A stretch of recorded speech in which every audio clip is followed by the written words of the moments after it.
na zvine benefit yekuti unobva kumba uchidzoka zvakanaka une mhuri yako pedo, kana kuti munhu uya unogona kuzopfuta achiisa mbudu, ambozviona zviri paviri. Asi ndosaka ndakati maigirei ndo ngavainde pamberi, vanopedzerana, hanozviona. Taurai tinzwi, taurai. Zviri kutaura sisi, maigirei ndo vanoziva munhu nekuti ivo ndo vachichiisa ziso ranguvo ndisipo na sekuna sabhuku ndo vanenge vari ziso rangu nekuti ndiye ndisipo, ndo vanenge vachiona zvepamba pose, vachiona nemunhu unenge uchibikira uchi mudhara wangu. Asi muri kuhwa sei kubasa makadzoka? Muri kufara here kana kuti muri kunzwa kuda kumboenda kumba futi? Kubasa ndoko ndotofara chapi nekuti ndinochitopikira uchi ndinochitosapotawo mhuri dziripo pamba. Kana ukangogara pamusha hapana chongobuya wangogara, asi kana ukamboshandawo hai zvezvakanaka. Zvikanzi tokubhadharirai chikwereti chenyu chamakakwirisa bhazi nekuti baba ro hatidi navo vanhu ava tikabhadharwa. Hai ipapo ichokwadi. Titendai tekutenda mari haya makandibatsirawo kuti ndikwirewo bhazi kundiuyewo kuno kubasa tichengetawo mhuriwo dzangu. Program yakaitikawo pasure apo hai makandibatsirawo nekuti ndanga ekutangirawo. Hai ndikutenda. Asi masimba zvehuro yabuda. Zvikanzi nemumwe mushemarieni zvakare ndakuri. Babaruva ndoda kuti vange vane worksuit. Mushemarieni icho eka icho eka icho. Asi nandizi kuti worksuit yavakaamuna yakaindepi? Yakasara kumba. Makasirani.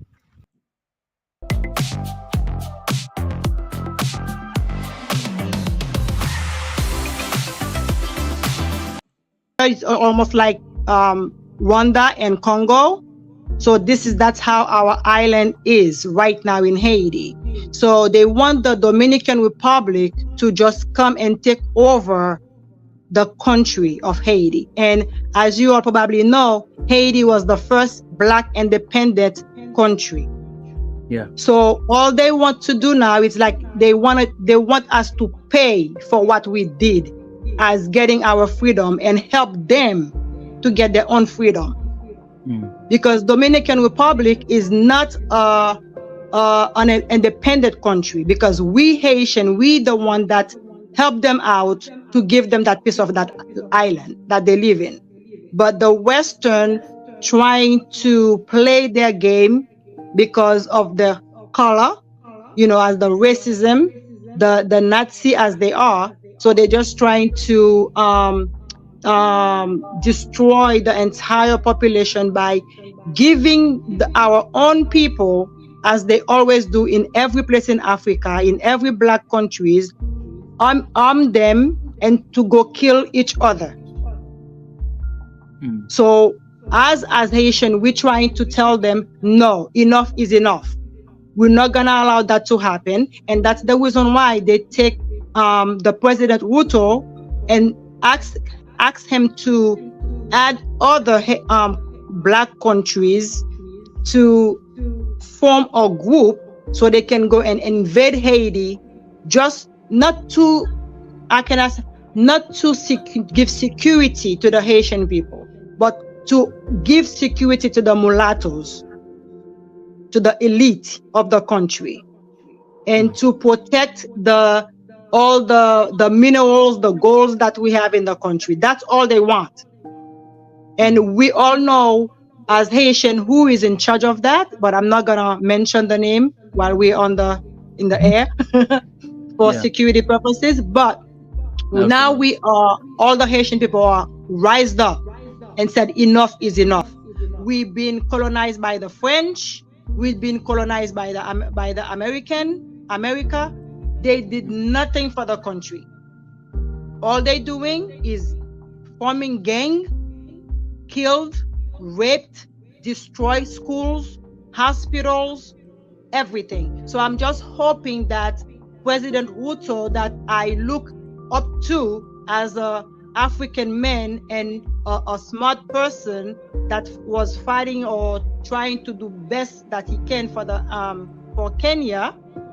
So I hope that he doesn't allow the Western the European to use him to go and invade Haiti in a wrong way. So I'm hoping that when he gets to Haiti, or if he happened to go to Haiti, because they were supposed to go last week, so now they changed. They said they're going back. They're going to Haiti in 2024. So hopefully, just slow things down and look over what they ask them to do and see it's not in the benefits of our Black people. So, because like the concern is not only Haiti now, the concern is like all the African, all the Black people, because like we Haitian, we came from Africa.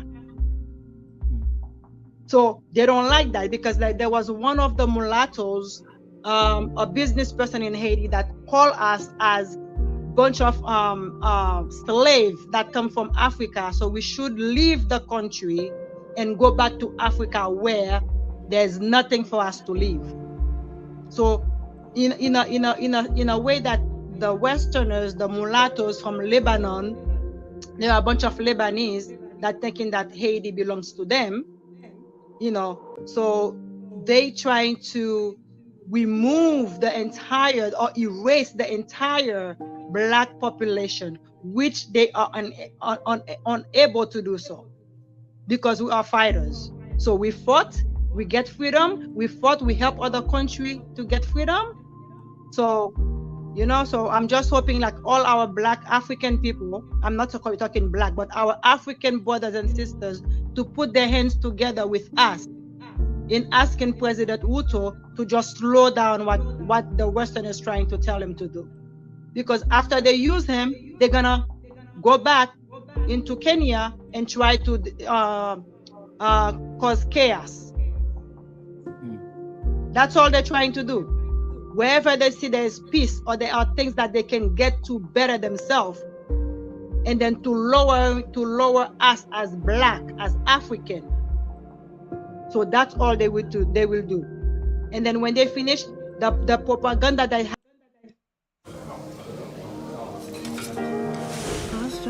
Power shines at night. When there's no other.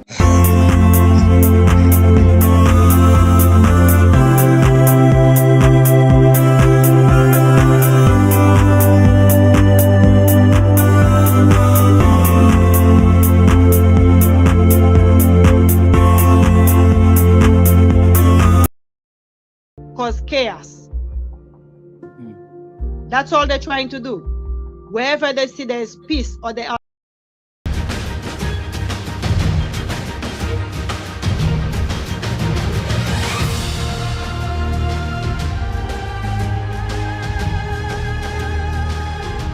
As Zimbabwe, we have ancient cultural practices that shaped how people live and interact with each other as society and generally as families. Now, some of these cultures have been said to bring people together, while some have been accused of breaking especially the family apart. Today on Inside Out, we're talking about Chiramu, a cultural practice that has been practiced in the African society, a practice that is familiar with a lot of us. But do we really understand what it is? This practice has caused families to come together, some may say, and times it has caused some people not to see eye to eye. Is it a good thing or is it a bad thing? Does it bring people together? Does it tear them apart? This is what we're going to be looking at today on Inside Out, and helping us with the discussion is Mr. Mutasa, who is a veteran actor, he's an author, he's a social scientist. Mr. Mutasa, thank you for joining us on Inside Out. Thank you, Yvonne. We also have Dr. Aderino Nyabanga, who is a bishop at Daybreak International Ministries and also a life coach. Bishop, Thank you so much for having me here. It is a pleasure having you. We also have Edith Gambinya representing the women, and she's also a social commentator. Edith, good morning. Mangwanani no Gamchira Inside Out.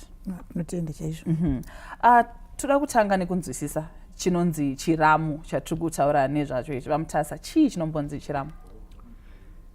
Chiramu idzika inobva kukura kwevashona kubvira munhoroondo yavo iine chikonzero chekuumba ukama pakati pevanogona kuroorana kureva kuti mabrothers in law nemasister in laws. Mukadzi varume vakamuroora madzikoma nemanin'ina varamu kwaari. The same nemurume mudzimai waaroora madzikoma ake nevanin'ina ndivo varamu kwaari. Saka vanhu ava kana vasangana vanenge vachiramudzana, vanenge vaine register kana kuti mutauro wekunemerana kuita vachitandara zvavo senzira yekuumba ukama hwokuti vazivane, vajairane, kudzidzisana nokuwirirana. Now mati vatizona chiramo kana ndanzwa zvakanaka chinoitwa sekuti murume wangu inini nemunin'ina wangu zvingodaro kana ini ndogona kutamba chiramo nabamukuru mukoma wemuromo wangu. Yes, unogona kutamba chiramu nababa mukuru kana baba munini, asi chiramu chiri sexually oriented unochitamba nevanin'ina vomurume nokuda kwokuti ivavo kuri kuti murume wako akafa ndo vanokwanisa kuzokugara nhaka. Mukoma wemurume vanenge vava baba kwauri. Saka muri varamu hongu asi pane kaunyarikani pakati penyu. Pandu wabata muromo ndepekuti baba mukuru ndi baba avatambi chiramu.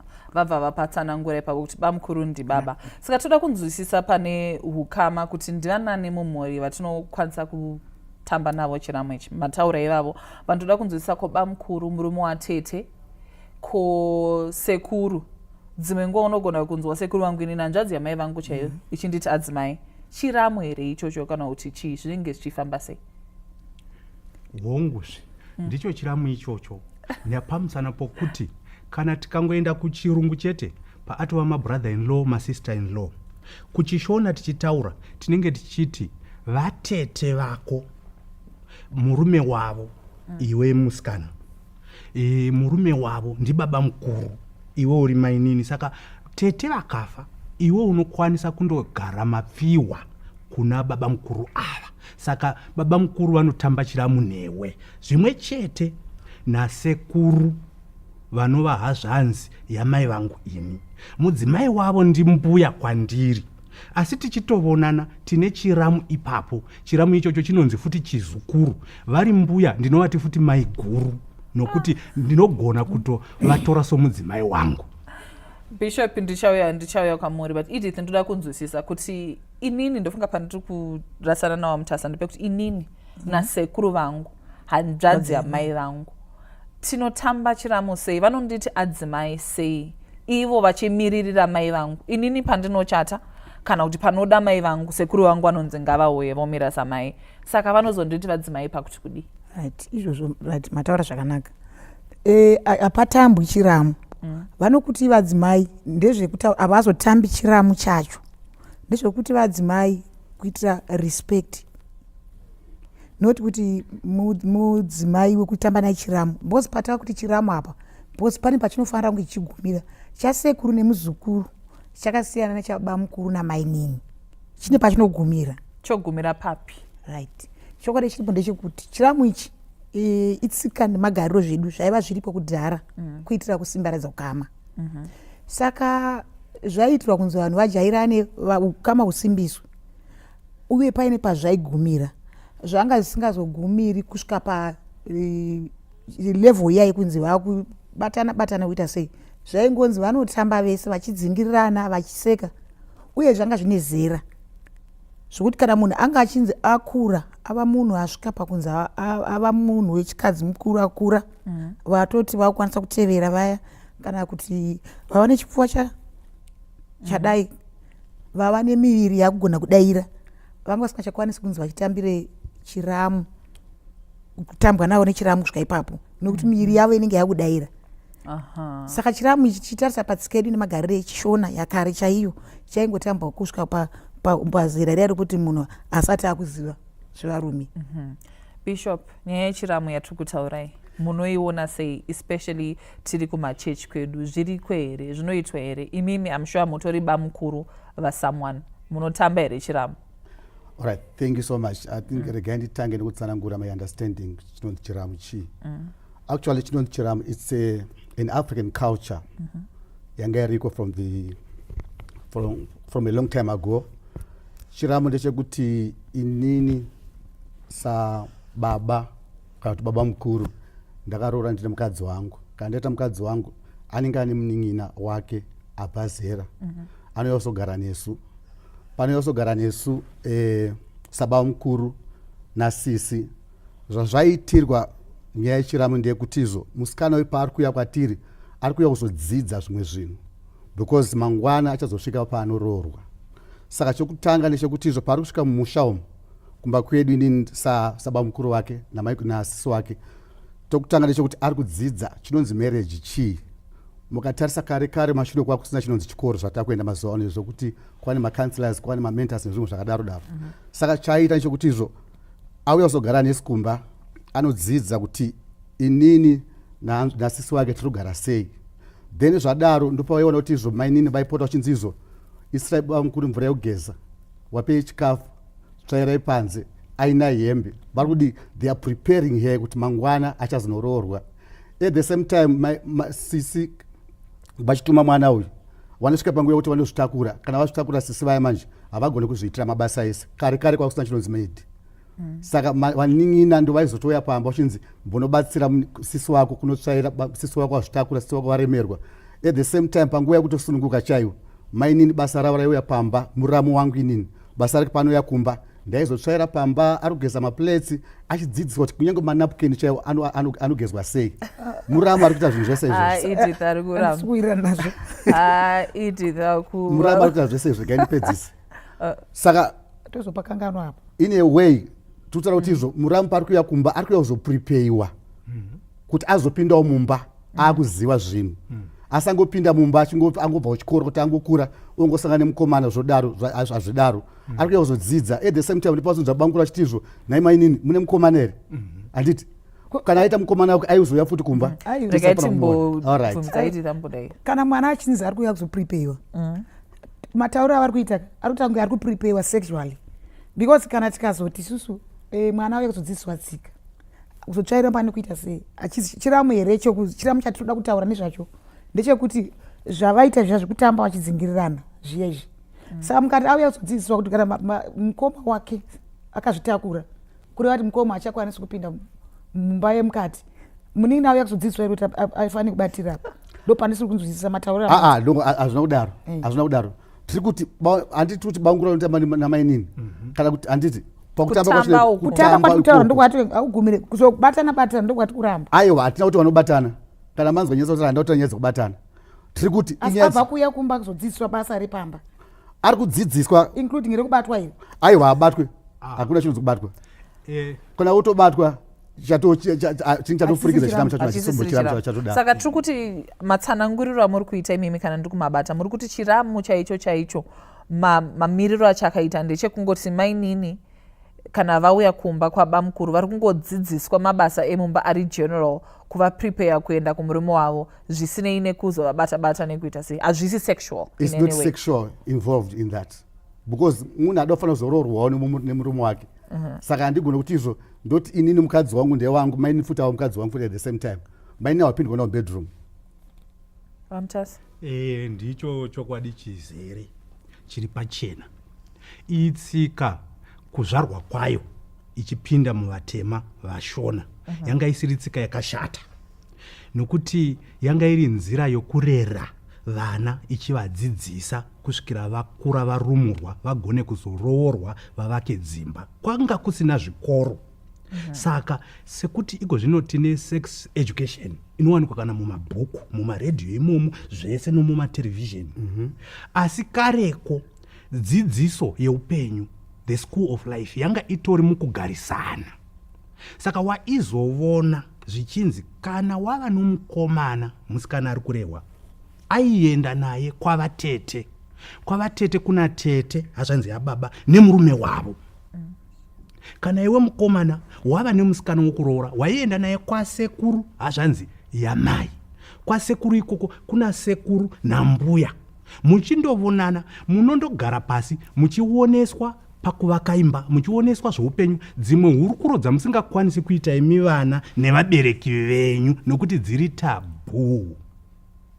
ipapo ndokupabata but pane panda kurasika mbichana vamutasa patatanga kutsanangura nyaya yechiramu matsanangura imimi makati bamukuru namainini handiti kuitira kuti pamwe mukoma wangu inini akazofa pamwe ndozokwanisa kugarwa naka zvimwe chete natete venguve kwatete saka why does it seem like I'm being prepared to get married to this man in the event yekuti tete vangu vashaika kana kuti mukoma wangu washaika kana tiri kuti hazvisi sexual saka akazondibata zvaipa here imi mambotsanangura kuti ndinozokwanisa kugara naka tete vangu akashaika ndozokwanisa kugarwa naka mukoma wangu akashaika saka zviri kunyatsofamba sei kana kuzoitira tete mwana tete vangu akashaya mbereko ndonzi Yvonne murume ari kutoda mwana saka zviri kufamba sei chiramu hakusi kuitira tete mwana asi pamatsanangura pekutanga mati kana tete vangu uri kugadzirirwa sort of kuitira kuti kana tete vako vakashaika uchanoita chimutsa Matthew kumurume wavo kumurume wavo yes murume watete pane possibility yokuti anogona kuzotokutora somudzimai kwete iye ega nevamwe varume vari munyika asi kuti uyu watete ndiye ari pedyo newe angagona kukuudza nezvekuvakwa kweimba nokuti wako chaiye achazokuroora haasati atombo vako haumuzivi nekuti uchiri kukura saka imimi muri kuti saka ndiri kugara kumba kwatete ndichijairirana nemurume wangu to be uri kugara kumba kwatete uchibatsira tete nababa mukuru basa ivovo vachikudzidzisa zvoupenyu tete vachindidzidzisa kuti kana ndisisipo murume wangu anoda kubatwa so bodosvi imimi pamakurashika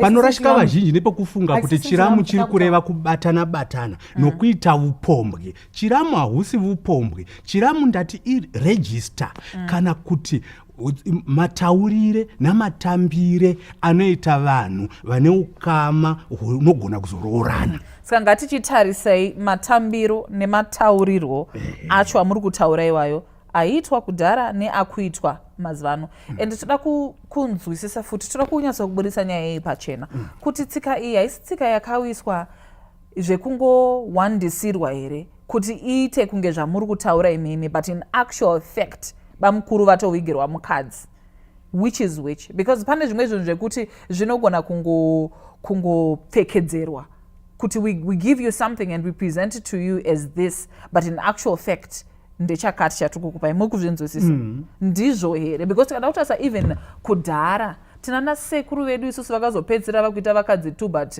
ari first born ari sisi ozotora nemunin'ina zvabva muchiramu ichocho saka zvainyatsokuitwa izvi tiri kuzvitaura theoretically here kana kuti practically which is which ini chiramu chatoziva chechivanhu chaivako kubva kare ndechekuti like zvekutaurwa zvikunzi baba mukuru namainini baba mukuru namainini vaitamba chiramu chacho kuti kwakusina zvikoro kwakusina chii asi kuti panguva dzekutandara dziya ndo vanhu vaigara navo vachitandara navo vachitanga namagemu vachitokandirana bhora kana kutamba nhodo ndo matambiro ainzi vaitamba chiramu vese because vanhu vekuti vanofanira kungobhonda vachiwirirana saka zvaizosvika paextend yekuti vanogona kuti akatora bhora abata bhora omhanya uyu odini otevera naye achidzingira wasvika wabvutawo bhora chichi saka paizosvika paextend yekuti baba mukuru manje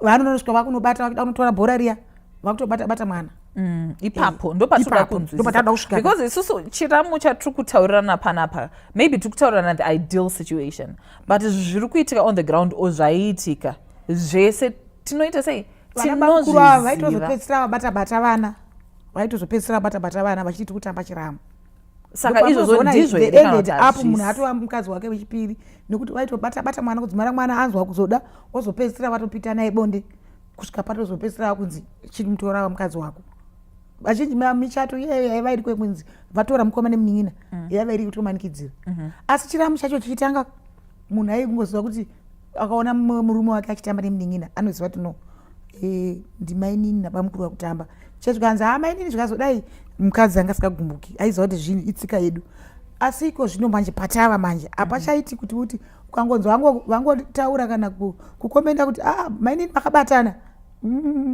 unototanga kuti question make obva ati ngachidzokera kumba nekuti makudziva kuti ndozvavako mazuva ano.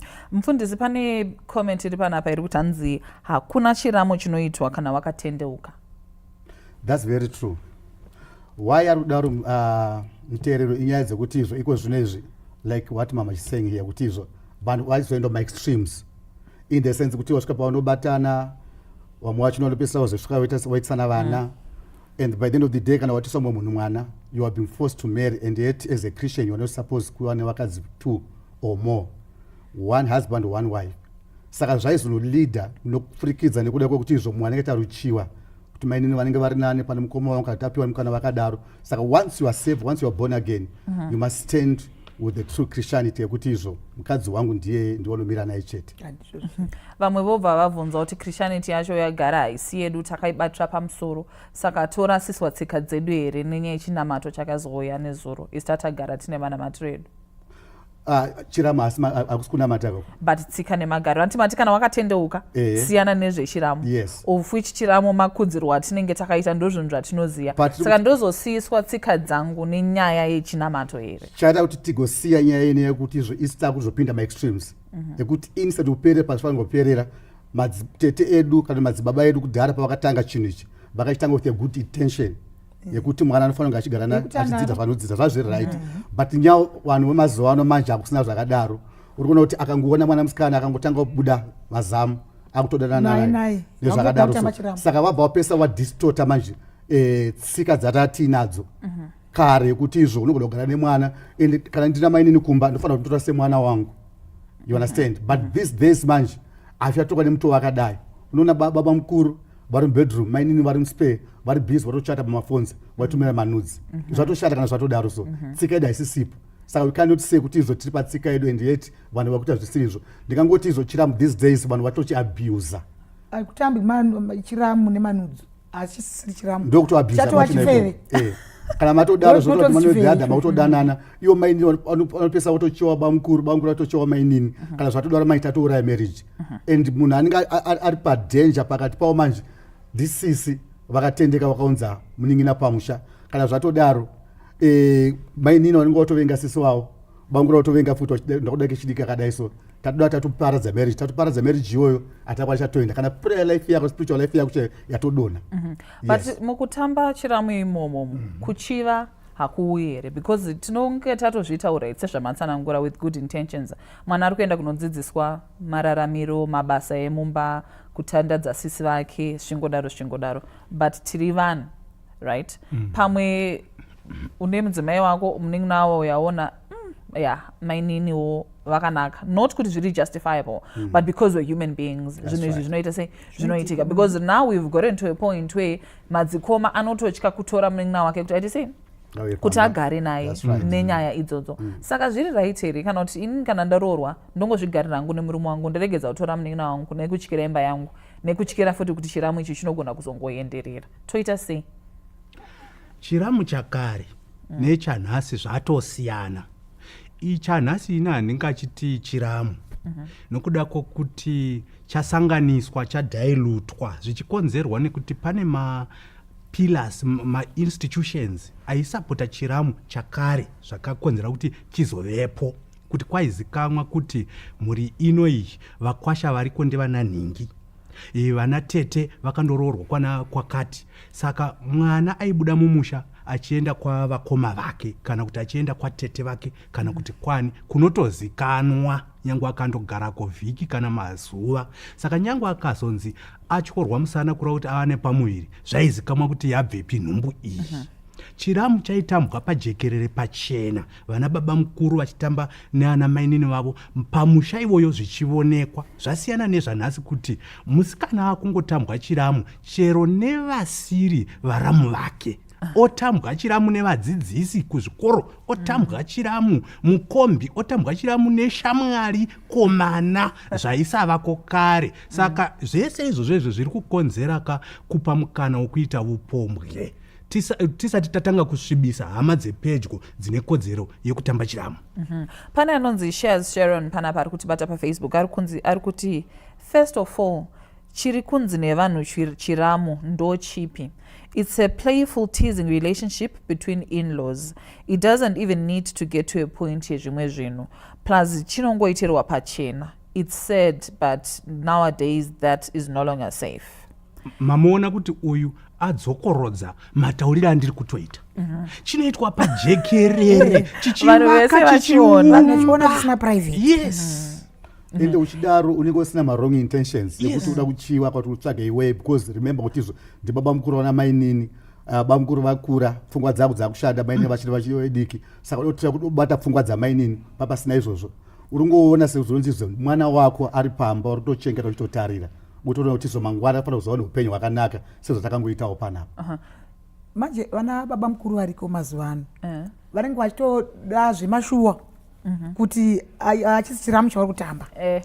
Vari kutonzwa kuti kana zvatoipa panapa kandoda kutopedzera ikoko. But ndoda kumbonzwa kwamuri mimi pane nyaya yatambotaura yemanudzi neine mukati ichocho chatova chifeve. Pane munhu panapa ari kuti kana pane kakubvumirana no problem, sometimes vana mainini ndo vanotanga vega. Inooneka kunge abuse kana murume ari yatanga. Mutemo wakarerekera divi rimwe chete. Mutemo hauna kurerekera divi rimwe chete nekuti mutemo pachirama apo kana munhu apfuura mutemo wedu munyika muno unenge uchiti kana munhu apfuurawo makore adi akati makore 18 years zvichidaro anenge akukwanisa kuzvidhisaidhira ega kuti ndoda kana kuti handisi kuda. Handifungi kuti chinenge chichiri chiramo ichocho, but vanhu vatiri kutaura nezvavo vana vari pasi pe18, mwana ane 14 years 16 years 15 years mwana ari kutanga kutokura, ndo pari kutanga kunzwa mwiri wake uchidairira. Saka ipapo apa ndo patiri kuti chiramo ngachirege kutambwa pazera iroro because ndo pamabhodhi hawo pari kuchiri kudi kudairira kutanga. Saka vakazotamba naye akadaro ndo pavanozopedzisira vawirirana vakuita chifevi. Asi icho kudhara kwacho chachiri right, asi paeji manje achichabudi manje. Asi chiramo chatinoziva chakanaka ayo saseka ndinotoseka chiramo chatoziva ka ndechekungoremera vanhu varipo nditi mukadzi wangu sekuru vachiti mukadzi wangu ni muzukuru, mukadzi wangu murume wangu. Yes, izvo zviri correct. Imi makambochitambwa here? Chiramo chiramo ndakambochitambwa. Asi chiramo chipanda chitambwa ka ndakatoona ndina baba mukuru vakati wandei. Unotowana baba mukuru wa chiramo chari kutamba chika chapurikiza ichi chakanaka ichi. Chauroti mainini baba mukuru zvakadai handi madzimai vangu ndipe zvakati ndipe tichidaro pane vanhu varipo kuti vari kutaimira uri pakona vada kusangana nepakona vabva kuti mainini ubva kuti gata vakubata mwiri wacho utoona watoda iso watoona sisiri normal. Then vangu vanotokuvinga vangoda kuti zvitokufonera ko munoyarini zora murume zvakadai vakutanga matangire aya no sisi wenyu vakaneta nhasi zvazodai takatochimbochitambwa obva wawa ndinokwa zvaakurerekera zvi kana wachizvida unenge wakutoenderawo navo. Asi kana usingazvidi ndosaka uyataura wamati yani Sharon ataura zvichokwadi kuti dzimwe nguva vanenge vachiona kuti iwe uri kuzvida. But kana semunhu mukuru baba mukuru semunhu mukuru vari kuona ndi mwana uyu ane 16 years or below 16 ari kutorerekera kuti ndiyatondidhonzera kuka kwa semunhu mukuru wechirume wadi ngozviavoida kana kutsiura mwana hautsiura mwana kana kuti alright mainini ndatamba amajokes semi izoda kuenderera. Ini handirevereri vanoenderera iwawo mabhinya zvokwadi anenge achitova nezano rokuzotozviringa mwana wevanhu. Itsika yakaipa iyoyo kubatira pakona kuti amwe mate mise kusangana mupaseji ubva mainini mukadzi wa vanozoti hakuna kutizira kana kutozoronga zvinodarika izvozvo. Variko vanotodero nokuti itsika yanga yakanaka pakurongwa kwayo ndizvo, asi hapasaikwi vane vundunya matsotsi vanozoda marapatsetsetse vanoda kuzoshandisa mukana iwoyo kukanganisa vana vevanhu. Ivavo zvokwadi kusaziva kuti kuri kare vaizonyatsa kuwana mukana wokufumurwa here nokutongwa kana ndo zvaizoitwa chaibva mumba zvongonzi atova mudzimai wani wababa mukuru.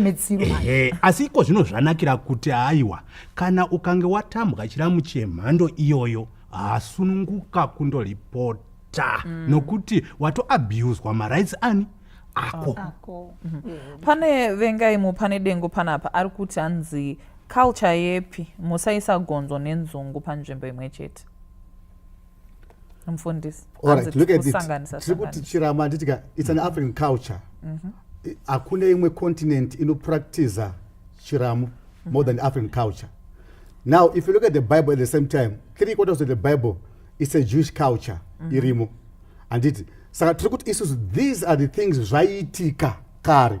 But pazvakatangira it was for a good intentions. But pazvasvika apa, vokuti vanhu vakuabuse because kuti izvo aigara semumba. For example, right now tirikutizo tatine ana maini nanditi. Right, but iko zvinhu ana maini vachino tane maids vashandi vomumba varimo.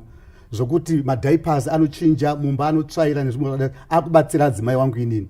Saka hakuna need yakadaro kuti izvo chitambore kuti munin'ina ngauye kumba kana kuti muramu ngauye kumba azosara nemwana aite anything.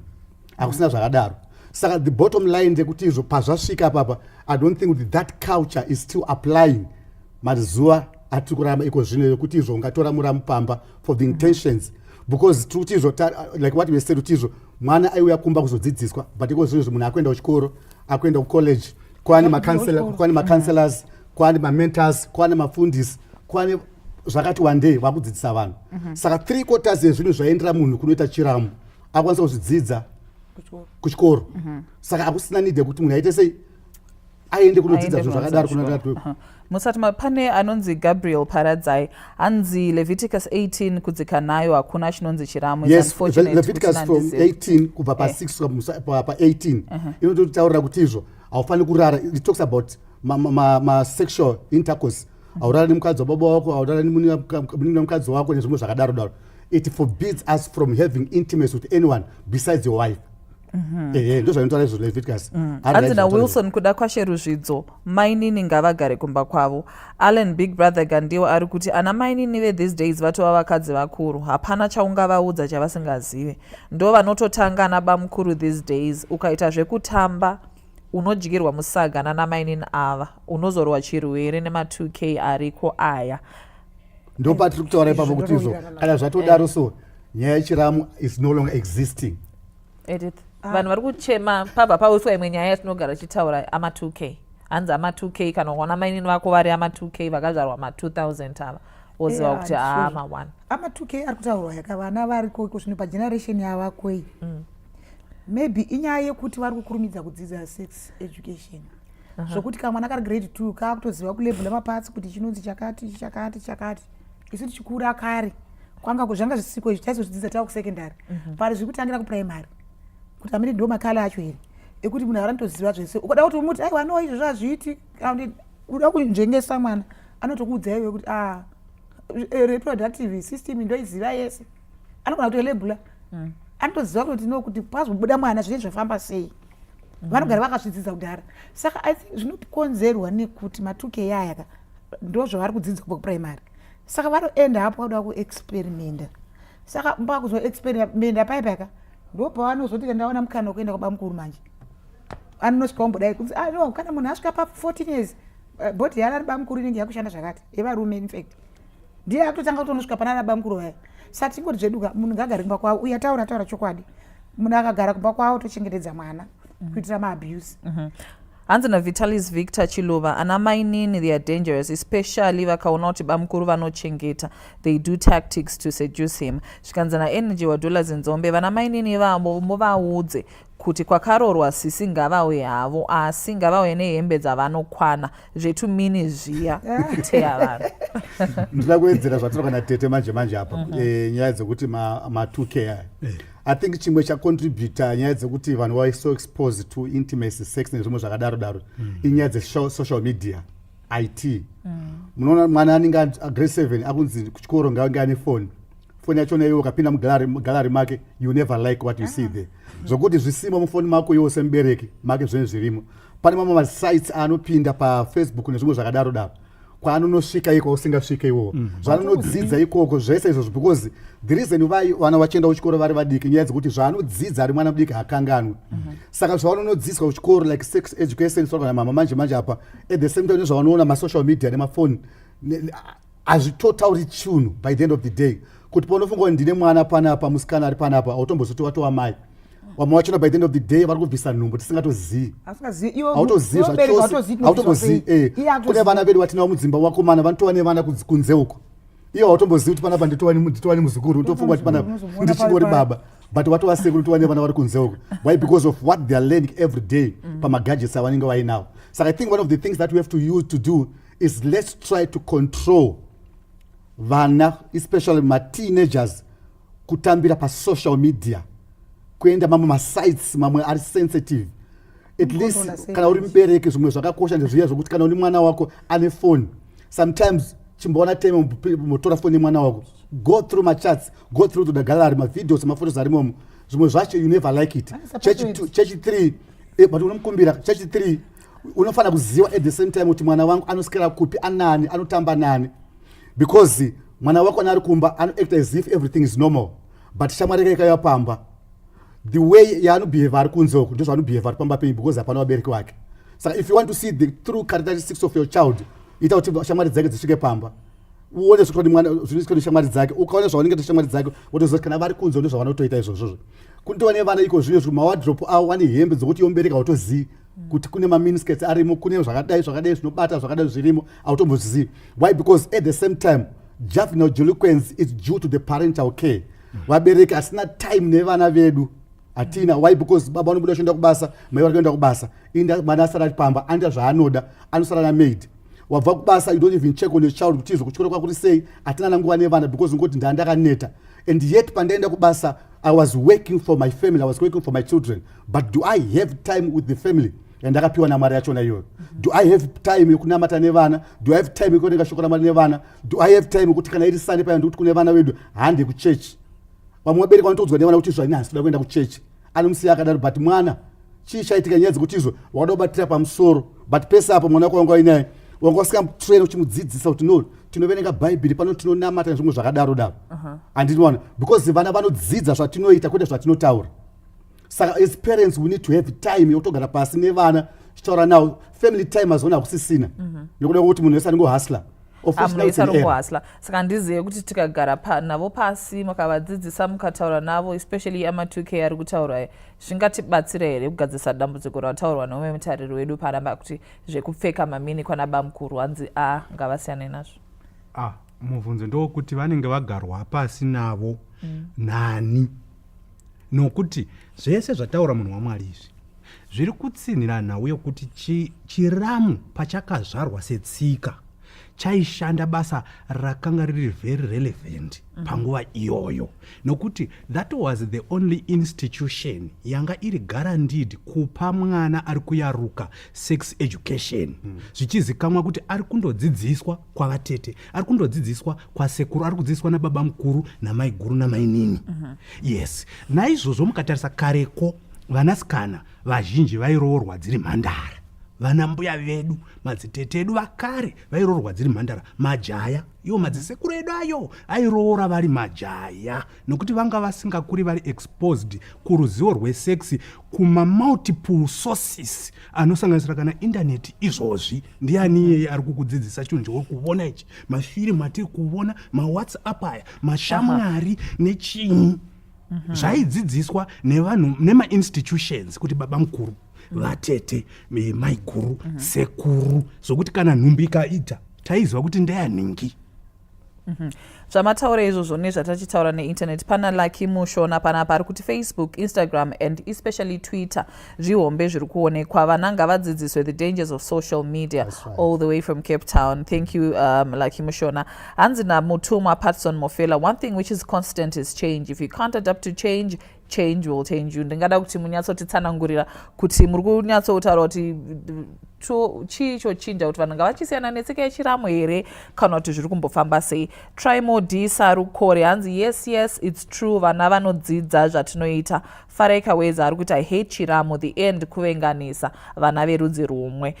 Vitalis Victor Chiluba, I was surprised one day a 15-year-old girl achitaura nyaya dzinotyisa, and she was my next door neighbor, only to be caught red-handed nabamukuru in a very compromising situation. So ngavagare kuna namai nanababa vavo and leave sisi vari kumba nemurume wavo. Unfortunately nkwedu yakupera, so takunopendera Edith, mungada kutaura kuti kudii pamusoro petsika yechiramo iyi, kudzidzisa vanhu mumagariro kuti kudhara sezvamamuchitaura zvaifamba sei nepata izvezvi tofamba sei kuenda kumberi? zvakanaka ndezvekuti apedzisa kutaura ndichipendera ataura zvakanaka kuti culture ngatidzidzire kuti kuaccepta change change yataona yedu yekuti upenyu hwakare hwaiko zvinhu zvasiyana chiramu chaitwa kare changa chakanaka as compared to kune chaiko zvino asi maonero angu tiende mberi ndewekuti ngatichingosiyanai nacho ngatingoziva kuti alright ava ndibamukuru ava nditete ava ndiani nokuti karamba tichichiita inenge yava abuse noda kwemutemo wako mazuva ano inenge yakutonzi abuse saka munhu pachako zvibate uzive pekugumira ndozvandingatotaura ndichiudza kana vari kunze uko kuti zive pekugumira kuti munhu andiri kuita naye izvi zvinondipinza pana taisireva ichitarisa neeji yake kana neunhu hwake kureva nokuti ndiri munhu wechirume ndaprovokwa aiwa iwo zvibate uzive pekugumira nokuti unoziva kuti mangwana ndiunofira mujeri.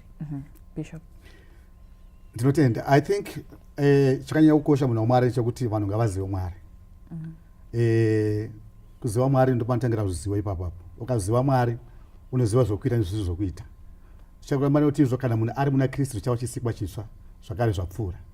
Saka zvakare zvese izvi zvinokuunzira kuti unozopedzisira wapinda mujeri, wamitisa, wazoita barika nezvimwe zvakadaro daro. Ngatisiyanei nazvo. Saka what you have to do, change it starts with me. Tikuti kuti vanhu vachinje mararamiro nezvinhu zvese, it change with me. Saka tinoti a changed person can change a family. A changed family can change a community. A changed community can change a nation. A changed nation can change a country. A changed country can change the continent. And a changed continent can change the whole world. Saka ngatitange isusu tisangova vatauri chete, but let's start with us. Tizive kuti izvo chinonzi chirama hakuna. Vanhu ngavaendeswe kuchikoro vadzidze vazive zvese, vanhu ngavanamate Mwari, vatye Mwari, wafambe mushoko raMwari. Tikadaro tinokunda muzita Jesu mazvita. Tinotenda. Pane ataura pamamessages ayo akataura kuti izvo we should learn to adjust to change because change is constant. Ichocho ndo chokwadi chemazvokwadi. Ndo chagara chichinzi tradition kuti itsika dzinotambidzanwa asi dzichiadapta kune zvinenge zviriko panguva iyoyo. Saka chiramu chakashanda basa racho panguva yachakashanda before kwazodismantliwa mainstitutions akanga ariko ekwana tete ekwana sekuru nenani. Iko zvino vangani vakomana nevasikana vari kuti vakadanana vondopanana nduma kwatete vobva vadzidziswa ikoko. Hakuchinaka. Saka chiramu chichagondoitwa kwatete sei, chichagoitwa kwababa mukuru sei, hazvichagoneki. Nhasi uno mwana ane 18 years kuti achitamba chiramu namai guru wake vane 21 years panoita makuna yokuda kwokuti ivo ava vakavabereka vane 30-40 years izvozvi havanawo kutamba chiramu zvichingoderukura kuti izvo pakazoita bridge.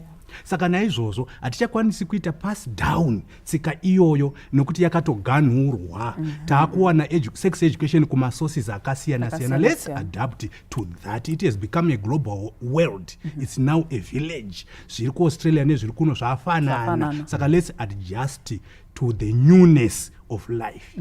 Regai ndingoconcluda nema-comments to energy adzokurodza zvake ranzi kozoti zvevana mainini ava ngavasauya kuzotsvaira mumba makarara bamukuru vakacharara ngavauya vokuzotsvaira ndamuka. Partial Kumbure Mapuranga anzi ngatityei Mwari matambudziko ese anopera kana takadaro. Regai ndikutendei zvikuru nekuva nesu pachirongwa. Ndrovimba kuti ndichazokukokai zvekare chitarisa dzimwe nyaya especially dzematsika nemagariro edu. Mazvita. Thank you. And I must thank you so much for having joined us on Inside Out today. We were looking at a cultural practice that has been practiced for a long time and some people are still practicing it, that of Chiramo. We're trying to ascertain whether or not it is a good thing, and we got explanations to the effect that when this was being done, it was merely a practice where a young girl would be taken to a sister's house to be taught how to do household chores, how to interact with people, and it was nothing sexual. So you stand warned, if you abuse your mainini, your bamnini, the law will come at you. So just be careful as you do some of these things out there. Until we meet again, hopefully next week, pleasant viewing.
Muri yeZimbabwe kusangana kwatinoita pano paUrimbo TV patinenge tichikupa isusu nhau zuva nezuva dzinenge dzichiitika munyika yedu yeZimbabwe. Tongoramba isusu tichingoti baya subscribe kana uri mutsva uchangotanga kusangana nesu pano paUrimbo TV.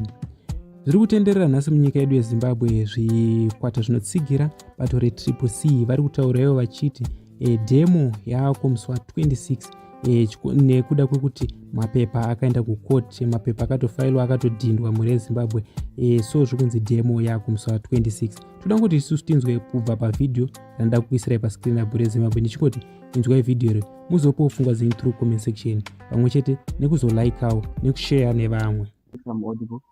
Yes, if you can speak a little louder, that would be great, but we can hear you. Okay. So, I want to greet everyone on this program, everyone on the panel and our viewers. Thank you, Chief, for the opportunity. And I would want to say,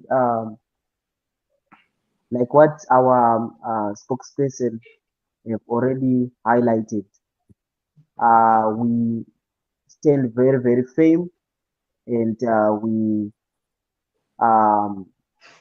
maintain our position. We're not going to be deterred or frightened with anything. I'm not yet sure why ED and President Cyril Ramaphosa were together as the bait. It's unfortunate that they are irrelevant to us because we are not going to work with them. I love South Africa. The way... Hello? Yes, you can go ahead. There's just some background noise, but that's okay. Okay. So I was saying, I love how South Africa operates. It's not like Zimbabwe where the army, the police controls everything. Here, the border control doesn't take orders from a president or party structures like what happens in Zimbabwe. The Home Affairs, they work entirely differently. So we are working with the court, we are working with the border control, and we're even doing my talks near Home Affairs because a lot of times when we talk about these demonstrations, pane varakashi vanofamba vachitaura kuti vanhu vanosungwa musi wedemonstration, and we want to make sure that that will not happen as long as isusu tiripo.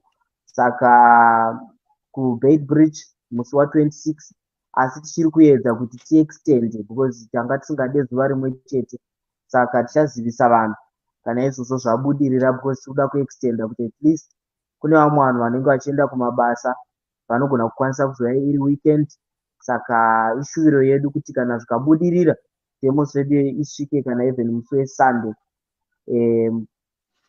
because mukatarisa musi wa26 I think it will be Thursday if I'm not mistaken. And also kuBotswana, vanhu hama neshamwari dzedu dzichange dzichienda kumaoffices eSADC. KuZambia, Kirundo. Saka madates edu tikuda kuti afambirane zviitwe panguva imwe chete kunzvimbo dzose dzatataura. We fear focal, that's our slogan. I think munoona kuti we are law abiding citizens. Takaenda tikanovhota tikaita zvese, vakadelaya maballot boxes kune dzimwe nzvimbo, vanhu vakararira pamapolling stations. We have been very, very patient with this regime. And I think a lot of young people have been saying, this time and again, kuti voting will not solve the problems of Zimbabwe. We understand that, but it's part of the solution. There's no way yataigona kuzongomuka takuti takuda kudemonstrata paborder tisina kuvhota. So our young people must understand kuti iseni zvangu personally I wasn't expecting kuti Priscilla Chigumba aizomboti President Nelson Chamisa vahwina. I knew all this could happen, and I knew kuti zvaizotorera kuti tiite zvimwe zvinhu zviri extraordinary tisada kuita izvi. Saka mademonstration edu aiwa acharamba achienderera mberi, uye zvakare chishuviro chedu ndechekuzototi atozopinda chaimo chaimo munyika yeZimbabwe, because izvi zvatiri kuita kuzama kuti tiise pressure kubva kudzimwe hurumende, nekuti mukatarisa seizvezvi relationship iripo between hurumende yemusouth africa kana kuti vaCyril Ramaphosa nana vaPhikile Mbalula inopa picture yekuita as if everything is okay. So us as Zimbabweans in South Africa, we have to make sure that the world gets the true picture. And South Africans have been saying this time and again, kuti you are not doing enough. So let's do zvatinokwanisa zvacho izvozvo. Tisati tamhanyira kuti mademonstrations endai mwe titoona every time patotaura nyemademonstrations vanhu vanoti endai mweitira kumusha. We all know what happened muna 2018. Ngatimboita zvacho izvozvo zvatinokwanisa. Vanhu vakawandisa vari munana Messina, vanhu vakawandisa vari kuLimpopo, Polokwane, kupi kupi. Let's come together and show the world and put pressure on this government. You'll be surprised kuti kana vakapiwa pressure yakakwana, they can sit down and talk. Kana izvozvo zvaramba, aiwa tochipinda hedu munyika yedu yechiberekerwa, kana vachiuraya vouraya havo nokuti tagara tine hama dziri kufa each and every day. Mukatarisa mafuneral parlors, they are doing so fine vari munana South Africa because they are exporting mabhodhisi evanhu vakafa vari kubva munyika dzinoidzi each and every day. Saka hapana kusiri kufa. Thank you very much. I yield my mic.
chikonzero chandakundikana mugara nayo Alice uyu.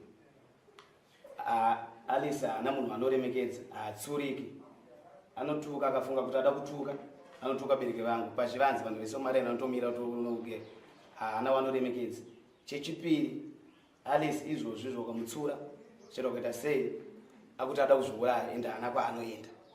Saka nyaya iyoyo kuti ada kuzviuraya apa ari kugara pamba pabereke vangu inini handichadi. Saka ndangoti ndikokunyanya kuti kwepera chikuda kuti handichada nezvake.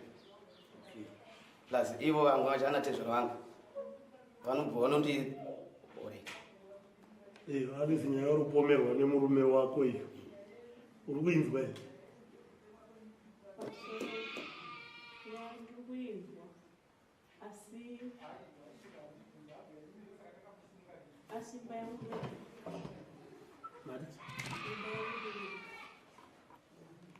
Noida imba yako yawakavaka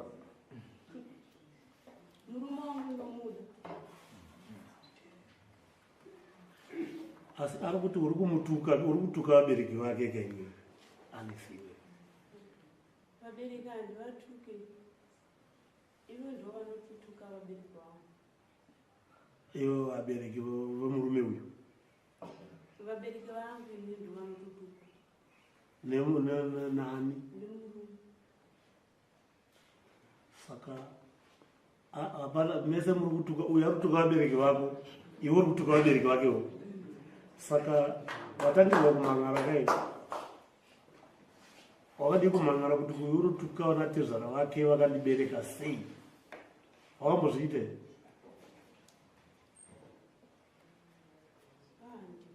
auna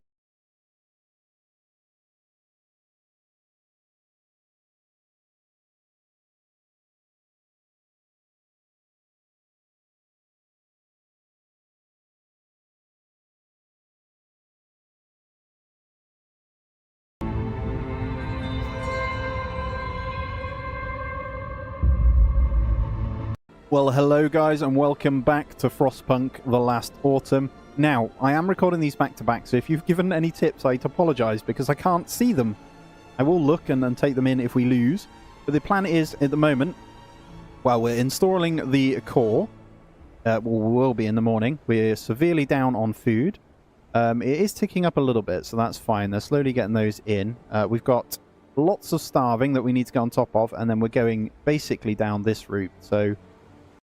Hello everyone and welcome to Geopolitical Trends. As an analyst, I ask, why is the Iraqi government ending all cash withdrawals in US dollar? In this video, I'm going to provide you my assessments about this major development and answer this question for you. Let's dive in. In a sudden move, the Iraqi government decided to ban usage, cash withdrawals, and transactions in the US dollar. And this decision was confirmed by a senior official at the Central Bank of Iraq, who confirmed that indeed the ban will enter into effect starting January 1st, 2024. Very interesting developments. So the reason this official argued that at the Central Bank is that the Iraqi government wants to curb the misuse of the country's hard currency reserves in financial crimes, in addition to evading US sanctions on Iran. I found it very interesting, the timing of it. So, another official at the Central Bank of the Iraq, by the name of Mazin Ahmed, who happens to be the Director General of the Investments and Remittances Departments at the Central Bank, argues that the objective of this financial move is to stop the illegal use of about 50% of the $10 billion in cash imported annually by Iraq from the Federal Reserve in New York. Even the government, the Iraqi government that is saying that the move is part of a wider campaign to stop the economy's dependence on the dollar, as residents began now to prefer the US currency over the local currency, which is the dinar. The reality is much more complicated than that. What's at the heart of this matter? I believe it's the expansion of BRICS, which now includes three main countries from the Middle East: Iran, Saudi Arabia, and United Arab Emirates. Why is this important? Because all those three countries are energy producers and oil exporters. So I think Iraq is pre-positioning itself in this cycle of de-dollarization. Because remember, most of the transactions in BRICS is going to be conducted in outside the US dollar when it comes down to energy. And mind you also that Iraq announced a few months ago the dumping of the US dollar for the Chinese yuan. I did a video for you on that. There's a video out there. So Iraqi central government governor, he's the central bank governor. His name is Ali Mohsin Al-Alaq. pointed out that the bank, the central bank, seeks to open sort of a direct communication and channels for Iraqi banks with their foreign counterparts in correspondence and trade exchange. So in other words, they want to communicate how they're going to conduct or transact and which currency they're going to be using. And he added that work is underway to convert, and this is exactly my point, to convert in different currencies, including the euro, United Arab Emirates dirham, the Turkish lira, and Indian rupees. So the reason they are not mentioning the Chinese yuan, because the Iraq has already entered into exchange with the Chinese currency, with China when dealing in trade in bilateral currencies. So recently, in July, just about a month and a half ago or so, or 2 months, the United States banned 14 Iraqi banks from conducting dollar transactions as part of a broader crackdown on the illegal use of the dollar. I don't buy that argument. How come they didn't crack on this a year ago, 2 years ago?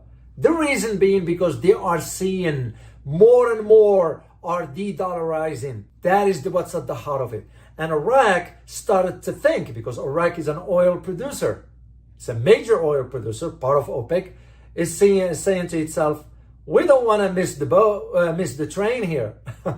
So we better preposition ourselves for what's coming. And what's coming is most countries going to move away from the US dollar. So Iraq doesn't want to end up holding so much dollars that it will be useless for it. So what do you think? Because I like to keep these videos short, concise, and to the point. What do you think? Make sure to leave me some comments in the comment section. I always like to read your feedback. And please don't forget to hit the like button if you like this content of this video. And remember to subscribe. I will greatly appreciate it. As always, remember, geopolitics impact your daily life in more ways than one. Till next time. Bye-bye.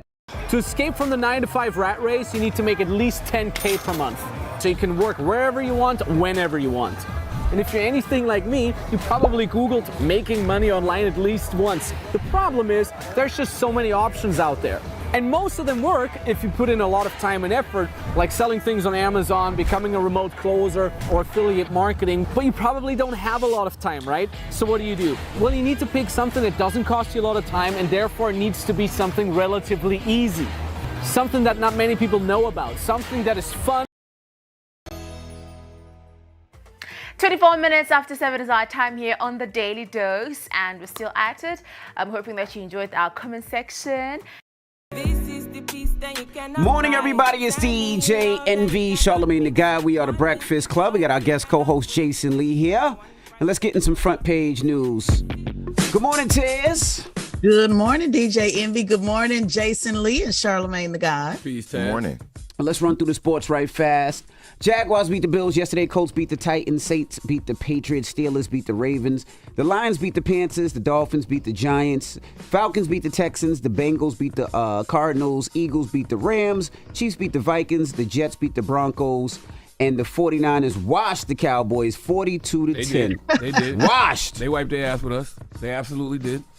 Made y'all look horrible. They definitely did. You still buying your ticket to the Super Bowl? I mean, sure. Oh my God. I mean, I haven't bought them yet, but don't buy them. I still think my Dallas Cowboys going to the Super Bowl. Why wouldn't I? Why would I switch up on my Dallas Cowboys when I've been riding with my Dallas Cowboys my whole life? I don't say switch up, but don't buy tickets to the Super Bowl. It's gonna be a waste of money. Why? Usher gonna be there. That's true. That part. That's true. Yeah, That's you're right. You're right. And tonight the Raiders take on the Packers. Now, what we starting with? There's a lot going on, huh? There's a lot going on. First, we obviously have to address the war that is now happening in Israel. Again, rest in peace to all of those victims in this heinous war that's going on. So Israel has formally declared war on Hamas, setting the stage for a major military operation in Gaza as fighting rages on Israel's soil. Tanks and personal carriers can be seen on the move near the Israel-Gaza border Sunday after Hamas launched a surprise assault this weekend that so far killed over 700 people. And Saturday was the deadliest day in decades for Israel, and it came under months of surging violence between Palestinians and Israelis, with the long-running conflict now heading into uncharted and dangerous new territory. Over 400 Palestinians have been killed in Gaza as Israel responds to the airstrikes. President Biden condemns Hamas. Let's take a listen. Terrorist organization, Hamas. In this moment of tragedy, I want to say to them and to the world and to terrorists everywhere that the United States stands with Israel. We will not ever fail to have their back. We'll make sure that they have the help their citizens need and they can continue to defend themselves. Now, there was a rally yesterday in New York calling for ceasefire and peace. Leaders like Representative Bowman and AOC were calling for peace as well. This is certainly, I guess bringing a split, within the Democratic Party. Politico wrote an article about that on how this conflict should be handled. Activist Linda Salsower responds to President Biden. Let's take a listen. This is not easy to talk about. My heart breaks for all the innocent Palestinian and Israeli lives that have been lost. Don't be distracted. Palestinians are not the enemies of Jews. Apartheid is. It is time for the United States government once and for all to take a stand to end this injustice. Biden shouldn't be handing over more military aid to the current extremist leaders of the state of Israel that will cause the death of thousands more. We need to call for an end to the illegal and brutal occupation of the Palestinian people and to lift the siege on Gaza. This is how we begin to solve this. Man, tragic event. It was over 1,100 people killed, right? Yeah, it said over 700 on Saturday. Yeah, that number continues to grow. Charlamagne, you're correct with that. And that includes, again, the Palestinians and also the folks in Israel. As you may have saw in the news, they were talking about how this happened during a rally. I'm not a rally. I'm sorry, a concert. Music festival. Yeah. A music festival, and just kind of came out of nowhere. So just, a lot going on with this. There's a lot of divide, I would say, on social media on how, this should be handled. And obviously this is a full blown out war. So more is expected to come. You can expect United States. They've already sent over equipment to support this. And so we'll just. Sitter du bara hemma och ugglar? Så här kan du tjäna extra pengar online. Den här tiden på året är det lätt hänt att pengarna börjar sina. Om du behöver en enkel deltidslösning kan betalda enkäter passa dig perfekt. Det är en av anledningarna till att miljontals människor har registrerat sig hos Panelsök. Kolla in fördelarna. Du kan tjäna pengar på att svara på enkäter. Ny teknik har gjort det enkelt att svara på frågorna i telefonen eller på datorn. Och vet du vad? Nu kan du också ta del av belöningarna. Registrera dig idag genom att klicka på länken här nedan. Alla gillar väl att tjäna lite extra pengar? Om du är född mellan 1966 och 2002. Morning, everybody. It's DJ NV, Charlamagne the Guy. We are the Breakfast Club. We got our guest co-host Jason Lee. I must say, I am shocked. This is different. Get used to different. What will be next? ，K， 不好意思啊，自己人。Citizens of the underworld, welcome to hell.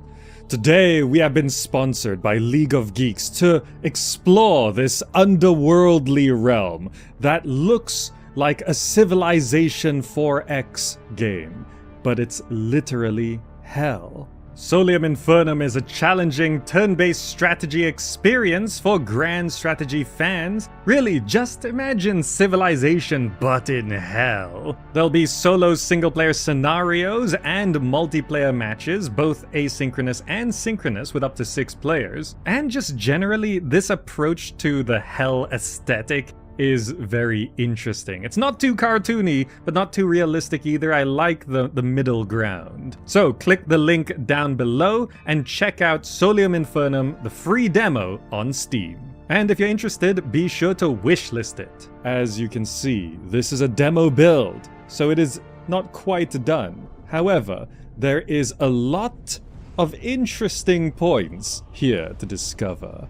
Now, let's jump into a single-player game and see what the fires of hell have in store for us.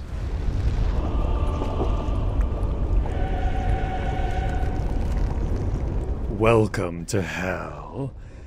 The Dark Majesty has vanished. The premise of this game is that the ruler of hell has disappeared. And now there's all of us here to vie for power. You get a certain number of turns to acquire enough prestige. And at the end of the game, whoever has the most prestige in hell is the winner. However, things get a lot more complicated than that. As you can see, we have 4 different currencies to spend. There are other people. Today, I am Astaroth, as you can see, a wonderful hellish avatar, looking like a cool devil down there. However, we are fighting Lilith, Andromalius, Sebet, Murmur, and Belial. There are many people, or rather, many demons, vying for power. So here we are. This is my stronghold. We don't have much to begin with, and we are immediately next to a number of, well, I'm not gonna say enemies, but rivals. And it seems, unfortunately, in this particular setup, we have begun in the middle of everyone else. So let me take you through some of the basics of this game. So here, behind me, there's the end turn button, which is expected. However, there's 2 order buttons. Now this game, the fascinating thing about this game is how it handles orders and turns, right? So here we have Blood of Astaroth. It's a simple, beginning unit here. We have 3 different strengths, which we will get into. But to begin with this, I think I want to sort of try and claim some land. So the way land claiming works is that once a unit walks onto a tile, we own that tile. That's how we expand our borders. So we have to walk around as quickly as possible. Now, giving this order is 1 order, and then we have a second order. We have 2 orders per turn, and that can be upgraded as we rank up in hell. As you can see, there's a number of things: sanctum, powers, rank. There's a lot of things that we can increase our power. However, right now I want to check the bazaar and see if there's any particular unit that we can afford to buy immediately. There happens to be the Plague Bearers. Ignores all penalties from swamps. Minimum bid? Sure. I'm gonna spend our starting currency to try and acquire a new unit from the bazaar.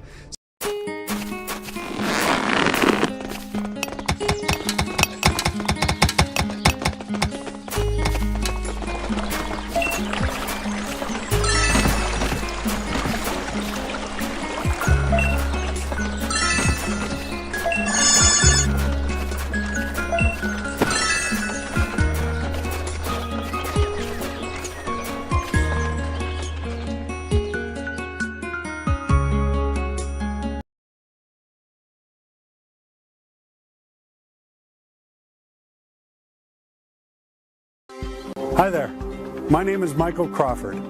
Yes, that guy you might have read about in Forbes and other financial magazines. I'm also called the Wall Street Wizard, the Millionaire Trader, and the nicest rich guy in the world. So why those names? Well, because I love money. As you can see, I make a lot of money. I'm very good at it. This is my own private jet. I'm just back from one of the many holidays I take every year all around the world. But I'm not your average jerk millionaire. I'm also a well-known philanthropist. I love to help people more than anything else. And I do this on a regular basis, or you might have read some articles about me before. This is how you probably ended up. So as you can see, our currency is actually currency. We can auto-select to just put whatever we think is best to be in there. There's not too many options right now. Let's pay that amount. And we've placed a bid on a unit. Because, as I said, you control land by running units onto tiles. So if we can get some early extra units, we can walk around and claim more land quickly. So, a tribute offering from the conclave. I received some money. Okay, this was beginning things. So now we've put our two orders in, and there's nothing else we can do this turn. So the way the turns work is that every turn there is one player who moves first. Now this is fascinating. This is how they've solved in multiplayer games, how you're gonna, who clicks first wins, right? None of that. How it works is every player has, at the start, 2 orders to place, and then you gain more order slots later on. So every turn, one player is the first to move, and that player's first order moves, and then every subsequent following player's first order plays out. And then it goes back to the first player, and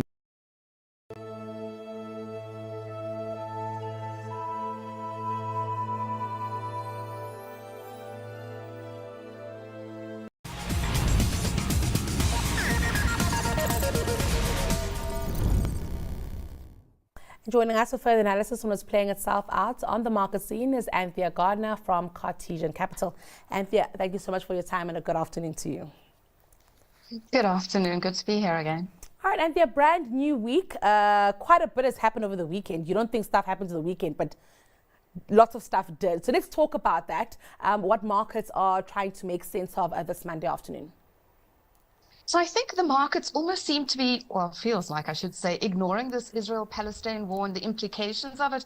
As you saw, Asia mostly flat to higher, actually. The all-share up, 0.75%, major indices, even in Europe, up. So, and you saw gold spike 0.7%, which I thought would have been a higher move.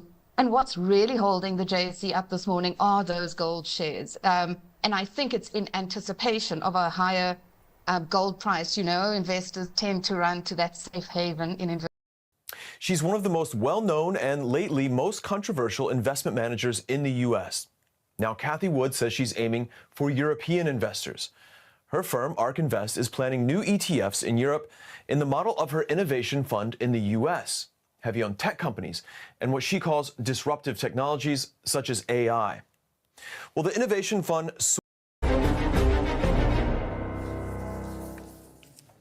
Welcome to the program. It's 1200 GMT. That's 3 p.m. in Gaza. And Israel has now imposed what it calls a total blockade on the enclave, cutting off food, fuel, water and electricity. It is part of the most serious escalation in decades. More than 500 Palestinians and 800 Israelis have been killed since Hamas's infiltration south of Israel on Saturday. These are the latest pictures from the Jabalia refugee camp in Gaza. There are reports of mass casualties. In all, hundreds of sites have been targeted throughout the besieged enclave. Hamas says 4 Israeli prisoners have been killed in the bombardment. And a warning to our viewers, some of you may find these images disturbing. Our cameras captured the frantic scenes as rescue workers began to pull people from the rubble in the Jabalia neighbourhood. Yumna Al-Sayed is at a hospital in Gaza and filed this report. 2 massive raids happened in the northern part of Gaza. One in Jabalia refugee camp, that's the latest one. It was targeting or a bombing to a home, and all the neighboring homes and even an UNRWA school have been severely destroyed. Dozens of casualties were brought to hospital, mostly injuries and mostly children, unfortunately. We've seen them. We've seen the ambulances drop them, as well as a number of those who have been killed in that bombardment. Just before that bombardment, 5 minutes before it, the other bombardment was for a Susi mosque, which is in the Shati refugee camp, also in West Gaza City, and that's one of the most densely, or it's considered to be the first most densely populated refugee camp in Gaza, and then Jabalia follows after it. The mosque was also targeted without prior notice. Many civilians of those who were injured from the targeting were brought to hospital, including those who were killed from that targeting. We've seen the pictures of how much the destruction caused from every raid and every missile, every bombardment made, and that all affects the infrastructure. So basically, these areas, like for example, Beit Hanun neighborhood, another very densely populated area, has like local witnesses and sources say that over 70% of that neighborhood has been completely wrecked. It has been completely wiped out. The infrastructure, no electricity there, water pipes, pipelines, everything has been completely destroyed. Of course, in addition to civilian homes and every other building in that area that was under heavy bombardment all night. So we're talking about the destruction of not just homes and air, but even infrastructure in every area that is subjected to a missile or a bombardment. Okay. Jamila Abu Zununa is in the north of Gaza, where a market in Jabalia refugee camp was targeted earlier. This is the north of Gaza. We have just heard a huge explosion. We have no intel until now. But for the last couple of hours, they have targeted, the last raid was on Jabalia, the trans area in Jabalia. It's Jabalia camp is one of the most crowded camps in Gaza. They have targeted a market there, and there's about more than 50 people dead. And as the Prime Minister, the spokesman of the Ministry of Health, Ashraf Al-Qadra, has said, the death toll until now is 500 dead. This situation, he has explained, that caused disability of trying to contain the amount of casualties coming to the hospitals of Gaza, which shows us how complicated the coming days are going to be. In addition, or especially that by Wednesday, there is going to be no electricity in Gaza. The power stations are running out of electricity, so there is no electricity, no food or water. No one is anticipating what is going to be in the coming days. We're just waiting to know what's going to happen. Let's turn to southern Israel now, and Charles Stratford is live for us outside Sderot. Charles, what's the latest lines coming out from the Israeli army?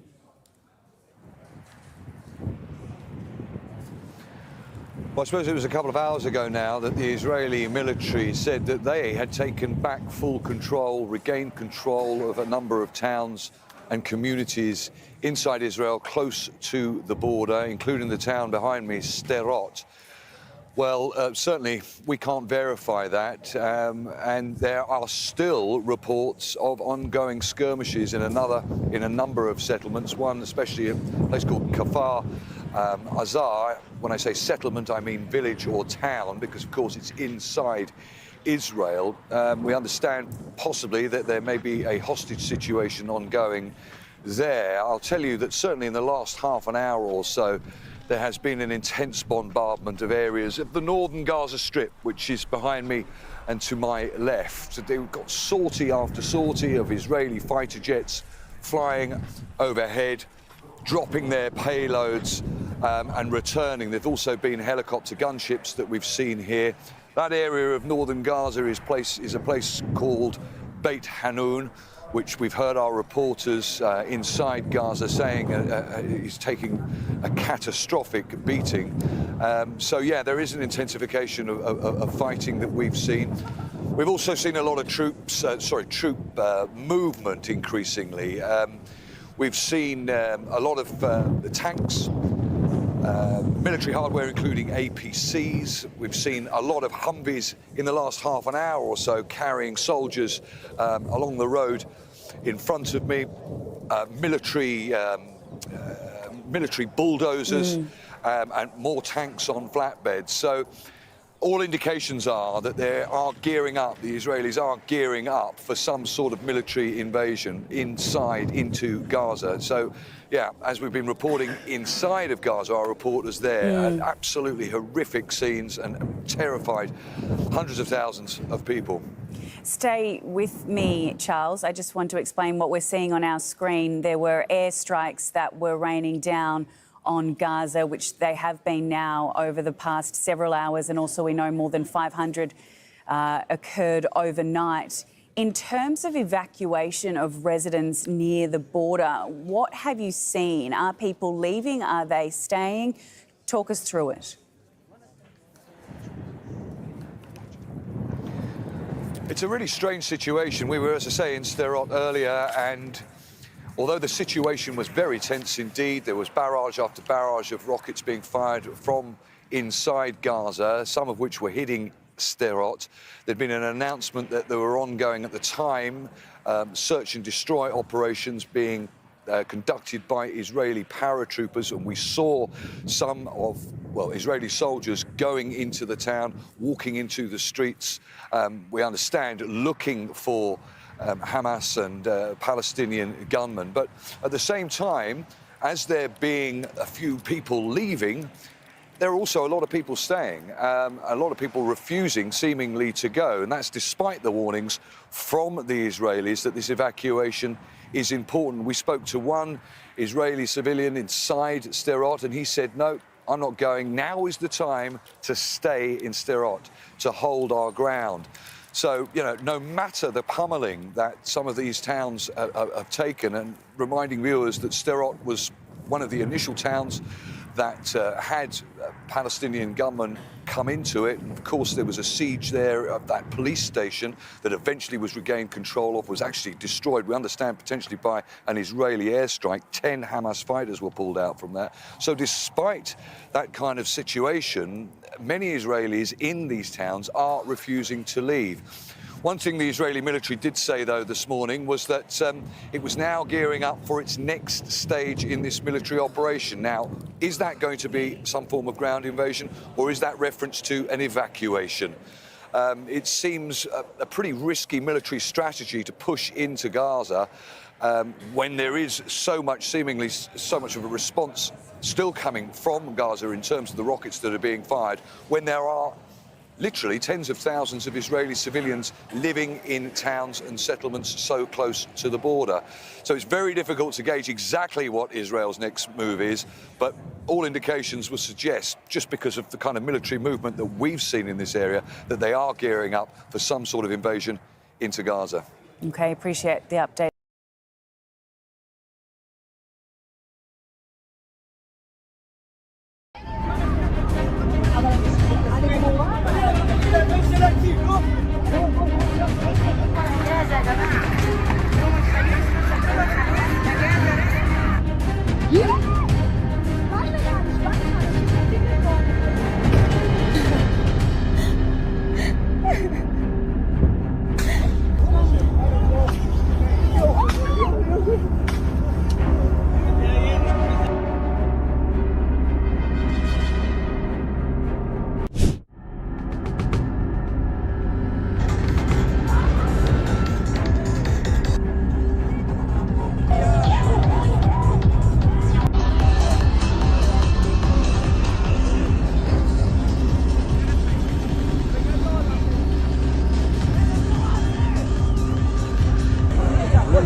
دلوقتي يا جدعان دول الصاعقة المصرية، سلاح المظلات، وهو بينزل عندنا في نادي النصر مصر الجديدة.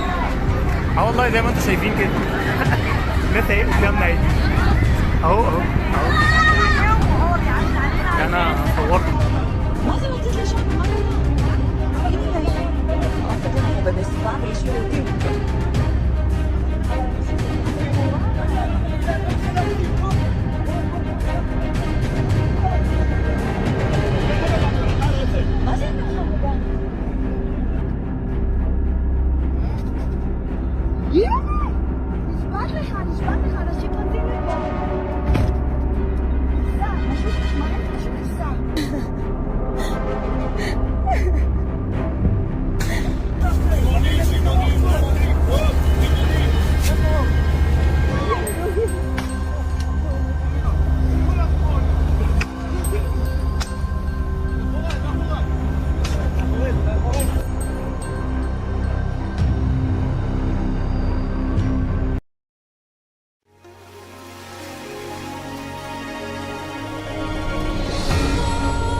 If we're doing good deeds, they will stand for you. But if we're being vile towards other people, it comes with a cost.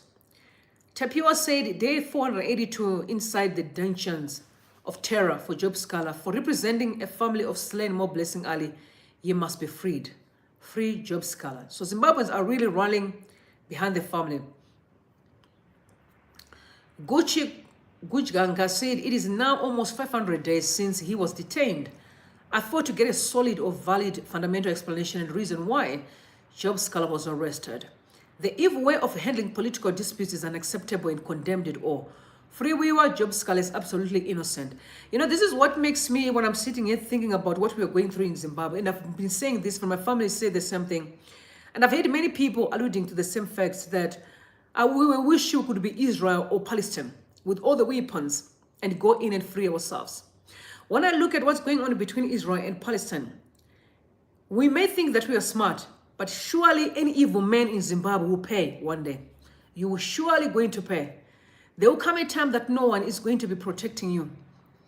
Because what you're doing right now is planting a seed in all of us. People are getting so upset daily. People have the right to live freely. They have the right to be human. But as Zimbabweans, we've been under this toxic evil regime for decades, literally. Decades. Look what Palestinians did against Israel. People didn't care less about death. What is not? Are we not dying, guys? Most of us, we are at ransom. We are walking dead people. We are shackled. We are not free to live the life the way that we want to live because of the regime. We can't speak truth to power. We can't defend ourselves. We are always going to be threatened. You unleash the army, but there will come a time that our people will stand against themselves, against the evil, and fight for peace. That time is very near. It is very, very near. ZANU-PF should be very worried, especially after what happened between Palestine and Israel. You should be very worried. If I was a ZANU-PF supporter, I should be very, very worried. Knowing that when people are quiet, they're not just quiet. You know, people are not stupid, especially when they are quiet. People are not stupid. You must remember that. People are given the brains for a reason. They're given brains to plan, to think, to orchestrate. And human beings were never meant to be abused. They were never meant to be in that position. And if they are abused, they'll find ways to free themselves, notwithstanding what you think or who you think you are and what you think you have. It is quite a very sad story. And then John Oates also said the continued detention of Job Scholar MP is an affront to the Zimbabwe constitution, to all norms of democratic society. We call on the Zimbabwe government to release Job Scholar immediately and end their prosecutorial persecution of the political opposition. Immediately.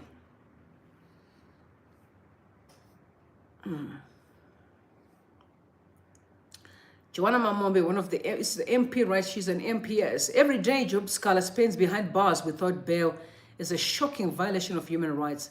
It's time for justice to prevail. Free Job Scholar, human rights matter. It's heartbreaking just reading these tweets. The pushbacks are heavy and the people are super angry. Now, very long tweet, but important tweet. And I also ask you guys, let's pray for each other. Prayers up for Job Scholar. So prisoner of conscience, that is Dr. Walter Muzembe, and political detainee, Job Scholar, is not feeling well. To date, I've received 2 very touching letters directly from him from inside prison on his illegal incarceration running to 500 days without bail. Blood in his too is a bad signal. I've been through it, and many public officials and many now late, we know, because that is always a weapon of the regime. I've been through it, and many public officials, many now late. I've referred quite a number of them from where I eventually sought help. A recently retired, very top civil servant is also a frequent guest of this institution that specializes in gastrointestinal complications. The Zimbabwean version of this, which turns out to be colon cancer. In all diagnosed cases seems to be external included, ordinarily referred to as poison. Dr. Person Zamara got in touch with me a fortnight before his demise. We tried everything from crowdfunding for the medical bills to referrals. I expressly told him to fly out for expect medical intervention. He sought local surgical solutions, and the rest of his history. From the prison SOS issued by close family and his lawyer Harrison Gomo, Job needs urgent diagnosis and treatment depending on the results. But above all, he needs his freedom from political persecution. Idi Mnangagwa, Mr. President, you don't need to deal with this when it's too late. Exercise your compassion and empathy and let go. Evidently, no judge wants to release Job for fear of reprisal. You and you alone hold the keys to his freedom, his life and good health. Urgently consider Murambwe.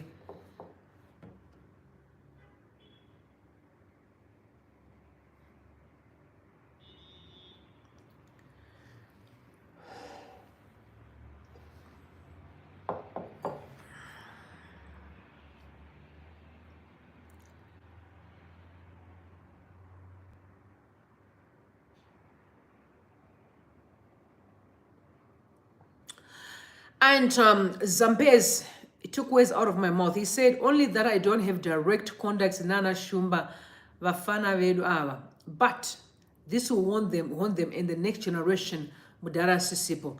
Don't say you didn't have good people who advise you. Ingos Mangbana A, Temba Mliswa Tongai were tagged in Idi Mnangagwa. And 23 August said, Akuna President Akadaro using state apparatus to punish citizens. Robert Mugabe said it. Idi is cruel. He wants Job dead. He fears him. And Prince Gang said, unfortunately, your plea will fall on deaf ears. People forget power is temporary. Pep said only an uprising will free Zimbabwe. And also could say it's like some opposition cadres are behind this. I don't buy that. I don't think I'm going to be reading because those are ghosts from ZANU-PF, of course. They're always working so hard, try to divide the Triple C. I don't think that some people in opposition would want him. I think people, if they are bought, would be used by ZANU-PF to keep him at ransom, to keep him under punishment. I mean, I'm a firm believer that we don't really need to talk about everyone else who don't matter, because we know who matters. The person that matters is the president, Idi. The rest of the people don't really matter. What I think, or what my brother may think, or all of us think, at this point in time, is not important. But what matters is the decree of Idi, the president. He's supposed to release Job Scar, because from what Mozambique is saying is that no judge wants to release him because they're afraid to be eliminated. So ED has the power and authority to free Job Scar out of prison. It is very sad to watch, really sad, extremely sad. And I pray for him, and I'm just asking everyone else to pray for him. Let's pray for him. Let's trust God. Nothing should hurt him. Nothing should hurt him, whatever it is. In Jesus' name. And now we have my teacher as well. You heard that one of her fraudulent case was scrapped off the roll. So the moment you see Herald reporting something, then you know ZANU-PF has a hand in it. Of course, ZANU-PF has a hand on it. There's no any other way around. So Herald is reported that the state yesterday withdrew fraud charges before plea against incarcerated comedian Felicitas Murata, popularly known as My Titi. And this is the thing, after the money that was owed, about $10,000 US was paid. First of all, she's in prison. People are asking who paid. Of course, if it's Herald reporting good news most of the times, it's because ZANU-PF has a hand. Of course, who doesn't know? We know that, right? Because it's either, if they either report propaganda or anything now. The question that people are having, and that we all know, is the following thing is going to be released. That's for a fact. Because she has been in prison, and you have seen how she has been given platforms gallivanting all over the place. And we are also asking, there are so many people in prison, how come Job Scala was never been given an opportunity to gallivant? Job Ngariva was never given an opportunity to gallivant. The attorneys, they can impact life. If prison is really a rehabilitation center, and you're allowed to go outside and be of a blessing to people, tell your stories. How come she went to prison recently, and all of a sudden she's getting all these platforms? She's dancing, people are seeing it, taking pictures all over the place. And all of a sudden, the other crime is scraped off the roll. What is it supposed to tell you? Of course, the ruling party is behind it. And you know, remember, she's very close to now Zodwa. Oh, of course. The allegations that they're the ones behind the drug pushing in Zimbabwe, the drug kingpins, allegations by many people. That was actually Neva Masurase who put out that tweet that Zodwa and Passion Java, they are drug kingpins who are rolling in drugs for our youth in Zimbabwe. Those are simply allegations. So I'm not surprised if this is where we are today. So you have to be closer to the regime in order for you to get away with murder all the time. But the time is near when our people are going to be free. The time is very, very near. I'm very positive about this. The time is near when our people are going to be free from the wickedness of some of our people. It is sad, extremely sad. All right, guys, tell me what you think, guys, in the comment section below, because I've seen people commenting very much so. So this is quite a very quick live that I wanted to do so you guys can be aware, for those that didn't get hold of the news, that he is not well. So I think my plea really to everyone is, let's pray for him. Prayers up for him. Let's do whatever it takes to protect each other. I'm just shocked that in 2023, we're still acting like we're in 1500s. The greed for power, you've got all that you want. You've collected land, you've collected money, everything, cars you have, houses you have, your children have cars, they have mines, everything you have, but you still want people's blood. It is very sad to watch, extremely sad and embarrassing. I don't know the kind of legacy that these old men are prepared to leave. I don't know what kind of legacy, but God will stand for his people, and truth will eventually prevail. And yeah, let's pray for him. Let's pray for him. May God bless you, and may God bless Zimbabwe. I love you all, but I'm coming back. Really a lot of stories that we are going to cover today. One story that is blooming is South Africa is very worried that ANC may employ the same tactics of rigging from ZANU-PF, since you have seen Ramaphosa really kind of holding hand in hand with ED. And South Africans have said, no way, you can't rig elections here. But the commission really assured people that they will never be rigging. But you know, talk is cheap. Talk is cheap. So I'm covering that story later tonight. Please come, let's have a discussion. Very, very heavy story that we're going to be covering tonight. Interesting.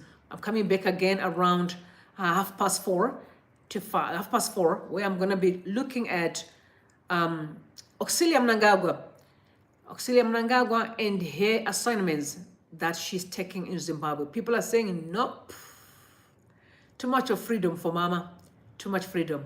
Mama should pack and focus on other things, but she takes so many official duties like she is employed with the government, yet she's a helper to Edie.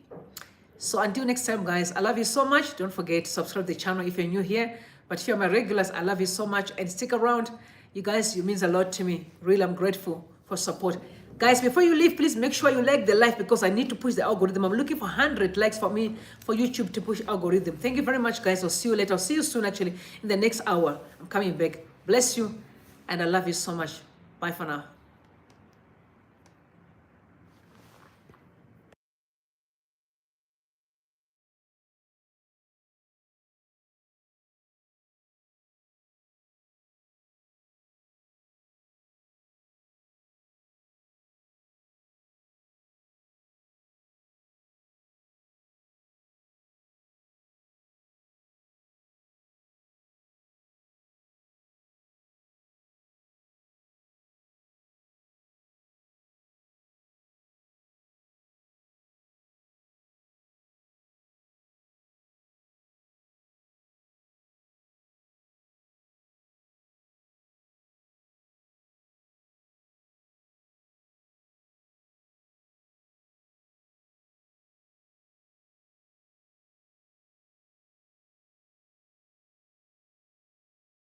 And welcome to Rombe Uncensored. Really, I don't have great news right now. So yeah, breaking news. Job Scholar is terminally ill in prison as we speak. And so this is really not good news for all of us, right? And also looking at Mighty to be released soon, allegations. But I'm going to have to dig into that story in the next 5-10 minutes, please. So just a quick one. Let's just see what's going on the trending story regarding this. What are the people saying about Job Scholar? This is absolutely sad, to be honest. It is sad. I don't know what you guys think, but here's the thing. If it's your first time, please, I'm asking you to subscribe to the channel. Make sure that you ring the bell so that every time I'm live, you'll be notified immediately. And don't forget to like the live as we move along, so at least YouTube can push the algorithm for us. Now, sad story indeed. But quickly, I wanted to see what are the tweets saying regarding this. Very sad story indeed. The issue of Job Scholar really breaks my heart. It breaks my heart. And you know how I feel. Last time I actually broke down talking about his story. Please, I'm asking you to make sure that you subscribe to the channel if you're new here. And my regulars, please, thank you so much for coming through and like the live as we move along. So I just want to go through some of the tweets that people dropped immediately after they heard about Job Scholar. So some of the this is actually Mushavi, Tino boss, he said that bail is a right. He has been denied this right. The constitutional court existed to protect rights. What's more, a person can apply directly to the constitutional court on a matter involving his liberty without first making an application for direct access. So why hasn't such an application been made? It's not like CCC Zimbabwe is a shortage or can't afford lawyers, is it? And then Jonathan Moyo, a hater. Jonathan Moyo is a hater. He said the post by Dead Hope is disquieting. What is happening to Job Scholar is indescribable, shameful, and blights Zimbabwe itself and exposes moral failure across the political divide, especially on the part of the country's institutions and practitioners in the administration of criminal justice. Where is the collective duty of care? Over the years, we have endured more than enough awful history with such experiences like Scholar's case, which should make all of us better than this at all times. And you raise a very important and telling point, Tino Nyoka. Why has the Scholar's case not been taken to the Constitutional Court? Because yes, you're absolutely right. That bail is a fundamental constitutional right. The fact that nothing has thus far been done to vindicate Scholar's right to bail is the Constitutional Court is a serious indictment, especially of Scholar's colleagues in CCC. Again, so immediately, Jonathan Moore is blaming CCC. Is CCC keeps Scholar in prison, or it's ZANU-PF that is doing that? We all know that they captured the courts. And then Rebel Mike said it always boils down to CCC with your twisted rat-like mind. ZANU-PF incarcerated Job Scholar. Only ZANU-PF should release him. I expect less from you, given you sold your own father's memory over your love for ZANU-PF. You should, I can't say the word, together with your ZANU-PF party. So people are now responding to Jonathan Moyo. Jonathan Moyo is always, hate on CCC. It's a fact. I love him as a father, brother, Zimbabwean brother. But one thing for sure is that he's very vile towards CCC all the time. I know they may not be perfect, but you cannot always see wrong about someone. There must be sometimes when you say to a person they've done right. But I know why, because allegations are you refused, Nelson Chamisa refused his advice. So that's why he's got so much hatred. But all politics in Zimbabwe, very toxic. So it's very hard for people to know if you're really there to support them or not. Very sad indeed, very sad. So let's quickly go and check that tweet. The report. So they say breaking. I've just spoken to Harrison Ngomo, the lawyer of Zimbabwe's political prisoner and CCC politician Job Scholar. He confirmed He confirmed to me that Sikala is seriously ill and that he is passing blood in his stool. This is very sad. You complained of a rumbling tummy and he asked me to bring a doctor today. Gomo said a few moments ago, Job Sikala has been in Kurubi maximum prison for 483 days without bail and without any custodial conviction. Bail is a right under Zimbabwe's constitution, but it has been denied to Sikala, who may have said is being persecuted for political activism using the police and the judiciary. And what is so sad about our police and the judiciary is that you are treating someone not knowing how you're going to be treated tomorrow. If they can ask you to be evil towards your brother, do you ever trust those people? You know, we are having a country where people don't even understand the power of trust. You know, the power of truth and the power of honesty. It is very sad to watch, really, really extremely sad, especially being done by people who claim to have gone to school and certified to protect the rights of citizens, the rights of people. And then they turn around to hate the very same people that they claim to be serving. Because what is the judiciary for? It's there to protect the rights of the people, correct? What are the police for? They are there to protect the rights of the people, correct? What are the army for? The army are there to protect the safety of the nation, correct? But this army in Zimbabwe, the CIO, are there to make sure that there is no infiltration, whether from different other countries or any terrorism in the country. But the very same people now, it shows that they have nothing to do. They are now turning against the very same people that they should protect. They are hating them daily for personal gain. It is quite very sad, extremely sad, really, extremely sad. My heart is so broken when it comes to the issue of Job Sikala. It's really broken. You saw how I broke down last time. And I'm asking myself, what kind of a country are we that does not understand the importance of respecting each other as a brother and sister? That all of us, we are special. All of us, we are important. We should be respected. It is quite very sad. It's disheartening. He has been in prison for more than how many days? More than 450 days, if I'm not mistaken. Hey. No bail, no trial. But we have so many people went to prison. They had trials. Some they've been out gallivanting. I'm talking about Maititi gallivanting. People that are known to be criminals. And I'm not a hater. I think both of them are important because for me, I believe if we are saying that incarceration is simply for rehabilitation, what kind of incarceration that Job Sikala is under? He did not murder anybody. He said public violence. Now that the elections are gone and you have won, you have claimed that you have won the elections, why is he still in prison? What violence is he causing right now? Was there ever violence in Zimbabwe? Except the terror that's being caused by the ruling party, ZANU-PF. There was no time that I saw Triple Sipo going there to fight. And Nelson Chamisa is always preaching peace in the country, that let's love each other, let's care for one another and protect each other.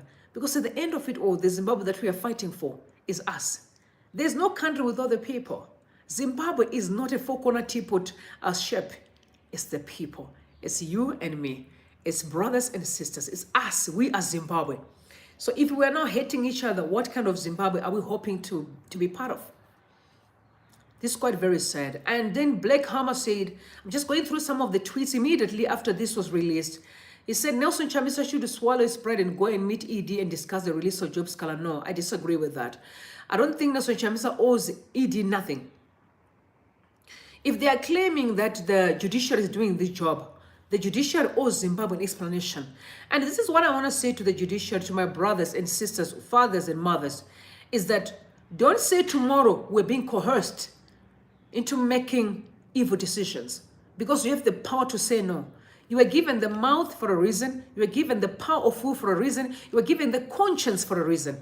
You were given your mind and brain for a reason. You went to school to cry out loud. Years of studies that you are going to protect the will of the people. So now all of a sudden you are claiming that you are being coerced. Why can't you say no? How many judges have actually resigned? Many of them. Because they understood and they knew that we cannot be used to do anybody else's dirty work. This is quite very sad to watch. Really extremely sad. And one of my ethics says to Kunyara Kurinani, if you don't know what to say, what do you mean Chamisa should swallow his pride? So much power, which power? This is politics, not child's play.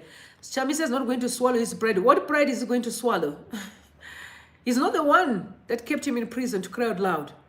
The ruling party. Okay, let's assume is the justice. Why is it the president is not saying anything? Why is the president is not writing a letter, to the judiciary? If the judiciary is doing their job, how come he was never taken to trial? What kind of constitution is the judiciary using in Zimbabwe that differs from all other prisoners? Because we have seen a lot happening to even some of the hardcore criminals. For example, we are talking about Muvevi. That guy, Muvevi, the guy, I don't remember his name, that actually murdered people in cold hard blood with shooting people. We saw him, that he was being sent to a psychiatric hospital. The guy that is bathed, he was clean, pristine. A person who is a psychopath will be seen with dirty and filth. This guy is clean, like the way that he used to look when he was going gallivanting in Dubai. Why? Because he's connected to the ruling party. He's actually busy as a psychiatric hospital, not in prison. And here we have Job Scholar, who was representing a grieving family that had lost their precious daughter, who was allegedly murdered by a ZANU-PF supporter. Now he is in prison. And now he's sick. This does not sound okay. We know throughout history that so many people were murdered for standing for what's right. As a political prisoner, he's standing for every Zimbabwean. We all desire to have a better Zimbabwe, be it ZANU-PF or CCC. All of us, we have a heart to see a better Zimbabwe. And some people are reminding me about Lenny Mojongwe too. And by the way, remember some of the things that we are saying, there is evidence on public domain. Those are the acts of the state. The guy that was narrating how Itai Zamara was eliminated, he mentioned that some of the people that you see in prison are not actually prison guards, are coming from a SAS department that does all the dirty work for the state, allegedly. Why are we doing what we're doing to each other as Zimbabweans, as brothers and sisters? We both deserve a better country. Let's work together and love for each other. Atim Pachirisa should not be in prison, but at home with his family, wishing him a speedy recovery. Citizen Coalition for Change, they said, let us continue in demanding the release of all political prisoners who are being persecuted for their political beliefs. Job Scholar, Job Ngarivume, and several others among the political prisoners who are being targeted by the regime in Harare due to their political perspectives. Free Job Scholar, free all prisoners, all political prisoners. Say no to abductions, arrests, lawfare, intimidations, and rigged elections. This is really sad. And Citizen Nkululeko said the news that Honorable Job Scholar is unwell, while head as a political prisoner, is unsettling. We all know. We're feeling very uncomfortable right now, considering the situation of this dictatorship. We understand what they're capable of. Anyone who challenges them becomes a devil. And that person should go. So the news that Honorable Job Scholar is unwell while held as a political prisoner is unsettling. Functionaries of the regime must know that the oppressor is no longevity. Don't do it. Agreed. You should all be seeing that the people that you're protecting right now, someone was talking about that the president, the vice president, all of them in 3. If we calculate their years, they're more than 200. That can show you that the time to go home is very near to be with the Father. Because all of us will go to be with the Father, aren't we? We need to love and protect each other.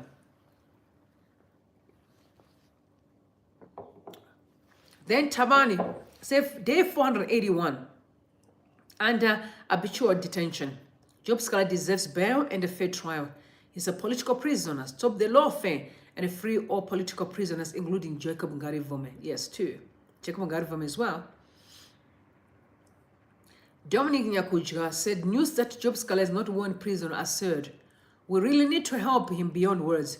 Watching him deteriorate in the hands of ZANU-PF is a sad chapter in the story of our fight for a democratic society. And I'm disappointed. Like, I wish to sit down with the judiciary, our fathers and our mothers, and really speak deeply into their hearts and say, listen, history will judge you deeply. And don't forget that we are watching you. We are watching you, and there will come a time that you may be struggling to walk. Wake up and have high blood pressure, and we can meet you in hospitals. You need our help. Don't forget that we need each other. There will come a time where money can't help you. Money who fail. It failed before in different generations. When it's God's time, nothing can protect you except your deeds. If we're doing good deeds, they will stand for you. But if we're being vile towards other people, it comes with a cost. Tapioa said day 482 inside the dungeons of terror for Job Scala, for representing a family of slain Mo Blessing Ali, he must be freed. Free Job Scala. So Zimbabweans are really rallying behind the family. Gucci Gujganga said it is now almost 500 days since he was detained. I fought to get a solid or valid fundamental explanation and reason why Job Scala was arrested. The evil way of handling political disputes is unacceptable and condemned it all. Freewiwa Job Scala is absolutely innocent. You know, this is what makes me, when I'm sitting here thinking about what we are going through in Zimbabwe, and I've been saying this, from my family say the same thing. And I've heard many people alluding to the same facts that we wish you could be Israel or Palestine with all the weapons and go in and free ourselves. When I look at what's going on between Israel and Palestine, we may think that we are smart, but surely any evil man in Zimbabwe will pay one day. You will surely going to pay. There will come a time that no one is going to be protecting you. Because what you're doing right now is planting a seed in all of us. People are getting so upset daily. People have the rights to live freely. They have the right to be human. But as Zimbabweans, we've been under this toxic evil regime for decades, literally. Decades. Look what Palestinians did against Israel. People didn't care less about death. What is not? Are we not dying, guys? Most of us, we are at ransom. We are walking dead people. We are shackled. We are not free to live the life the way that we want to live because of the regime. We can't speak truth to power. We can't defend ourselves. We are always going to be threatened. You unleash the army, but there will come a time that our people will stand against themselves, against the evil, and fight for peace. That time is very near. It is very, very near. ZANU-PF should be very worried, especially after what happened between Palestine and Israel. You should be very worried. If I was a ZANU-PF supporter, I should be very, very worried. Knowing that when people are quiet, they are not just quiet. No, people are not stupid, especially when they are quiet. People are not stupid. You must remember that. People are given the brains for a reason. They're given brains to plan, to think, to orchestrate. And human beings were never meant to be abused. They were never meant to be in that position. And if they are abused, they'll find ways to free themselves, notwithstanding what you think or who you think you are and what you think you have. It is quite a very sad story. And then John Oates also said the continued detention of Job Scala MP is an affront to the Zimbabwe constitution, to all norms of democratic society. We call on the Zimbabwe government to release Job Scala immediately and end their prosecutorial persecution of the political opposition. Immediately.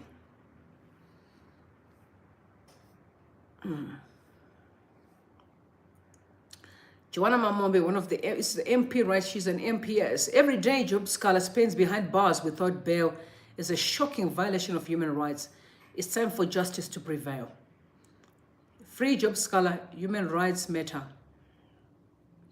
It's heartbreaking just reading these tweets. The pushbacks are heavy and the people are super angry. Now, Very long tweet, but important tweet. And I also ask you guys, let's pray for each other. Prayers up for Job Sikala. So prisoner of conscience, that is Dr. Walter Muzembe, and political detainee, Job Sikala, is not feeling well. To date, I've received 2 very touching letters directly from him from inside prison on his illegal incarceration running to 500 days without bail. Blood in his too is a bad signal. I've been through it, and many public officials and many now late, we know, because that is always a weapon of the regime. I've been through it, and many public officials and many now late. I've referred quite a number of them from where I eventually sought help. A recently retired, very top civil servant is also a frequent guest of this institution that specializes in gastrointestinal complications. The Zimbabwean version of this, which turns out to be colon cancer. In all diagnosed cases, seems to be external included, ordinarily referred to as poison. Dr. Person Zamara got in touch with me a fortnight before his demise. We tried everything from crowdfunding for the medical bills to referrals. I expressly told him to fly out for expect medical intervention. He sought local surgical solutions, and the rest of his history. From the prison SOS issued by close family and his lawyer Harrison Gomo, Job needs urgent diagnosis and treatment depending on the results, but above all, he needs his freedom from political persecution. Idi Mnangagwa, Mr. President, you don't need to deal with this when it's too late. Exercise your compassion and empathy and let go. Evidently, no judge wants to release Job for fear of reprisal. You and you alone hold the keys to his freedom, his life and good health. Urgently consider Murambwe.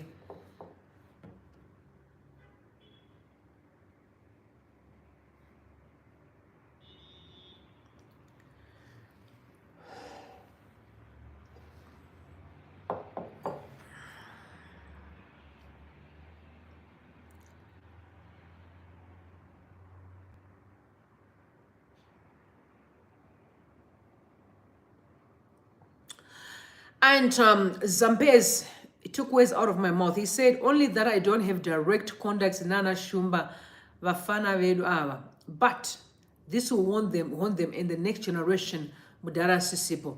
Don't say you didn't have good people who advise you.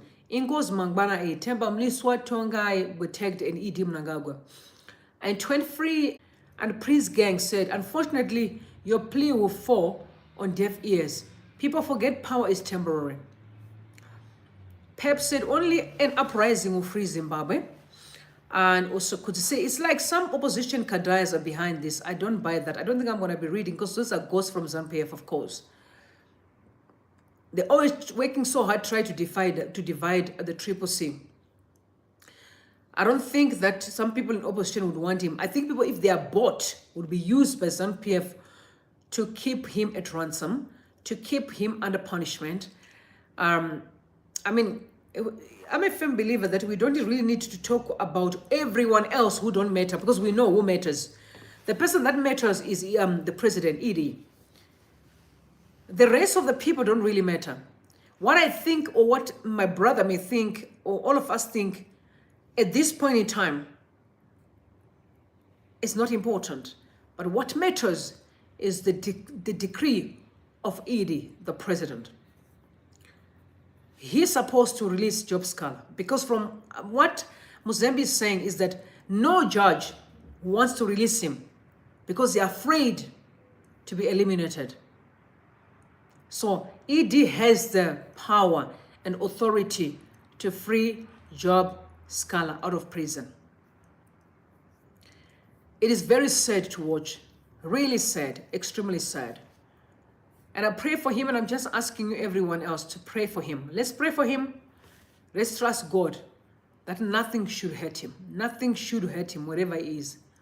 In Jesus' name. And now we have my teacher as well. You heard that one of her fraudulent case was scrapped off the roll. So the moment you see Herald reporting something, then you know ZANU-PF has a hand in it. Of course, ZANU-PF has a hand on it.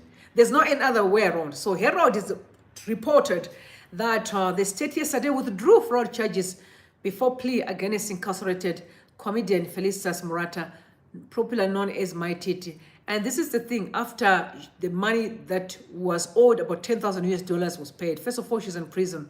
People are asking who paid. Of course, if it's Herald reporting good news most of the times, it's because ZANU-PF has a hand. Of course, who doesn't know? We know that, right? Because it's either, if they either report propaganda or anything now. The question that people are having, and that we all know, is the following thing is going to be released. That's for a fact. Because she has been in prison, and you have seen how she has been given platforms gallivanting all over the place. And we are also asking, there are so many people in prison, how come Job Scala was never been given an opportunity to gallivant? Job Ngarivam was never given an opportunity to gallivant. The attorneys, they can impact life. If prison is really a rehabilitation center, and you're allowed to go outside and be of a blessing to people, tell your stories. How come she went to prison recently, and all of a sudden she's getting all these platforms? She's dancing, people are seeing her, taking pictures all over the place. And all of a sudden, the other crime is scrapped off the roll. What is it supposed to tell you? Of course, the ruling party is behind it. And you know, remember, she's very close to now Zodwa. Oh, of course. The allegations that they're the ones behind the drug pushing in Zimbabwe, the drug kingpins, allegations by many people. That was actually Neva Masurase who put out that tweet that Zodwa and Passion Java, they are drug kingpins who are rolling in drugs for our youth in Zimbabwe. Those are simply allegations. So I'm not surprised if this is where we are today. So you have to be closer to the regime in order for you to get away with murder all the time. But the time is near when our people are going to be free. The time is very, very near. I'm very positive about this. The time is near when our people are going to be free from the wickedness of some of our people. It is sad, extremely sad. All right, guys, tell me what you think, guys, in the comment section below, because I've seen people commenting very much so. So this is quite a very quick live that I wanted to do so you guys can be aware, for those that didn't get hold of the news, that he is not well. So I think my plea really to everyone is, let's pray for him. Prayers up for him. Let's do whatever it takes to protect each other. I'm just shocked that in 2023, we're still acting like we're in 1500s. The greed for power, you've got all that you want. You've collected land, you've collected money, everything, cars you have, houses you have, your children have cars, they have mines, everything you have, but you still want people's blood. It is very sad to watch, extremely sad and embarrassing. I don't know the kind of legacy that these old men are prepared to leave. I don't know what kind of legacy, but God will stand for his people, and truth will eventually prevail. And yeah, let's pray for him. Let's pray for him. May God bless you, and may God bless Zimbabwe. I love you all, but I'm coming back. Really a lot of stories that we are going to cover today. One story that is brewing is South Africa is very worried that ANC may employ the same tactics of rigging from ZANU-PF, since you have seen Ramaphosa really kind of holding hand in hand with ED. And South Africans have said, no way, you can't rig elections here. But the commission really assured people that they will never be rigging.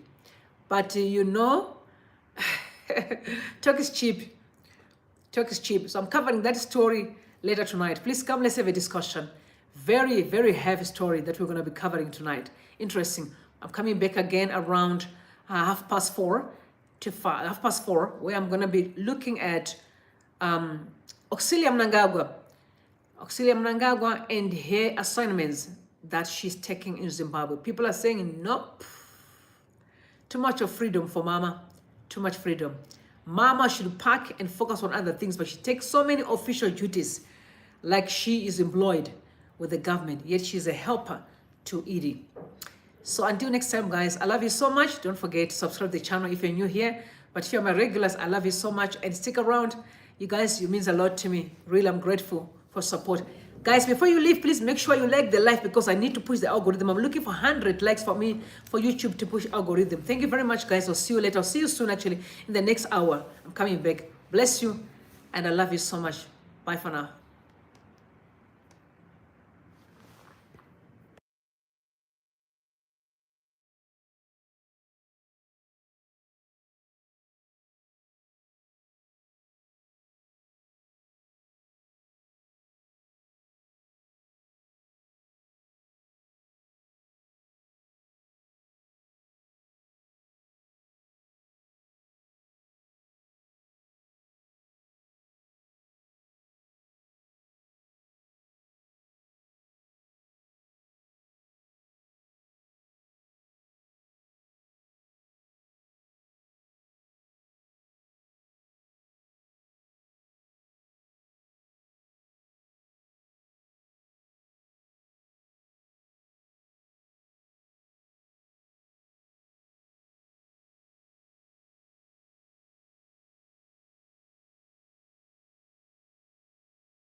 Hi everyone, welcome to ZIMBABWE News. Emma Swingo, Econet manager at Momutisi, has been accused of sexually harassing junior colleagues. When contacted for a comment, he refused the allegations.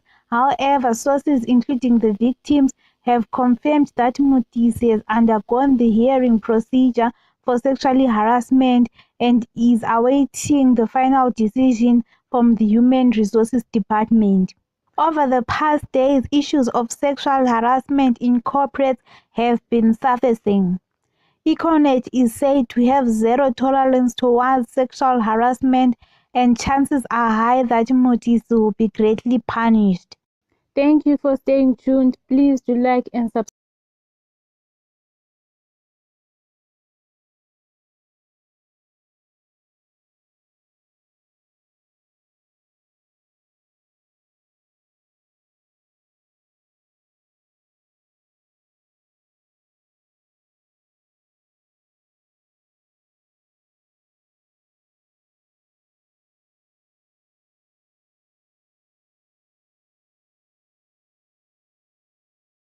Hi everyone, welcome to ZIMBABWE News. Emma Swingo, Econet manager at Momutisi, has been accused of sexually harassing junior colleagues. When contacted for a comment, he refused the allegations.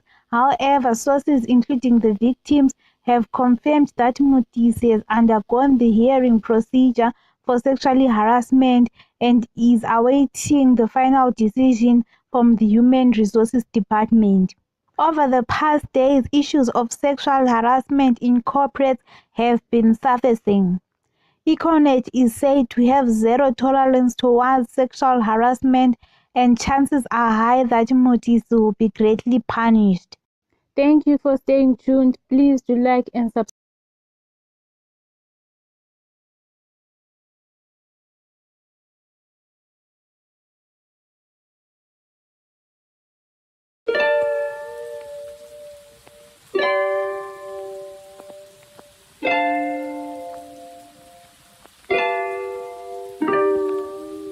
VHNX is a brand operated by VHNX from SVG that initially appears legitimate.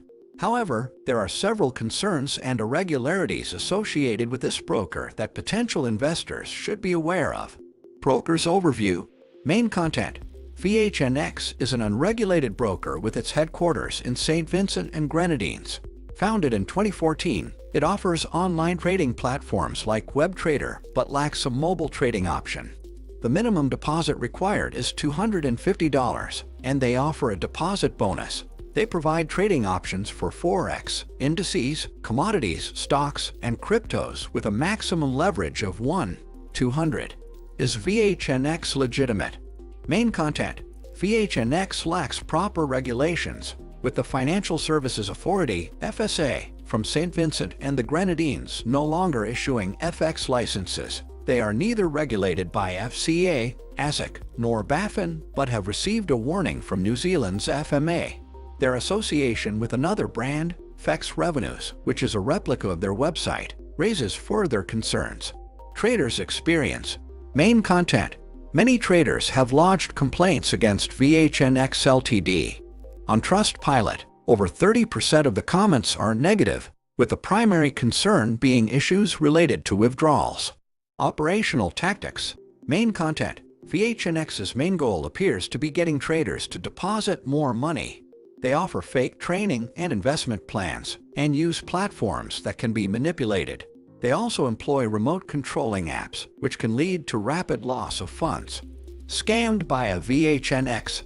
If you have lost money with a VHNX, don't panic. You are not the first, and you likely won't be the last. Mistakes can happen even with the most cautious of investors, and should be used as a learning opportunity. The good news is that there is help available. The team, a specialist group dedicated to helping consumers recover funds lost online, is available. Joining us now is the Deputy Mayor of Jerusalem, Fleur Hassan. Welcome to you, Mrs. Mayor, Madam Mayor. The imagery is stark. It is disquieting. The nation of Israel, a nation most Americans have a special devotion to, under attack by terror groups from the Gaza Strip and elsewhere. Give us the latest from where you are. I assume you're in Jerusalem. Give us the latest. Yes, it's like we're living in a nightmare. I can't overestimate the terrible feeling that we have. Yesterday morning, which was not just the Sabbath, but it was also a Jewish holiday in the Jewish calendar, we woke up in Jerusalem with sirens. Now, there's very rarely sirens in Jerusalem because Jerusalem is normally not a place where rockets are landing. The sirens continued all morning. And of course, we all know in Israel that when there are sirens, you have 1 minute to run to the shelter. So I got into the shelter with my 4 children and remained there for the largest part of the morning. And I understood at that point that something bad had happened. We had no idea that we were looking at a massacre. We were looking at a border breach. And I mean, I can't begin to tell you how shocked and traumatized the country is. The irony is that a week ago, we were all pondering whether the Yom Kippur War could happen again, because that was also a surprise attack 50 years ago. And of course, different people had different opinions. Little did we know that a very short week later, we'd be looking at something similar. You know, Madam Mayor, I was actually in your city a little over a year ago, and I can tell you war was the last thing on my mind. In your beautiful city, the Israeli people are surrounded by enemies. I mean, it's a success, quite frankly, when a neighbor just merely agrees to recognize your right to exist. But you mentioned the word traumatized. I cannot imagine, in the eyes of Israelis, seeing invaders on Israeli soul. That it must shock the Israeli people. But even more, not having soldiers at the border, dealing with them. The scuffles were not between soldiers and the terrorists, like your reporter was saying. They went into people's homes. They went and massacred and executed people in their homes, their children in their beds, old ladies in their beds. They went to a peace festival and just randomly shot at people in this field. There were 3,000 people in this dance party, and they randomly executed them in this field. Nobody thought we'd see images like this in Israel ever. And so you have to ask yourself, what happened? How did they get in? How did they manage to do this? Israel has a very secure border.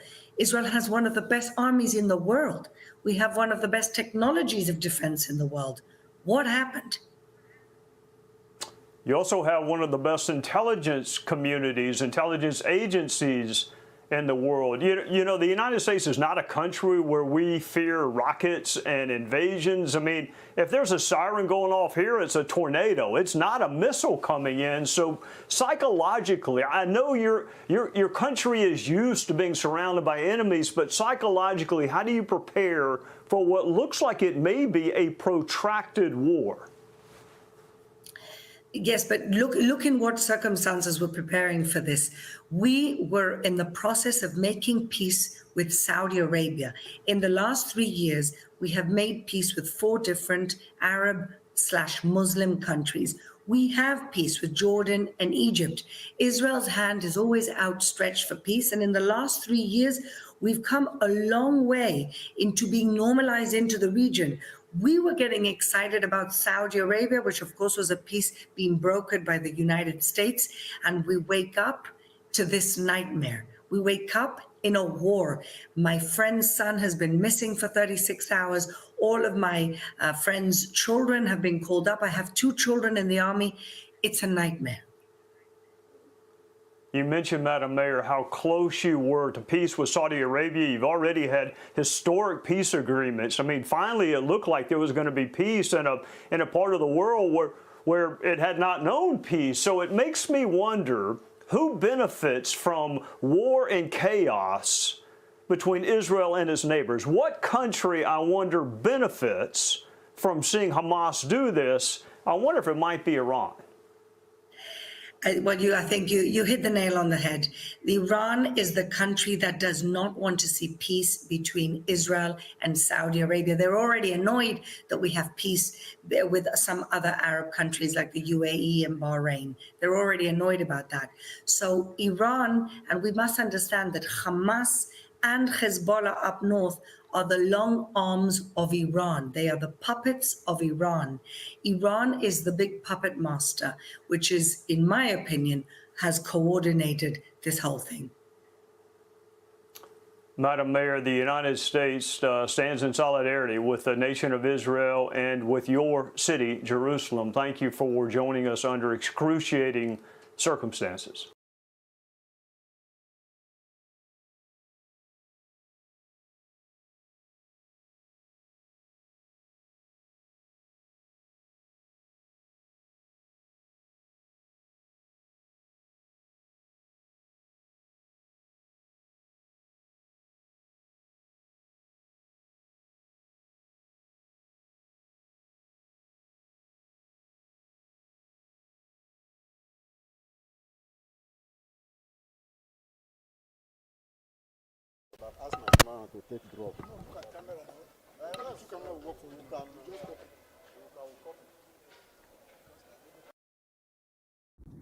In this video, I'm going to help you find the absolute best. What's going on, guys, and welcome back. Get ready for a toxic week in Marvel Snap as Man-Thing arrives to the game. We're going to talk about where he fits into Marvel Snap, the best decks, combos, and everything around the archetype. Now, with that, we're also going to talk about the top 10 toxic and disrupt cards in Marvel Snap. Which ones truly make a difference? Lastly, guys, we're going to finish on our buff and nerf wish list. We had a pretty dry content patch, but we have an OTA Thursday, and we're going to talk about which cards need some love, which other ones need to be tamed down a bit. We're going to talk about that all today and more on this episode of the Snapchat. And as always, I'm joined by Mr. Alex Kocha. Hello, Alex. Happy continuation of spooky season. We are now a week past Elsa coming to the game. How are we doing? I'm doing great, Cozy. I mean, this has been a wild week in Marvel Snap. Been loving the weekend missions. They've been completely changed, eh? They're much more accessible. We're getting some rewards. But Cozy, I have a problem. I got to take it up with you. I'm trying to do my Elsa Bloodstone weekend missions, trying to play my Nightcrawlers, zooing out with my Blood Flood deck, and then all of a sudden, I got Sandman everywhere. I'm like, why is Sandman all over the place? And then, sure enough, I go to my favorite YouTube channel, Cozy Snap, and I see it. How dare you reintroduce Sandman into the meta? Dude, everyone, when I do like a Galactus deck or Sandman, like I feel like I've joined the dark side. I feel bad. Like I click publish and it's not a good feeling to be had. But it's, to be fair, my gosh, does it work against Elsa? Yeah, I know. I haven't played it since. I got it out there. I did the deed. Some of the comments were not exactly happy, but yeah, man, with the Doom buff again too, and with Mobius, Sandman is Sandman, and he's in a pretty good spot. But yeah, with that, that's a toxic deck. We have a toxic week, man. We obviously have Man-Thing coming out, and we broke them down a lot last week. Excited to continue that and also talk about like the archetype in general. I think a lot of people, this might be their first or like serious attempt into playing kind of the disrupt toxic archetype. So excited to break that down with you. But Elsa, I know we're going to talk about it on your channel. We'll get to your subjects. Initial thoughts on the card and the new season pass? I like her. I like the fact that it's bringing back all new archetypes. Like, you know, Zoo's back. It's been a card that's like, Loki was a Loki card. Like, Loki created its own archetype, right? And when you're playing a Loki deck, you're playing a Loki deck. I felt like Elsa is being splashed into so many different things. Yeah. Silky Smooth, Flood, Shuri. It's like been an add-on to so many things, and for that reason, I've really liked it. She's made a lot of decks better. She's obvious when like she's getting out of control. Like, you know, when you see that Kitty Pryde get like the 3rd buff, you're like, I'm out. Like it's obvious when she's getting a bit too much. I think she's counterable and altogether a good addition. But I know we'll talk about that more. Definitely did what we both thought. I think we were pretty accurate in our discussions last week on how we thought Elsa was going to be. And with that, like, what are we breaking down on your side of the channel, Alex? On my side of the channel, we're going to be discussing Elsa Bloodstone and kind of its impact on the meta thus far and our initial first impressions of its decks and its gameplay. We're also going to be talking about the top 10 win rate cards in Marvel Snap. We're going to be giving our impressions on what the most winningest cards in Marvel Snap are. And then finally, our favorite cards in October thus far. It's only been a week, but the meta has shifted significantly, and I'm interested in hearing, Cozy, from you, what your favorite cards at every cost are so far this season. Yeah, I mean, listen, we're going to talk about it on the 3rd subject, but the OTA and the content patch, I think together was a disappointment to be said. Luckily, Elsa...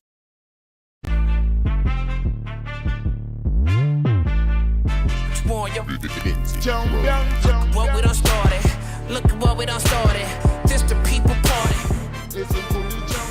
1, 2, 3 in the place to be. Party people is the BKMC Talib Kweli. We out here outside. We in the Bronx for real. We are at 1520 Sedgwick Avenue, where hip hop was invented. One of the first homes of hip hop. Shout out to Grandmaster Caz. Shout out to DJ Kool Herc. Shout out to my man Crazy Legs. Right now, there's DJs on stage. The music is going right now. We are really in New York City. And because we're really in New York City, we had to have a very New York City guest.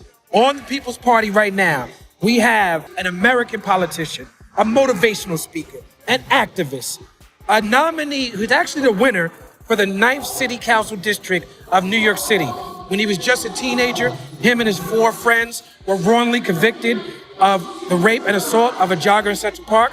They were then known as the Central Park 5. These days, we know them as the Exonerated 5. Since his release, he has served on the board of the Innocent Project. I rock with the Innocence Project. He writes books. He's a poet. He's an artist. He comes from this hip-hop culture. There have been movies made about his play. There have been documentaries made about his play. He went from the streets of Harlem to the prisons of Rikers Island to a Lifetime Achievement Award from President Barack Obama. He has written for the New York Post. He has written for all types of magazines and publications. This man is now about to take Harlem into a new, brighter future. Ladies and gentlemen, make some noise. Dr. Yusef Salaam of the Exonerated 5. Peace and love.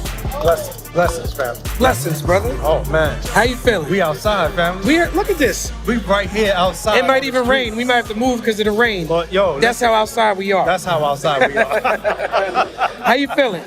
Man, I'm feeling so good. New York City. New York City. Listen, I used to say, yo, look, I can't complain, but I really can't complain now. That's right. It's about us doing what we were born to do. That's right. What we were chosen to do. That's right. By the grace of God. That's right. We are born on purpose. On purpose. With a purpose. Yes, indeed. I've learned from you. We the same age.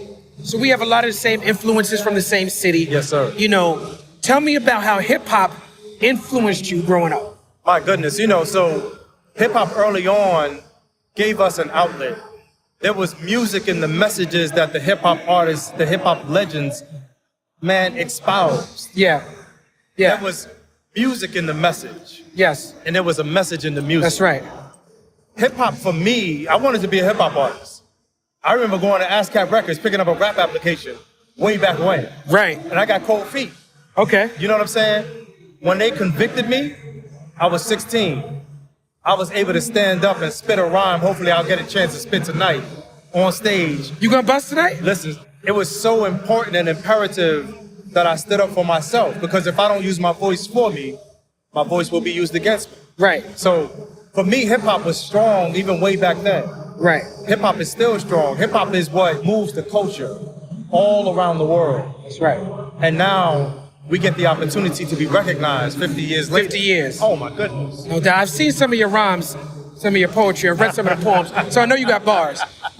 You grew up around Julie Dash, right? Yes. That's a great iconic filmmaker in our culture. A lot of people don't know about her, but she's very important in the world of black film. Pioneer. My father was in Daughters of the Dust. Okay, so but you was tapped in. I was tapped in, but Sankofa, all of that stuff. I mean, like literally all of that stuff is so. Okay. Not a lot of people know about the movie Sankofa. Man, my grandmother gave me that film. Highly Jemima. VHS tape. I used to work at Akiru Books, and we used to sell VHS tapes $150 a pop. Wow. So your grandmother spent bread to get you that because it was out of print for. Yes, indeed. It was hard to get. It was. Yeah. You know, yeah, and that wasn't our price. That changed up. That was their price. We wasn't trying to get the community like that, but that was Highly Jerima's price. He was trying to get his. That wasn't yesterday's price. Yes, sir. Sankofa's out of print. I need to get a copy of that digitized. I haven't seen it. Well, Ava DuVernay and Array, they basically bought it, and now they put it out on their I didn't know platform. that. Yeah. Shout out to Ava. She does great work. Yes, indeed. I really enjoyed that film she did about y'all experience. Oh, my goodness. Yeah. So, just to let you know, level set, the Central Park 5 gave us our voices back. When they see us change the world for us. I mean... Speak on it. Oh, my goodness. Speak on it. Central Park 5 was such a blessing because, Ken Burns basically was like, look, I narrate all my films. I don't want to do that with y'all. I want y'all to speak. Yeah. And by him giving us the platform to say our words, to use our words in a meaningful way, game changer. Yeah. And for people who don't know who watching, Ken Burns is maybe the most important documentarian. My goodness, in America. In America, Point blank period. Yeah. Point blank period. When Ava DuVernay said, I got next, she took it to a level of necessity and the urgency of now because she included the voice that was missing. And what was that voice? Our children. The families. She needed to recreate this legacy in the children's eye. Yes. So that they knew what was at stake. Yes. My goodness, 190 plus countries got to see When They See Us when it was released. Wow. The premiere itself was at the Apollo. And I'm sitting next to folks like Alicia Keys, and I'm just like, yo, that's Alicia Keys right there. Right. You know what I'm saying? Harlem's own. My gosh. Now, when I was growing up, Spofford was a bad word. Wow. Like, that was a place that you didn't want to go. Not at all. Not at all. And that's where they sent y'all. That's where they sent us. I interviewed Havoc from Mobb Deep recently. And on their debut album, Juvenile Hell, they got songs where they talk about the experience of Spofford.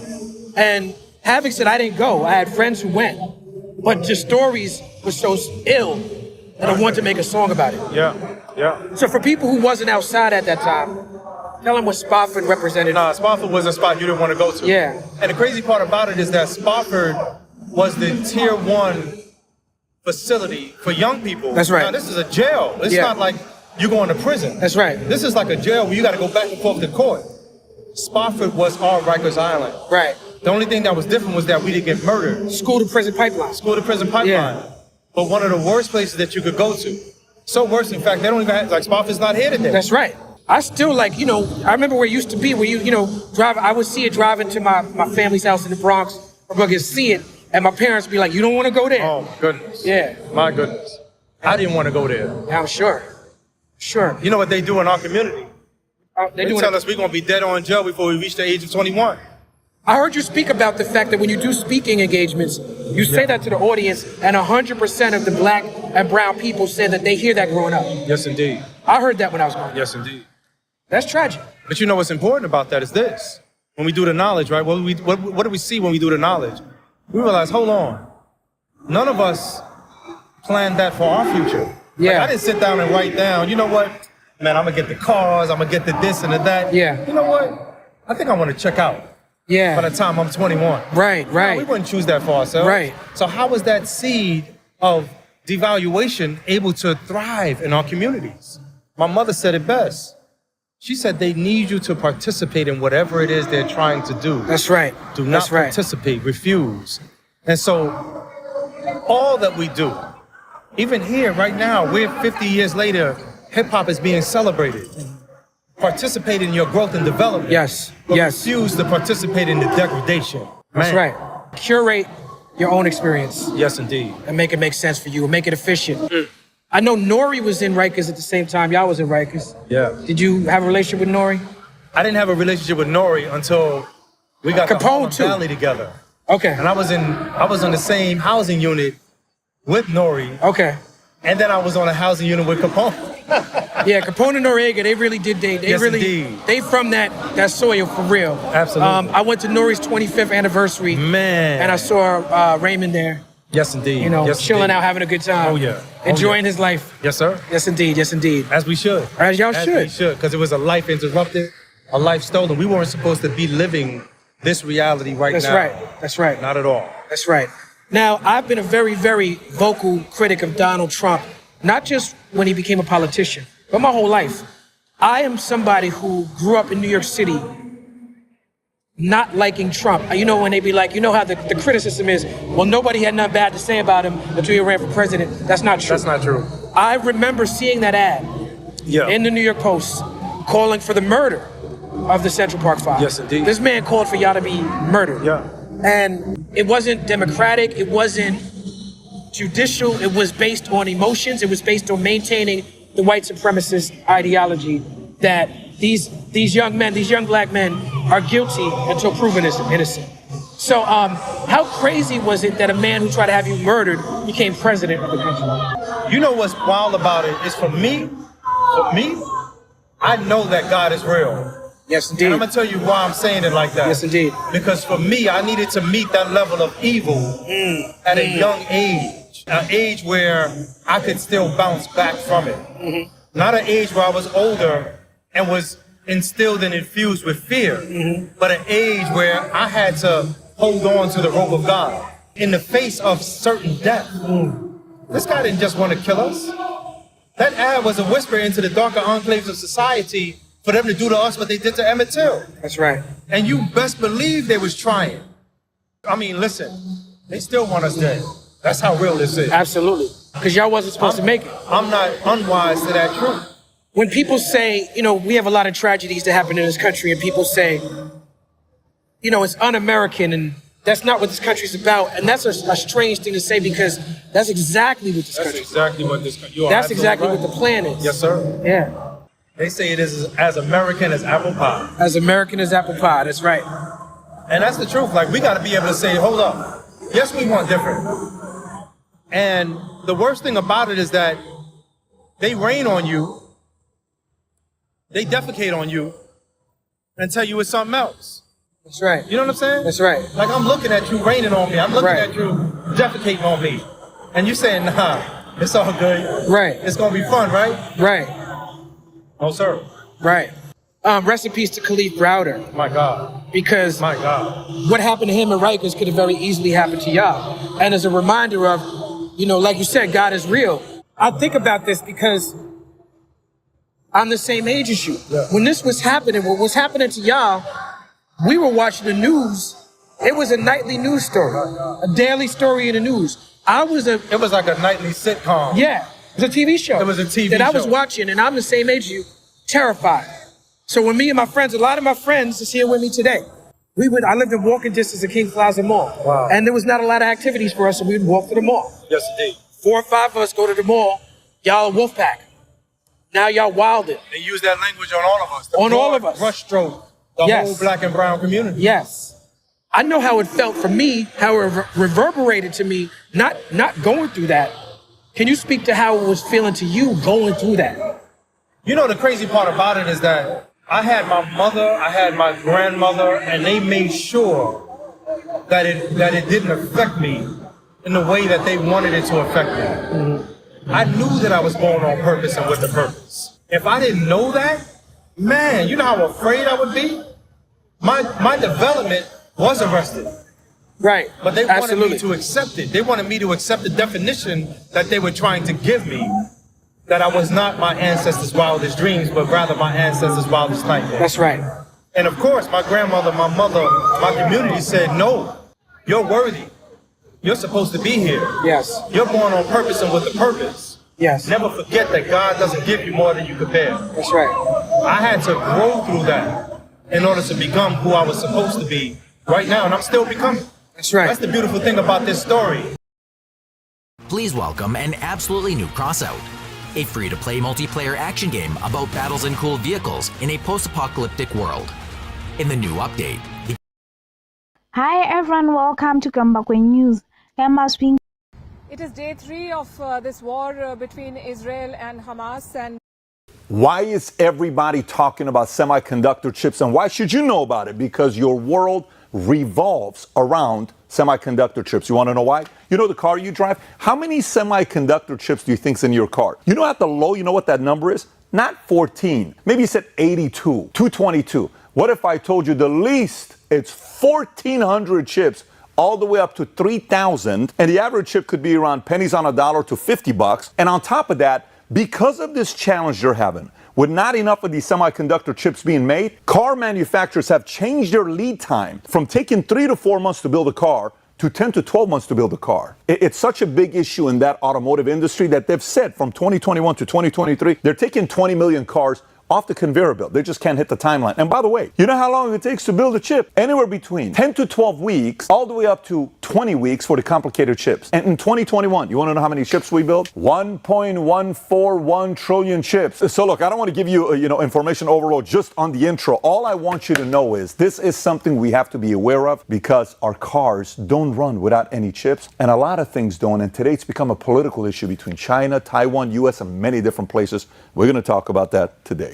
Okay, so if you get value out of this video, give it a thumbs up and subscribe to the channel. Okay, so semiconductors, right? I mean, you got better things to be thinking about, but this is something we all need to know a lot about. And semiconductors, it's not about everybody says it's Taiwan. No, it's China's the leader, but are they the leader for selling it or buying it? And which chips are they the leaders in? Because there's levels to this game of level of difficulty. You know, you play a game, it's like I'm playing low level, easy, and then there's difficult like Sudoku, and then there's very difficult, and then there's like diabolical level of difficulty. It's the same thing with chips. So I'll break it down for you where you'll see what products use these chips, and then what countries are building the most, who has an edge, who's a non-competitor, and then by the end, we'll give you some feedback on what this is going to impact the world, whether it's politically or economically. So let's first talk about what things we use semiconductor chips in. Number one, computing, desktop computers, laptop servers, tablets, mainframes, supercomputers. When it comes down to communication, smartphones, landline phones, routers, modems, satellite communication devices, consumer electronics. We use it in televisions, radios, camera, audio players, game consoles, smart home devices, wearable tech. When it comes down to transportation,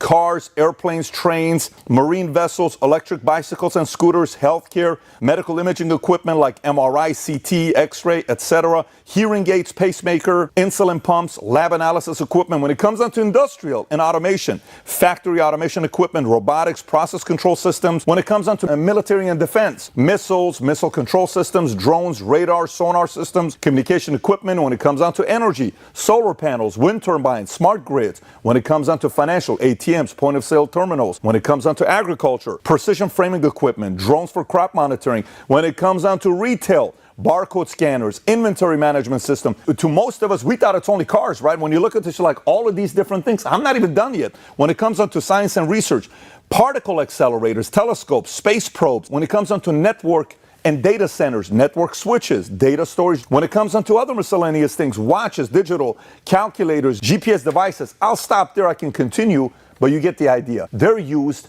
everywhere. There's a reason why it's 1.141 trillion chips built in 2021. So look, I've been in the financial industry since 9/11, the day before 9/11, and I've owned stocks, bonds, mutual funds, real estate, crypto, gold, you name it, I've owned it. But the one thing that's very important part of my portfolio all these years is gold. I love having a percentage of my net worth in gold that I have access to in case of many different things. A few facts you need to know about gold. Number one, The gold market cap is $11.8 trillion. Since 2000, the compound annual growth rate for gold has been 9.24%, and during times of high inflation, 3% plus, has been 15.35%. Now, those are just some numbers for you, but there's some other benefits to add gold to your portfolio. Take your music creation to the next level with LALAL.ai YouTube channel. Discover the art of audio mixing. Hello, my friends. Welcome. Chogal, what? Chogal, why are you here? Good.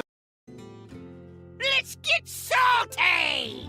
Everyone, Zeddy here again today with a brand new video and the next Hearthstone expansion, which typically the Shalom and good morning for those who are tuning in to a very special broadcast.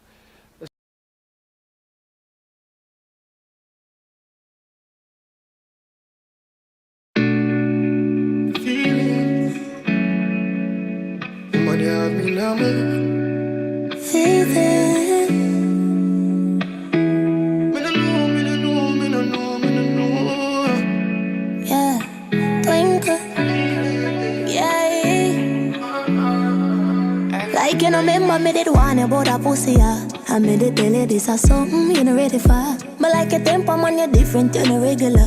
I would tell you say my love man, I press trigger.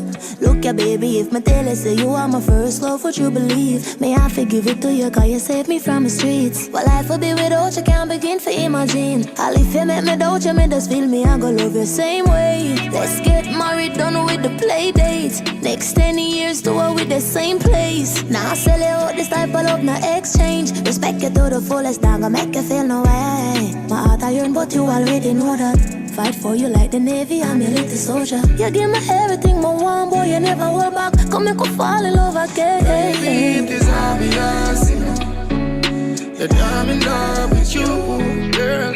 Heart's been racing, I've been waiting just to see you. Baby, it is obvious, you know, that I'm in love with you, girl. Heart's been racing, I've been waiting just to see you. All I ask them off the exodus. You captain in charge, I'm off to catch your bus. But no blood clot, tell me if I let you go. You have my mind on my heart, me have to make you know. I close my eyes so I can see you in the darkness. Would you love me still, baby girl, regardless? Third eye open so I can see all the darkness. Cause baby, it is obvious, you know, that I'm in love with you, girl. Heart speed racing, I've been waiting just to see you. Baby, it is obvious, you know, that I'm in love with you, girl. Heart speed racing, I've been waiting just to see you, just to see you, boo, boo. Keep my eyes closed, just to feel you, darling. I keep my heart vulnerable. Baby, it is unimaginable. The feelings I feel for you, it's euphoria. Feelings can't store it cause it is obvious. I'm in love, heart speed racing, I've been waiting now. I don't know what you really have been through. I'm excited, I'm so in love with you.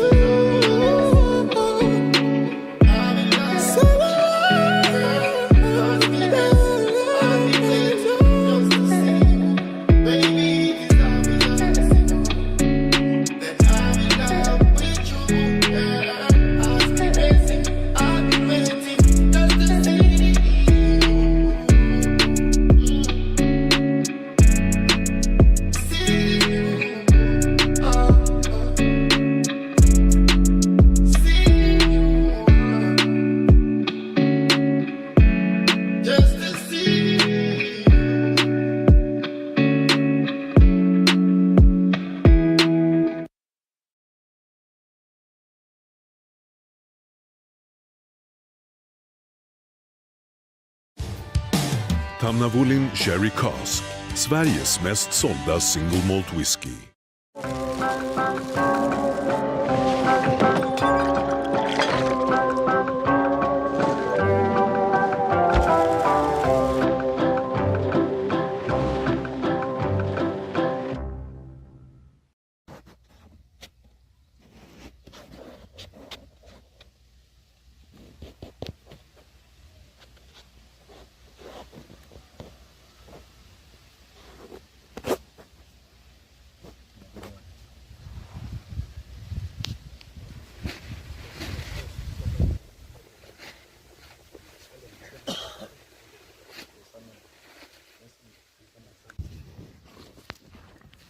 Unoda kutaura chokwadi pamberi pedare raHeadman Godora.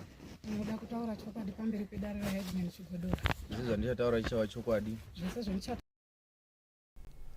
And we have to be who we are. We have to act like who we are. Zimbabwe, a country with a rich history and breathtaking natural beauty, is on the brink of something spectacular. It's a nation that's been on a development journey, and these mega projects are the turbo boosters propelling it toward a brighter future.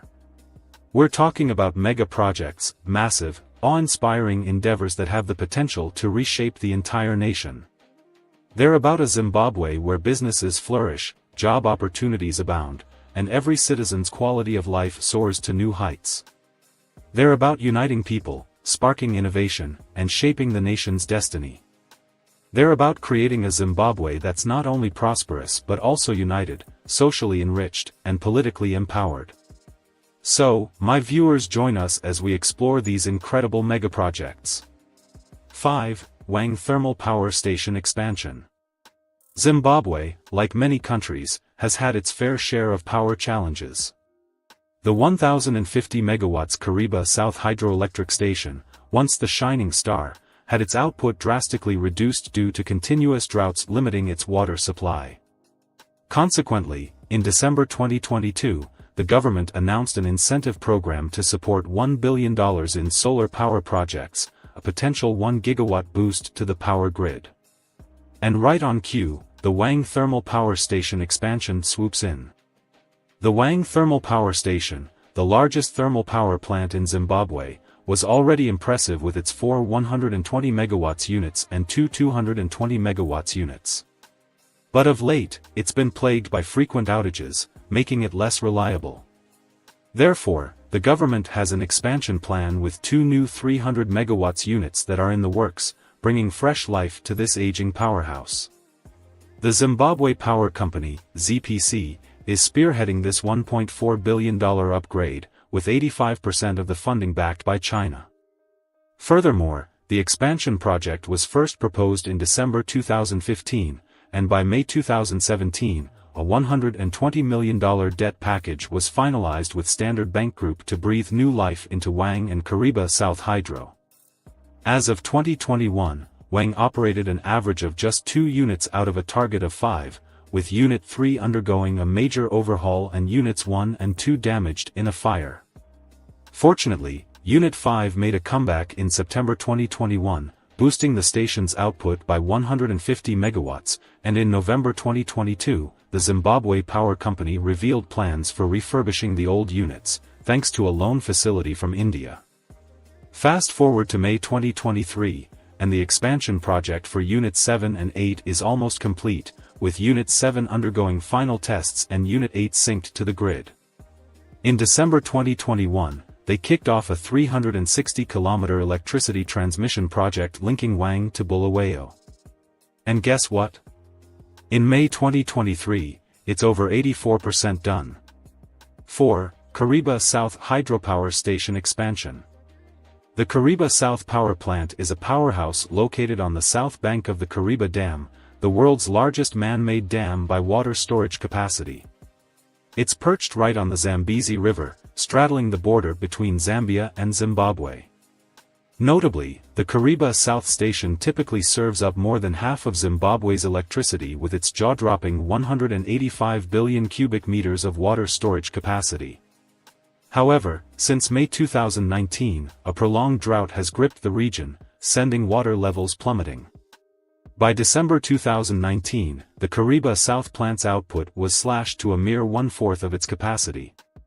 And as if that wasn't enough, the energy crisis due to drought and low water levels continued into January 2023, with water levels sinking to a mere 1% of capacity. Consequently, the government is carrying out the Kariba Dam Rehabilitation Project, which is a massive £235 million, $294 million, endeavor that kicked off in 2017 to mend the deformities that had cropped up in this iconic structure. The rehabilitation project involves reshaping the plunge pool and refurbishing the spillway gates. Funding for this ambitious venture comes from grants and loans from the European Union, the World Bank, the Government of Sweden, and the Zambezi River Authority, ZRA. Furthermore, it's about guaranteeing the structural integrity of the Kariba Dam, ensuring a steady supply of power to Zimbabwe and Zambia for years to come, and maintaining a sustainable generation of power, not just for the folks in Zimbabwe and Zambia but for the entire Southern African development community. Moreover, a consortium of GE Hydro France and Freycinet International, a subsidiary of Vinci Construction, has taken charge of the Kariba Dam spillway rehabilitation, which wraps up in 2025. 3. Batoka Gorge Hydroelectric Power Station.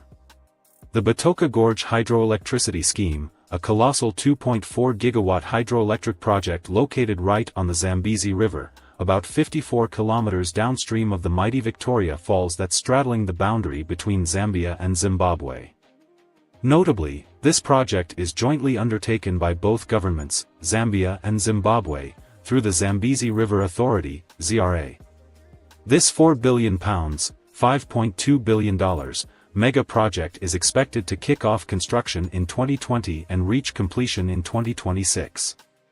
Furthermore, the Batoka Gorge Hydroelectric Power Station is a gravity-arched dam standing 181 meters high and stretching 720 meters long.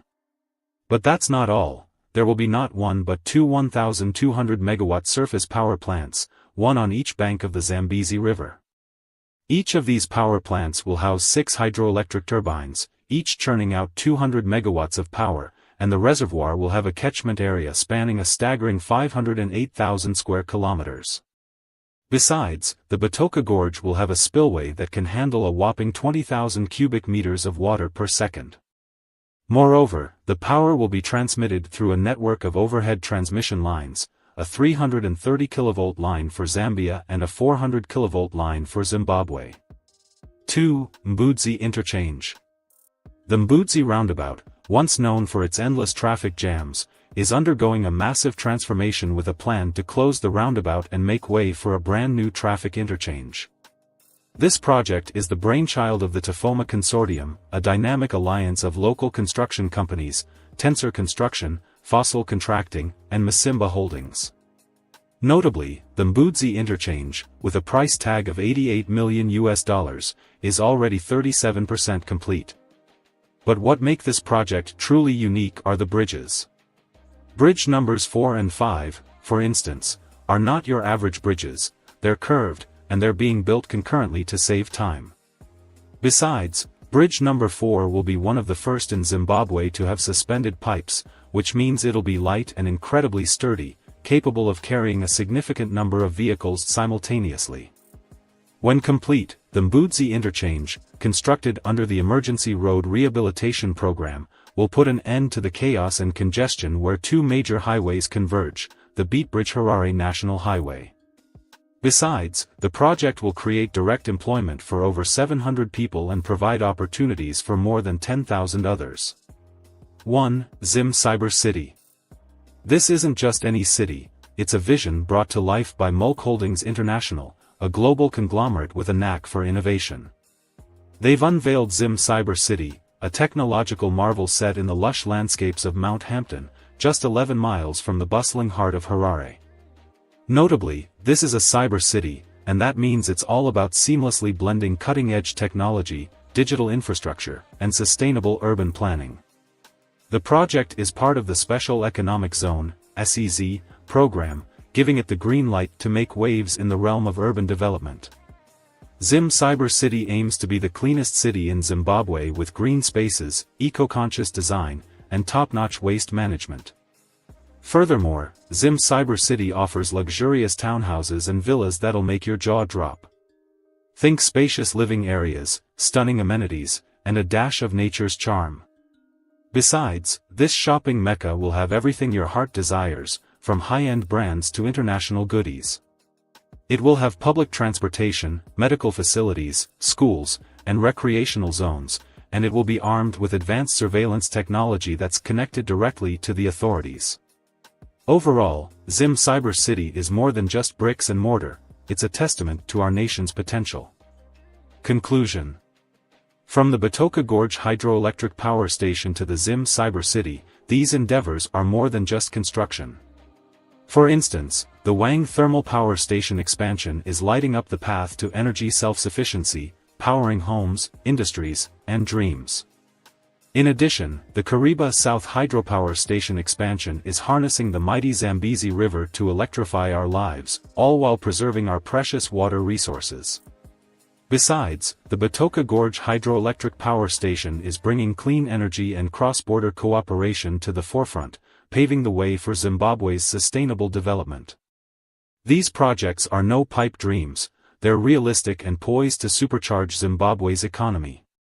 They're creating jobs, improving infrastructure, and propelling our nation forward. Thank you for joining us on this enlightening journey. If you found this video informative, don't forget to like, share, and subscribe to our channel for more exciting content on Zimbabwe's progress and development.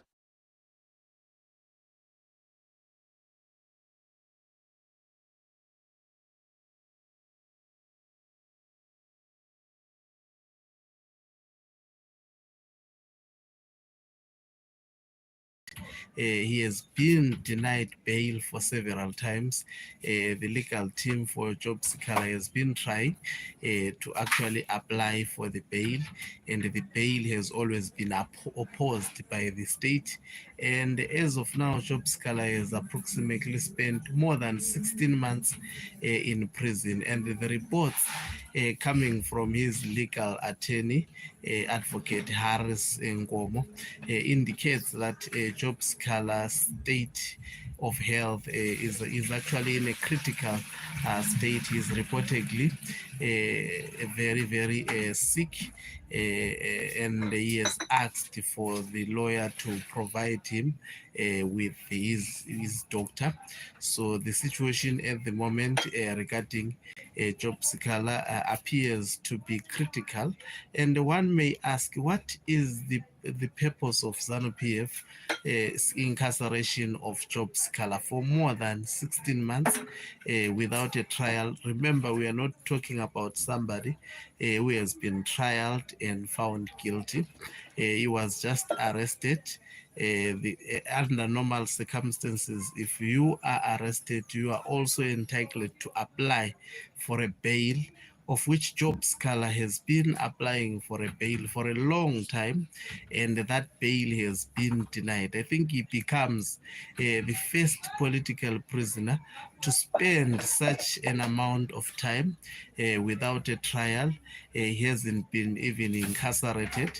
Just imagine, what if the courts found out that Job Sikhala did not, in fact, commit any crime, and we know that he is in prison because of politically motivated case whereby he was simply accused for representing Mo Blessing Ali. You remember Mo Blessing Ali, whose body was found at a decomposed state after allegedly the ZANU-PF thugs, obviously the members of the Central Intelligence Organization, abducted her and killed her and left here, and she was found decomposed. And Job Sikhala, as a human rights lawyer, human rights attorney, decided to stand up and spoke loudly condemning the killing of Mo Blessing Ali.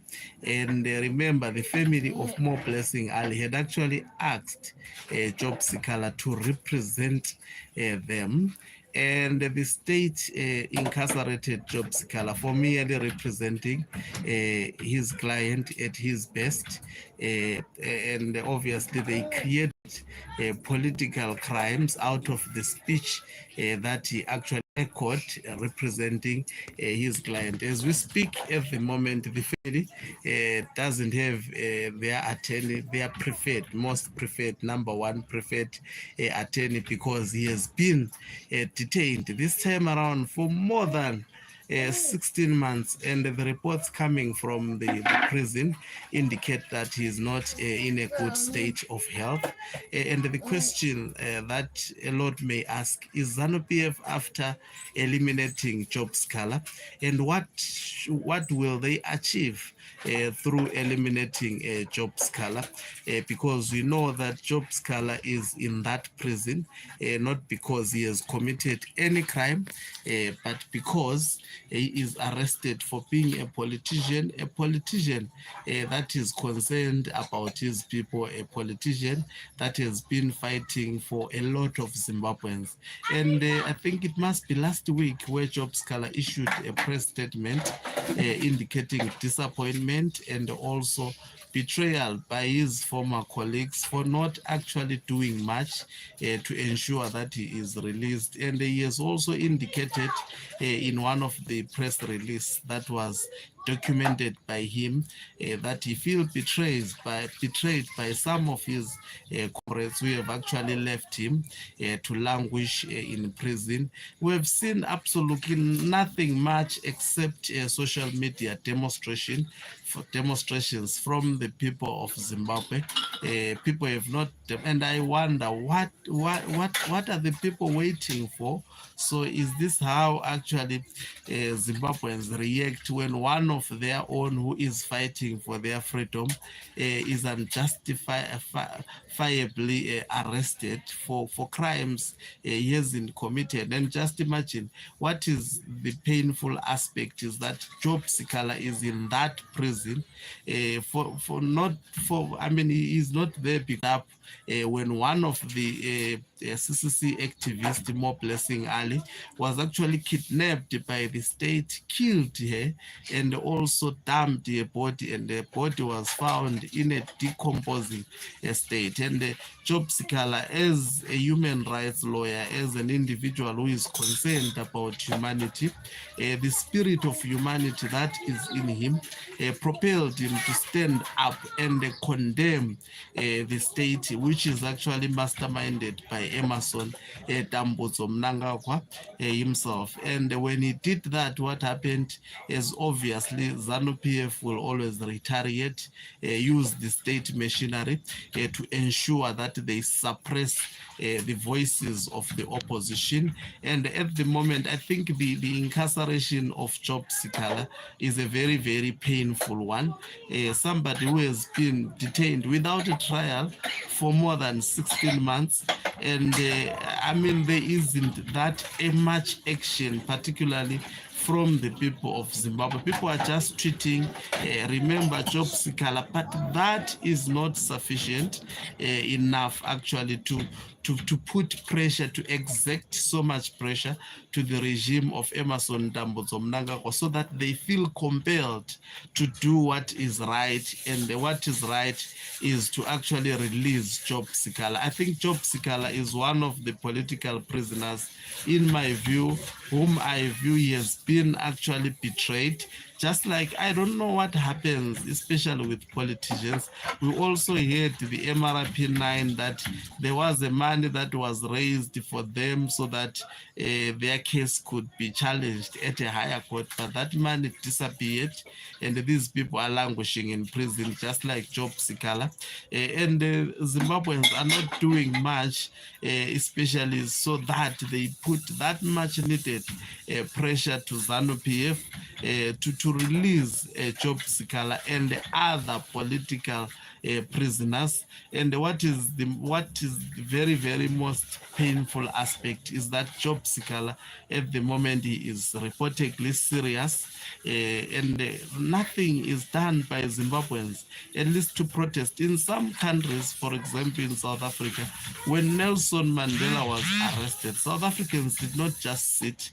We saw a lot of organizations, women demonstrating, youths demonstrating, demanding the release of Nelson Mandela. But Job Sikala, people are only tweeting, and the question is, will Twitter actually bring about the most needed freedom that is envisaged by all? And what does this say about people who are fighting for the human rights of the Zimbabweans? So if you fight for the human rights of the Zimbabweans and you are arrested by the regime of ZANU-PF, people would just protest on Twitter, record some videos, condemn ZANU-PF. ZANU-PF is not moved by that. In the earlier video that I did, I said we need an opposition that will do an extra ordinary political program to actually get rid of ZANU-PF, because we are dealing with an extraordinary situation in Zimbabwe. All we can wish for now as a channel, I wish all Zimbabweans can just at this moment protest for the release of Job Sikala. Yes, protest for the release of Job Sikala. Put pressure so that that man is released. He doesn't deserve that. He doesn't deserve to spend 16 months. He's almost going to 2 years incarcerated. For what? For standing for the rights of the people of Zimbabwe, for standing. What the war that Job Sikala is fighting, it is not his own war. It is not his family war. He is actually being sacrificed for the freedom of everybody in Zimbabwe. And what are the Zimbabweans doing in particular to ensure that that man's sacrifices are also complemented and realized in some way? So I think we've got people who are just waiting for the state to do as it please. And what the Emerson Dambudzo Mnangagwa regime has actually indicated, it appears they want to kill Job Sikala, because you can't incarcerate a politician for, even Robert Mugabe, the most ruthless dictator, did not do what Emerson Dambudzo Mnangagwa is doing to Job Sikala. There isn't, I think, more brutality and more evil surpassing this. This means we've got a man who is highly evil. Let's consider why Job Sikala was arrested in the first place. Arrested for representing another political activist who was eliminated. And by the way, Emerson Dambudzo Mnangagwa appears to be prepared to actually eliminate Job Sikala. And the question is, what will he achieve by doing this? Why can't he release this man? What is it that Job Sikala, why can't Job Sikala be allowed an opportunity just like everybody else to undergo through trial? Why does he have to spend all these days in prison without even having been not found? He is not guilty of any crime. There is no court of law that has found him guilty. Why is the state not releasing him and freeing this man so that he can be with his wife, he can be with his children? Remember, he is the breadwinner in his family. Just imagine a wife spending 16 months without his husband. I think there is no evil surpassing that. Emerson Dambudzo Mnangagwa has his wife, and he is not a clean man, by the way. He has committed a lot of atrocious crimes, and I wonder what goes in his conscience when clean men are eliminated from their families, spending jail time for no, just for the sake of punishment. He is simply punishing Job Sikala. His imprisonment serves no purpose but punishing him, and they are showing that they are in charge. Is this how a country should be governed? I think there is no stupidity surpassing this, and this should be condemned, especially by all democracy-loving citizens. And I think the world should actually come and act on this issue. I think this is the worst evil that Job Sikala has been subjected to. I've never heard even anywhere, except during the colonial times when Africans were actually punished. That is where Africans were detained without even undergoing through a trial. And we are witnessing this same treatment that our forefathers were subjected to when they were fighting for this so-called, is this freedom, by the way? Is this independence? Is this what, the freedom fighters died for, so that their fellow countrymen, post so-called stinking independence, can be subjected to such a stinking attitude from ZANU-PF? I think these people are heartless. They don't deserve to be rulers. They don't deserve. I mean, if I mean ZANU-PF is worse than what Hamas terrorists are doing. This is a terrorist organization. It should be declared as it is, because no human being will allow another, in spite of political differences, another fellow human being to spend prison time more than 16 months, having committed no crime, having been, I mean, not even found guilty. He is not even, and the state doesn't have any case to prove. By the way, we are seeing the people who are manipulating state institutions to push their nefarious agenda, to target those whose voices are loud, to target those who are speaking the truth to the power, and nothing else. Job Sikala is simply punished for I mean, his political stamina. And this idiot, Emerson Tambuso Mnangagwa, is afraid of this man. That is why he's subjecting this man to such kind of a filthy behavior. I think this is disgusting. Thank you very much for watching us. If you are watching us for the first time, please do remember to press the red or black subscribe button, so that next time when we beam live, guess what, you become the first one to watch us.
Hi everyone, welcome to Zimbabwe News.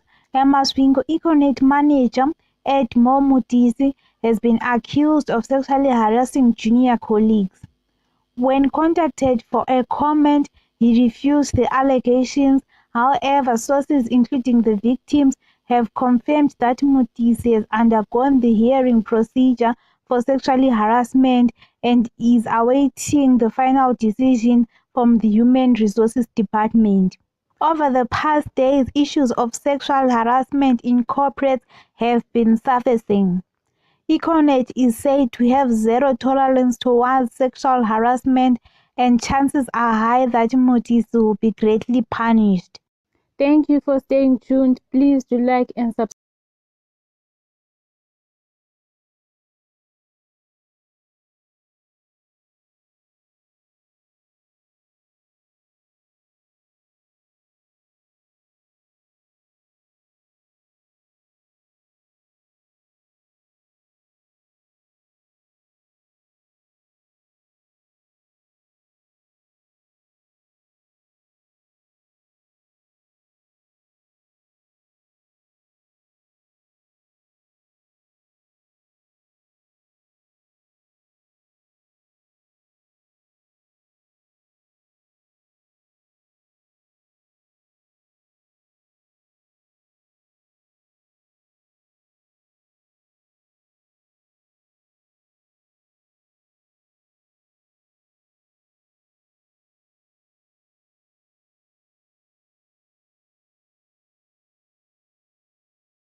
Greetings, Builder, and a warm welcome to Sandrock. We built this community on dust and metal and turned it into our own little slice of heaven. Grab your trusty tools and prepare for a thrilling adventure packed with exploration, mystery, and most importantly, heartwarming relationships. Before you set up in town, be sure to take your time to fully customize your appearance. Once you've settled on your style, make sure to catch up with your new neighbors. That's some fun. Hi everyone, welcome to Zimbabwe News. A Zimbabwean living in Israel says the situation is tense as people continue to die in the war which started on Saturday. Vivian Nomalanga Pepe, who has lived and worked in the city since 2017, says foreigners living in the country are traumatized about the war. According to Ms. Pepe, the militants massacred thousands of people attending a music concert recently. She emphasizes that it's too scary to go to work as nobody knows when the next rocket will hit a building. Thank you for staying tuned. Please do like and subscribe to our page.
Well, it's a sad time for the community of Newlands in Sophia Town, and specifically the community and congregants of the Eagle Christian Center, where a tragedy unfolded on Friday evening when the guest pastor, Dwayne Gordon, was preaching at a service as part of their restoration conference when armed gunmen stormed this church using this small gate behind me and robbed the congregants of their cell phones and belongings as well as cash before firing several shots that claimed the life of Pastor Dwayne Gordon and injured another congregant. We've spoken to some of the congregants who were in the church at the time, and Bishop Randall Kutsia had this to tell us. Okay, the second guy got shot here. So you can see he got shot in the chest from a upward position. The bullet came right out of his back and ricocheted off the wall here. This is the second guy that got shot. Usually my chair, I sat right behind our senior pastor. So my chair was like this. So when the prophet came, he came directly here. If you saw the camera angle, the camera was on the table here and it was standing high. So it was on a downward position. So the prophet came just right here in front of me. Okay? Our senior pastor was sitting there, as you can see on the video footage. Our senior pastor was sitting here, and then I was sitting here. When they said go on the floor, I just slid off my chair, and the prophet just sat here directly next to me. So he was seated here while you were seated on that chair? Yes, okay. I was seated here. So after all the commotion, they were starting to collect phones already. So I don't know if my what's her name was obscured, because he could have shot any of the two of us, because we were both looking at him. He was almost standing where this man is standing, but on the carpet. He was standing on the carpet where the mark is there. Yeah, so, and then he moved a little bit forward. So he was standing here by the fan. And then, while the prophet was looking at him, he just lifted a gun to our direction. So we were in the range of fire. Our prophet was also here at the back because they were handling the camera. Yeah, so when he shot this direction where we were. And then I personally thought he shot me because I felt if I wasn't shot or there was any blood or warmth coming out of my body. But like a few seconds later, I heard the Prophet actually breathing loud, and we couldn't even attend to him because this guy was still standing here with a gun. And a few moments later, he told the pastor, because the pastor was stretching his hand to pray for the Prophet, because he was still on his seat. And then the guy said, "Don't pray. I don't want you to pray for him." So he pointed out our pastor, but that I couldn't see because I was after the shot went down. I lay directly down under the seat here.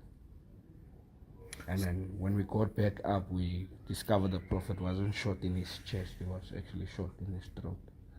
And we tried to help him get back. When they came in, he took out the gun and then cocked it. He cocked it and put one in the chamber, and then he shot at the camera. That's why the camera fell. So that's one of the first shots that went off. The second guy he had a black cap. You can't remember the faces, so obviously you would explain what attire he had on. This guy had a black cap on. He walked just past, and then he lifted his hand. He shot in the air. Okay, shot in the air. One in the roof and one in the wall there, because when we came back, we were looking where were they shooting. The church is still questioning as to what the exact motive of this tragedy was, but the church, which is run by Pastor Mervyn and his wife Maria Camphor, claim that it was a botched robbery from what they understand, but a very tragic time for the community of Newlands as well as the Eagle Christian Center, who are. We'll move on to our next question. Abortion has been a losing issue for Republicans since Dobbs' decision. 6 states have passed pro-abortion laws by referendum, including several red states. How you address the abortion issue was designed at its first level to always be a states' right issue, right? The states should be able to decide, and what the Supreme Court did was give it back to the states, which I think was a good thing. So ultimately, because the United States is a republic, right? We're a republic where the individual states have the rights to do that. So I think rightfully so, the Supreme Court passed it back to the states. So the states have the rights to do what they want to do based on each state can do. They have all different ways they can do it. They can do it by vote, they can do it by referendum, etc. And so that natural process is taking place, which I think is how it should occur, Chris. Now, on a personal note, for me, you could say that I'm pro-life and pro-choice. Let me explain that, okay? The right-wing Republicans, from a Christian perspective, which I honor and which I support, are talking about from the time of when life starts. As a biologist, I can tell you life, by all accounts, starts at conception, period, okay? And anyone who argues against that is out of their mind from a scientific basis. So life begins at conception. So I think rightfully so, people want to protect that life and make sure that that life is honored and treated, which I support. But here's a contradiction I have, the contradiction I see with many of these right-wing evangelical Republicans who rightfully support that. They seem to support that up until the baby comes out of the womb. But after the baby comes out of the womb, they don't seem to be pro-life anymore. They're fine with Monsanto polluting the world. They're fine with GMOs being created. They're fine with poisons in the atmosphere. And you can see this consistently. Many of the pro-right-wing, pro-life Republicans actually support Monsanto, support genetically engineered foods and so on, and support the poisoning of the environment, which obviously affects that child after it comes out of the womb. Many of them are actually fine with supporting countries like Israel and Zionism and imperialist wars, where young working class people are sent to die, 17, 18, fighting for the bourgeois of the 0.1%. So I think if you're truly pro-life, then truly be pro-life at a very fundamental level. And that concept of pro-life needs to go before the womb and after the womb, in my view. That's, to me, truly a systems-based concept of pro-life. Not just saying, well, I'm pro-life, I want to make sure they don't kill the babies. Great. Well, what about after your baby's born? If you look at the reality right now, between 1980 to today, the United States life expectancy is going down. Let me repeat that again. Between between 1980 to today, the life expectancy is going down, and that's the curve. And I can share with you that curve right here if you want to see it, because I wanted to make it accessible to everyone. Let me share with you that curve. And if you go right here, this is the curve, Chris. You see this curve here? Since 1980, this dark line represents the life expectancy of all the industrialized nations going up. But you start seeing in 1980, we've been going wackadoodle. And this represents the fact that we're destroying the immune system of the US population. And right, even before COVID, look what's been happening, right? So if you have a child, a son or a daughter today, get ready, your son or daughter is going to have a lower life expectancy than you. And to me, this is not pro-life. This is anti-pro-life. And this curve going downward is a result of both Republicans and Democrats' policies that have affected your biology over the last nearly 60 years, going back to the Kennedys. And that's what we're talking about. Neither wing really is truly pro-life. So I'm glad we're talking about abortion, because ultimately it leads to the issue of life. And the life expectancy of the United States public is going downward. So if you have a child, your child is going to have a lower life expectancy than you. So this is why we need to stop voting for the lesser of two evils. It's time that we vote for someone like me, who's one of us, for a systems overhaul. There's no way out of this. And no other candidate on that stage will even discuss that curve, because it'll expose all of them as frauds. They're not pro-life. Yeah, I was going to ask, either side seems to overlook this issue completely. They don't even mention it. It seems to me like they're avoiding that totally. And I totally agree. What do you think was the trigger that really started that decline? Do you think there's a nexus point? Yeah, I think the key thing to recognize is if you look at that graph I'll bring it back up, right? What's important to understand is this is not a pro-vax and anti-vaxxing. You notice the curve's been going wackadoodle since 1980. This is a result, Chris, and everyone listening, and to the American people out there, right? This is a result of not any one issue. It's a result of a whole bunch of interconnected policies. It's a systems problem. You're looking at a systems scientist. I look at problems and I try to see the interconnections among things to find the real truth. And what you find is Republican and Democrat, Republican and Democrat, Republican and Democrat, Republican, Democrat, for the last 60 to 70 years have colluded together to create policies to destroy your health. Let's take very recently, 2020, lockdowns. Lockdowns were supported by Booby effing Kennedy Jr., a Democrat. They were supported by Trump. They were supported by Fauci. They were supported by both wings of the establishment. In 2020, I was the only person, the only scientist in the world, the only candidate on that stage who not only spoke up vociferously against lockdowns, but led massive demonstrations across the country against them. Why? Because I know the policy of lockdowns affects oxidative stress in your body, will create inflammation in your body, will affect mitochondrial respiration. You see what I'm saying? Lockdowns, why do I say that? Because when you lock down someone, they get depressed. Depression leads to all these ailments in your body. Depression leads to people taking antidepressants, which leads to destruction of the immune system. Okay? Lockdowns fundamentally, you don't get enough vitamin D. Well, vitamin D from the sun is critical to immune health. So think about what I just said. This singular policy of lockdowns killed people. Trump killed people, Booby effing Kennedy killed people, and every one of those people on the stage, including Ron DeSantis, and all of them in 2020 were supporting lockdowns. It took him 1 year to say he's against lockdowns. Well, by that time, pharmaceutical companies actually had made $80 billion. So all these guys that were too little too late, delayed truth. I was the only guy. Why? Because I'm one of us, man. I care about working people. These people don't. They can run off to some beach. They can go off to their private beaches and get all the vitamin D they wanted, right? And that's what many of them did. They didn't wear masks at parties. You saw it all. The global elites did all of this. But I was the one who called out lockdowns, number one. So that's one policy. Let me give you another policy. Income inequality, as we just talked about. How much stress that creates in the average individual. The fact that you only have $400 on a rainy day, that stress affects your cortisol and your adrenals, okay? When your body's not able to modulate cortisol, you get all types of inflammation taking place in your body, which leads to all other kinds of diseases, right? So I've given you two examples, lockdowns, income inequality. Let me give you another one, Obamacare, right? Or the entire healthcare system, which, by the way, Trump didn't really address at a fundamental level, Republicans and Democrats. The entire healthcare system has divorced the doctor being even able to see the patient. In the old days, a doctor would look at the patient, would look at your eyes, your face, your tongue, you had a family doctor. Now, starting in the 1970s, with the monopolization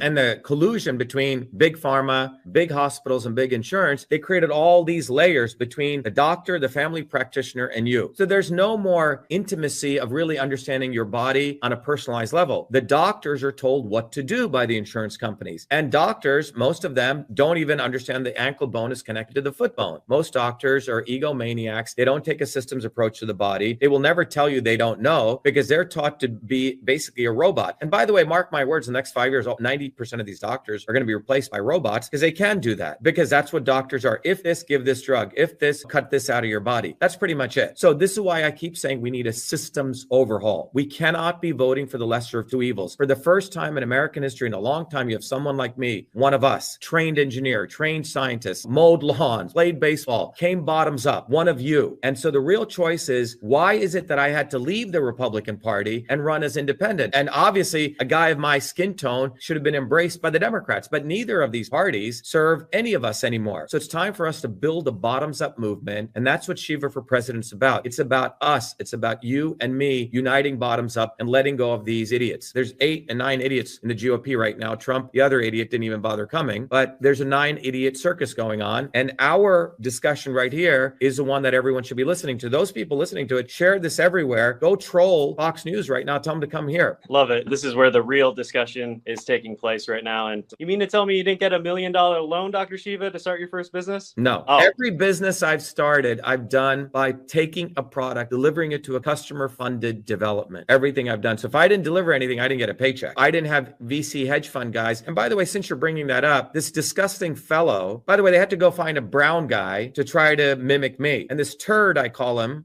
Vivek the Snake. That's what he is. Let me tell you why he's a snake. This guy's an absolute scumbag. And he should, not only should he not be allowed on the debate stage, but I believe he should actually be in jail. Let me tell you why. Several years ago, about 5 to 10 years ago, he started a company called Axovant. And you can look it up, AXOVANT. And what he did was he went and bought for $5 million a drug from one of the big pharma companies called GSK. And for $5 million, he goes buys this drug. Now, this drug was developed by GSK, a multi-billion-dollar pharma company, to fight Alzheimer's, Parkinson's, dementia. And guess what? It failed all 4 clinical trials. 4 clinical trials, it failed. Everyone, please write this down. It failed. So he goes and buys this drug for $5 million, puts it in his new company, and then has his mother, I mean, this is, you can't write this, his mother, who's a physician, take one of the failed clinical trials, reanalyze the data by throwing out all the people who didn't complete the trial. It's called a completer analysis. And voila, they represent the new results of essentially just redoing the clinical study. They didn't even do a clinical trial. They just redid the data and they presented this as an amazing drug that should work. Then they took that company public, raised billions of dollars. Now he knows that this failed 4 clinical trials, raises money, cashes out about $50 million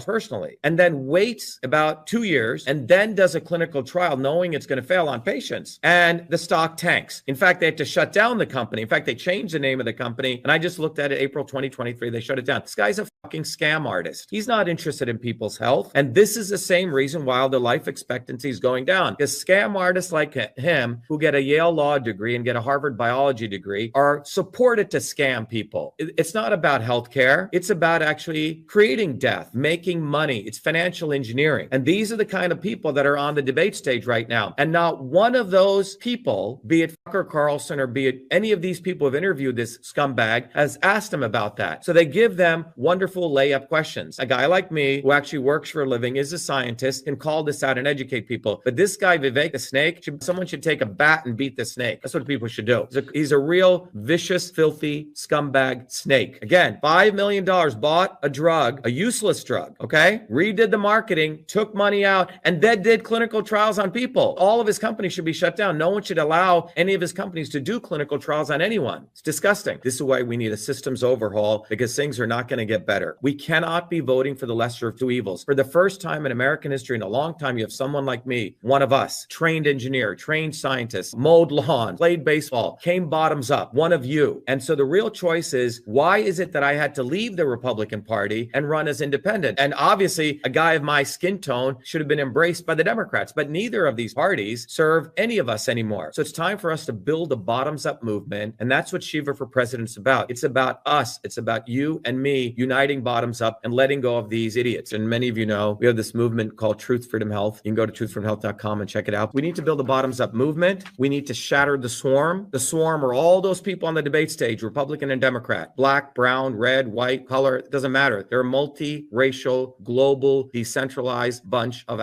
assholes that do not give a fuck about you. What can you do? Well, go to Shiva for President. Many of you work hard, so we made it easy. Go get a bumper sticker. Get this bumper sticker, put it on the back windshield of your car. Why? 100,000 people will see that. That will be defiance. I no longer believe in your lesser of two evils. I'm supporting a guy who's one of us. If you're a little more adventurous, go out to Shiva for President, download one of these flyers, hand them to your neighbors. It's in the download section. If you want to donate, great, but I cannot take your money without giving something back. When you donate to me, I give you books, I give you knowledge, I give you courses, so you can become a truth, freedom, and health warrior. This is about us, and it is truly us versus them. And they do not want you living long and prosperous. I do. So anyway, everyone, thank you. ShivaForPresident.com, truth, freedom, health to all of you. And I want to thank our host, Chris Bradley, today. By the way, we need to get on the ballot in every state. Go to ShivaForPresident.com, volunteer, volunteer, volunteer. This is our time. It is us versus them, and we must shatter the swarm. Thank you, Chris. Thank you, everyone. Be well, be the light.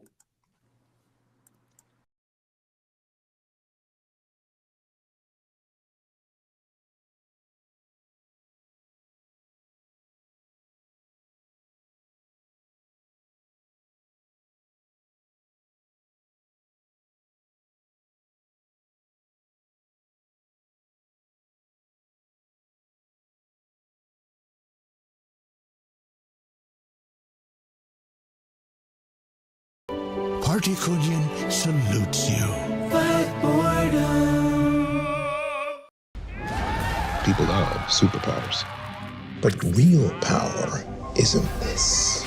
It's the ability to bend the world to your will.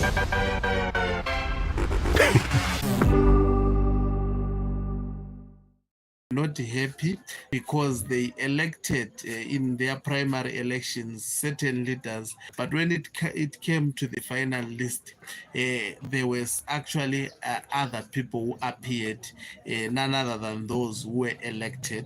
So this weakness may be actually be explored, be actually explored by the members of the CCC, the ones who were disgruntled, the ones who did not were not actually allowed an opportunity to contest. And the other thing that everybody is busy purporting is that ZANU-PF may also have had a hand in this matter. And remember, whether it is the internal fights or internal dynamics of CCC as a political party, at the end of the day, who will benefit big? It is ZANU-PF. If it is internal strife of the members, it has still the same consequences. If it is ZANU-PF which has infiltrated CCC and they are doing the same thing, obviously the results amount to the fact that at the end of the day, it may be ZANU-PF which will benefit. Either way, ZANU-PF enjoys what it sees at the moment, and they may actually seize this opportunity to recall. And if you look the number of people that they are recalling, if ZANU-PF is if this number is to be eliminated from parliament, and we know that ZANU-PF always have money, and they have got actually funds, they have all the state apparatus and machinery to frustrate the opposition in by-elections, so that they retake or simply rig them, because these elections will be done with the absence of static observers. So ZANU-PF may actually take this opportunity to publicly rig these elections. They did so in the elections that were held on the 23rd and 24th of August. What did people do? We only commented, complained on social media, but ZANU-PF is still in charge. So it is still the party that rules. It went on to formulate the government. It is moving on as if nothing absolutely happened. So CCC have actually responded to this matter, telling the parliament to just ignore the correspondence that they received, which purported to be recalling some of the members of parliament from CCC as a political institution. Will ZANU-PF actually, appreciate this correspondence from CCC or clarification.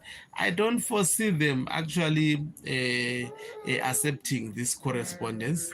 Dirty politics may be played at the end of the day.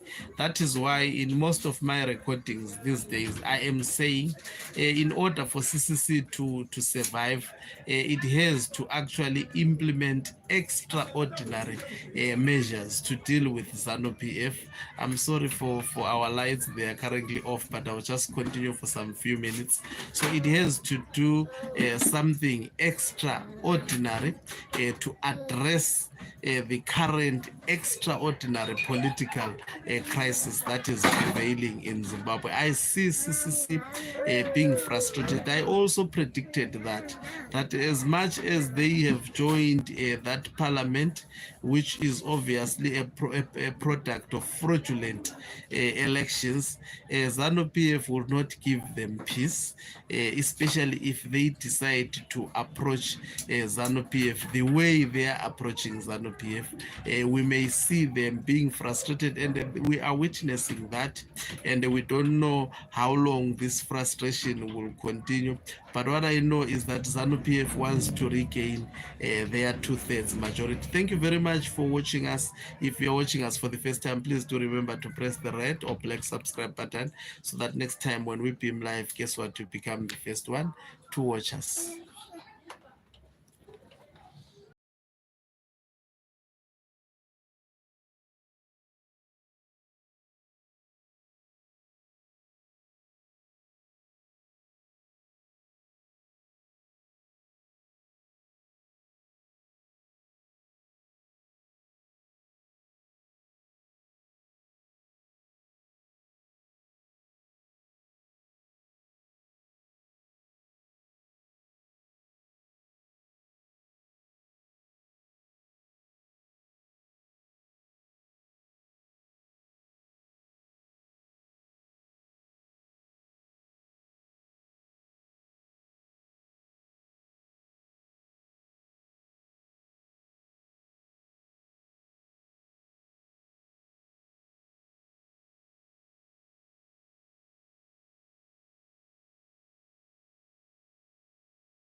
May I have a real Italian espresso, please? Did he say real Italian espresso? You mean espresso barista? The espresso that suits my taste. Ja, Lavazza Espresso.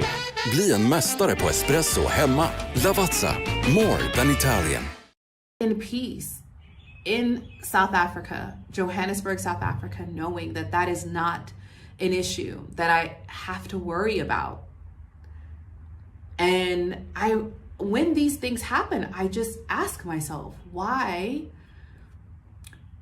do we continue to put ourselves in these spaces, in these situations, as mothers, as fathers, as aunts? Like,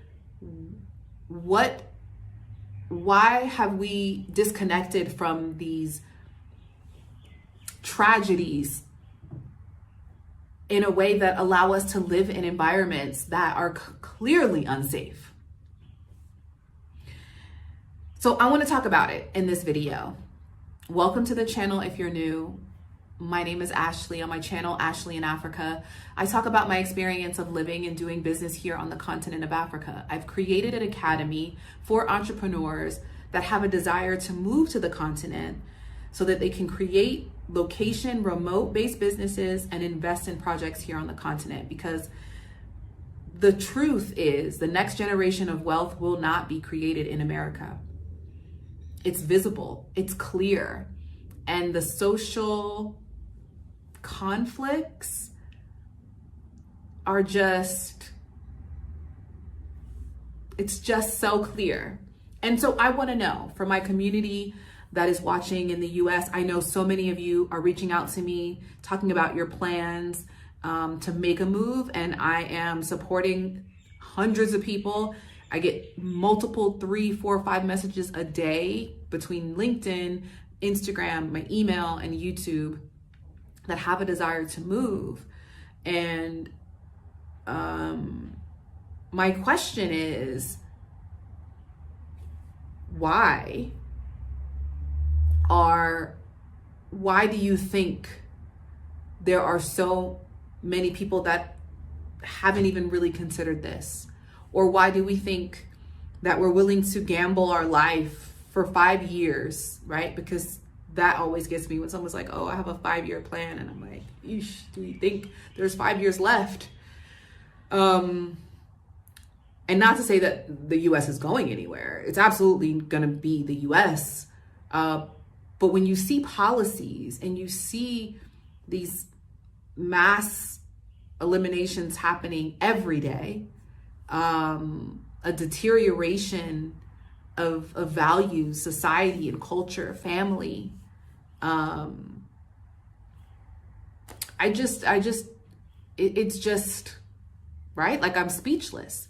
I sit amongst my community of friends here in South Africa, and I'm grateful, right? I'm grateful that I had the courage to make the leap.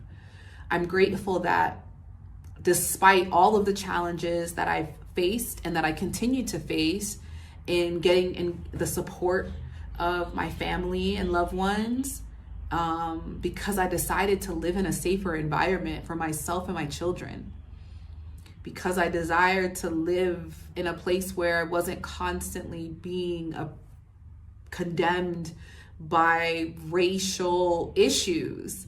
I left. I chose life. I chose peace. I chose safety. Why do so many of us choose chaos? And I've been commenting lately on a lot of videos. I'm loving the fact that there is a collective shift happening and people are paying attention. And listen, thousands of people are leaving the US and already have and will continue. And I know that migration will happen over time. And so I'm asking, why does one desire to live in America? I can understand when your values of money are prioritized, why America is a choice. But there are so many sayings out there, right? That money doesn't buy happiness, or money isn't everything, and the richest people in the world are unhappy. Thus, money can't be all, and it can't be worth your life, or can it? Or is it? Between, the disappearances of children, the unraveling and unfolding of human trafficking, the imminent reality of gun violence, it's very clear that the US is going in the opposite direction of those that are seeking peace, or spirituality, or even this concept around the soft life, right? It's clear that that's not what America is interested in. So I ask you, and I challenge you and invite you, not challenge, I invite you to ask these questions of folks in your community and start to maybe tickle this cognitive dissonance, because I feel like it's a matter of life or death, at least a spiritual life or death. Because when I'm looking at the media and the content that's coming out of the US, and I'm hearing my South African brothers and sisters with their perspectives of who Americans are through the lens of media that is like pushed out all over the world, it's not making us look great, folks. This concept of Black excellence and the Black family, that is clearly, it is apparent and it is happening in parts of the US. I know very successful families very successful individuals who are married and have successful, loving families. But I also know that they're heavily medicated, heavily self-medicated, in serious debt, and running on fumes. And I know that it's not an easy decision to make. People that leave war-torn countries don't want to do it. They don't feel like they have an option. And I think the war that is happening in the US is so subtle, kinda, because it doesn't seem subtle to me, but it's like this undercurrent. It's this consistent drip that has been happening, and they just keep turning up the faucet slightly, so that people aren't jolted into reality. But I invite you to ask yourself the question of, what is your life worth? And what do you desire the most out of life? And is the environment that you're in sufficient and supportive of that desire? And if not, what are you willing to do about it? I leave you with that thought. And if you found value in this video, share it with someone else who you think would find value in it as well. Until the next time, I'll see you soon.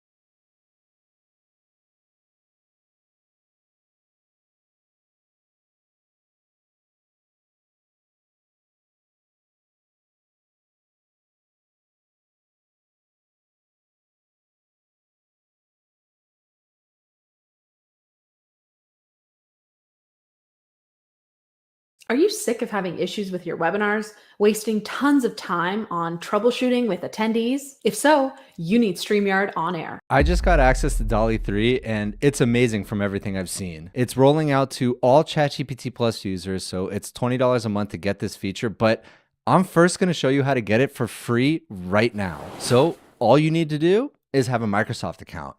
No, really, that's it. So if you go to bing.com/create, you have access to DALL-E 3 right now. It's the same exact model in a slightly different interface. You also get 100 credits, which is good for 100 generations of 4 images each. So 4 variations of each prompt. And after that, it just takes a little while. Right now, it says that there's actually a 5-minute wait time, even with my credits, but that's the first time I've seen this. And so that's it. Now you have DALL-E for free. But what I really want to show you is DALL-E in ChatGPT, because that works a little bit differently. So as you can see here, if I hover over this GPT-4 dropdown right here, it says DALL-E 3 beta and I have it selected. So we could just start using it. And the way that it works is slightly different from Midjourney. You're actually working with AI, you're working with ChatGPT to create the prompts that then create the images. So let's try one. Create a logo for a company called Forward Future AI. And here at the top, you can see it's using DALL-E 3. And the interface is very similar to using plugins. So all of a sudden we have this like little glowing area and it's generating the prompt. So the first one, we have photo logo design featuring a sleek metallic emblem of intertwined letters F and A representing Forward Future AI. And then we have another one. Here's a vector. Here's a render of a 3D logo. And so basically ChatGPT is creating each one of these various prompts and then it's going to create the actual images for them. It's not super fast though. So there we go. Now I can see there's some problems.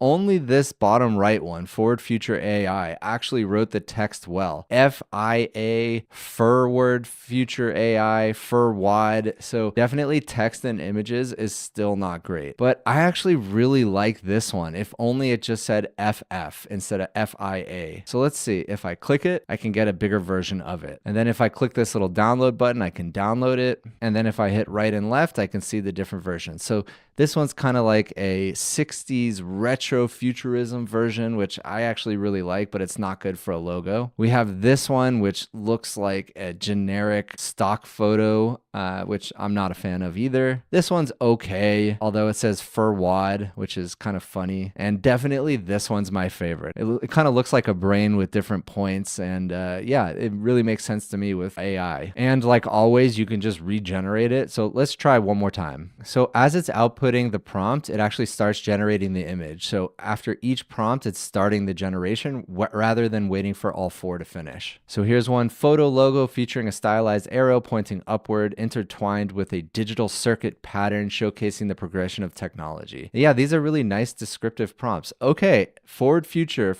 AI. I really like this one. This one is weird, kind of 80s futurism. This one also is kind of more 80s futurism. And then we have forward AI. So yeah, again, not always getting the text and the image right, although this one did pretty well. I really like this one. Let's see what happens if we take the same prompt and put it in Bing's version. So I'm just going to go ahead and copy it. I'm going to switch over to Bing's image creator, and I'm going to paste it right in there. Create. And you can see that it used one of my credits. And right here it says create images more quickly with boosts. That's what the credits are. And if you run out, image generation may take longer. So it is completely free to use Bing's version. And Bing's version is incredibly slow. So it does say your images are on the way, but it's taking longer than expected. And right before this, it actually told me that it's not going to be using my credits because things are taking too long. So I think their systems are just overloaded right now. So while that's loading, I'm going to try one more thing. Let's see how it compares against Leonardo.ai, which is currently my favorite AI generator just because of the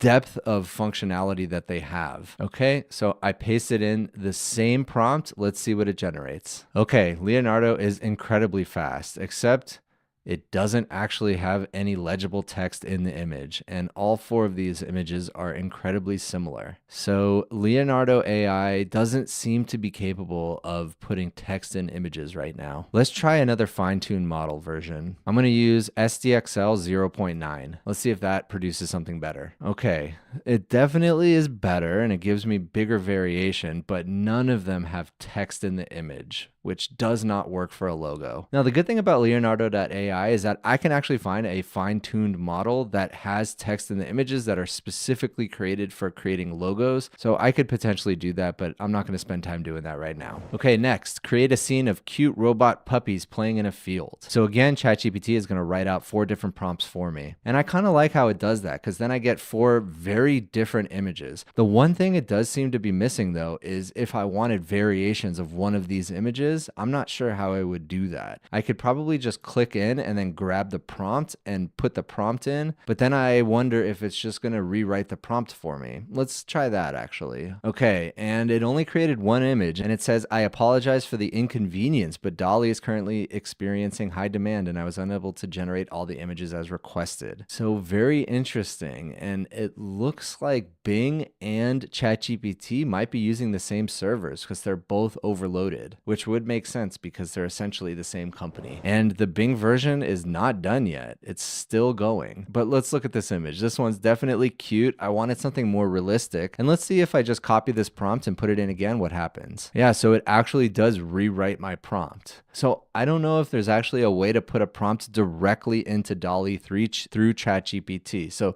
that's definitely a problem. So DALL-E through ChatGPT is pretty limited in terms of features and functionality. And let's try it in Leonardo.ai as well, just to see what the difference is. All right, here we go. All 4 of them are very cartoonish, but they do look cute and they are robot puppies playing in a field. So pretty cool. Okay, and I did say vector image. So let's try it one more time, except we're going to do photorealism. Okay, let's try that again. All right, here is the Leonardo.ai version. And some of these dogs don't look right. So definitely not as good as DALL-E 3. Here's another one, and the last one. So they're very pretty images, but they definitely don't have as high of a quality as DALL-E 3. And I think I'm going to give up on Bing altogether because it doesn't seem to be working right now. But I was using it earlier and it worked fine. Here are some of the generations that I used earlier. So I just typed car. I mean, this one's gorgeous. And a lot of them seem to have kind of a retro futuristic look. This one looks like it might be a Need for speed screenshot. Uh-oh, that person better get out of the way. And here's another set. So I typed astronaut flying in space. This is a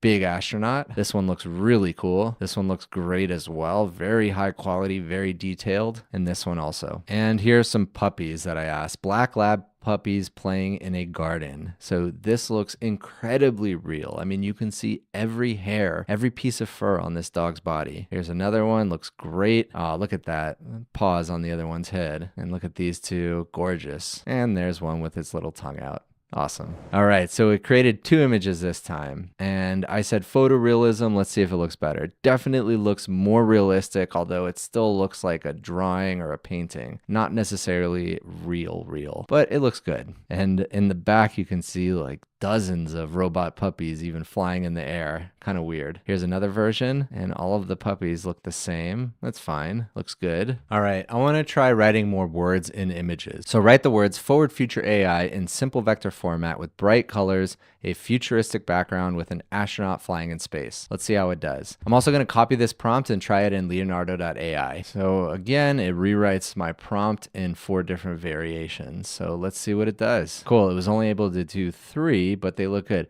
There's something about it where it keeps giving me very like retro futuristic vibes. Forward, future, almost. There's that additional I right there, whatever that is. Let's see. Forward, future AI. Got that one right. And forward, future AI. This one actually looks really good. It got all the letters correct. And now let's look at Leonardo.ai. So yeah, kind of the same vibe, but definitely just doesn't get the letters right. So DALL-E 3 is definitely better at letters and images. So that's it for now. You know how to get DALL-E 3 for free. If you have ChatGPT Plus and you don't have DALL-E 3 baked in already, you'll probably get it soon over the next few days. I just got it today. So have fun creating. If you want to see me do a deeper dive into the differences between DALL-E 3, Leonardo.ai, Midjourney even, let me know in the comments. I'm happy to do that. If you liked this video, please consider giving a like and subscribe, and I'll see you in the next one.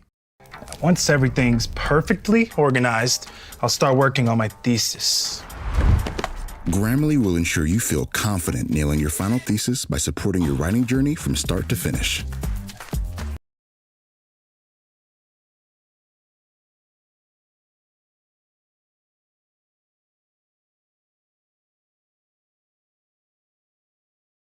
Ladies and gentlemen, on this YouTube channel, I cover all things chess.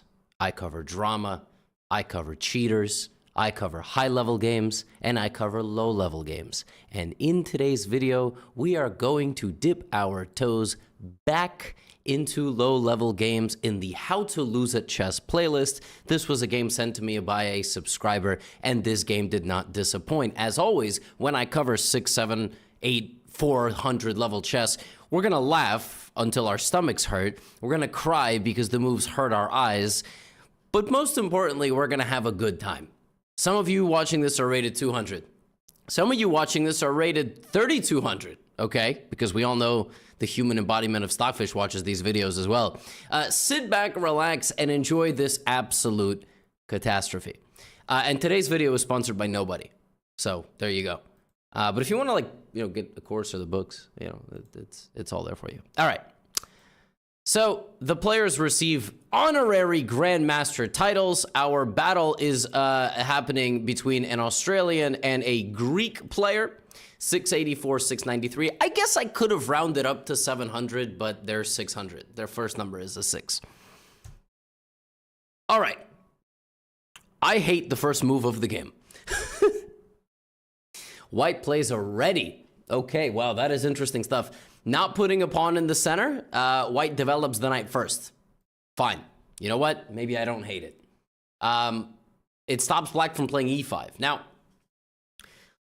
Lidi from Greece plays c6. The only reason I can imagine that black begins the game with the move c6 is because black thought that they were going to get a Caro-Kann. Like maybe they thought c6, so they just assume everything is a Caro-Kann. You teach a person to use a hammer, they think everything is a nail.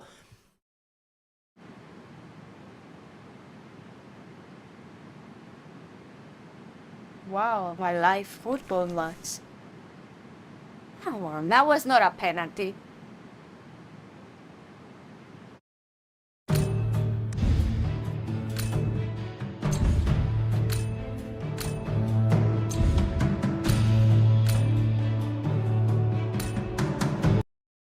Not everything is a Caro-Kann. Caro-Kann is only against e4. Now, white immediately plays a queen's pawn, which is fine. And now, of course, black should play d5 and take the center, but black plays a giga super Caro-Kann. Okay. Yeah, you know, there's a reason you don't see grandmasters playing like this. And you 600s and 700s need to stop inventing your own openings. You don't know how to play chess, okay? So maybe just like put a pawn in the center and then knights, because now you blocked in your bishop and you blocked in the knight. This is just really bad. White plays c4. Excellent stuff here from Crozo, which actually rhymes with bozo. This is great. And now you're going to go knight here and bishop here. And you know, it's not too late. I mean, this is still a very real opening. It's called the triangle defense. But black plays queen a5 check. Now, that is a really, really bad move. That is just a really bad move. There's no ifs, ands, or buts. I mean, that is just developing a queen for absolutely no reason. Now, if in chess, checks were not forced to be defended, for example, right now, chess.com won't even let me make this move. You see how it's like telling me I'm in check? I think you should be able to take the king. So I think you should allow people to play moves like this and get their kings taken. That's just but not when it has to be stopped. I mean, now the queen's got to move again. And if it doesn't move again, you got to play bishop b4. And then white shouldn't even trade bishops. White should just develop and then kick you out.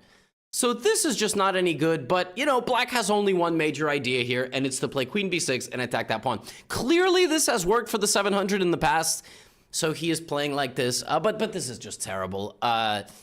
Just something like bishop c3, defending the pawn, or pawn to b3, defending the pawn, or queen to c2, defending the pawn, or queen to c1, defending the pawn, or a3, which loses the pawn. Now, what could have even been the idea of this move? Like, what, you know, black moved the queen out, and then clearly, you know, when the queen goes here, you gotta ask, what is the queen doing there? It's got eyes on that, and that's defended, and that's probably where white stopped. But you got another pawn. I mean, you got 8 pawns, you know? The queen... Anyway, a3, queen takes b2. Now, the reason that white is still better here and not losing is that after something like knight to c3, white has what we call compensation. So you're down a pawn, but you have compensation in the form of more central pawn space, way more development than black.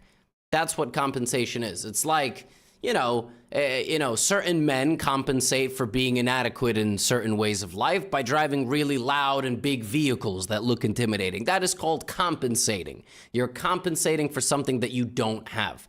Black does not have any development or central pawn space, but black has an extra pawn. Now black plays queen b6, and I like white's next move. I don't mind white's next move, pushing a pawn and taking a little bit of space, and now the queen goes back to d8. Now, black has the exact same position on move 7 as they did on move 2. Look at black's position on move 7 and move 2. It's the exact same position.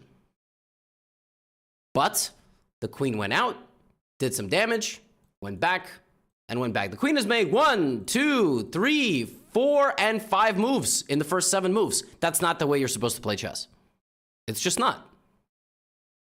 It's not the way you're supposed to play chess. Now, I love white's next move. Pawn to e4. Great move. Take as much central space as you can. Get the bishop out. Castle. Black is really not planning for the long term here, all right? Really not planning for the long term. Black has got a little bit of money in the bank and is gambling it away on meme stocks, okay? It's not investing in an index fund tracker like VU, okay? That tracks the, like, it's, you know, it's just gambling away on meme stocks. Now it's... Riskera inte bilderna och videorna försvinner från din telefon. Denna innovativa enhet gör det enkelt att säkerhetskopiera din smartphone på några sekunder. Du behöver inte vara... It's time to take advantage of the white position and play moves like pawn to d6 and slowly break out. Black plays b5. That is a terrible move. That's a terrible move because it does nothing. It does nothing. It does not improve any of your situation. And white doesn't even know about en passant. So, like, it's not like white is going to take and open up your position. It's just not a good move. You should have went b6. That's what you should have done, because that actually would have forced white to do something. b5 is a terrible move. And that is why now, after bishop d3, white enjoys an advantage. Think about this. White is down a pawn, but has a +1 advantage. That's 2 points. That's a 2-point turnaround. And the reason for that is white has way more space, much better pieces. White is going to castle. And black doesn't follow it up with a good move at all. Black plays a5. That is awful. And now it's 1.5. The advantage is 1.5. Black hates playing normal chess. I mean, somebody's got to give black an opening course, because this ain't it. This is not how chess should be played. Okay? White castles. Excellent. I have no complaints. Now black finally attacks the center. What black should have done here is forced a trade of pawns. Forced one, where white can't do anything, because after takes, you know, the bishop is going to get out, and if you don't take, black takes, right? Black is going to take. d5 does not force a pawn trade. If white didn't know about en passant there, white is obviously not going to go there, and now white plays an excellent move, pawn to e5. I love this move. The computer doesn't, but the computer can eat a franc. Pawn takes d5 is the best choice for the computer because it wants to open up black's king. I get it, but I like this move because black is so restricted. And now black plays f6, and black's in a lot of trouble now. Why is black in a lot of trouble? This move looks natural because you want to trade. All of your pieces are on the back rank. Y'all, you can't play chess like this. Are you crazy? It's the 12th move of the game. If you allow your opponent to stomp on you like this, by the time you start peeking your head out, they're just going to be click, click. All your pieces are going to be gone. I love white's next move, by the way. You know what it is? The computer wants to take. I love white's next move. Rook to e1. That is how I know that white has a future in chess. In this position, white just brings the rook to the e-file. Every other piece has gotten a turn. Rook e1 is a great move, preparing for the opening of the position. If black takes, you can take with the rook or the knight. This is definitely the best move because you apply pressure and you open up the door for your queen. Now, white starts hammering away. Knight to h6. And I told you, the second that black starts peeking their head out of the position with this monumental advantage, what you have to do is smash into the black position. Bishop takes h6, the best move. As far as I am concerned, the best move. Pawn takes. Now the queen can go to h5. I keep looking around because there's like a weird noise in my apartment. There's like a weird mechanic. Well, you know what? I guess I'm going to solve that after I record this video. You can't hear it, but I can. Can't tell if it's coming from above or below. Sounds like somebody's spraying their ceiling with a water gun. Like, I don't know. Anyway, this is an excellent move by white, damaging black's pawn structure. The king is extremely weak. All of black's pieces are still on the back rank. I hate white's next move, though. G3. Not a good move. Not a good move. We got to open up the door for our queen. We got to go knight h4. Or we got to take and play knight e5. That's what we got to do. We got to put our knight in the center. I don't hate this move. The good news is, on the very next turn, white does that. Pawn takes and puts the knight on e5. Fantastic chess. This attacks that. If that falls, that falls. If that falls, that falls. The rook has pressure here. Black is still up a pawn, but it's a horrible position. Black is in a very, very, very bad position here. All right? And completely misses white's point. And now white crashes in. Knight takes c6. Excellently played by white. Fantastic. I have absolutely no complaints.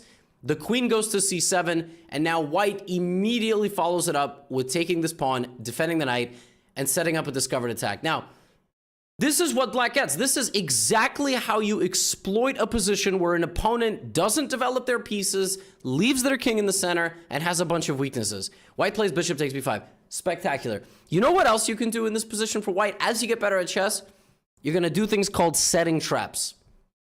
You're going to set a trap, making that move not possible. You're going to play a move like queen c2. Your opponent's going to go here thinking you're stupid, and now you win a queen. So in chess, you might go, oh, my knight's hanging. Oh, no, it's not. No, it's not. If they take, I can play bishop takes, and then I'm pitting the queen to the king. You have to be able to set these things up. It's how you set a trap in chess. But I don't hate this move at all. Now black plays bishop a6, looking to exchange. Bishop to a6 is a decent idea. There's a problem, though. There's a problem because that bishop used to guard that pawn. And as a human, you're going to get your eyes drawn over here. So it's only fitting that a 600 would play this move. And that kind of get their knight a little bit stuck. Now their knight has to go back to e5. But that's not what happened in this game. In this game, the 684 realized that the bishop no longer guards the pawn and took on e6. Oh my. Now black has to move the king to f8 or to f7. And black chooses the wrong move. And white wins the queen. Oh my. Oh my. Take. Oh my goodness. White is completely winning. White is up a queen. Now, for a few pieces, for sure. You got a bishop, a knight, you got a bishop and a knight, you got a rook, you got a rook. It's a queen for a rook and a bishop, but you have a pass pawn and a butt-naked king. King's not wearing any clothes, stumbling around, bumbling around, drunk as can be. The queen should now give this check. Why this check? Because it hits the king and it gives a boost to the bishop. So anywhere the king moves, you take. There is a difference. Because if you take like this and then give a check.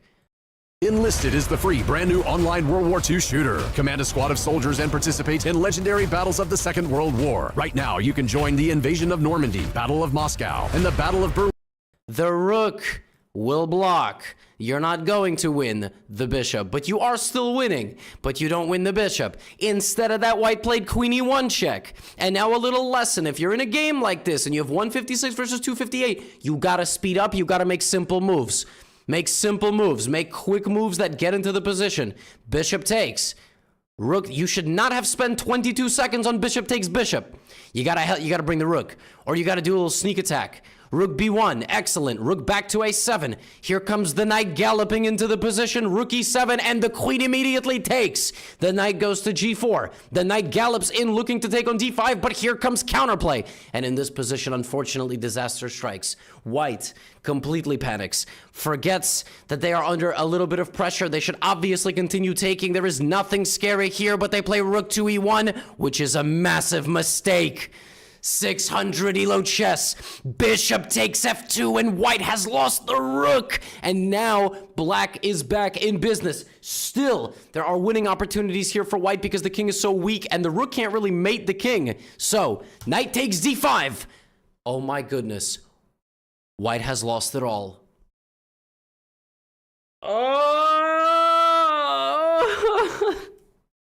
In 2 moves, white loses the rook and the queen. 15 points of material gone like that.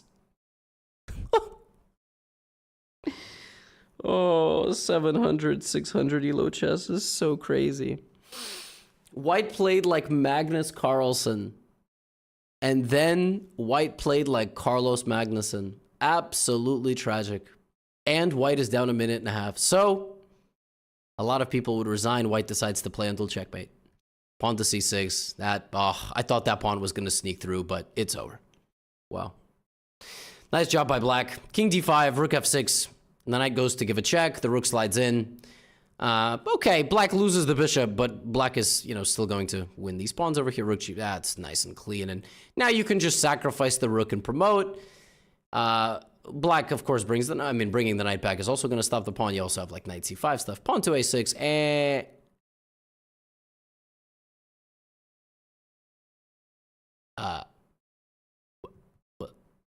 but what? Black allows the only pawn.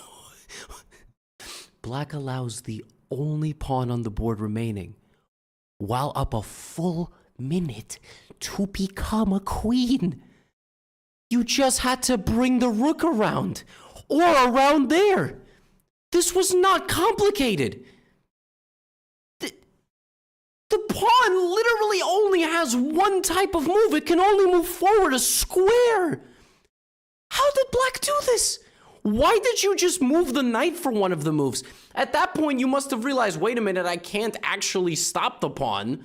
So now I just got to get to the A file. How did you decide to do this? You spent 20 seconds on that move. How did you forget? I don't understand. I just don't. How did you do that? How did you do that? You can go literally anywhere. Rook c5, rook d5, rook f, any move that gets to the last rank. Any move. Oh my god. It's over. White is gonna win probably. It's a draw according to the computer, but look at this. I mean, this is unbelievable. Oh my god. And white has 29 seconds. But is white gonna figure this out with 29 seconds on the clock? Knight d6 discover check. Now you just gotta make sure you don't get forked. No forks, no skewers, okay? No forks, no skewers. Rook h5 check. The king slides forward. Black's gotta find a way to defend themselves. The rook, the king, and the knight all have to be close together. If they're far apart, the queen is gonna pick them off. Rook b5. Oh my goodness, this is terrifying. Now queen a3 wins the knight. Queen h8 will probably win material. Queen a4, okay, very scary. Everything is defended though. Now black plays h5. Now black plays h5.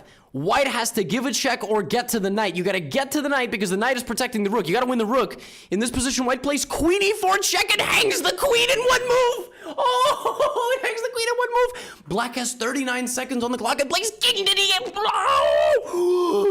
Oh my god.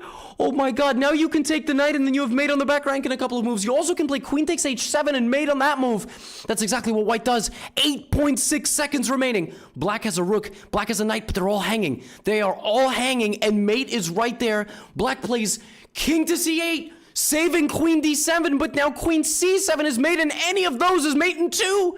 And white, instead of doing that, plays king takes d6. The knight has been removed, and now queen c7 is a checkmate. 6 seconds remaining. The final opportunity. Rook to b6 check, a really clutch move. Now white has to step backwards, but with 6 seconds on the clock, white goes here.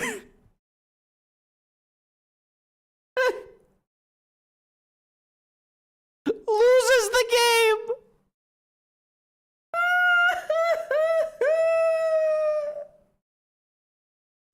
If you have an hour this week, you can learn 100 songs on the piano by learning just 4 chords. These. Check it out.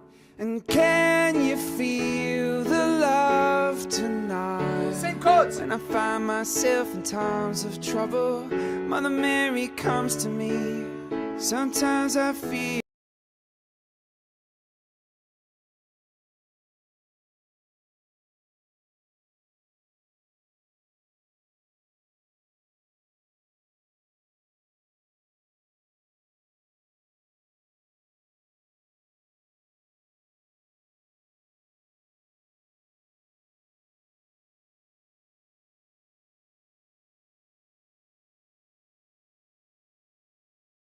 Hi everyone, welcome to ZIMBABWE News.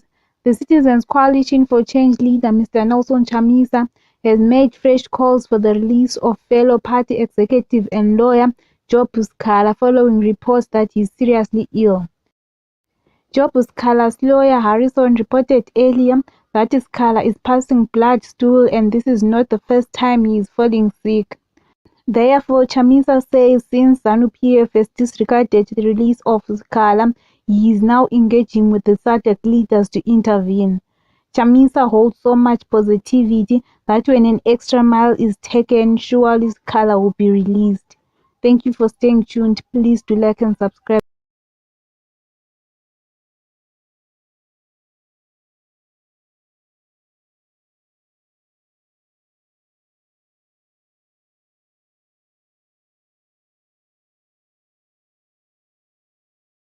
Kusangana kwatinoita muri yeZimbabwe pana pachannel page renyu pa Booster TV patokwigira zvakasiyana-siyana zvenge chiitika munyika medu meZimbabwe. Chingokurudzirana kana uri mutsva, please buy a subscribe button and also turn the notification bell kuti patinoposta urambe uchisangana nezvatinge taisa pana pachannel yenyu pa Booster TV. Muri yeZimbabwe chatiunza pano zuva ranhasi pa Booster TV inyaya inobata moyo, nyaya iri kusiririsa muri yeZimbabwe yava Job Skala muri yeZimbabwe.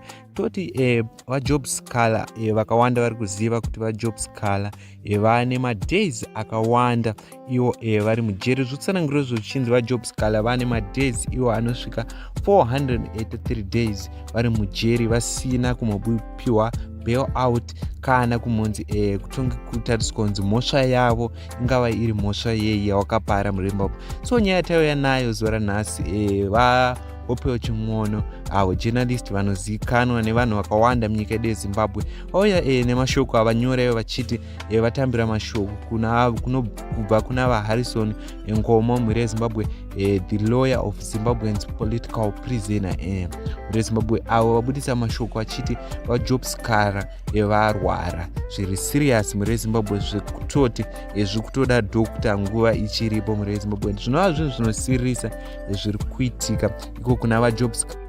So vanhu vakawanda vakukumbira kuti vajob scholar ndavachiburitswe mujeri sezvo vanzwa kurwara kwavo kuri serious mhuri yeZimbabwe maererano nepost yapostwa navaHope Chimwono mhuri yeZimbabwe. Chikoti ndiyo post yamuri kuona iri kubuda pascreen, nyaya iri kunzwisa tsitsi nechirwere chavanzi chavari kurwara nacho mhuri yeZimbabwe inyaya inosiririsa pana vajob scholar nemadays avave vari mujeri vasina kana kumopiwa bailout. So vanhu vakawanda vakomenda comment section yekutwitter Hope Chimwono mhuri yeZimbabwe ndokwakomendwa nevanhu vakasiyana siyana maererano nenyaya yavajob scholar, vanhu vachiti get well soon job scholar, vamwe vachiti very sad, saka senyika yese tadzira job here mhuri yeZimbabwe. So vanhu vakawanda vanga vachingoti get well soon, zvinhu zvinosirisa zvasangana navajob scholar. Vamwe vakati in Zimbabwe you just a fighter without a comebacks. ZANU-PF is not interested in anyone but they themselves in power mhuri yeZimbabwe.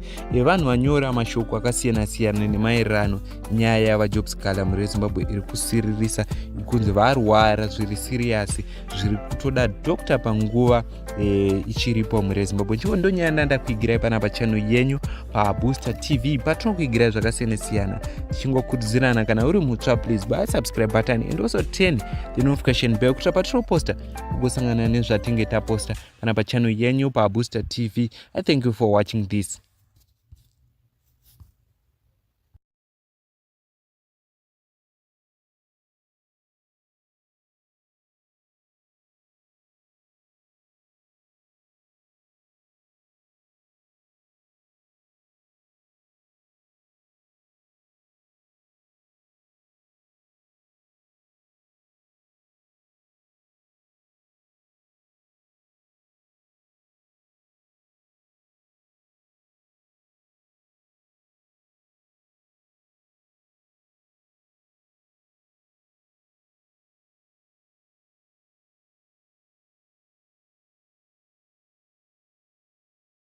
Oh, the first day that we signed up for Monday.com, our department was already able to connect our processes.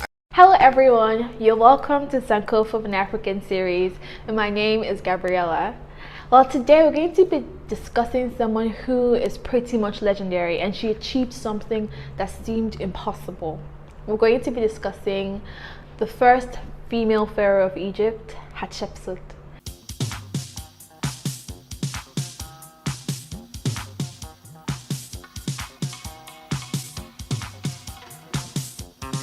Now, Hatshepsut was the fifth pharaoh.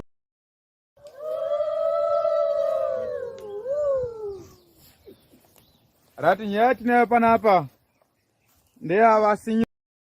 Iraq, and Jordan to grant them passage to Israel so that they can conquer Jerusalem.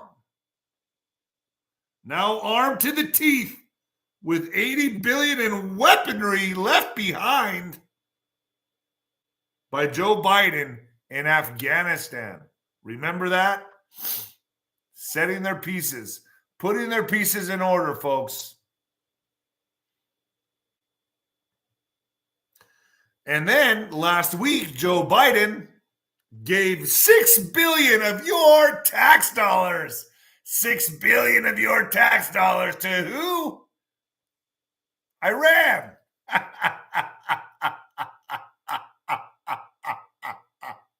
Yes. Yes.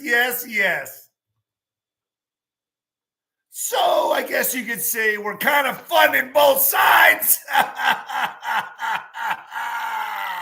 Welcome to the show. And now you're going to hear the politicians give you a piece of their minds. We're paying for the best enemy money can buy, folks. And I'm trying to be as fucking careful as possible on YouTube. But let's talk about some things that you may not be paying attention to. Like DNC scores huge win. But first, here's what's happening in our country. News: Iowa has caved to the DNC and will switch a process that has been in place for over 50 years. Instead of being the first vote in the nation, Iowa will now have a months-long mail-in vote process. Months-long mail-in vote process. That's what's happening here in America, along with our southern border being a free-for-all. That's what's happening here. Donald Jr. Posted, hearing Dems are working with Rhino GOP leadership to tie any new aid to Israel to more Ukraine funding. Instead of just helping Israel after this barbaric attacks, they're giving... Oh, man, I can't even read my own writing. Anyway, this tragedy to light billions on fire for Ukraine. These people are sick.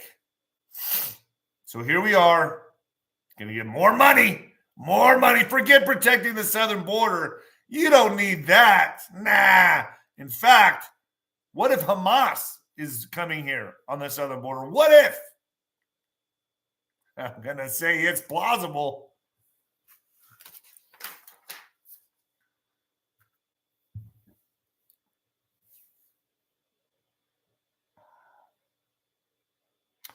And what's even more shocking about this Iowa deal is that even more shocking, this rule only applies for 2024 and will switch back for 2028 election.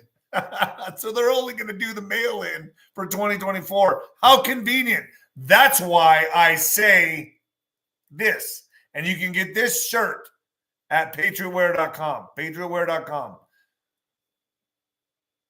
Am I wrong? I don't think I'm wrong. So breaking news in Israel, spokesperson of Uzuddin al-Qassam Brigade's Abu Adham al-Lahna. We thank the Islamic Republic of Iran who provided us with weapons. Let me repeat that again. We thank the Islamic Republic of Iran who provided us with weapons. How'd they get their weapons? Oh, I remember. Yeah, that's right. And other equipment. He gave us missiles to destroy Zionist fortresses and helped us with the standard anti-tank missiles. Iran providing weaponry. Who's providing weaponry? Iran is providing weaponry in their proxies, enabling attacks on Israel. Now, who's providing weaponry? Iran. Who's providing money to Iran? See what's happening here? You're getting duped! And everyone's going to put a big Israeli flag on their profile picture, aren't you? Oh God, yes you are.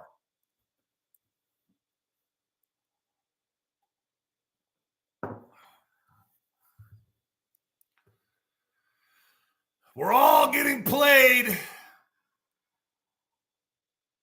Hamas is targeting Israeli International Airport with 150 rockets. Israel will cut off some. Listen to this. First of all, you pick a fight with someone that provides you your electricity. Does this make sense to you?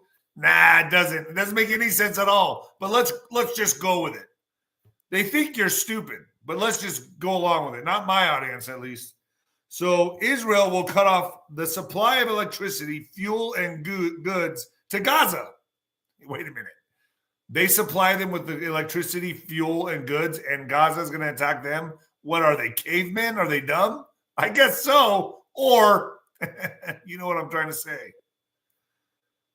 According to media reports citing a statement from Israeli Prime Minister Benjamin Netanyahu's office, Gaza was already thrown into darkness on Saturday as Israeli authorities cut power to its territories. Along with Egypt, Israel has blockaded the Gaza Strip since 2007, citing security reasons. So you mean to tell me you pick a fight with a country that supplies your electricity, fuel, and resources? Really? You're going to pick a fight with someone that supplies you your electricity, resources, and fuel. Okay, that makes a lot of sense. Nothing makes sense here. Nothing makes sense. Look at the bigger picture. Look what's going on here. Think about this. Israel orders total blockade on Blitz Gaza, banning food and fuel to starve out human beasts with invasion hours away. You mean to tell me before they went in to attack Israel, they weren't sitting here going like, look, guys, this might not be a good idea because they supply us with, I don't know, our food, our fuel, and our electricity.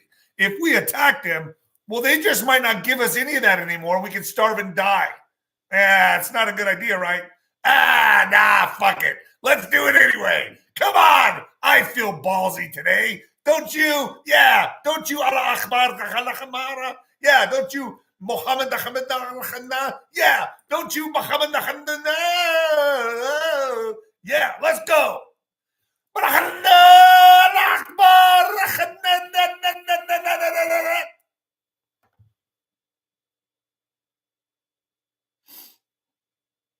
I'm feeling ballsy today. Makes no sense. None of this makes sense. But you're all going to get behind it. You're all just going to get behind this because that's what you're told to do. And that's what the celebrities will tell you to do. And that's what the politicians will tell you to do. Get behind it. This is a travesty.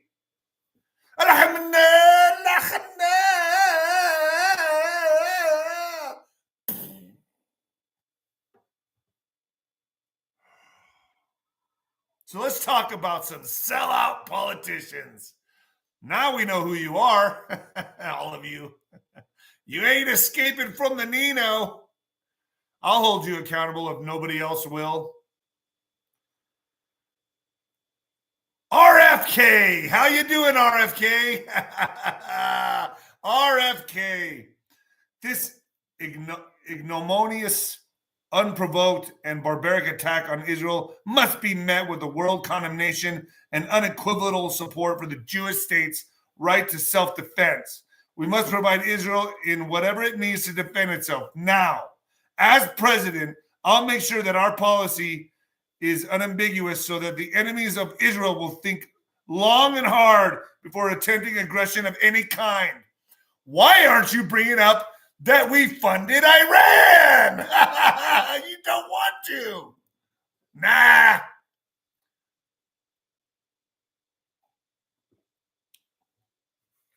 I applaud the strong statements of support from the Biden White House for Israel in her hour of need. Look, folks, I'm not making light of this. I feel bad for anyone going through this. I'm not making light of it. I'm just trying to put the pieces of the puzzle together.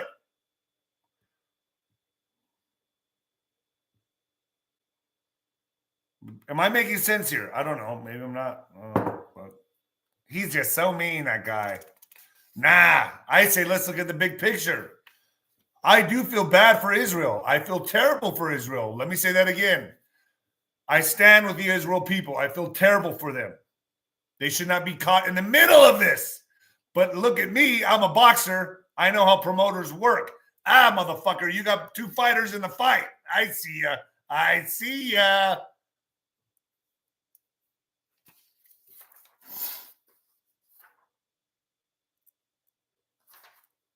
Team Trump readies attacks on RFK Jr. as spoiler anxiety grows. Members of Donald Trump's team are quietly preparing to go on offense against Robert F. Kennedy Jr. as internal campaign polling suggests his expected third-party bid could draw more votes from Trump than President Joe Biden in a general election. So, Senator has not independently reviewed the polling. Senate for. One person close to Trump's campaign said it showed that Kennedy took more votes from Trump than left-wing independent Cornel West drew from Biden when both were tested. It's single digits, but it's enough where it counts to make a difference, the person said. A single person familiar with the polling confirmed their description. With Trump allies anxious, as one supporter put it, his campaign and outside allies are also preparing to release an onslaught of opposition research. We're going to be dropping napalm after napalm on his head, reminding the public of his very liberal views dating back to 2012 after a Trump world person told Senator, we have a lot of stuff on him. So they're going to be going after Kennedy. Let's talk about Carrie Lake. Carrie Lake. At Real Donald Trump brought historic peace to the Middle East with his Abraham Accords. Joe Biden sent $6 billion to Iran. Now, she's stating what I just said. So she's redeemed herself to me. Sent $6 billion to Iran, the greatest sponsor of terrorism in the region, helping finance Hamas's attack on our ally. Thank you. So I left a comment under Carrie Lake's when she started getting support for Israel. I went balls in or vagina in on Israel, and I thought to myself, interesting. But here she's stating Joe Biden sent $6 billion to Iran, the greatest sponsor of terrorism in the region. Tel Aviv is on fire. Biden brought the gasoline and the match. Boom! All right, Carrie, you've redeemed yourself. You have redeemed yourself for me.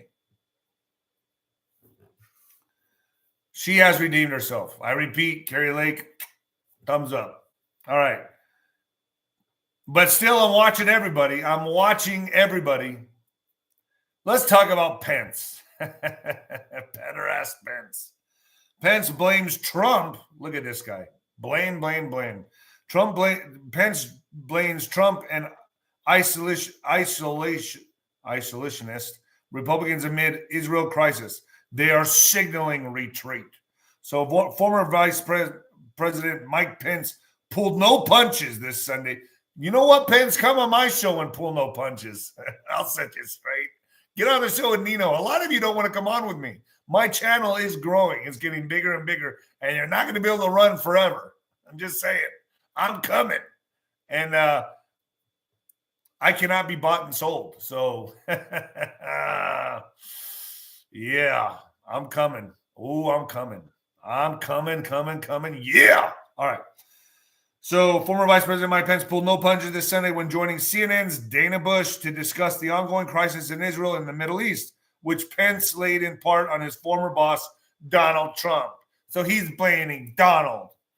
Okay, but let me begin where we ought to start. I mean, the disastrous withdrawal from Afghanistan has emboldened the enemies of freedom around the world, Pence began, pointing the finger at the current president, as many GOP 2024 contenders have. And now war is raging in Eastern Europe, and President Joe Biden is knowing for the last 2.5 years to the mullahs in Iran, lifting sanctions, begging them to get back to the Iran nuclear deal, and then paying $6 billion in ransom for hostages. That's $6 billion. See, that's how they did it. I'll give you $6 billion for a few hostages, so it looks clean, laundering, and just give me some hostages, and I'll give you $6 billion. Do what you want with it. Have fun. I don't know. Attack Israel. Do you see what's happening here? Don't be fooled. Mike Pence using this for absolute political gain. This is what happens when we have leading voices like Donald Trump, Vivek Ramaswamy, and Ron DeSantis signaling retreat from America's role as leader of the free world. When I'm president of the United States, we'll lead from American strength. Nah, bro, you're not going to be president. You're not. I think you're going to go somewhere else. Got to get used to that idea.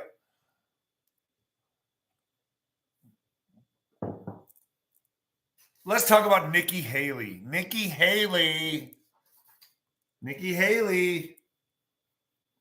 This is not just an attack on Israel. This was an attack on America.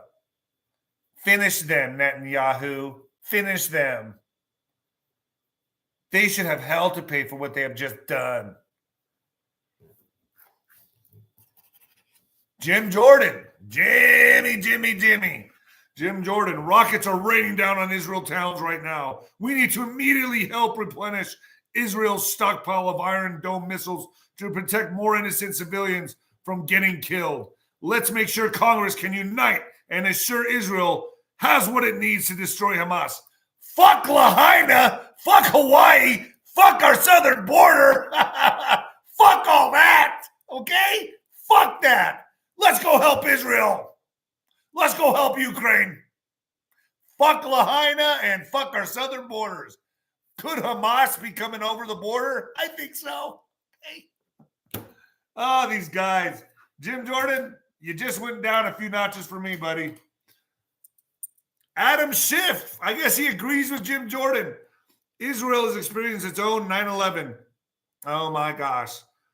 There is no both sides to this attack. Hamas is a terrorist group mass murdering hundreds of innocent Israelis and taking women and children hostage. The U.S. must stand ready to provide Israel with support it needs to defend itself, including humanitarian aid and funding for the Iron Dome. Higher taxes! Let's put more taxes!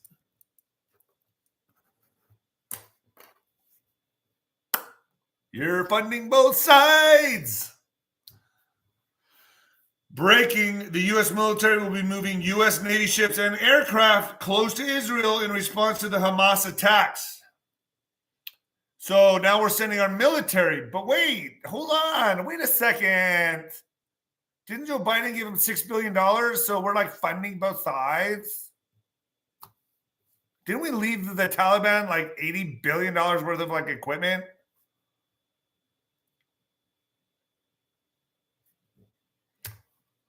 I'm just stating the obvious. That's all I'm doing. That's it. That's just all I'm doing. And go to ninoscorner.tv if you want the real scoop on what's going on.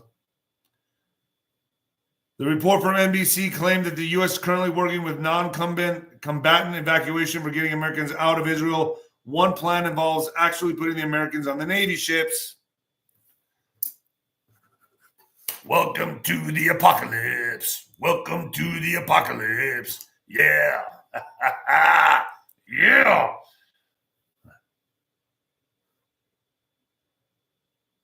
I am a ray of fucking sunshine today. I should make coffee mugs with a nuclear bomb going off. That's what I think I'm going to do. And put that on Nino's Corner. Nino with my coffee with a nuclear bomb. That sounds good. I'm going to tell them right now. Israel attacked by Hamas. Live updates. Israel's security cabinet officially declares war for the first time in 50 years. After Hamas surprise terror attack leaves over 600 total dead. That's crazy. Palestinian terror attack, worst massacre of Jews since the Holocaust. The Palestinian terror attack against Israel this weekend has been the worst massacre of Jews since the Holocaust, as noted by legal scholar Eugene Kontorovich. The Iranian-backed. Now, whenever I say the Iranian-backed, who funded Iran? The Iranian-backed, who funded Iran? The Iranian-backed, who funded Iran? The Iranian-backed terror attack. The Iranian-backed Hamas terror group launched a surprise attack on Saturday and killed over 600 Israelis, wounded thousands, and kidnapped roughly 100.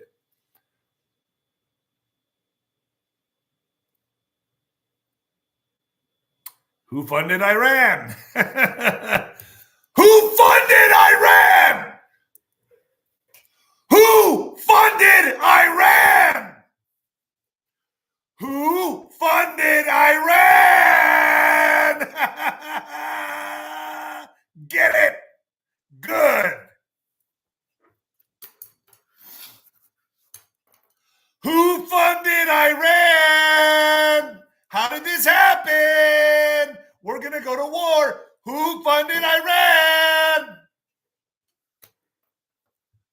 We are in war, Netanyahu says, after Hamas launched a surprise attack. How were they able to launch a surprise attack? Who funded Iran?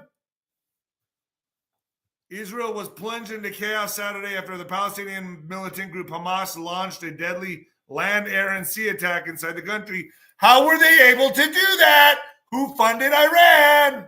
All right. The fighters infiltrating the southern border and firing a massive barrage of rockets from the Gaza Strip. We are in a war, Israel Prime Minister Benjamin Netanyahu declared in a video on social media. He ordered strikes on Gaza and called for an extensive reserve mobilization as the nation responds to the unprecedented incursion.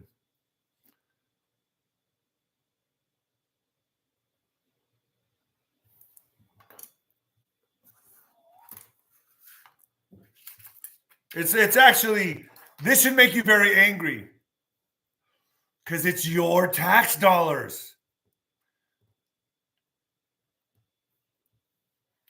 Netanyahu vows to turn Gaza into rubble. Israeli PM tells Palestinians to leave now and says Hamas will pay an unprecedented price after they kidnapped grands and launched shocking attack that has left hundreds dead on both sides. Israeli Prime Minister Benjamin Netanyahu has vowed to defeat the Hamas militant group after its deadly incursion into the southern Israel, which has seen them snatch grandparents, children, and women off the streets, but says the war will take some time. Yeah, and money! A lot of money. Hamas spokesman says Iran gave support for surprise attack on Israel. Woo! So Hamas spokesman Gaza tells the BBC that Iran gave its support to the Palestinian terror group to launch its surprise multi-front attack on Israel on Saturday, as cited by Hebrew media. Who gave them the support? Iran. Remember when Obama gave them billions and now Biden gave them billions? Ooh. The unprecedented attack saw 300 Israeli civilians and security forces killed, over 1,000 injured, and an unknown number of people, women, children, and men, elderly people, and soldiers abducted from southern Israel and taken into the Gaza Strip. Tehran is a key backer of Hamas and Palestinian Islamic Jihad, as well as Lebanese terror group Hezbollah. High-level Iranian spy ring busted in Washington. Oh, really? So the Biden administration has now suspended Iran envoy Robert Malley, helped to fund, support, and direct an Iranian intelligence operation designed to influence the United States and allied governments, according to a trove of purloined Iranian government emails. The emails, which were reported by veteran Wall Street Journal correspondent Jay Solomon, writing in Semaphore, and by Iran International, the London-based immigrant opposition outlet, which is the most widely... Just get on with the story. Read independent news sources inside Iran were published last week after being extensively verified over a period of several months by the two outlets. They showed that Mali had helped to infiltrate an Iranian agent of influence named Arenya Tarabakhanoulia into some of the most sensitive positions in the U.S. government. First at the State Department and now the Pentagon, where she has been serving as chief of staff for the Assistant Secretary of Defense for Special Operations, Christopher Mayer. So a high-level Iranian spy ring is busted in Washington. Makes you think, how many are coming here from the southern border? Allah Akbar!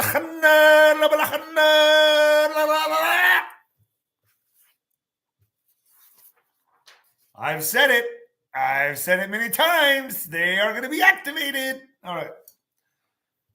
We are being slaughtered. Israelis cry for help as Hamas militants break into homes. Hamas terrorists raided at least 2 kibbutz in Israeli South Saturday as part of the wider shock attacks on Israel, leaving residents in the defenseless communities begging for help. Civilians said they were being held captive by terrorists in their homes and begged the army to send forces to the southern kibbutzim of Nir Oz and Niraim, along other communities bordering the Gaza Strip. We are being slaughtered. There is no army. It's been 6 hours. One kibbutz resident said, people are begging for their lives. My sister said militants entered her home in the southern kibbutz of Nerodi, and Tel Aviv's resident named Gaia told Haaretz, I'm unable to reach her. She told me that she and her brother and father are hiding in a shelter. She said the militants walked out after a few minutes, but I haven't been able to reach my family since. Gaia reported that her brother had texted her and that there are many casualties in the kibbutz, but no police or Israeli army forces yet to be seen. That's going to change real fast. This is going to be, they've just got permission to go in there and just destroy. But it's like a promoter of a boxing match. He has both fighters in the match. He's the one that makes out with all the money. So who's funding both sides? Who's funding both sides? We are.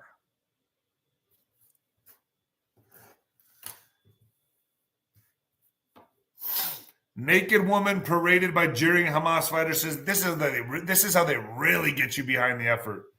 A naked body of a woman was paraded through the streets in the back of a pickup truck on Saturday as Hamas fighters sat on her unmoving form. A celebrating crowd surrounded the armed men in combat fatigues who shouted, Allah Akbar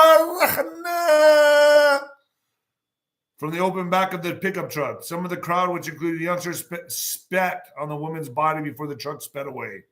The woman was later named as Shari Luke. Miss Luke's family confirmed they had seen the video, but said they'll still have some kind of hope that she had survived. I doubt it. We recognize her by her tattoos, and she has long dreadlocks, they told the Washington Post. Miss Luke had been attending an outdoor music festival near Kibbutz Urim when militants stormed the area, the Post reported. These music festivals, huh? They sure attract a lot of bad people. Remember October and music festivals. I wouldn't go to any music festivals in October. I usually like to go to ACL in Austin, but I think I'm going to refrain from that. Music festivals in October, that's just not a good combination. Now missiles from Lebanon threaten to blow up wider Israel war. Guided missiles and artillery shells from Lebanon pounded targets in Israel Sunday morning as a war in the Middle East threatened to spin out of control. I'd say it's already out of control. The militant group Hezbollah, which is also a powerful political party in Lebanon, claimed responsibility for the attacks on a disputed territory in the month of Israel hours after President Biden had warned them not to get involved. Fighting continued in 8 pockets of the south of the country on Sunday, where the Israeli security forces were struggling to end the worst incursion of this country in 50 years. More than 600 people are dead on both sides, with thousands more injured and many more missing. So think about this. I'm going to bet, as we approach November and December, that there's going to be travel restrictions. So in a sense, the travel restrictions because of the Middle East and Europe, you're not going to be able to travel anymore. Get what I'm saying? In essence, that's kind of like lockdowns. You're not going to be able to travel. You're not going to be able to go see your family. I'm going to tell you right now, if you have family abroad, you better start bringing them back home. You better call them and say, you know what, little Timmy, it's time to get home and see your daddy and mommy. Let's get the hell out of there. I'm telling you, folks, I'm betting travel restrictions. A lot of places are going to be off limits to travel. The world is heating up. It's the apocalypse. We're coming into the scary event. U.S. sends warships and fighter jets to support Israel. The United States sent warships and fighter jets to support Israel on Sunday night in a show of strength against Hamas. After we gave them all the money. Isn't that funny? Don't you think that's kind of funny? Yeah. Let's give them billions. Got 2 fighters in the fight. Joe Biden deployed the U.S. Navy's most advanced aircraft carriers, 6 other ships, and a number of advanced jets to the eastern Mediterranean as Israeli allies, including the UK, rallied to its defense. The move raises tensions in the region, with Iranian intelligence. Who gave Iran money? Iranian intelligence officials accused of planning Hamas's surprise terror attack on Israel that saw 700 killed and more than 100 taken hostage. Who gave Iran money? Do you see what's happening here? Around 250 are feared to have been massacred at a rave in the desert in the south of the country attended by Israeli and foreigners. What about this? People in quake-hit Afghanistan use shovels, bare hands to pull out victims. I didn't even know there was an earthquake in Afghanistan. This kind of dwarfed it. But, hey, look over here, not over there. More than 2,000 dead. Way more than Israel. 2,000 dead as search continues for those trapped under debris after magnitude 6.3 earthquake hits the nation. Thank you, Nancy Smith-Zoller. I appreciate you, Nino. Thank you. I appreciate you, And while we're all focused on Israel and Ukraine, never mind our border, America's border war has begun. Todd Brenson's dramatic eyewitness report on Texas' invasion of a Mexican cartel island crawling with gang members and ringed with sniper nests, and it's all happening inside the U.S. Folks, this is going to pick up like you can never believe. In the early dawns of Orange Glow, the Texas Rangers commanded briefs a heavily armed invasion force. They're preparing to seize a remote 170-acre Mexican cartel-controlled island in the middle of the Rio Grande River, overlooked by sniper nests and potentially booby-trapped places. Some of the dozens of assembled men shift from foot to another, reposition their M4 rifles as they listen to their commander's instructions. Keep a close eye on those structures up there that have height advantage over us, he warns. In case we do not get engaged and someone shot, medical evacuation plans are in place, and there are blood bags in the wounded need blood bags if the wounded need transfusion, he assures them. Any questions? This may seem like a scene from far-flung war zone, but it's just a glimpse of the hot war on America's southern border. On America's southern border. This is what's happening here. But nah. Never mind Lahaina. Never mind our southern border. Give all the money to Ukraine and Israel. And all the politicians are going to be pleading their case for this. As federal Border Patrol agents have been overwhelmed by the mass migration and pulled away from the front lines to process illegal crossers, criminal Mexican gangs have gone largely unchecked and now are operating with near impunity inside America.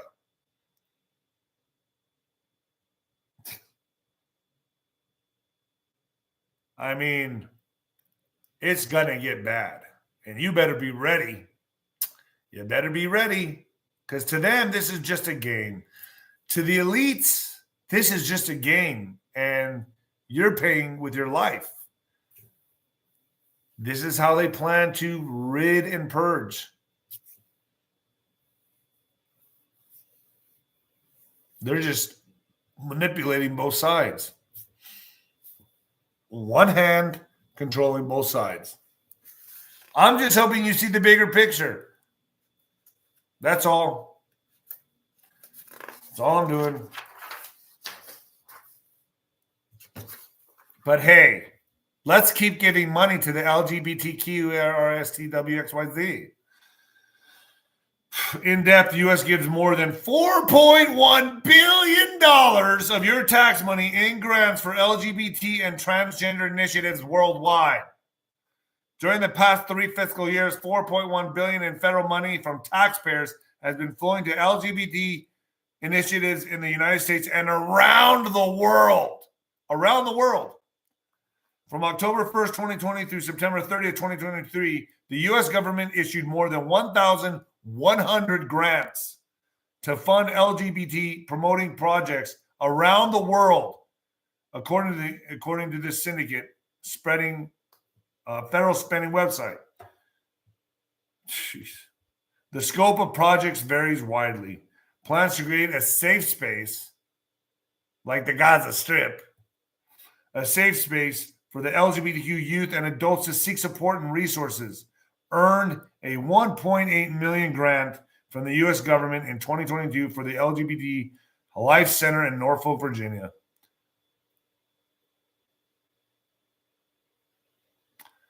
Juan Morales, I wonder how many Iranians have crossed our southern border. This is a serious shit, people. Thanks for all you do, Nino. Hello from the valley. Orale! Juanito Morales! Thank you. Appreciate you. So we're getting a lot. So overall, during the past fiscal year that ended September 30th, the government issued 454,821 grants. That's astronomical.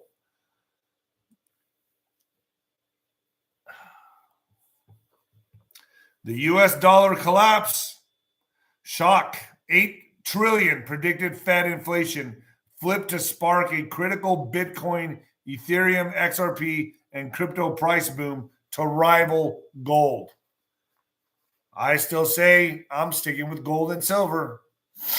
Bitcoin, BTC, 0.0% alongside with other major cryptocurrencies, Ethereum and XRP, have lost momentum after surging into 2023. The Bitcoin price has lost around 60% since peaking at almost 70,000 per Bitcoin in late 2021, wiping around 2 trillion from the price of Ethereum, XRP, and the rest of the crypto market. Even as BlackRock Insider primes the market for a 17.7 trillion earthquake. 17.7 trillion earthquake. Thank you, JC Albanigara. I can't really see. My eyesight's blurry. Albanigara. Thank you. That financial crash is coming, folks. It's all coming down. How you like Red October now?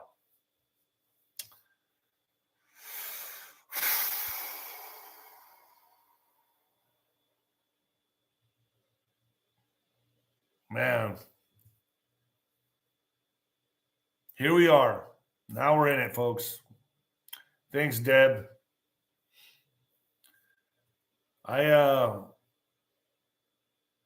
When you know the game and you know the playbook, it's really easy to predict.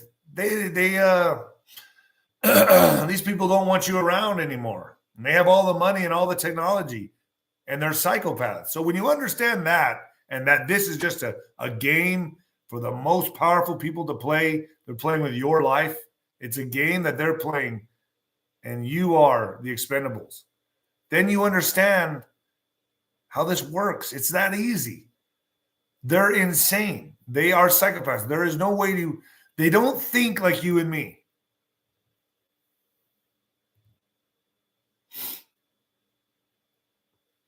Let's get to some what the fuck news, shall we? In what the fuck news,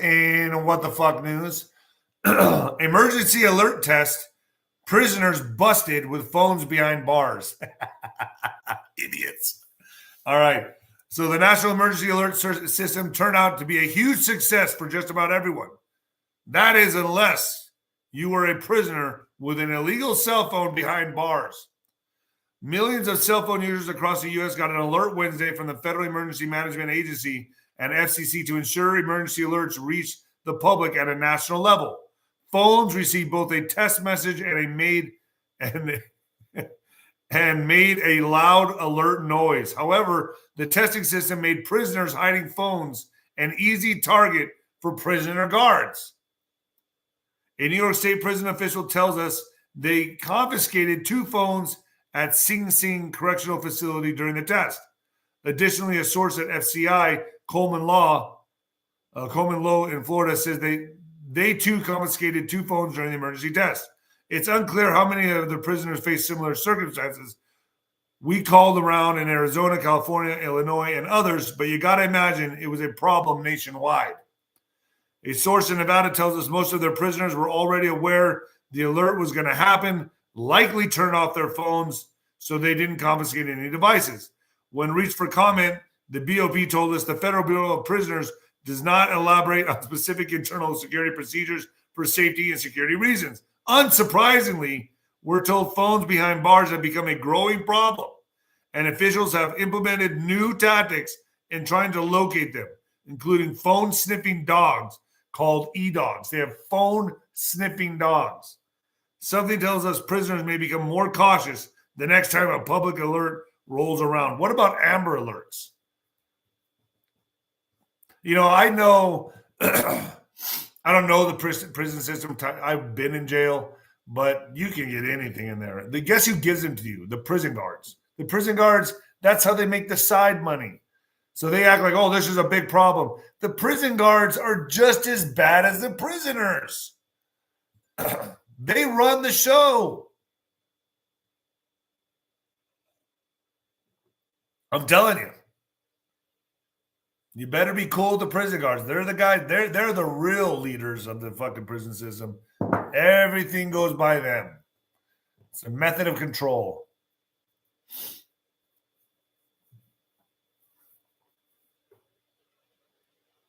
Crazy, man. We're living in a crazy world. And it just got crazier. It just got way crazier. Get to ninoscorner.tv and listen to 107. We're talking about Israel, the new Ukraine.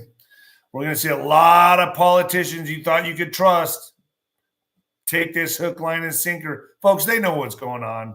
They know exactly what's going on. They know who funded Iran. Biden, Obama, deep state.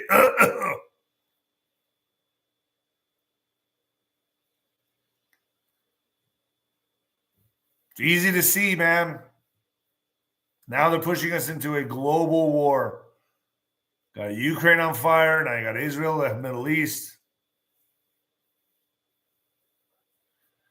The world is all a stage. It's all a stage. And once you start realizing this, that there's very powerful people, very, very powerful people playing a game with your life.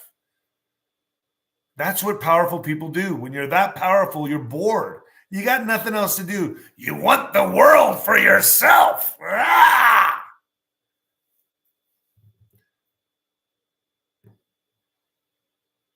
Think about it. Just think about it. These bloodlines have been controlling this planet for millennia. Taiwan is next. I would say so. I thought Taiwan would have gone first, but no, I guess they're next. Yeah, you're right. That's a good one. Taiwan is next. And we're going to see Taiwan next. Folks, we're going into the event of our lifetimes. And that is why I say, bing, bing, bing, bing, bing, get this shirt, wear it proudly. It's at patriotwear.com. Well, that's impossible. That's not going to happen. I say it's possible. You can run, but you can't hide, deep state. You can run, but you cannot hide. You're going down. You can do everything you think is possible. Start wars, set off a nuke. You're still going down.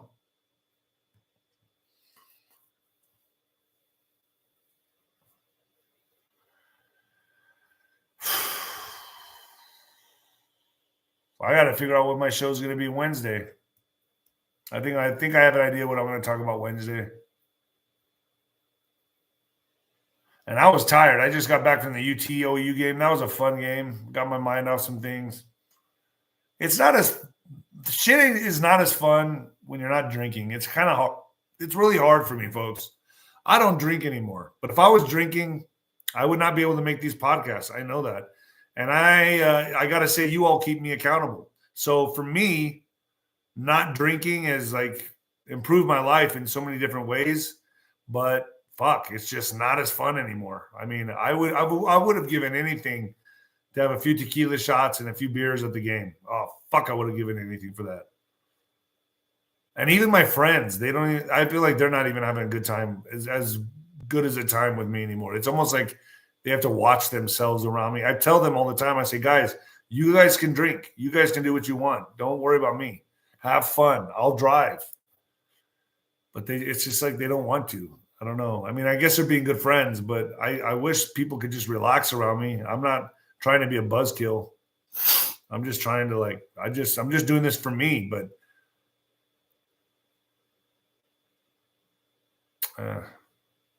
is what it is, I guess.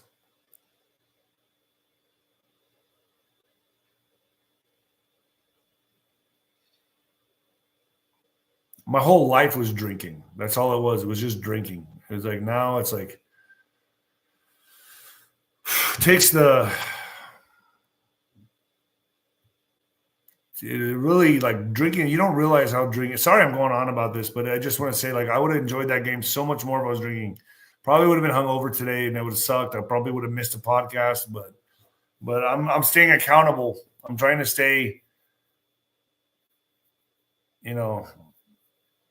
proper, and I'm trying to stay straight for you guys, man. You guys helped me a lot. Axel and Striker. Axel's doing good. He's got a lot of arthritis. Striker, he's a pain in the ass. He's got PTSD. He does not want to even see the outside because remember, I picked him up on the street. So he's got real bad PTSD with anything outside. He does not want to go outside. Well, folks, I've been. I guess I'm out.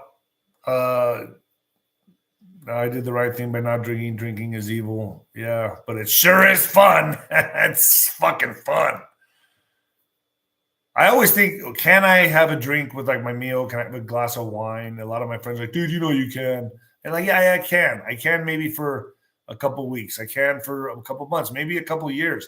But it's going to be that one time where I'm like, you know what? I've been doing good. I've been drinking a couple glasses of wine. Let me have a shot of tequila and let me have a fucking beer. And then it just gets out of hand. Folks, I'll see you at ninoscorner.tv. Did you guys see that Fallen State with Jesse? That was pretty funny. I don't know. I thought it was pretty funny. I have more interviews today, but man, I really feel like I need to rest.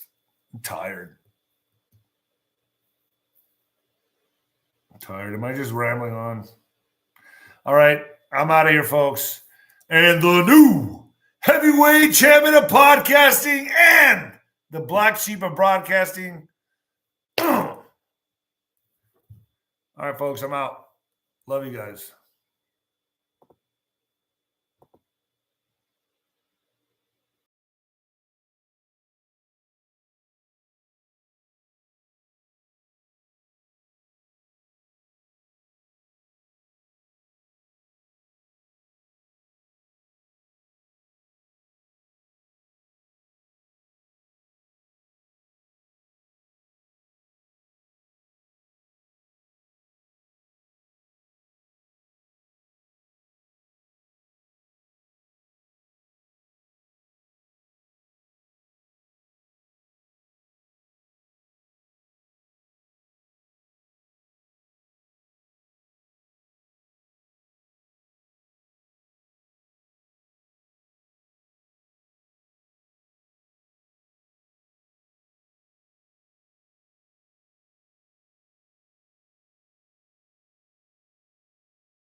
Vissa dagar kan det vara svårt att nå fram till varandra på jobbet. Vi på AJ-produkter löser inte just det lilla problemet på din arbetsplats. Men vi hjälper dig gärna med inredningen. Ha en bra dag på jobbet. Exotiska stränder, egen longtailbåt, pulserande städer. Boka vinterns resa på tui.se. TUI, allt som en resa kan vara. And so we have to know how to look at ancestral consciousness and intelligence and pour the highest level and say we've already done good enough. Yes. Society today is the most insecure it has ever been in eternity. So the things that we're doing are not from a place of healthy habits. They're from a place of trauma, insecurity, and fear and perversion. So you're not doing the healthy, highest level version of it. I appreciate my pops for teaching me how to be a guy. From a boy to a man and ultimately back to the natural state of being and to a God. As guys, we're supposed to always move with that higher self. I had to be able to execute it. Having knowledge is not power, the execution of knowledge is power. Knowledge makes a man unfit to be a slave. Because the only real knowledge you can get is knowledge of self.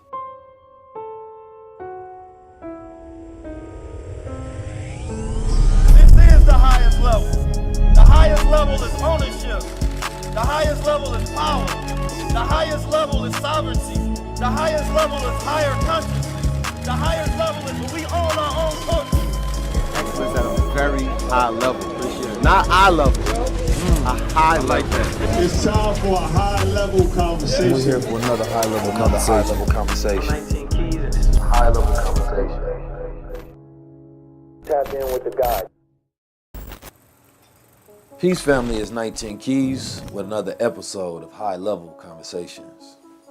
Today on High Level Conversations, as all days, we have very powerful, special people.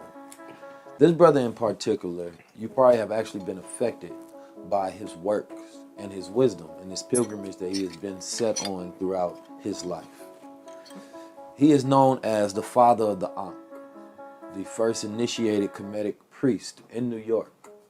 He has made his life in duty to his beliefs, in duty to our ancestors.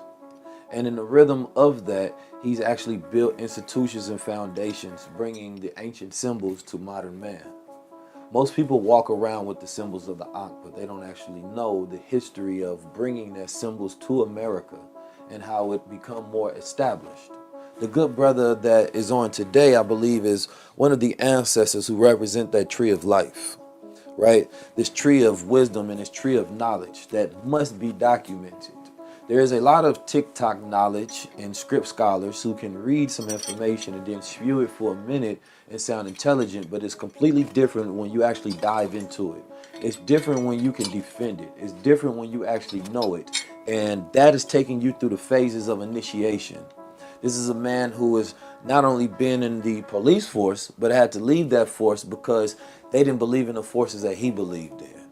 He went from carrying a gun to carrying an op. And these are two different levels of peace. You know, one is the weapon of the West, you understand me? And the other is the weapon of peace. And so now this brother today that I have, this special master that he is going to enlighten us on some of the ancient Kemetic practices. That's right, I didn't say ancient Egypt, I said ancient Kemetic practices. Enlighten us, what do the symbols actually mean? What do the metanetra, what we know as the hieroglyphs, actually mean? And so today I am honored to be here with this brother because this is where I get all my jewelry from. So he keeps me dripped up, right? I'm here in New York in his studio where he has what he calls the joyerie, right? The joy to bring joy. So I want to thank the good brother Baba Haru for being here today, and we're going to learn some very powerful, key, and valuable lessons. My good brother, how we feeling today? Anashirak Nebet Neb Nebercher Kemam Nebu Neteru. I say praises to the divine, who is the Lady Lord of the ultimate limits. And I give thanks to be here to greet my beloved brothers and sisters out there in Netherland. Yes, indeed. The divine land. Yes, sir.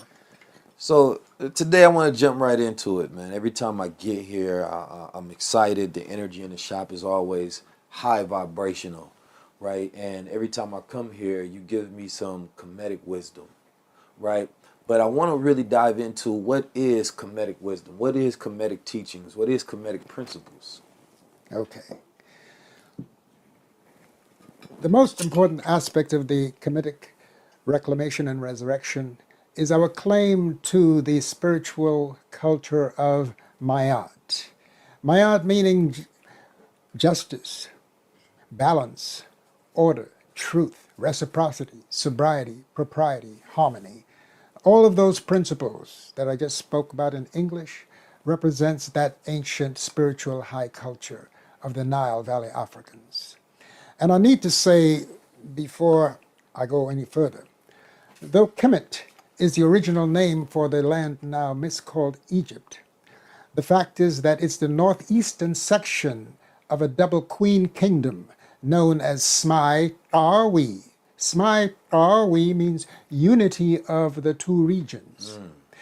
The Egyptologists like to say the two lands, but it's more than the two lands. That's a geographical designation. It refers also, Smai-Tawi refers also to the spirit and matter. Smai-Tawi represents the upper and lower, your right and left brain hemispheres, which many of us have been trained to stay out of the right brain, because that's usually operated on the left side of the body. And they consider, the Western man considered the left side to be the sinister side.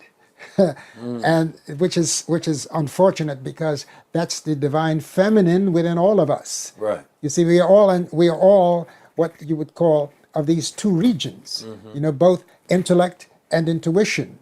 And the intuition resides, the divine mother throne is on the right side of our brain, and the divine father is on the left side.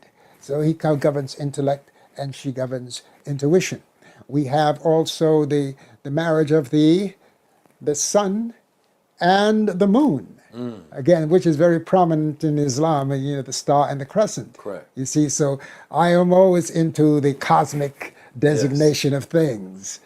So that's what I love about our different divine culture.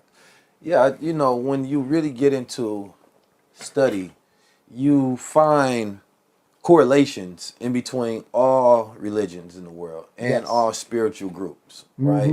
And, you know, there's a saying Honorable Elijah Muhammad says, settle on the best part, right? And people ask me a lot, like, or you always ask me as well, you know, how is it that you have interest in all of these other areas, being that you're a Muslim?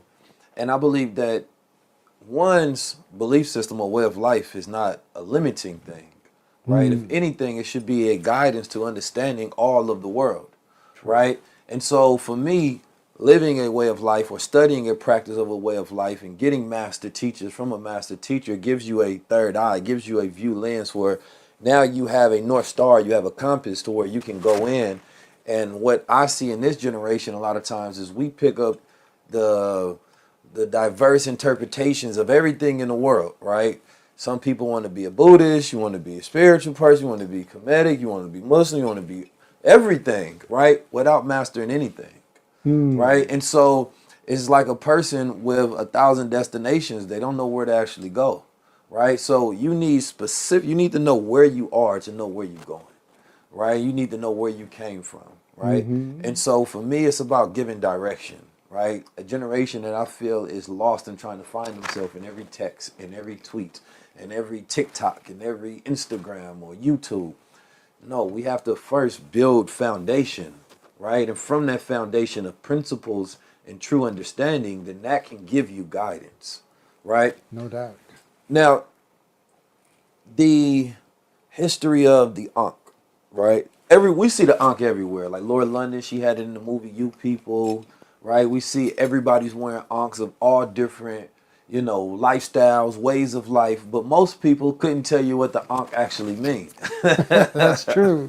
So, from the Baba of the Ankh, can we get your history? First of all, how did you begin to take on the Ankh and bringing it to North America, right? What's your history and connection to it? Oh boy, that's a big one. Yeah. Well, to begin with, my beloved father, James Wilkinson Hjorhes, or Georges as known in English, he was the one who said to me, he was a Christian minister with the Apostolic Faith Church, and of course I spent most of my childhood in the church, 3 days a week, but my father would say to me, when I would go to his tailor shop after work, after school, to do the buttonholes and the overcasting of the inseams of trousers, he would say, son, I'm in this house of my brother Shem, but I'm really from the house of Ham. That's how he was taught in the Bible.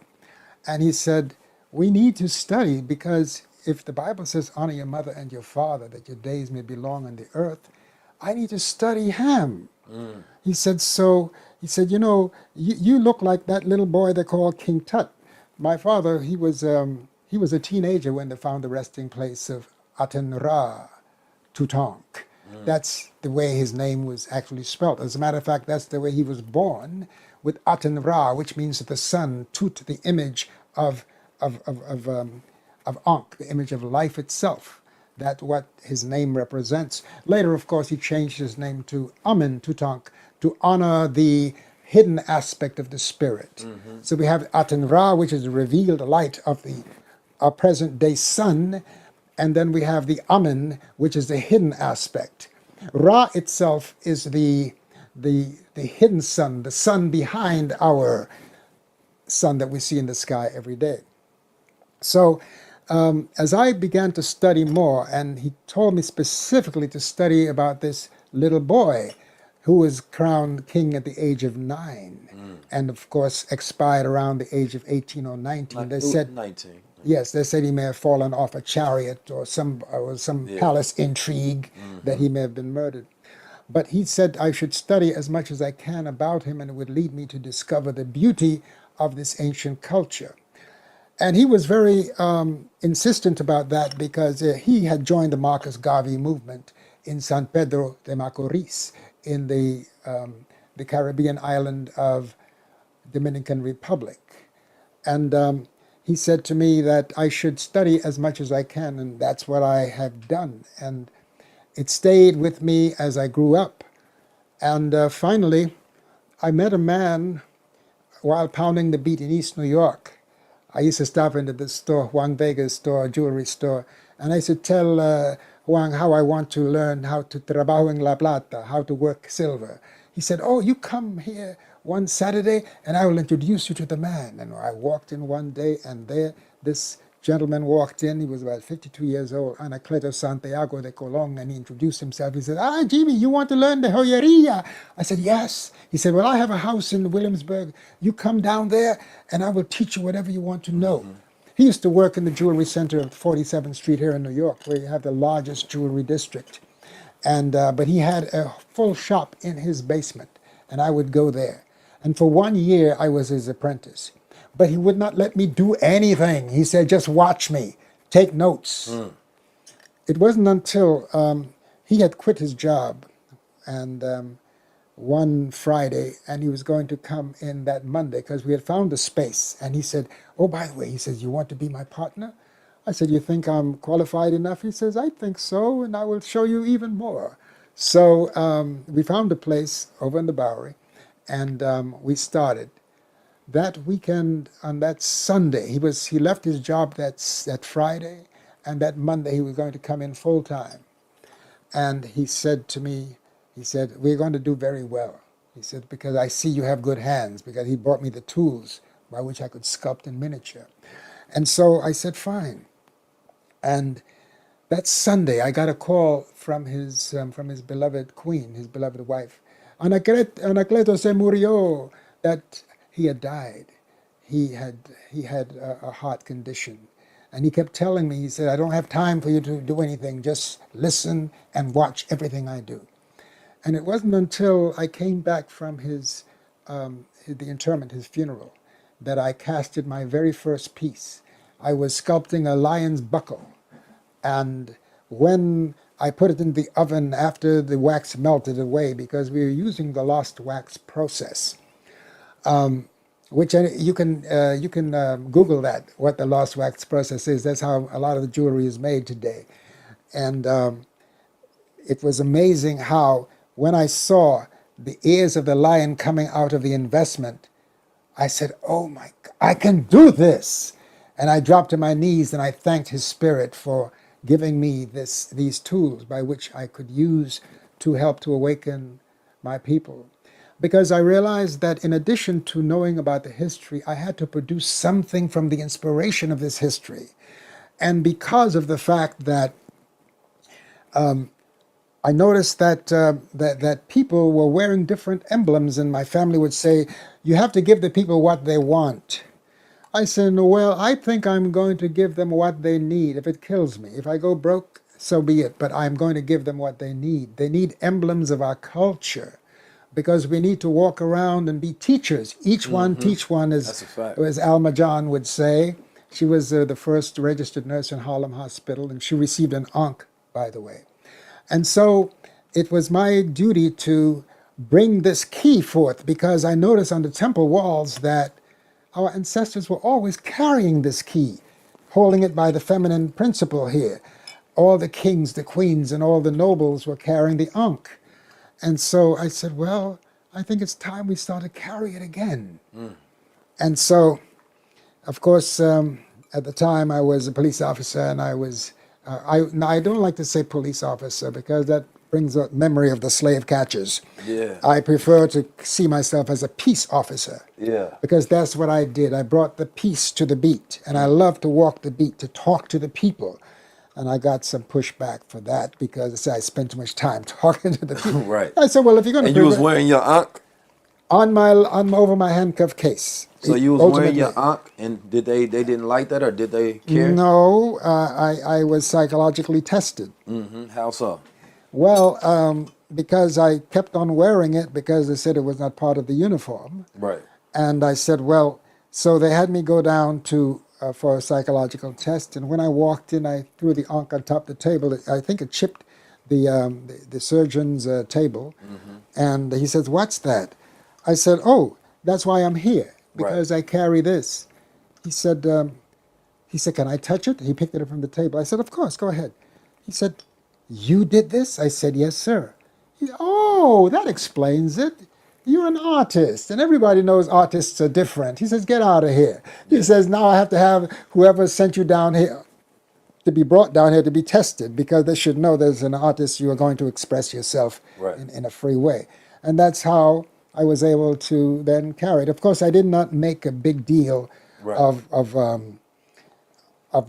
quote, disobeying the command of my superior officers, but the fact is that I still carried this Ankh because I felt a balance, life, and I got the instrument of death, which I never used in all the 20 years I was on there. I don't like guns at all, but I know that that's how some people are rolling these days, so I prefer to carry this key.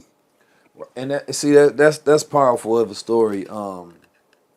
First of all, just in the sense that when we see the symbols out today, the knowledge that's out here today, you know, the information, there's a backstory to how it got here. And there was somebody who had to push and persevere, in order to deliver this information, Like, you know, I'm well aware of the ability now to wear the crown, but there's a, you know, long history before 19 keys, Like, so people outwardly wear the Ankh and there's no pushback, there's no issue now. But when it was people like yourself in the 60s, when you was wearing the Ankh, that symbol had not been known and it was foreign to the mind, And, you know, anything that was, you know, not traditional, you know, Catholicism or Christianity, was always opposed. And so I find that interesting because a lot of people don't know to recognize our elders for the privileges that we have today, which some people, you know, may take for granted because you don't think about like, damn, I get to wear my symbol, but you know, who wore it first, What did they go through to where I can now be comfortable and it's normalized, And so as we talk about this key, what does the Ankh mean? Well, to make it quite short, it's just a word in the Metunether, now known as hieroglyphics. It's a word for life. Because it honors first the divine feminine principle. It honors the divine children, the divine father. You see, in our culture, Nut, heaven, is feminine. Geb, earth, is masculine. And the children, holy daughter or son, is the product of that comes out of the womb through the seed of the father. Now there's many different interpretations, because as many of our people confront this divine key, their ancestral memory kicks in. So they have different definitions of what this... Ancestral memory. Yes. What's Hereditary ancestral memory? It's by your, I know my understanding of it, but by your definition of, just the term ancestral memory with people, like, because symbols are very powerful. I just talked about this, episode with Joey Badass, because he had some symbols, and I wear my symbols. But like I said, symbols create a feeling in the subconscious, an inner knowing. It can, create a enlightenment in the mind just by seeing certain symbols and having a connection between what's in your DNA. And you may not know it, but you intuitively and instinctively have an understanding built into your genes. That's right. And so that's powerful. When we look at that symbol today, many people take it and establish to their own meaning. And symbols have the ability to be connected to whoever has it, their feelings. But then there's a root, right? And I know you are a person that just doesn't give anybody the Ankh, right? That's right. You want people that actually know how to defend it, that know the understanding and that have knowledge of it. Right. But today, we have a lot of symbols without substance, meaning people carry these names, people carry symbols, people carry claims, but they don't actually have an ability to back it up with any true understanding. That's right? so true. But why is it so important for a person to have understanding, right? When we adapt all of the knowledges of the world onto ourselves as if they're just brands like Gucci. Well, you see, this divine key has met a lot of opposition in the beginning because Hollywood has spooked people about anything Egyptian. And I say Egyptian in quotes because that is not the name of the place. Pushing the concept of linguistic sovereignty, we want to call things by their true name. When I first went to Kemet, I looked for the name Egypt spelled out in the glyphs up and down the Nile, and you will never find it on any stela, on any monument. No, it does not exist. That word does not exist in its English pronunciation. The Greeks, when they came there, they came into a city called Het Ptah, House of the Soul of Ptah, which was the temple that resided in the city of Mennefer, later called by the Greeks Memphis. And in Het Ptah, the early ancestors always, that was one of the largest cities and the oldest cities in the land of Smai Tawi, the northeastern section of Kemet. And it was there that we discover the very foundation of our own creation story. The king Shabaka of the 25th dynasty, he wrote a description of the oldest creation story that goes back to the Old Kingdom. And the Shabaka stone, right? The Shabaka stone, precisely. By the way, that beautiful book written by our beloved brother who was on your Kamane. Yes, right. Our brother Kamene. He wrote the book Shabaka's Stone, where he explains that that is the oldest story of our Genesis of the beginning of creation. And it speaks about how creation came into being. And it's a wonderful document, and I would suggest that people become more acquainted with what our ancient ancestors in the Nile Valley had to say about creation. Because long before any of the religions existed, the spiritual culture of Kemet, of the Nile Valley, existed. And it was from that template that most of the religions got what they got today. The whole concept of a divine trinity, Right. goes back thousands of years. And by the way, what was the original divine trinity? Okay, well, there was a cosmic trinity known as Geb, the earth, known as Nut, the heavens, and known as Shu, the atmosphere. All right? And then from there, we have the earth expression of those cosmic forces known as Ast, who they now call Isis in the Greek vernacular, Asar, who they now call Osiris, and Heru, the one they call Horus. And this template was the basic Trinitarian concept that existed for thousands of years to the ancestors of the Nile Valley Africans. And I need to say, following this concept of linguistic sovereignty, we call the continent Africa. Af in our legacy, or Afu, means the flesh. Ra, the hidden sun, and Ka, the soul or the spirit. There will be the flesh and spirit of the hidden sun, Ra. So if you're African, you are claiming something larger than even the continent itself. You're claiming a cosmic designation, because even as our brother Neil deGrasse Tyson said, that we are really made of stardust. Right. And it's something that we should not take lightly. Right. Because that means that we are eternal. Because what we have to measure the quantum field of your breath, because at one day, the seed that made me was breathed in from the cosmos by my father, went directly to his sperm pocket. The same thing happened with my mother. She breathed in that essence one day and it went to her egg.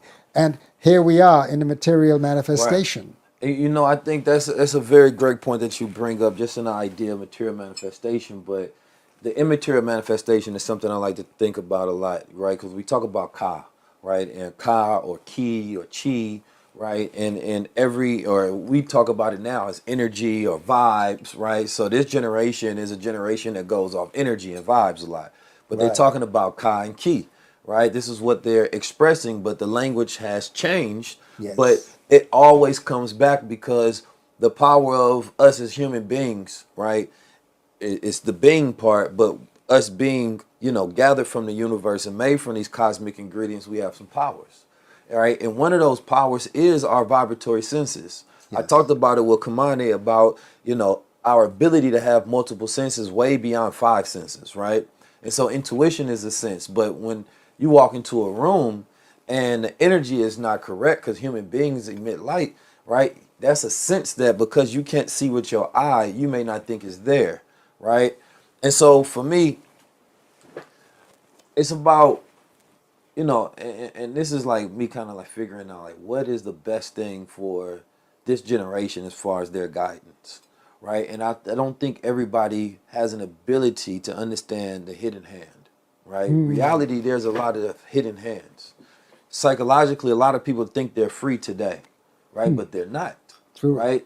Not only do they have the whispering in their own mind of that devil they have to conquer, but then it's the devil that knows how to conquer the mind, right? Psychologists like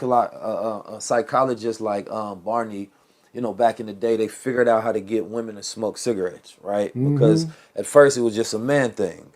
And so what they knew was they had to play on the psychology of women, of the want to be rebellious or the want to be free, right? And so he staged protests where women were pulling out cigarettes, and this got the masses to start desire products that they didn't need, right? Yes, and so a lot of people today walking around believing that the things that they're doing is, because we won't have more freedom, or we have this, that, and third. No, it's because you're being manipulated and controlled, because you don't really understand the hidden hand and the unseen forces. True. Right? And so when they manifest within you, you think that that's you and your desires.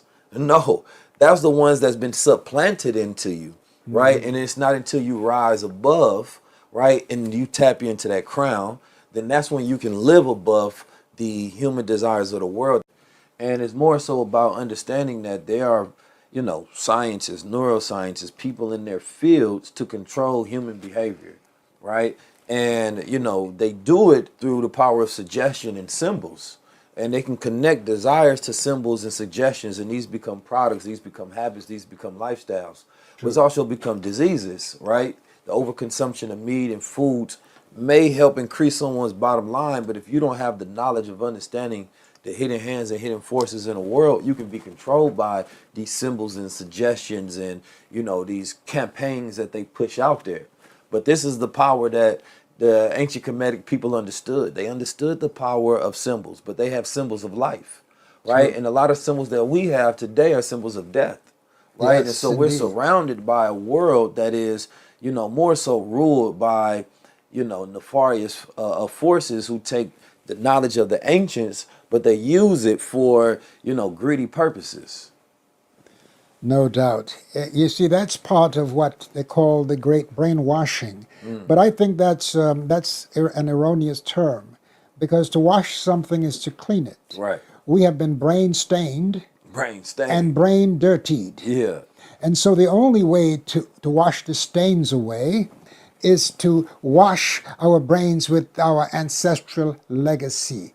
Our ancestors went to a great length to chisel their truth into stone and on an eternal papyrus.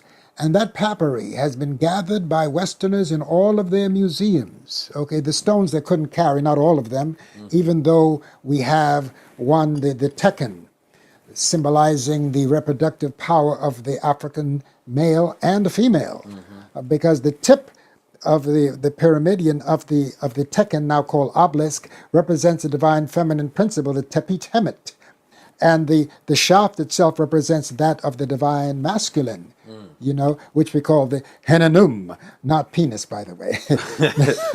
Yeah, and you know, I recently took a trip, you know, out to Egypt, and you know, I was able to visit the tombs, right? I was able to go all throughout it. And there's an energy that you feel, right? No doubt. That's really inexplicable, right? I had some even powerful emotional moments when I went into the pyramid that, you know, when I stopped and I just meditated, the energy resonated.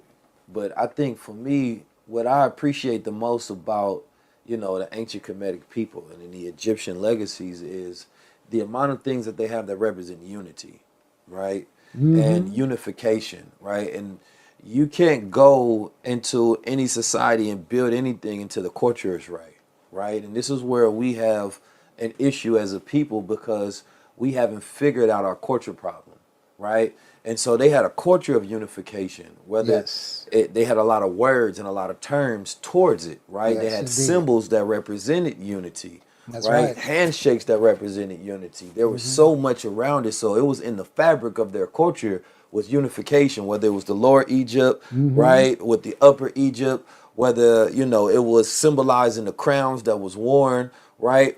And so if we actually, let me ask you, more so as a thought experiment, if you will, what symbols and what things that we can embed in our culture that is similar like the ancient Kemetic people that you think can enhance us to that golden goal that we have, which is unifying, because we know that that's our power. Well, the concept of unity was actually the name of the nation. I think I mentioned that before. It was called SMI, R-we, Unity of the Two Regions. And it's very important that we call the nation by its true name, because we're talking about the unification, the political or geographical unification of Kenset, known as Nubia today, of Kush, now called Ethiopia in the Greek vernacular, or Abyssinia in the Roman, and of Kemet. Okay, these three regions, because you see, we have to erase these Berlin Conference lines of modern day so-called African nations. Those are abominations that has caused a lot of blood to flow, where families were split apart, and some were shoved over here, some were shoved over there, and this disunity took place, and we still suffer from that disunity today. Nowadays, we are finding that same type of disunity existing between folks who are born here in America and folks who, let's say, come from the Caribbean. And in both hemispheres, they both have attitudes, thinking that, well, I'm better than you, I speak different from you. I remember when I first came to America, I was speaking King's English. You know, I had that very, very clip British accent because I went to British school in the island of Tortola. But I also knew how to talk the island talk, you know, with that broad talk type of thing. And where we're not being too proper in the pronunciation of words. And that got me a lot of pushback because they would say when I spoke, you know, King's English, oh, you're talking white. But when I went to talk the island talk, oh, you're a coconut.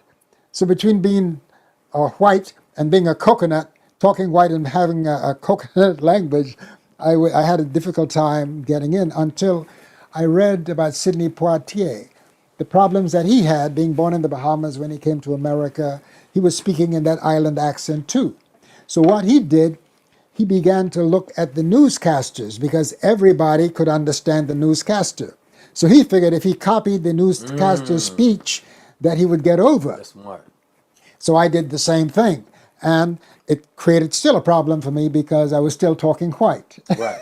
You know, it's interesting. For me, communication, right, utilizing that throat chakra, that power, that's something that I'm always advancing and getting better at. Yes. Right, because it's a journey, because when you're speaking to so many different people in different styles and different places, you know, communication is about getting someone to understand, right, you and anything that you put out there.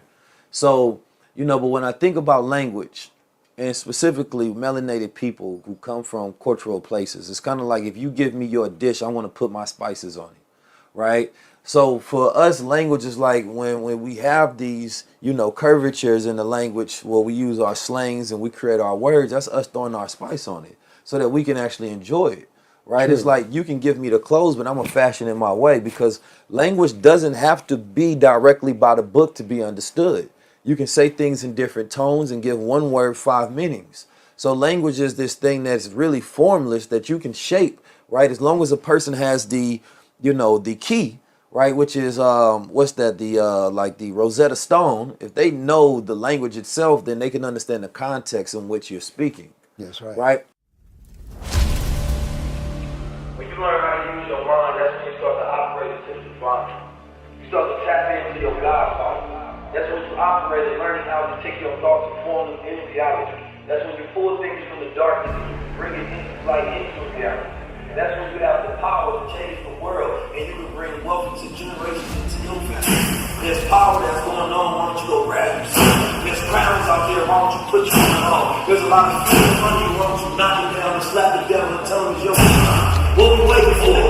I'm ready to go to the highest level. If you're ready to go rock with us, if you're ready to build with us, because we're not waiting on nobody. Once we get on the mission, we in motion, and we devote it, we get liberation to our people. Our freedom ain't talking about the identity that's connected to the evils that the agenda gives you. No, we're talking about actually knowing that you God and standing tall and speaking truth to power against all odds. They look at me and say, how's you a black man? How you walk, how you talk, how you dress, how you move, how you move. Why you know yourself so much? Why you so damn cool? Why you got confidence? Because I decided that I would never live at the lowest level. That's the sun. I decided I would be a God. Every single day I gotta wake up and I gotta train. They don't like when we grow. They don't like when we talk love. They don't like when we talk economic power. They don't like when we know ourselves. They don't like when we spread the truth. They don't like when we make more leaders. They don't like when we take it from the lowest level to the highest level. That's what we owe. Ha! Ha! Ha! Ha! Ha! Ha! Ha! Ha! Ha! Ha! We're going to the highest level. Make sure y'all come with us. The highest level tour is, you know, it's a moment in history that we get to think about and relish in and be a part of. This is me proving my thought leadership. This is me implementing the ideas and reinvigorating the spirit that we're going to need to win the future right now. Speaking of context, I had this thought, right? Because we was talking about, you know, the society we in now is very androgynous, right? And the brothers, somebody was telling me, you know, and you was around in the time in the 60s, right? So you can speak to this a little more. You a fly brother. I seen the pictures on the wall, man. Your drip was immaculate, you know, similar to myself. You know, I'm in my decadence right now. out here looking like the raw general. Not with that crown, bro. You feel me? But the conversation was about androgynous behavior today, and most people always talk about, hey, that's not an effeminization. That's what we did in Africa, or they wore skirts in Scotland. And I said, wait a minute, they didn't call them skirts in Scotland. See, language and context is very important, right? I've never heard an African brother say, we wore dresses in where I'm from. Why? Because the men didn't call them dresses, right? Right. And Kemet, they wear, you got thobes, you got different robes that you wear, but it also fits the region and the context of that culture, right? So one would be masculine and one would be feminine based on the context of that culture. There was always a differentiation with the garments that we wore that was in line with our nature. And in this, we try to, it's a bit of deception and technology, because we justify anything that we do, right? Well, we just start pulling stuff from the world. And I'm like, that has nothing to do with what you're doing, though, because that's a completely different context, psychology, culture, and fashion and style. And so it's like, as I see you wear, your garments, right? And, I'm going to wear my decadence. In the 60s, that was an era of, people started putting on the dashikis. It was becoming more Afrocentric, especially out here in New York. And it was a more militant time where it was socially charged and people were, politicizing the movement, going against the man and the government, and drugs was in the streets and people was trying to get the heroin out the streets. So there was a time of like unification. There was festivals that was happening. So it was a high time of being black and being proud to be black and proud. And then you had the wave of the 70s, right? The 70s come and it's more of a psychedelic era of experimentation and European fashion, right? And then that's when you got pimping, right? That explodes, and the pimps become symbols of masculinity, right? So a lot of people will point back to, well, look at the 70s on how they dress. Well, do you really want to go point back to a time where we started to decrease our militancy, decrease our unification, and start going to more European fashion, more pimping, which is degradation, right? And we started to lose ourselves, because when we was going towards more Afrocentric, that was when we were gaining ourselves. That was when we was reaching back and saying that, no, I want to represent the motherland.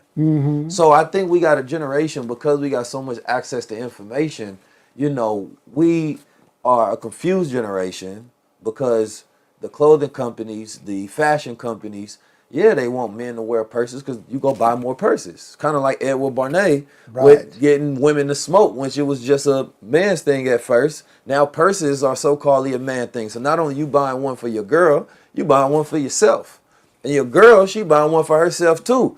So now that increases spending habits and capitalism, right? But I just wanted to get your take on, right, number one, the androgyny of culture, right? Because you talk about masculine and feminine principles within a man and woman, and I believe that wholeheartedly, of course, right? For me, that feminine side is the side of expression, right? The arts, the craft. But at the same time, it can go overt and it can be used against you. True. Right? And so you don't know where your nature begins and where it really ends and where you're manipulated at, right? What did you see in the 60s as far as, the fashion trends and how they changed? Well, let's get back to, let's say, the garments that the Scottish people wear. They call them the kilts. We know in Kemet, we wore this it looked like a skirt. That's what we call it today. But our ancestors called it the aper. Aper, which is give us the word apron. Aper, give us the word apparel. Okay? But we call it aper. And it was in keeping with our ancient culture. Right. Because don't forget, it was very warm on the continent. So and they ain't had baby powder back then. Which is poisonous, by the way. Some of it is, And so as we now seek to reclaim aspects of our culture, it may look strange to some people. Well, why is he wearing a skirt? It's because we have the wrong terminology. Right. You see, English is a spell casting language because it's made from different components where you can say one thing and mean another, And so the time has come for us to begin to focus on saying what we mean, and we must have the courage, instead of surrendering to the brain stain of what we were given and educated in, we should rebel and bring forth some of our own words instead of just going along to get along. Like we have these political terms that are so dangerous to both our existence as a people and to the existence of those who oppose us as a people. Because, and please, my beloved brothers and sisters, do not take me wrong when I'm saying what I'm going to say. But those terms, black and white, when referring to human beings, are both wrong. They are lies, first of all. They are politically charged lies. And I'll tell you why. When you go into the dictionary and you see how the word black is described, you go You mean to in the Black's Law Dictionary? Well, not even that, because it has no standing in law, as they say. So we have placed ourselves outside of the law. And it only describes that the melanic principle that we're made of, the carbon in our very DNA, that's what it describes. But the word itself is problematic. And people say, well, why do people all over the world hate black people? I don't believe that people all over the world hate people who call themselves black, but because foreigners learn English from the dictionary. The dictionary becomes their Bible. So when you see the description of words in that book, especially Webster's, I say it stirs us in a web of lies, it tends to go, it causes people to go against the very word. So therefore, because we identify with that word, they go against us. Because if you pick up your phone and look, there are about 25 to 30 definitions of the word black in terms of the way it's used, okay? Meanwhile, those who oppose us, who call themselves white, the descriptions of that word is glowing. It's so beautiful, and everyone wants to identify with that. And that's why if our sisters choose to shift the color of or the texture of their hair, oh, you're wearing a white hair. No, well, the Aborigines in Australia or dark-skinned people have some of the same type of straight hair. You see, because Africa produces all different types, all complexions, all sizes, all heights, is produced by that mother continent. So when we speak of androgyny, we must remember that you have to go to the zodiac of Dendera, the temple of Dendera, and you will see that for this age, which they call Aquarius, this is the age of we call Hapi. And Hapi is also the name of the two Niles, the Blue Nile coming out of Lake Tana, the Iteru Kepset, and the White Nile coming out of Nyanza Victoria in Somalia, Kenya, and Uganda regions. This is the Iteru Hedge, or the White Nile. And these two rivers are shown as pictured on the temple walls as two men with pendulous breasts and with a pregnant belly. That goes to show that is the inundation of the river. And the fact that the men have breasts, pendulous breasts, indicate that the Nile River delivers the food that nourishes you. But you see, that kind of understanding is something that we have lost. So when we look at this, we say, oh, these guys must have been gay. Well, those same two symbols of Hapi, the twin Niles, is what we use for this age that we call Aquarius, is known as the age of Hapi. And you will see the same configuration on the walls of these men with the pendulous breasts.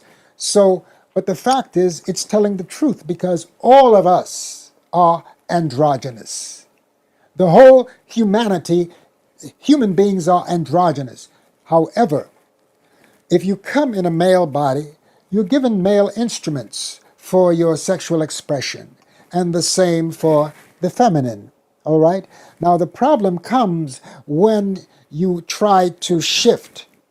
Now, let's understand this, and this is where we get into a lot of trouble with our brothers and sisters in the LGBT community, because we fail to realize that everything is born out of the cosmos. And there are some people who come on earth in that way, with that kind of expression. And that's something very difficult for people of African descent to understand. So what are we going to do with these people? Persecute them? Kill them? We see too much violence against people who have this confusion, which much of it is brought about by some of our churches, unfortunately. Some of it has been brought about by the confusion, by what happens in some of our homes because of some of the terrible things we've learned on those plantations, okay? Where that behavior was sent down. It's almost in some of the genetic memory of the abuse that we suffered.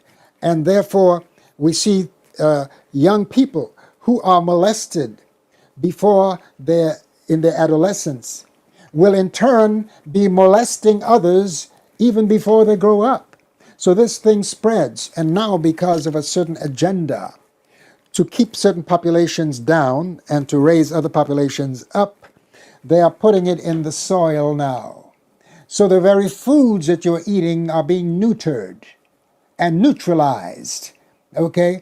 You're eating grapes with no seeds. Oh, seeds are an inconvenience. You have to spit them out. Or you should be planting them, right? However, this is a problem, and then we end up really beating up on people and killing people because of this confusion brought about by some of the society's behavior. Okay? And the sad thing is that it has become a war now. And we are seeing that people who are having this kind of expression and are looking for people to recognize their humanity are being murdered. And that is wrong. Okay? To kill anyone because you don't know how this person, what their experience has been. And when some of them tell you that this is how I've always been, we forget the law of spirit. That spirit chooses to express itself in ways that we may not comprehend, because spirit has a veil of hiddenness. And that's why the spiritual life is one of discovery. It's not one of imposed belief. Because belief is temporary until knowledge comes. The Bible said, my people are destroyed for the lack of knowledge. That's correct. It didn't say for the lack of belief, because we have much belief. But true knowledge is something you've got to search for. It's like, and belief can sometimes be an addiction. You tell the one who smokes cigarettes. I just heard of a family member who lost all her fingertips because of cigarette smoke. And she believes that she could not do without that cigarette. And therefore, her lungs spotted with cigarette, with nicotine. Right. Because of belief. The same for alcohol. You see? You spoke a lot of different things. So I want to dial back a little bit. So Good. it'll be a little hard for me to go back because that was a nice monologue. So there's a few different things I want to talk about. First of all, the word black, right? Mm-hmm. Now, I was taught, as Honorable Elijah Muhammad says, that black is the essence of colors. It's not a color. It's the essence in which colors come from. True. Right? And Kemet, meaning the black land or the land of blacks. So is it improper for people to associate the word black, even though we can actually find where, peoples have used the word black to describe melanated peoples? Right? Now, today we have, the textbook definition, the law, because we're dealing with commerce, we're dealing with law structures. And so, which are two different things, because before these dictionaries were written, the word was still used, but the connotation was not connected to it and its attachment. So the negative aspects that people read and know about the word black today was not described in ancient times. So some people, it's like when a person picks up the word niggas and they say, well, we should say nigga because in niggas in Ethiopia, it meant kings, right? So some people would say, well, black in Egypt, that was a representation of Kemet, right? The land of blacks. Or some people would say that can also describe those people in that region, but you can also find in different places where people were described by their description or brown, right? Because of brown people, I'm copper color right here. You feel me? So I'm a copper color man if we going by accurate description. True.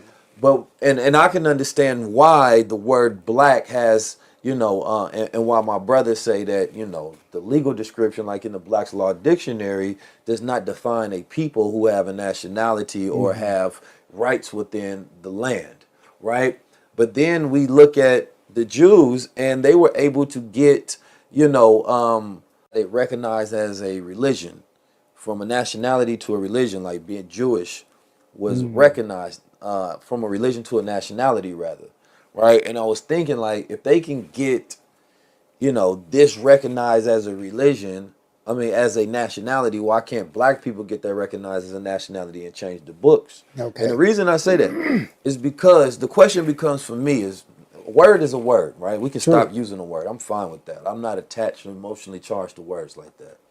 The question becomes is, what's more efficient, right? What's the easiest process to do to get black people to stop calling themselves black, right? Or for us to change the definition and connection and connotation to it. But when we talk about, like, let's say reparations, and we say, well, we're going to give black people reparations, there's no specificity of who gets that until you go look at, like, what Tariq Nasheed breaks down with African descendants of slaves, which is then saying that, no, we're talking about American, right? Native American people, or, and by Native American, I'm talking about what's known as black people. You feel me? And we're saying that this is the way for us to identify them in America. Because when we say black, that's the Caribbeans, that's my African brothers, that's any immigrant that comes over. So how do you know who to give reparations from? Yes, you have to have an identity so that you can even direct these reparations to the right people in the first place. So in that regard, I can understand, because that goes towards process, right? But as I was asking before, when we talk about Kemet, what does Kemet mean? Okay. In reference? I'm a musician. I Yes, had a sir. band in the 80s, and I still play my guitar every so often when I get a chance. I'm very much into sound and the power of sound to create certain spells. When I say come, and I've lectured in halls filled with hundreds of people, and I would say the word come, come, come. And I say, now say the word black, black, black. And I say, which one gives you more resonance? Where do you feel it? Everyone says, come. You can feel it when you say the vibration comes in here. What if you say like black? No, you still can't do it. I try. You see, because as again, it's about resonance. It's about the musical sound of things. Like they say in the beginning was the word. I beg to differ. In the beginning there was a sound, because the metoneter frequency. The metoneter, now called hieroglyphics, was actually more sung than spoken. Because, and we as a people, we like to sing, don't we? We love that musical sound. And and please understand, I understand the use of that word black in our present day usage. I'm not trying to say we must cancel it. No, it has a great use because of where we are. But when you come into establishing linguistic sovereignty, we are charged with infusing our ancient ancestral terms and sounds into this language, because Western man has brought Roman or Latin and Greek terminologies into our use. So what's wrong with us planting the same seeds in this consciousness of our children and giving them terms that we may use, among ourselves, if we find that I'm not against the present use of these terms at all. But at the same time, my brother, just like in symbols, and you spoke about this before, do you think that if we were wearing ankhs and knew what it meant, that it would be that easy for us to be killing each other on the street corners? I'm asking you that question. Do you think that if we were wearing ankhs as a symbol of our reverence for life, which is what it represents, that we would be killing each other. But notice, No, even if we was wearing crowns, hell no. okay, precisely.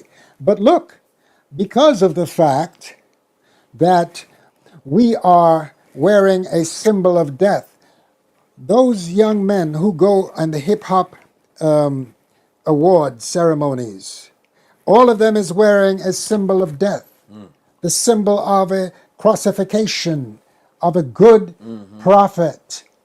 And but in their pockets they have the instrument of death that this nation relies upon.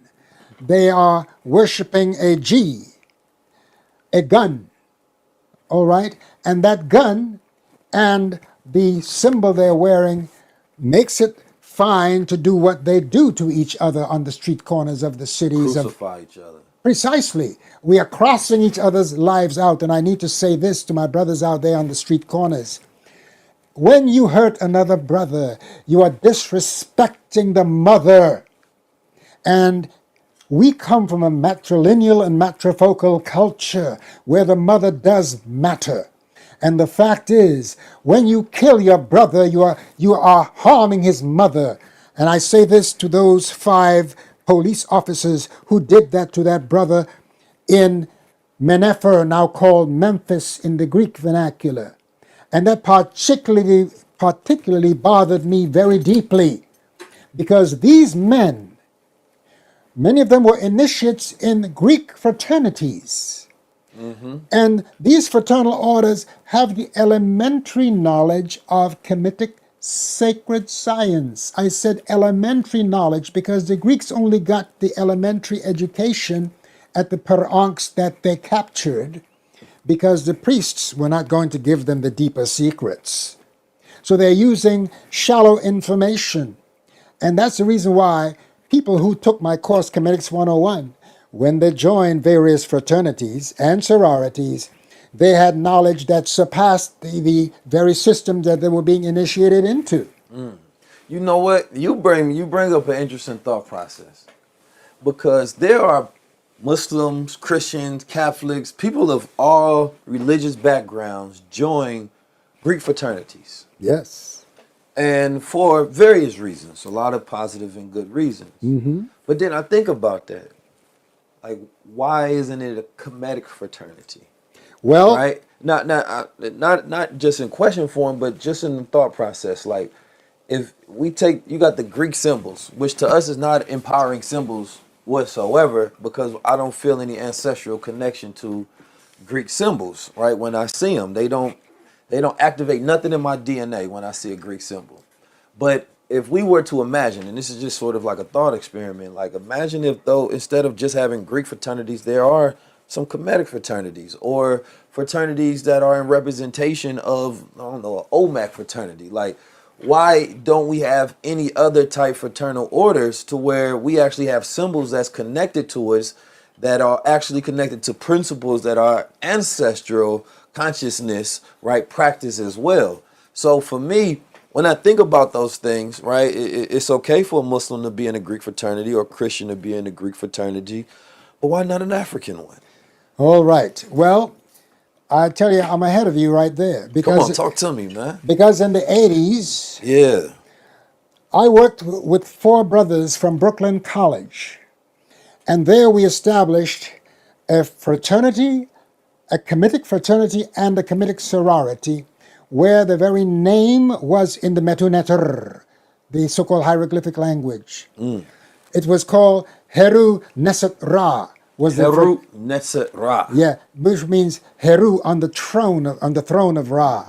And then there was Heru Neset Ast for the sororities, okay, which means that Herut Neset Ast, that the female principle of Heru is on the throne of Oset. Ast is our divine mother. She represents the maternal principle in our legacy, like Asa represents the divine father. But the spiritual aspect of Asa is Ra. So that's why we called it Heru Neset Ra. And there's a brother, he's a divine martial artist. And now he's into what you're into in terms of the economic resurrection of our people. His name is Heru Neket. Okay, and you ought to speak with him. All right, and he studied with me for a year, him and 4 brothers. And when they were done, they established the Heru Neset Ra and Heru Nest Ast. Herut Nest Ast. By the way, the T is a feminizing factor in the Metuneter. Just like in Spanish, the A is, you have señor and señora. In Kemet, you have asar and ust. The T is feminizing in our culture. Speaking of feminizing, right? Yes. Now I want to draw back to the conversation about androgyny. Because you said a lot of different things, and I would have to literally rewind to kind of go back to each point that I wanted to Precisely. Address. But one of them, context for me matters, right? Yes. Like I would never dress like an Egyptian because I would never put on, right, what now is perceived as a modern day skirt. I have no reason to. Right. And I also think about the fact that when we honor our ancestors, I don't think honoring our ancestors is just about like wearing what they wore. True. It's about the spirit of the principles that I they agree. gathered, right? And a lot of people want to look like it, but you don't gather none of their principles, right? It's like there's people that would follow, people that claim to be followers of Jesus, but they won't speak truth to get crucified, right? People claim to follow or love Malcolm X, but they don't follow the principles of Malcolm X, but they, they might get them tatted or, they might wear a chain or something, but would you live like it? So it's completely different than taking on a symbol, but it's no substance. And then that symbol in new context can have a negative substance, or it can have a miscorrelation where it creates a confusion because now it can change you, but you're not connected to the root of the power that was embedded in that symbol. So when we look at people in a completely different atmosphere and climate and say, well, I'm dressing like my ancestors, well, they dress like that because of their time, right? And their atmosphere and the weather conditions and many different reasons. And that was the style. Yes. So you just, this generation, I feel like we pick up everything from every era and we wear it. It's like it's vintage for us. That's right. But it don't have any real meaning. And in this era of androgyny, yes, there are real agendas. And this is, the idea of any agenda, as I talk about almost every episode, is my episode having an agenda. It's to enlighten people, right? Right. It's to help transform the mind, to get you to think. Because if I can get you to think, you can save yourself. That's right? Now you know how to go look at any source of information and find usefulness in it for you and your family for years to come. That's right. So if we're taking young males that living in this world today, right? And the world that we live in is attacking your psyche, your mind, right? From the food, from politics, from the school, right? From the environments, everything is an attack so that this young male doesn't grow up into a young man, right? And so the words, I don't respect people who use the word toxic masculinity, especially without the qualifier of what is healthy masculinity. Because anybody that teaches the toxicity of something, right, without teaching the healthy version of it is only multiplying toxicity. So it makes the young man say, well, I don't want to be masculine because every time I hear about masculine, I hear about toxicity. Yeah. So you never teach about, and that's because you're coming from a place of trauma. So you're not teaching about it when, let me tell you what healthy masculinity is. Why? What does that do? Now you're programming the psyche of the young men to say, oh, well, that's what I want to become then. Because this is what I always hear what women want, right? Now when you only hear what they don't want, you only know what you don't want to become. But that's also the only information, and you end up becoming more like that because that's what you have to gather from. Right. So we have to get to a place where it's like androgyny is just, male or female having feminine or masculine traits, right? That are not typical of what society standard is for that culture. Right. So, anybody can have, like you said, some androgynous traits, but to connect everything to sexual behavior is the issue because we are, and everybody knows this, over chemicalized and over sexualized. No doubt about that. So when we now are contexting the way we dress, the way we feel, the way we walk, the way we talk, the way we act to sexual desires and sexual identity, then that's when it perverts what it meant to our ancestors. So that's when it's no longer the same symbol. It's a new symbol. It's like what Hitler did with the swastika. It's not the same symbol that it meant for when the Buddhists used it or ancient people used it. Right. That's not the same symbol.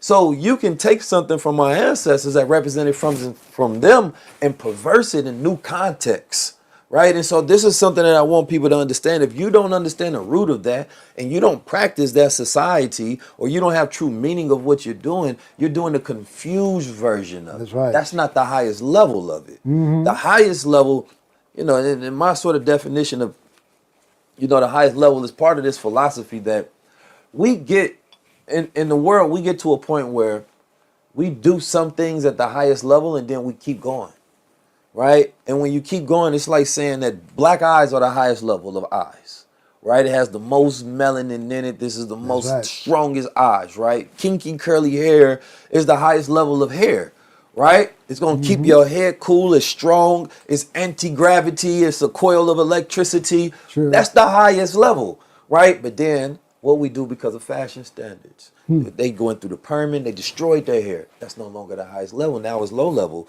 For what? For fashion in the context of today's culture and society. And so we have to know how to look at ancestral consciousness and intelligence and pour the highest level and say, we've already done good enough. Yes. Society today is the most insecure it has ever been in eternity. So the things that we're doing are not from a place of healthy habits. They're from a place of trauma, insecurity, and fear and perversion. So you're not doing the healthy, highest level version of it. In terms of low level, I feel like there's so much outside noise that people get distracted with. And that includes social media these days. Discouraging ourselves, self-doubt is another big low-level item that I would say constantly attacks us. Confidence in ourselves, definitely a low-level item.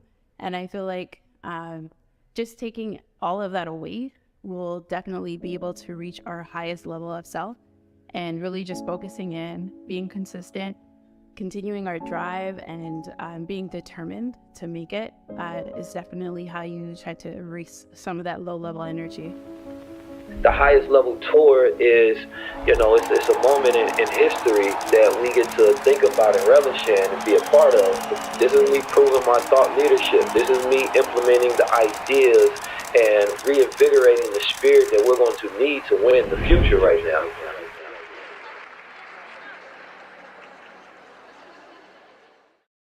Well, that's one of the reasons why, I feel the way you do. I have made the apron that I wear over my pants. We live in a temperate zone. This is get cold, Right. so we want to be comfortable. Yeah.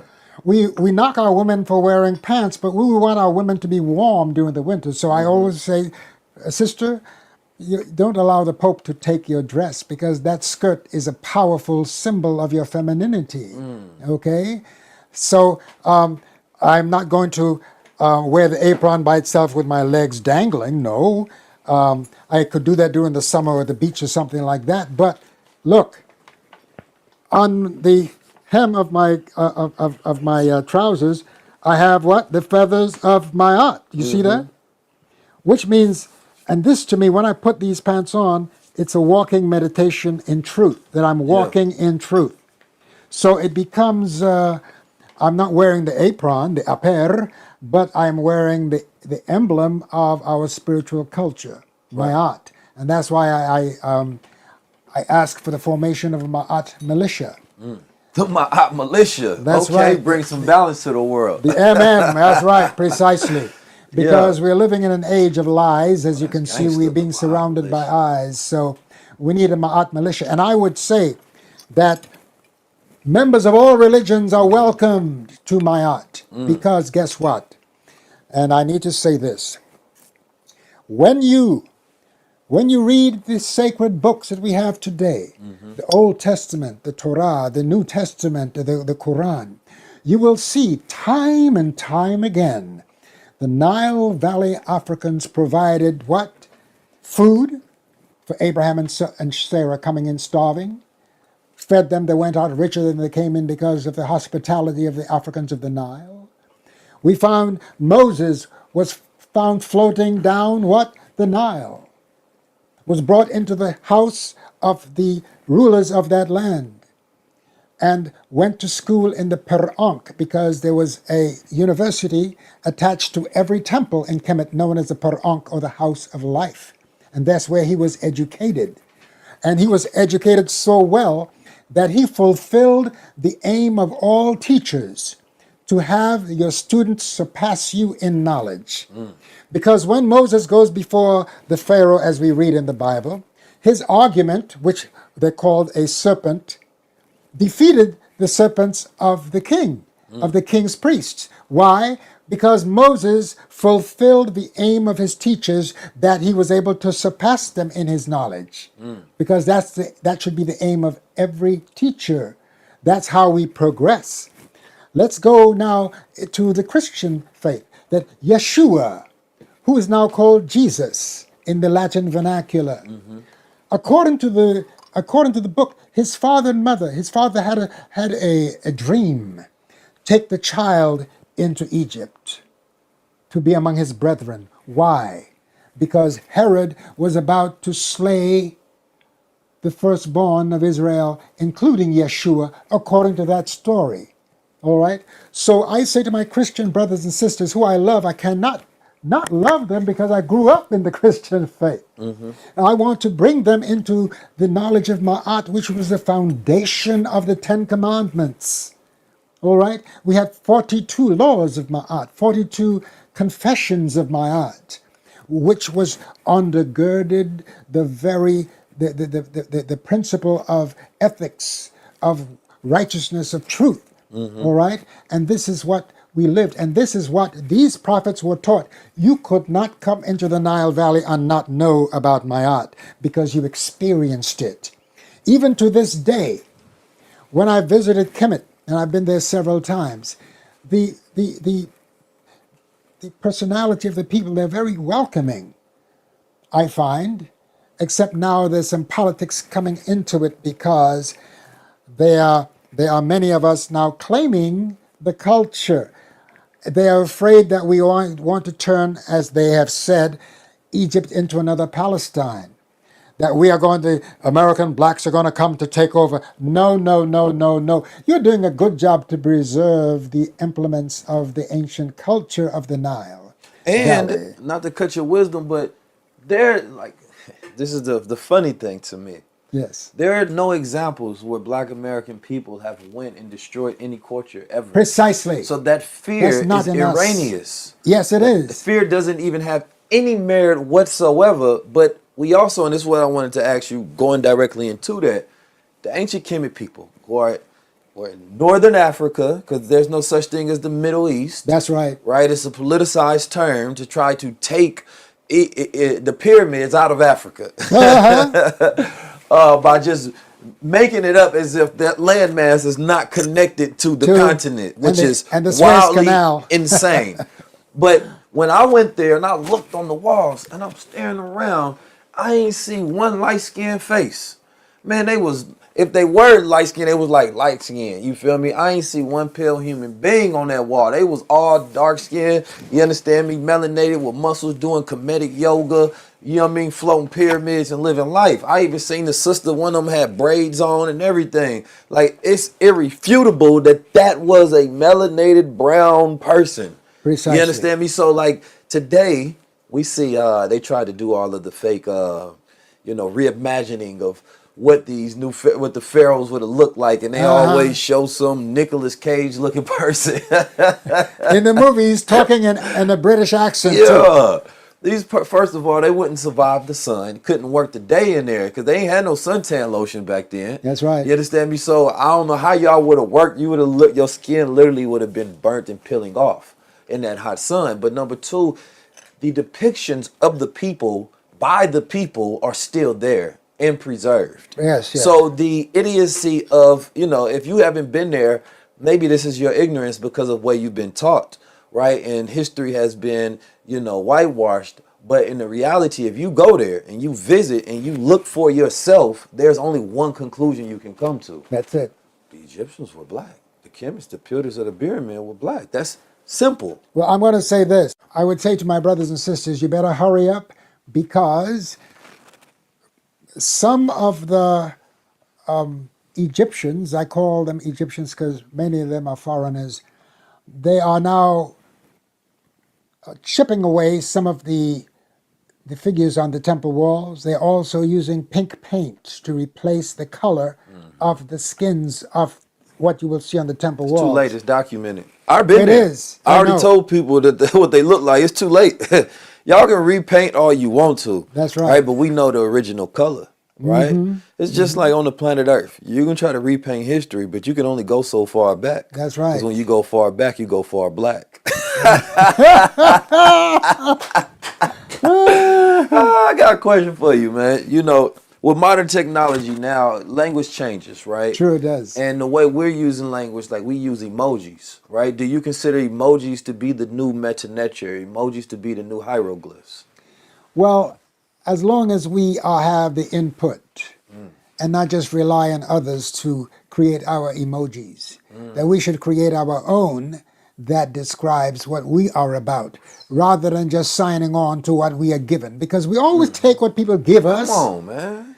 And we need to do our own thing. Right. That'd be dope if we had all hieroglyph Precisely. Right, emojis, and it represented principles and things. We ain't got none of that. Well, you see, the thing is this. We had better hurry up, because the government of Egypt have mandated that all of their children from the 4th grade to the 12th grade are going to become proficient in the Medunetter. And I'm telling you, that's a time bomb that they do not realize that they're planting, because among those children, there are going to be some who are going to be rebellious.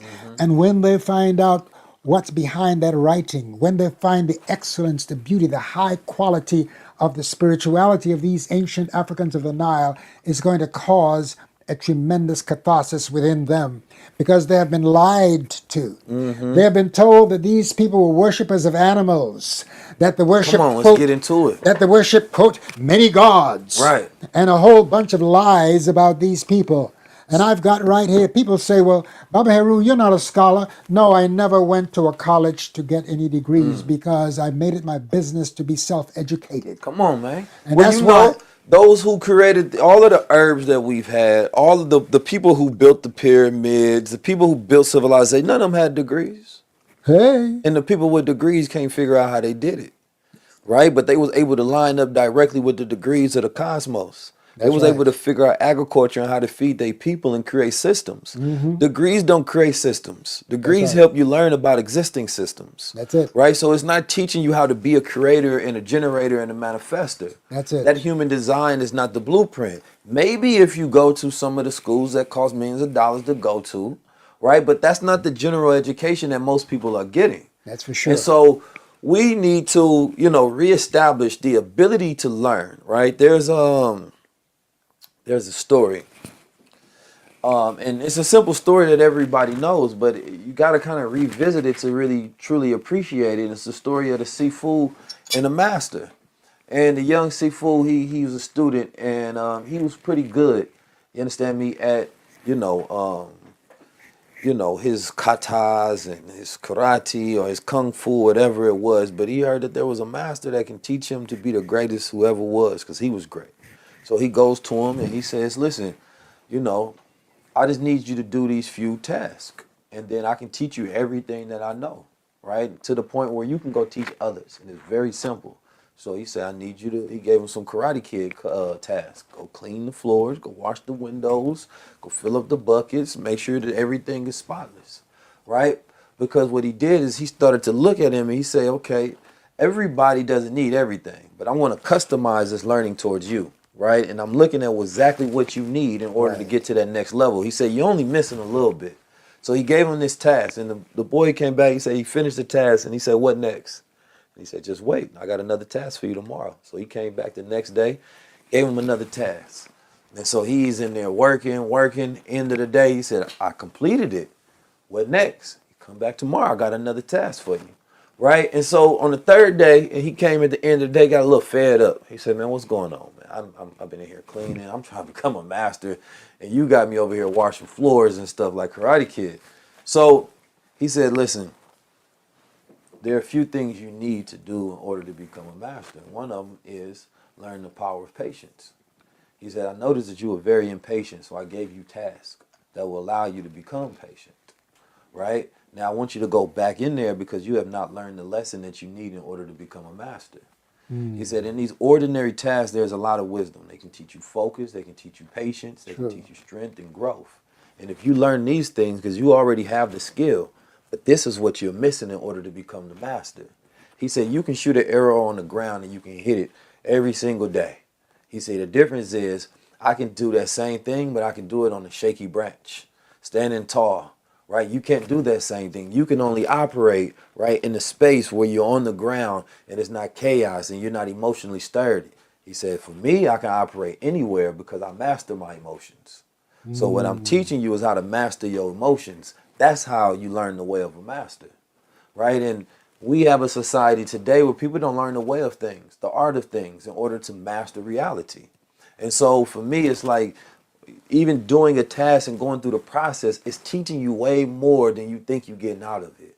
Going through entrepreneurship, going through, you built a business, it teaches you way more than you think that goal is. You may wanted money, but what you learn, right, was perseverance, right? You learn grit, right? You learn focus, you learn determination.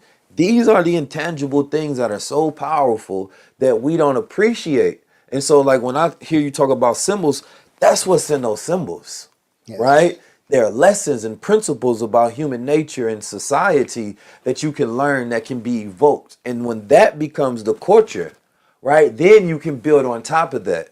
But when you just want the money, right, but there's no culture behind it, right? And so this is the lesson of my generation. Right? We have to learn the intangibles. We have to learn the virtues. And when virtues are at the forefront of the culture, now culture is ready to evolve. That's so true. That's so true. I tell you, as I listen to you, and it brings me into another aspect that our ancestors have been accused of, that they were polytheists. By the way, I want to say to our brothers and sisters out here, we pray to a deity that's totally male concept. It's a totally male concept with the German word Gott or God. And I'm not trying to take that word away from you, because many of our parents, many of our grandparents prayed with that name because of the sincerity of their intent. They got what they prayed for. However, we are called upon to honor our mother and our father, that our days may be long on the earth. So therefore, if our ancestors called on, if the oldest ancestors, the ones who gave refuge to all of the major prophets that we uplift today, called on divinity in the name of Netr, NTR, some say Netcher, then are we not called upon to honor them by continuing to use their sounds to invoke the name of the divine? I think it would be something as the same thing with the emojis. We should be creating our own emojis, but based upon a provable classical language that exists today. You see, we are taking a lot of side trips, which is necessary because we should have all of the knowledge that's put in front of us. But we're taking these side trips with the Anunnaki. We're taking the side trips with Atlantis, Lemuria, and Mu. Show them to me now. I can take you to the Nile Valley and I can show you the primary evidence of the existence of a culture and a people that you can read exactly the way they thought. So, for instance, people say, well, Baba Heru, you're not a scholar. Well, I am a scholar in this sense because those who accuse me of not being a scholar, I would invite you to try to sculpt one of my rings, the simplest one. And let me see how you make out with that. Every day I am sculpting the symbols of our culture, whether it be from West Africa, because I do not divide our mother. To me, it's a one with different expressions, just like we always worship the one, Netera, the great divinity, that had many expressions known as the Neteru. Okay, just like you have God and you have the angels and you have various classification of angels. You have archangels, you have cherubims and seraphims and so on. Well, how come when we do it?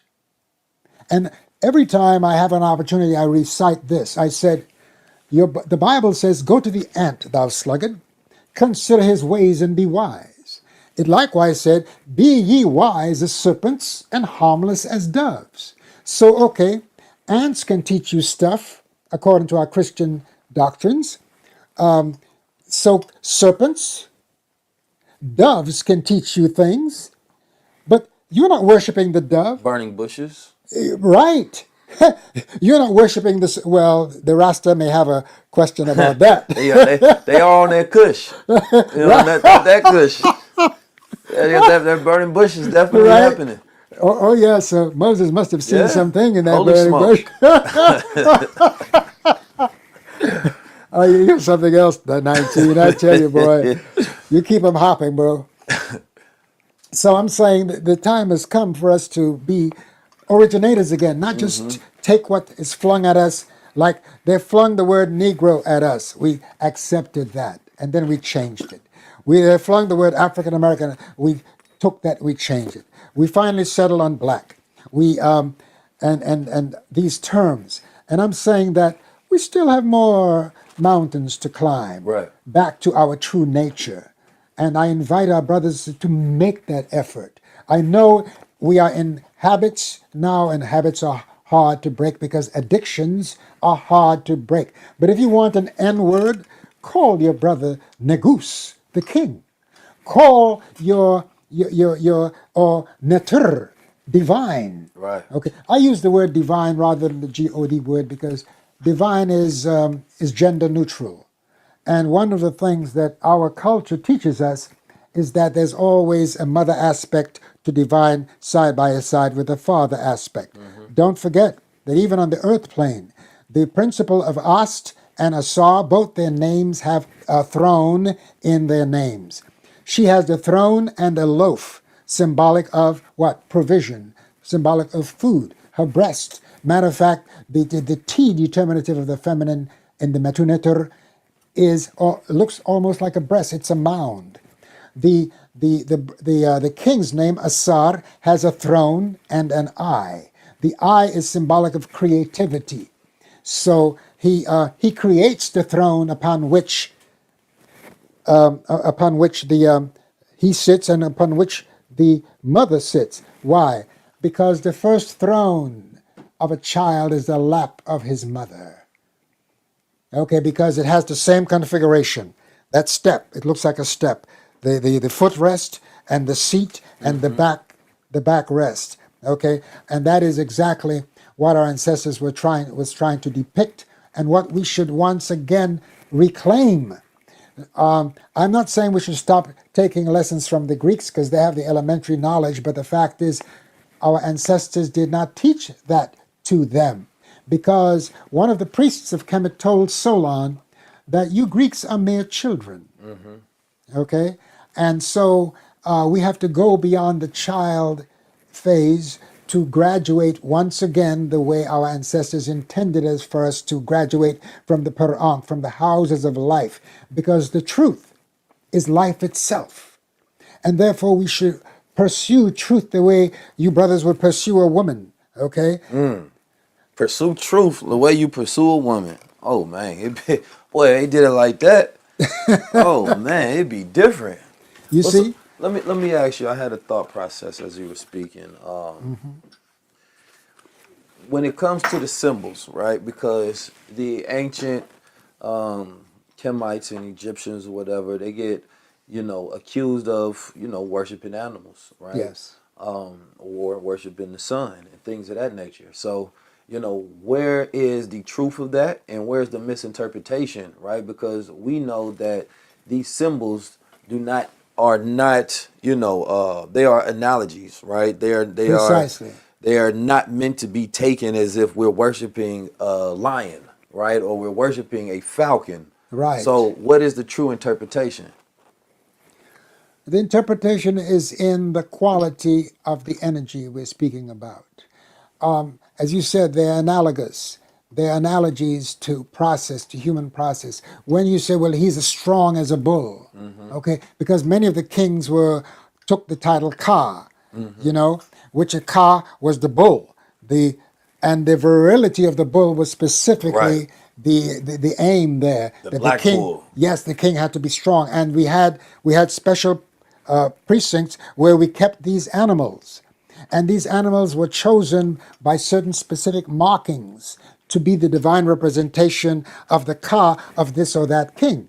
All right? And so, in the same way, let me, people say you're not a scholar. So I'm going to read something here for you, brothers and sisters.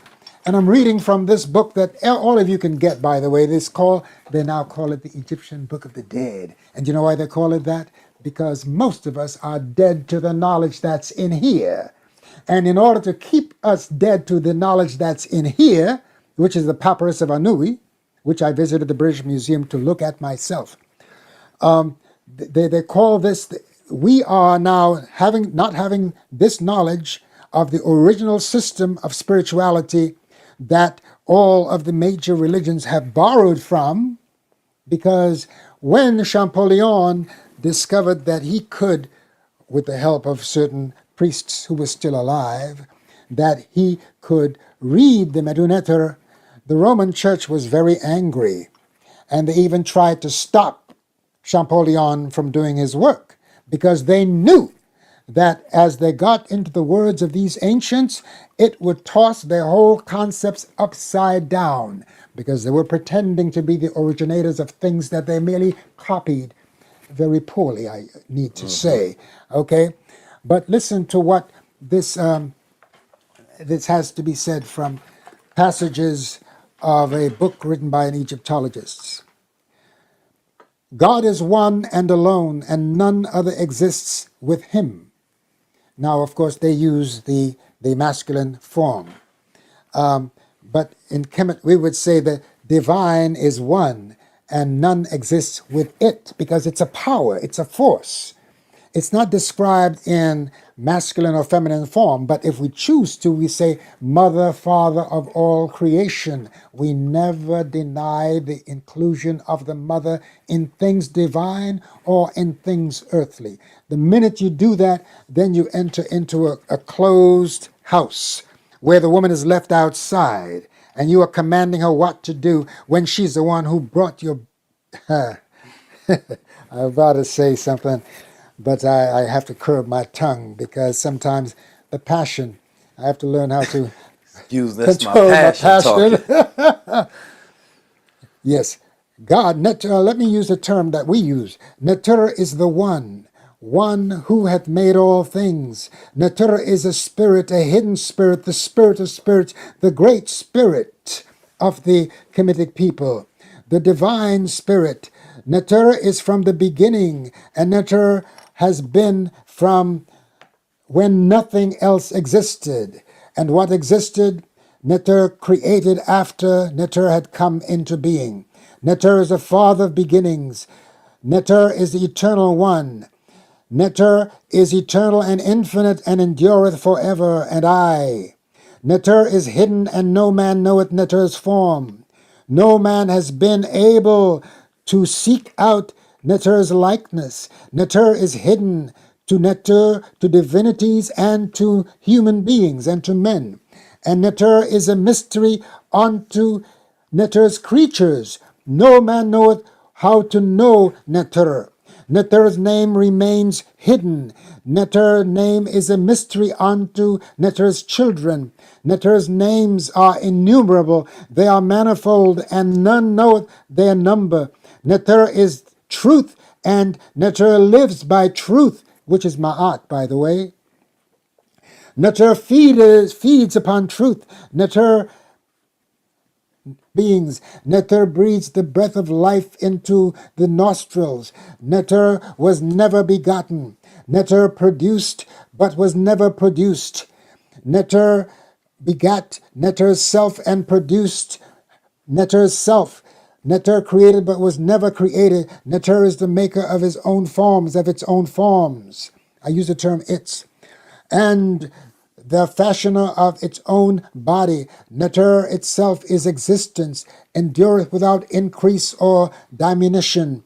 Multiplieth Neter's self millions of times, and is manifold in forms and in members. Neter has made the universe Neter has created all that there is in. Neter is the creator of heaven and of earth and of the deep and of the water and of the mountains. Neter has stretched out the heavens and founded the earth. What Neter's heart conceived straightway came into pass, and what Neter has spoken, it comes to pass and endureth forever. Neter is the father of the Neteru. Neter fashions men and formed the Neteru. Neter is merciful unto those who reverence Neter. Neter hears the one that calls upon Neter. Neter knows him that acknowledges Neter. Neter rewards him that serves him and protects the one that follows Neter. This is what the Egyptologists have said, and according to the writings that they have interpreted. Now, you have accepted the interpretations of the Hebrew language, of the Aramaic language. How come you don't want to deal with what your ancestors have left written in stone? By the way, Martin Luther King, when he was going to college, he wrote a paper showing the Trinitarian concept existed in the names and the Greek names of Isis, Osiris, and Horus thousands of years before the Roman, now the modern Trinity. And now the modern Trinitarians are denying that they got anything from these ancient ones.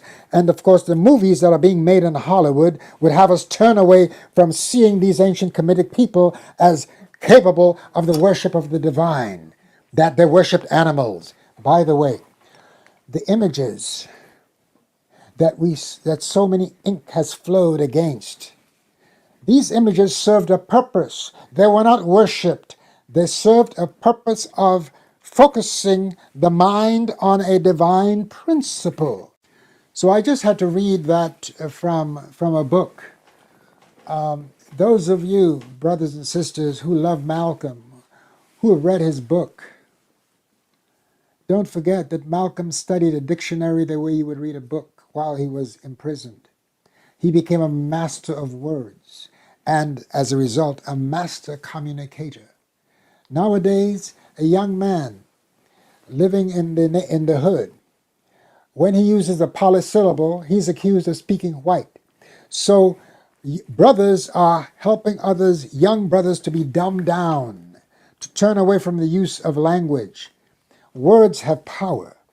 And if somebody is able to rule you with their words that they have created, you are at a deficit. So therefore, you should strive to become a master of whatever language you find yourself immersed in. If you in France, become a master of French. If you in England, become a master of English. If you are here in America, become a master of English, because most of the dialects that we speak were taught by those plantation overseers who were sent from the jails of England.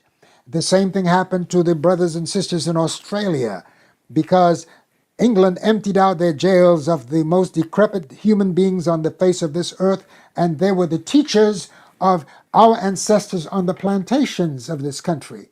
Okay, so a lot of our language, our speech patterns, which we sometimes call Ebonics, and I'm not saying that we don't have some original accents from natives here on this land, who were us, by the way, because the first people everywhere looked just like us, okay? From the Olmecs, the Aztecs, they are latecomers, and they looked upon, and what's the other group that we like to speak about in South America? We have the Aztecs and the, Mayans? The Mayans. Yeah. They were preceded by the Olmeca. By the way, the word Olmec, they don't even know the names, but their faces will tell you exactly who they were. Right. Because their physiognomy is, you cannot deny who you're looking at when you look at the face of an Olmec. Yeah, that's the thing about us. They always try to make us deny our eyes. Yes. Like, I could see it. I don't need to know nothing else. That's it. Like, you could try to justify why what you seeing, right, is not real, but I don't need no other explanation, right? So they come up with a whole entire, subjects of scholarship to try to disprove what I'm seeing with my eyes, with this big nose, big lips, brown skin, and that's not a black person, because the pigmentation back in the day, or maybe they just represented it that because it was hard to shape. Like, come on, man. Come on.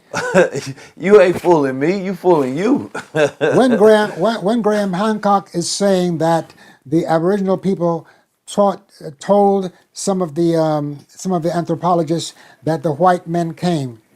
Who are these white men? The ancients were not blind. They know white when they see it, because Africans have always daubed white paint on their faces when they went into ritual. Okay? To this day, we wear white when we go into ritual. So you'll be recognized as a what? As a being of light. All right? That was the meaning of, because you want to be recognized by the spirits of light. So you would put that clay pipe on your face or on your body. So that's where clowns get it from. Ah, there we go. Right. And the clowns are some of your best teachers. People forget that. You know, that's definitely interesting. Most of the rituals that we practice, most of the meaning is lost, right? Yes. Like, Precisely. as we was talking about symbols and what they mean, like, you know, we're still very much connected to it. We talked about that with Billy Carson. Like, when people pray, they say amen, right? When you talk about, you know, sunset, that's Aset, right? Sunrise, that's Ra. So you're still correlating, right, the sun, right, with these ancient terms, but not even realizing it. Right, and that's where, you know, studying comes from, right? Whether you call it newt and, you know, there, but we call it nut in English language. Right. Right, which still is correlating to, you know, the first teachers of thought and what it meant, and we just sort of changed it a bit, but don't realize the root of those things. So it's like when you see the jackal represents cunningness, right? Yes. Or you seen the snake, you know, represents, it's real multiplicity because it has the two, you know, slithering tongue. And it's not a negative thing, even though people connotate the snake with something negative, even though if you study like Kundalini sciences, then you know that snake is a representation of that energy coiled within the body that can go up that system, right? That can have that inner knowing within the mind. The snake has never been a negative thing, right? But in today's society, we look at the snake as wrong, right? And because moderners, they forget that the snake is a symbol of the divine feminine principle, which they call the Kundalini. Right. Okay? And so the Kushite kings wore two cobras on their crowns. The Nile Valley Africans, they were a cobra and a vulture, known as the Nebti, or the two ladies' names of the king. All right? And so that is something that everything that modern humans have ascribed to the feminine is always put down. Okay? Anything that's ancient that shows the power of the divine feminine, they're always going to find a way to put it down. There's something strange about Western man, that he wants to totally control the woman, who is his very mother, you see. And I am here to say it's not going to last too long. yeah, when you look at all of the old movies, the way that the kings treat their mothers, right, and their wives, right, it's always bad. Right, and I've talked about this plenty of times. It's because they didn't put any value in the woman. That's right, and that's why all of their statues, they were little boys, because their program is of pedophilia and pedestry, right? It has nothing to do with honoring the sacred divine feminine at all, right? And so that's not something that, you know, you should even take lightly when you think about how that's embedded within culture, right? How, you know, Sigmund Freud and his psychology, he recognized that there was a Cronus complex, right? He talked about the Oedipus complex, and I tell people all the time, like, that's not our complex. We don't have those that's their complex, right? You know, we simple. We not that complex. You know what I'm saying? Like, we love our mothers, right? Honor thy mother, honor thy father. It's a very simple thing. And so, you know, as we are trying to re-embark on reestablishing the connection between, you know, what happened thousands of years ago, what is the importance of even knowing that, right? But before you even get into that, I want people to understand again, because you was hitting on the point of how they didn't worship animals, right? No. These were principles, right? That's right. And these were ideas, right? So you have to look in, what does the falcon mean, right? What does the snake mean? So that you can actually understand what you're seeing when there's a falcon head in a man's body, or there's a a lion head, or a falcon body. Like this is a representation of courage and wisdom and things of that nature. It's not a representation of we worship cats. That's it. And some people, that's what they take it as a form of, like, oh, they worship the animals. They weren't vegans. Again, from what I know, was the ancient Egyptians vegans? Well, not entirely. They ate fowl, and you would see Amentutank and his wife Atenra Ankhesenpa. You would see that she's offering him an arrow while he's in the thickets shooting ducks. So I don't think they was worshiping animals if they was eating animals. That's all I was saying. And I would say this too. Whatever animals they were eating is not the same kind of animals we're eating today. Listen, when we went to Egypt, they was offering us pigeon at the restaurants. Now out here, out there, it's a delicacy. Out here, pigeons are the most ghetto birds in the world. And they live amongst us, and they're not afraid of human beings. So eating pigeon is like, it just don't make sense, like eating family members. Like, they always around. We feed pigeons, we don't eat them. But that's not a knock to y'all. If y'all want to keep pigeon munching, that's on y'all. But I'm just saying, when I went out there, I believe that they replaced what they said was chicken with pigeon. You understand me? Because it was some people getting plates of pigeon, and they thought they was ordering chicken. And I'm like, I ain't never... You ain't seen one that small, right? No, I ain't seen one that looked like that exactly. You know what I'm saying? It was Kentucky Fried Pigeon. It wasn't Kentucky Fried Chicken. So what do you think, though? And by the way, those pigeons are being fed denatured chemicals. Because don't forget, the river itself does not... The inundation of the soil that used to come in the waters is backed up behind the Aswan High Dam. That's why the Egyptians today are using chemical fertilizers, where they never had to rely on chemical fertilizers before.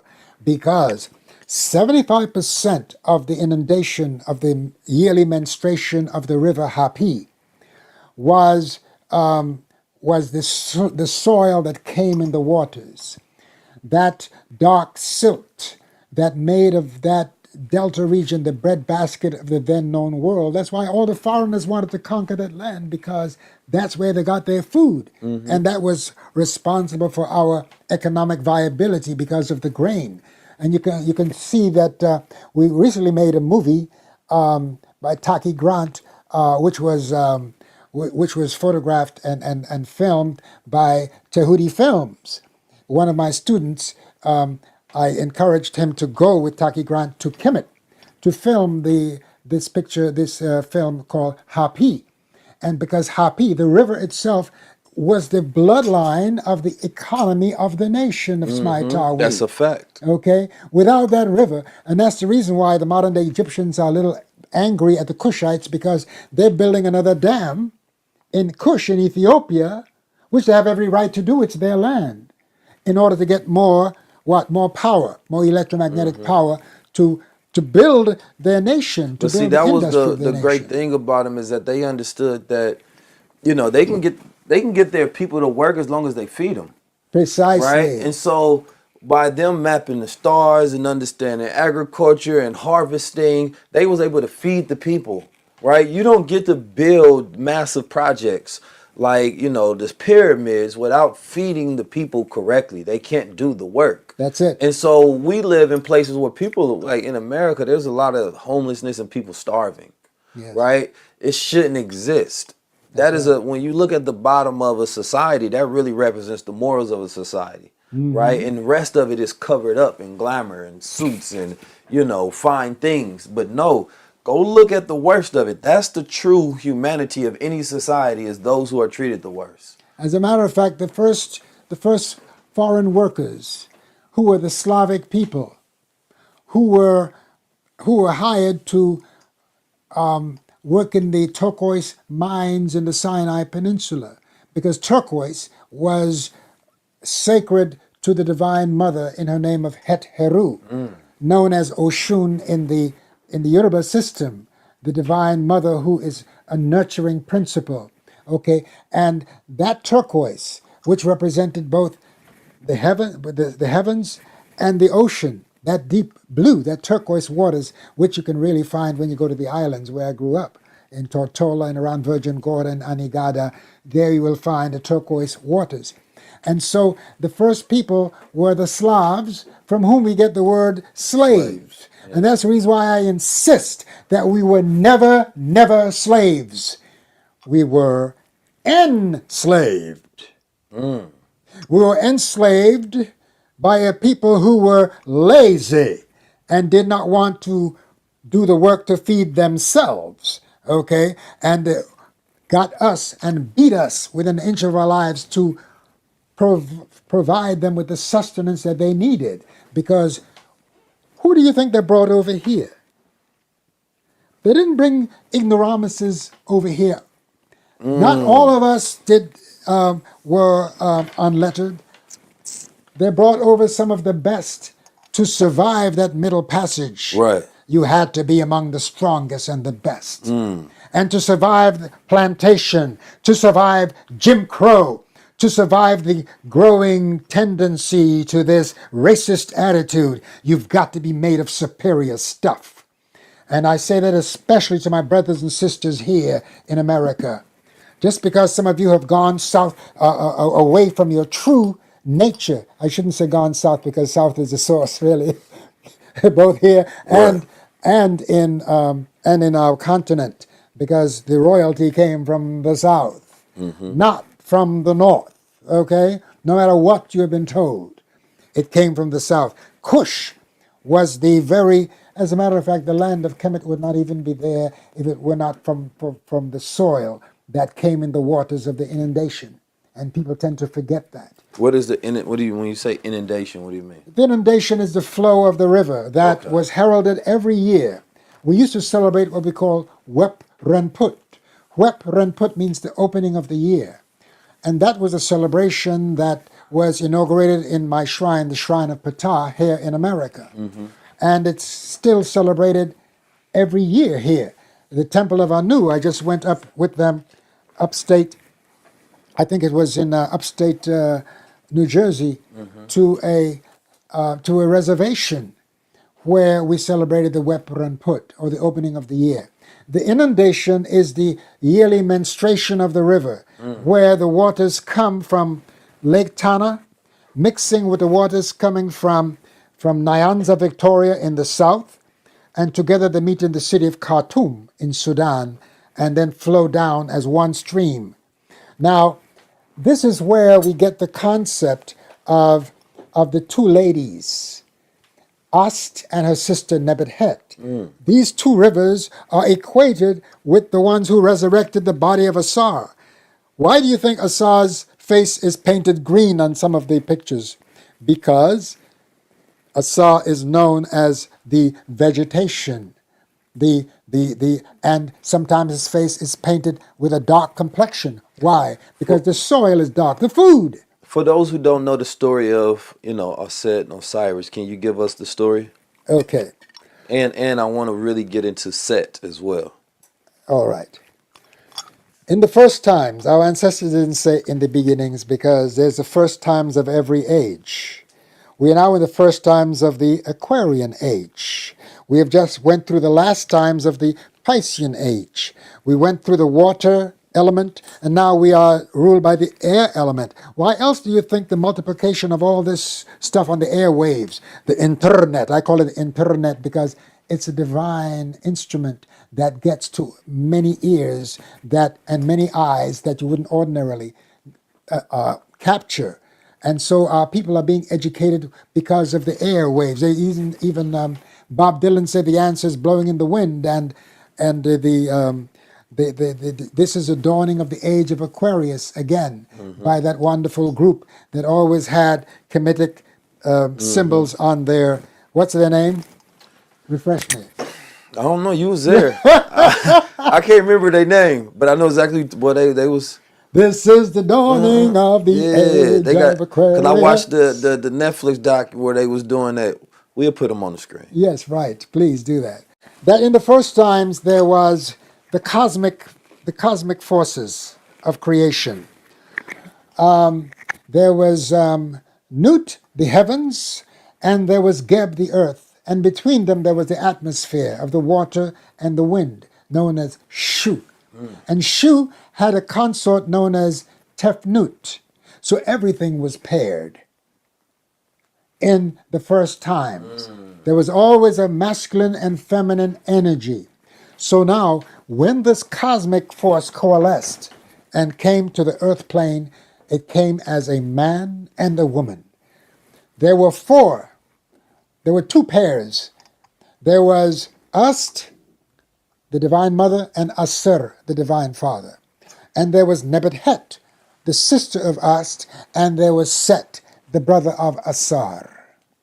So now, and there was Heru-Ur, which means the old Heru. But Heru-Ur had not yet manifested on the earth plane as a ruler, like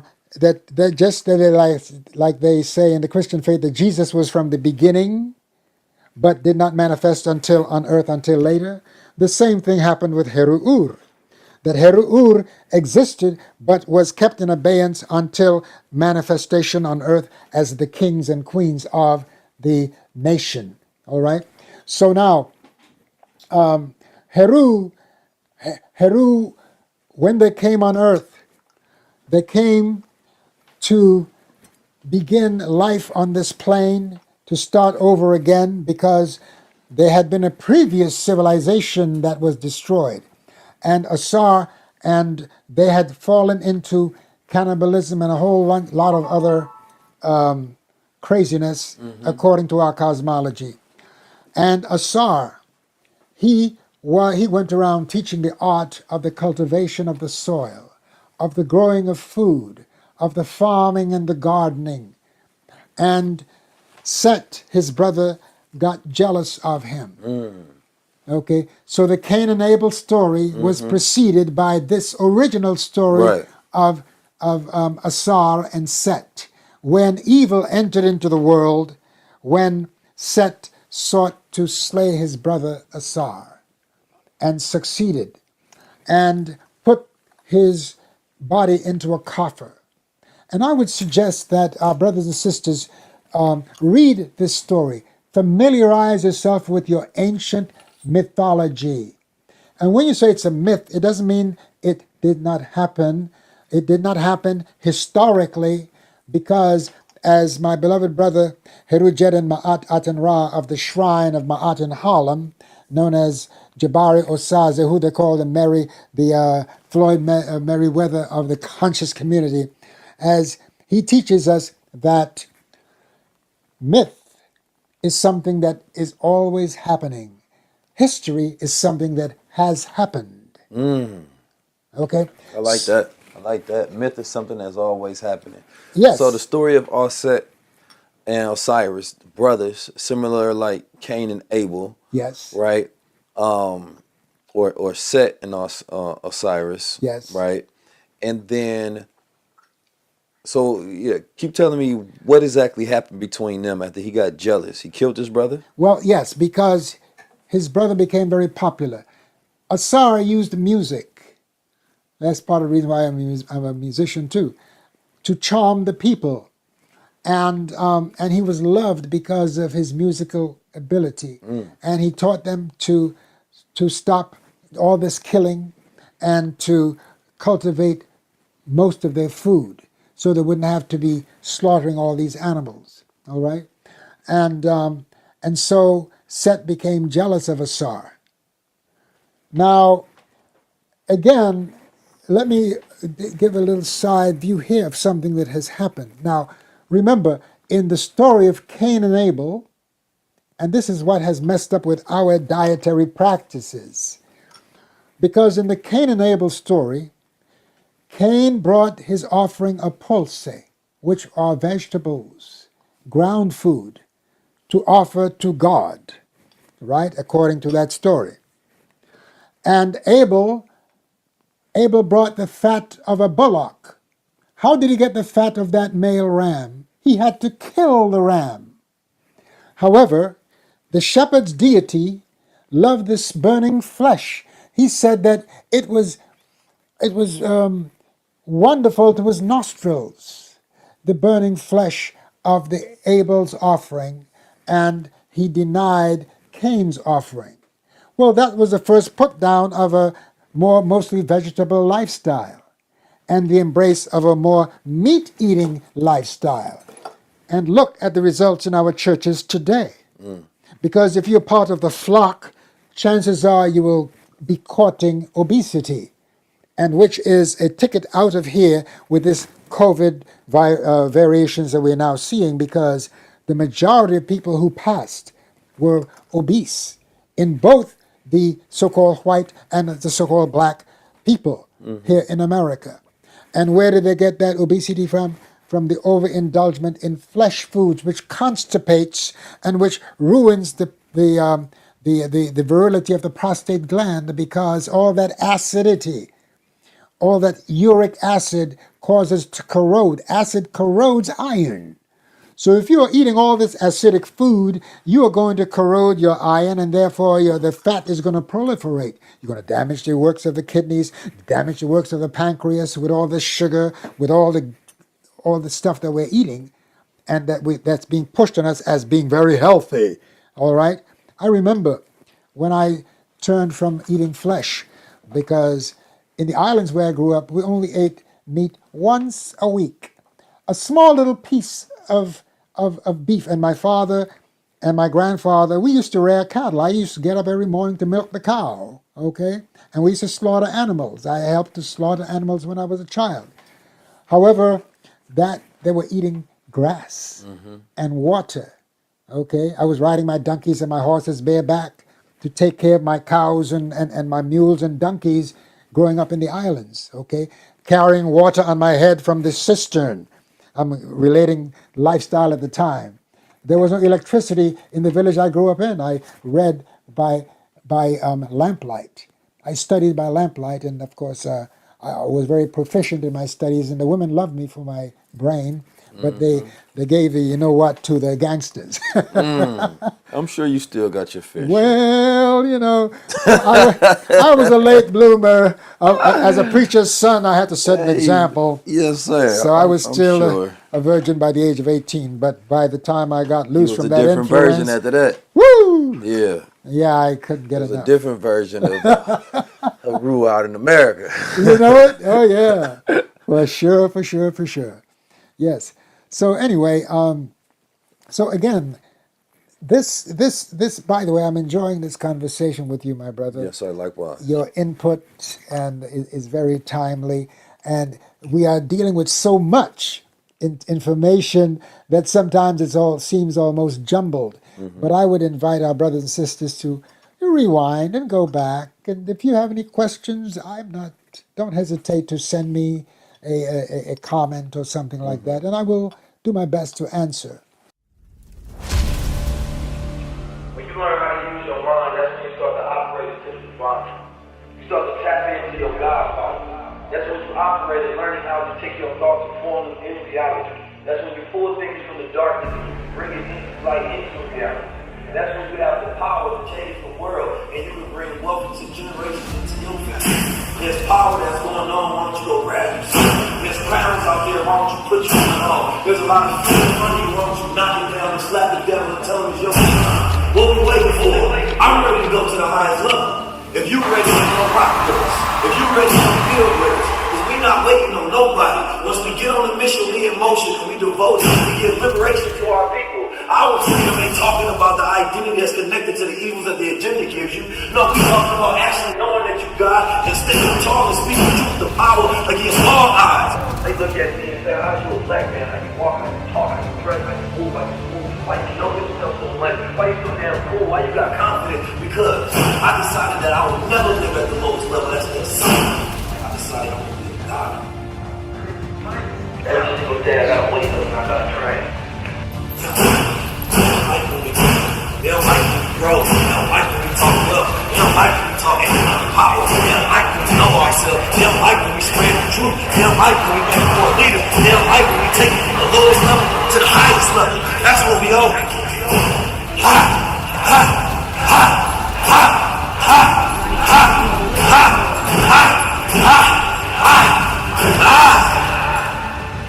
We're going to the highest level. Make sure y'all come with us. The highest level tour is, it's a moment in history that we get to think about and relish in and be a part of. This is me proving my thought leadership. This is me implementing the ideas and reinvigorating the spirit that we're going to need to win the future right now.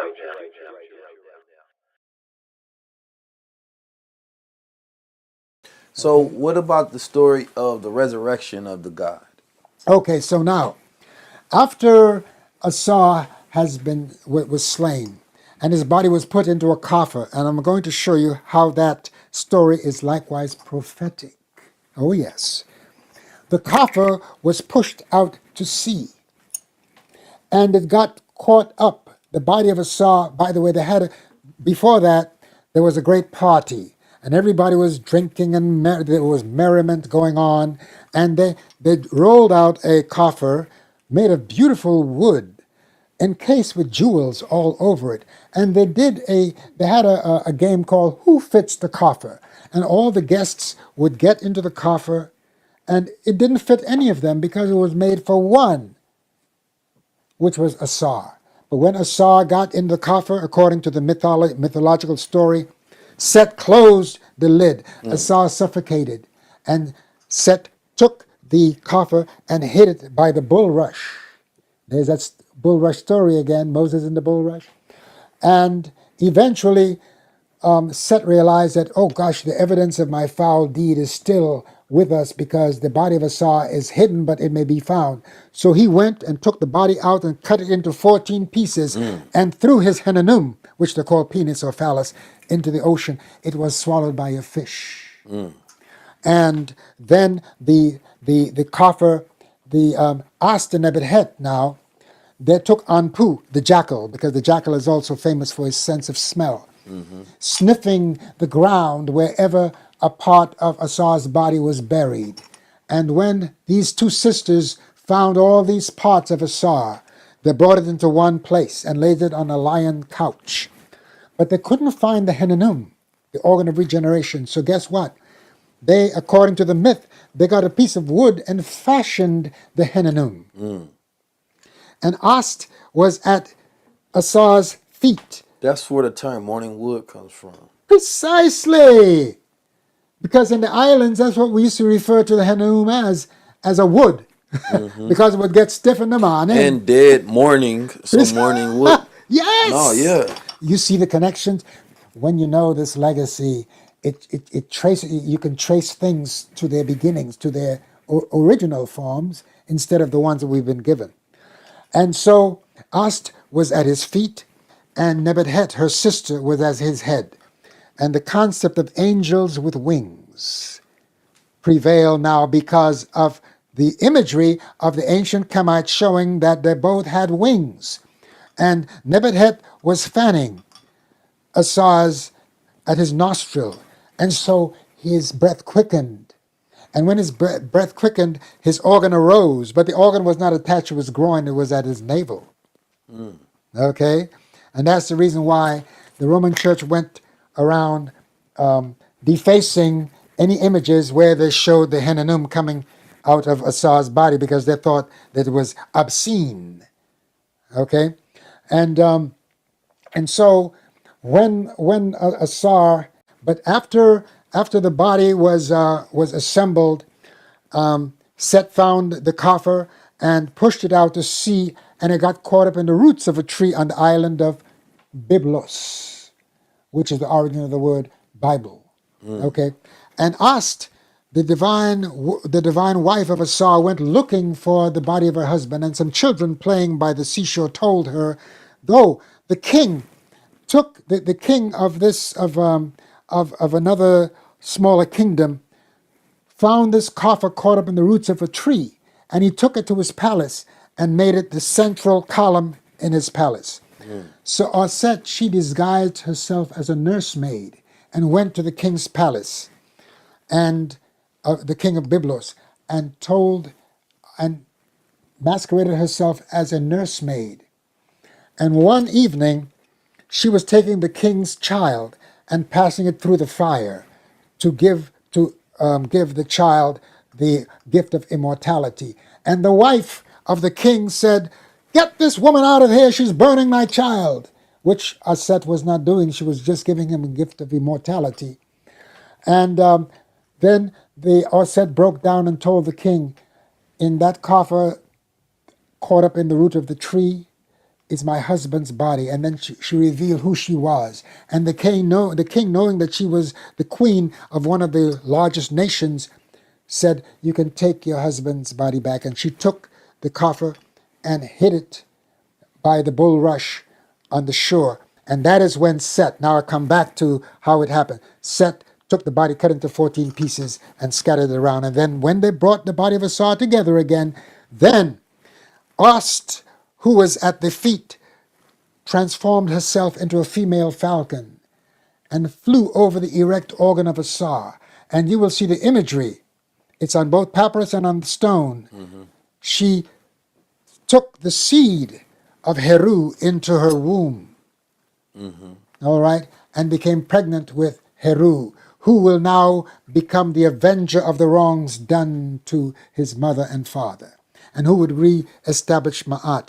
Heru nech ratef henamut, that Heru avenges the wrongs done to his mother and father. And that was his mission, to restore Ma'at.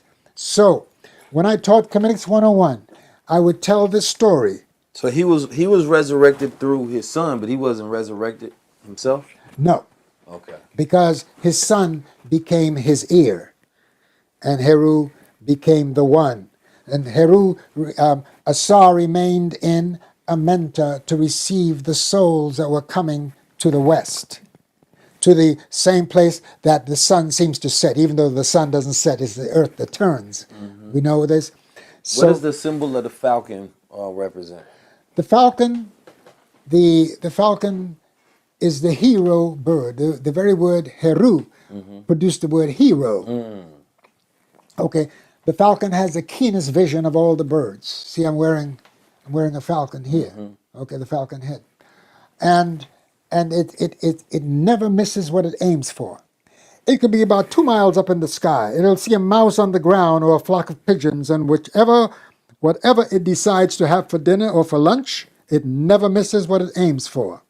So therefore, the kings who took this title Heru, which, by the way, is a title that I took on because I was born with the name. It's my family's name.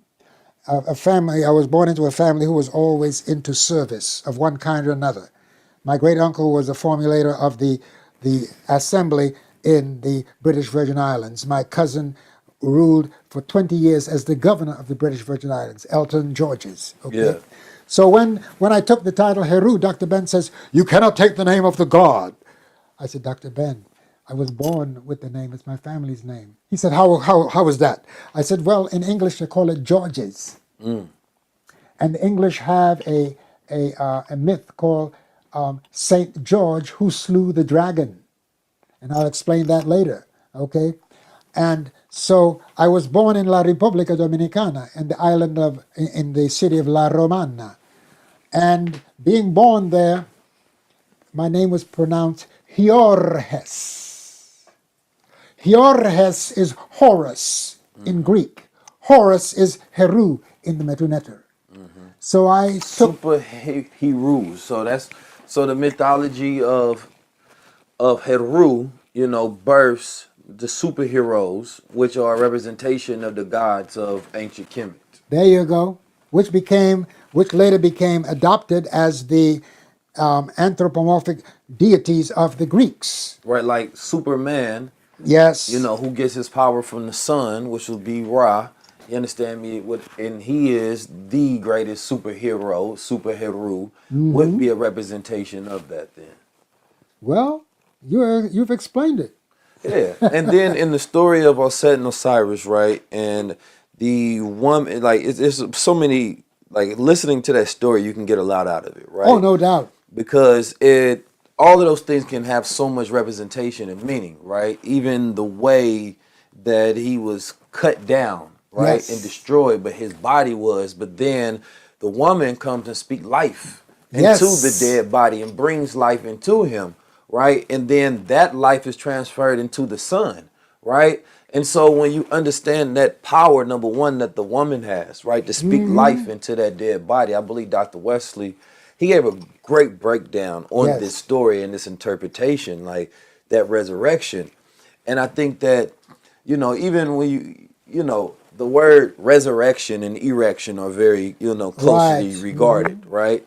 Because the phallus symbol of the penis is the life giver, right? So that's the resurrection. That's how you can be resurrected through, you know what I mean, yourself through the womb. That's a process of resurrection, right? And so you're constantly giving life and producing life, right? This is this process that we have that, because it's never been taught, like sex and, you know, the womb of the woman, I don't feel like has ever been properly taught to our generation, especially in Western world, right? So we don't look at it as the life chamber. We don't look at us having the ability to produce life. We don't have much sacredness in regard to our powers and abilities because we are superheroes. We can give life. We have the power of mind. We have the power of cleverness. Of all of the animals that are used analogous to represent, you know, principles and ideas, we have all of those powers. We are the superheroes. That's right. Right? And so for me, I use my superhero power, which is my mind, which is my power of communication to speak life into the dead. Right? And so for women, I believe one of those powers of understanding that is that man being chopped down, you know, by the world or by his brother or by whatever consequence, you have the ability to speak life into that dead God. My brother, and to resurrect that God. No doubt. You see, and this is where our women need to know this original story of the power of the woman. Because, look. Like what was the queen who ruled Hashet? What was her name? Who, Hatshepsut? Yeah, Hatshepsut. Okay, but that's later on. I want to give our women this gift from our legacy. That in the original story, these two women made the resurrection of the crucified Savior, of the dismembered Savior, possible.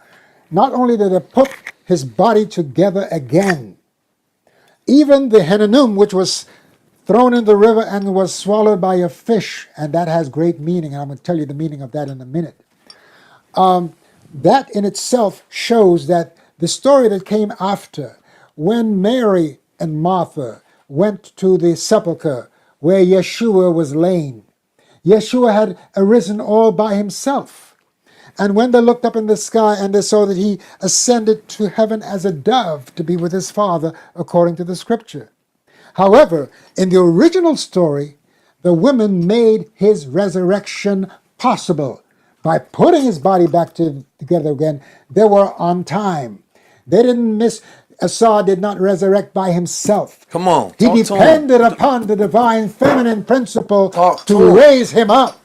Okay? And that's why I said, sisters, all that twerking, stop bringing our attention to your backside. We're interested in what is in the front, okay? Front side. Talk to him. Precisely. We want to deal with that womb. So we front honor that womb. attraction. And that's the reason why I assisted my then wife, Queen Afua, who I was an apprentice to for 20 years, to write that book, Sacred Woman, a guide to healing the feminine body, mind, and spirit. See, before you even finish your wisdom, because that is such an important key that most people just don't understand, right? Yes. Queen Afua, I love Queen Afua. We did a great interview with I her, saw that. A great conversation, rather. And there's so many women who get help from that book. Yes. Right? Sacred Womb. Sacred Woman. Sacred Woman, sorry. But that book, and I always tell people, like, she's one of those ones that I believe that, you know, women don't have many women to look up to in this day and age that have some wisdom and some insight on how to tap into their sacredness. And in that book, there are rituals, there are components of it that one can go through and develop themselves. And so, but it's important because these so-called gender wars, right, which is not the work of God. Anytime you got man and woman fighting each other, that got to be work of the devil. You understand me? That's the only word that can come from. So when you are caught up in that, then that's what you know that you are a part of. But that's it. I said that for this particular reason. That is one of the greatest books written for women. right? And a man was a part of that. That's right. And so we don't look at that, that like they come in pairs. That's right. There are certain unions that can bring about great things to the world. You are married to Queen Afua. Without that marriage, we don't get Sacred Woman. That's it. Right? And the women that were helped from that book don't get that assistance as well. That's it. So the greatest things on this planet Earth comes from our union and our pairing and our balance. That's it. Right? And so when we recognize that, it's when you can, the man is going through what we consider all of these agendas, who can help bring this man to life?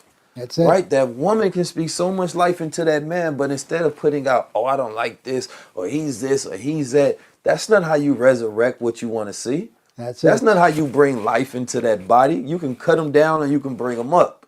Now, it's up to you to accept your superheroes, your superpowers. You understand me? Now, when you do, and you learn how to speak life and you learn how to speak positivity and you use that divine feminine essence that you have, then that's when you start to see that rise. So the man has the ability as well to protect the essence of that woman and her power so she can use her powers in that manner. That's the divine balance. But when we don't know these principles, and if you study whether you are in Islam, whether you are in Christianity, if this is not bringing you closer to each other, then you're not practicing it right. Because the thing is, a man can have a perfect religion, but that doesn't mean that the man is perfect. So sometimes we are people practicing things that are perfect, but in imperfect ways. Yes. And sometimes we look at ourselves, we don't represent these things. These are things that we're working to represent. Yes. Right? And so as whatever spiritual system that you consider yourself to be a part of, will it help you heal the world? Will it help you heal yourself? Will it help you heal the unions and create better families and conditions for our society? If that's not built, if the solution and the power, if not built into it, then perhaps your understanding is lacking or what you are practicing is lacking. And that's where we need to take a look and unfold. How does this world have all these problems, but everybody say they following the right God? Shouldn't God give you the solution to these problems that the devil has presented? Well, or perhaps maybe that what you say you believe, you don't really know. Well, again, it may be because the God is one and alone as a male, but if Ma'at is present, it would mandate a sacred balance between these two thrones. Okay? You see now, let me just veggie back a bit. I don't say piggyback. We veggie back. Let's veggie back a bit. When Asar's Henanum was thrown into the river and was swallowed by a fish, that indicates that we had not had power during the whole of the Piscean age. Now, with the age of Aquarius, Shu is restoring the breath of life to our memory. And now we are discovering, due to the influence of so many of our teachers, people like Joseph Ben Jochanan, Dr. Ben, John Hendrik Clark, and so many others, okay? The beloved sister who wrote the ISIS papers, all of these wonderful teachers have inspired us. And now, now that the organ has been found because the wind has dried up the waters of the Piscean age, and now you can discover what you lost, African brother. You can take your Henanum back, okay? And you can now regenerate your power. Okay? Well, I like that. I hope they understand what you were just saying, because when you talking about that story, it was thrown in the river, a lot of people don't understand that their manhood has been thrown in the river. Precisely. And they haven't grabbed it back and reattached it to themselves to stand up. You understand me? And assert themselves. That's right? Like that statue I talk about, it's the mother of the bull statue, where it's the erect penis and it's the fist up. That represents power in the mind and body. But where's your power? Right? And so it's not until, like, if you can't allow them to teach you and program you to sacrifice your own manhood. Yes, it. Because what does that make you? Easier to control? Right? Does that make you more powerful? No, go ahead and get it and reattach it, but it's only going to be a reattachment when you got the right union. Precisely. You understand me? We can't win. I seen a movie the other day, and it was just all women in the world, right? And it was only one man left. It was a very interesting movie because they showed how women quickly just took on all of the characteristics of what you would consider to be men, right? They were at war, they were killing each other, the politics was bad, it was murder, it was crazy. And I thought about like, damn, it was just, if I'm the only man left, I wouldn't want to be there. You understand me? Because I don't think you can have it. I gotta have my brothers there, at least the homies there. It's too much, right? But it gave a interesting depiction, right, of the world and why it's necessary to have balance. Why a world of women is not the answer. The world of men is not the answer. You need Otherwise, we were made for each other. Precisely. So all this politics that's in the middle of what we feel, what's going on, the dramas, all of that, you have to understand that that's far away from what we were made for. We were made to serve each other. Precisely. Now, there's nobody that can get away from that because our body parts was made to be intertwined with each other. That's it. The greatest unification is the man and the woman producing life. That's it. There's nothing, they got scientists trying to produce, they had 2 mice where they took the cells from a mice and they was trying to figure out how we can make these cells from a mice turn into have enough parts where it basically kind of turn into a female and then impregnate the female and then have a womb. And these scientists are basically trying to figure out how to create a baby without women or create a baby with just men, right? Or all of these different things. Now, this is not African science. And this is what you have to understand. Like, every time I see something like that, I ask myself, why? Like, listen, Africa is the fastest growing population on earth right now, right? That phallus symbol is working very good over there. So nobody in Africa is trying to figure out how to bioengineer babies. You know what I'm saying? The scientists who's going to have babies. We already figured that out. We don't need y'all to do that. So, but why is the question? So when you see the devils and his workings and they spread throughout the world, right? It's not for us, it's for him, right? He is Frankensteining in this world. And so we got to understand we can't claim all sciences. Those are not our sciences. That's whatever they got going on, that's not good. And so we have to learn to understand the Kemetic sciences, things that are tapped into our beliefs and our ancestral intelligence and, righteousness. Otherwise, all science ain't good because science is a religion unto itself that controls the world. That's it. Science is always being disproven. Right? And science mostly never proves anything. It's theorized. Yet, and this is kind of want to get to as well in this conversation. We have, the emerald tablets, right?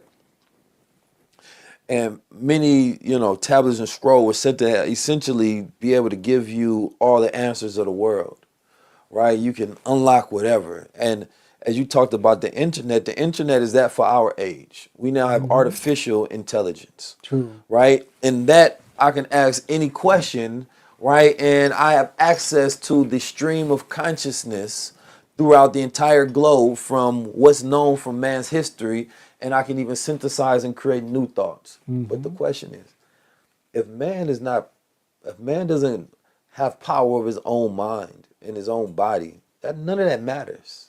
We the greatest technology.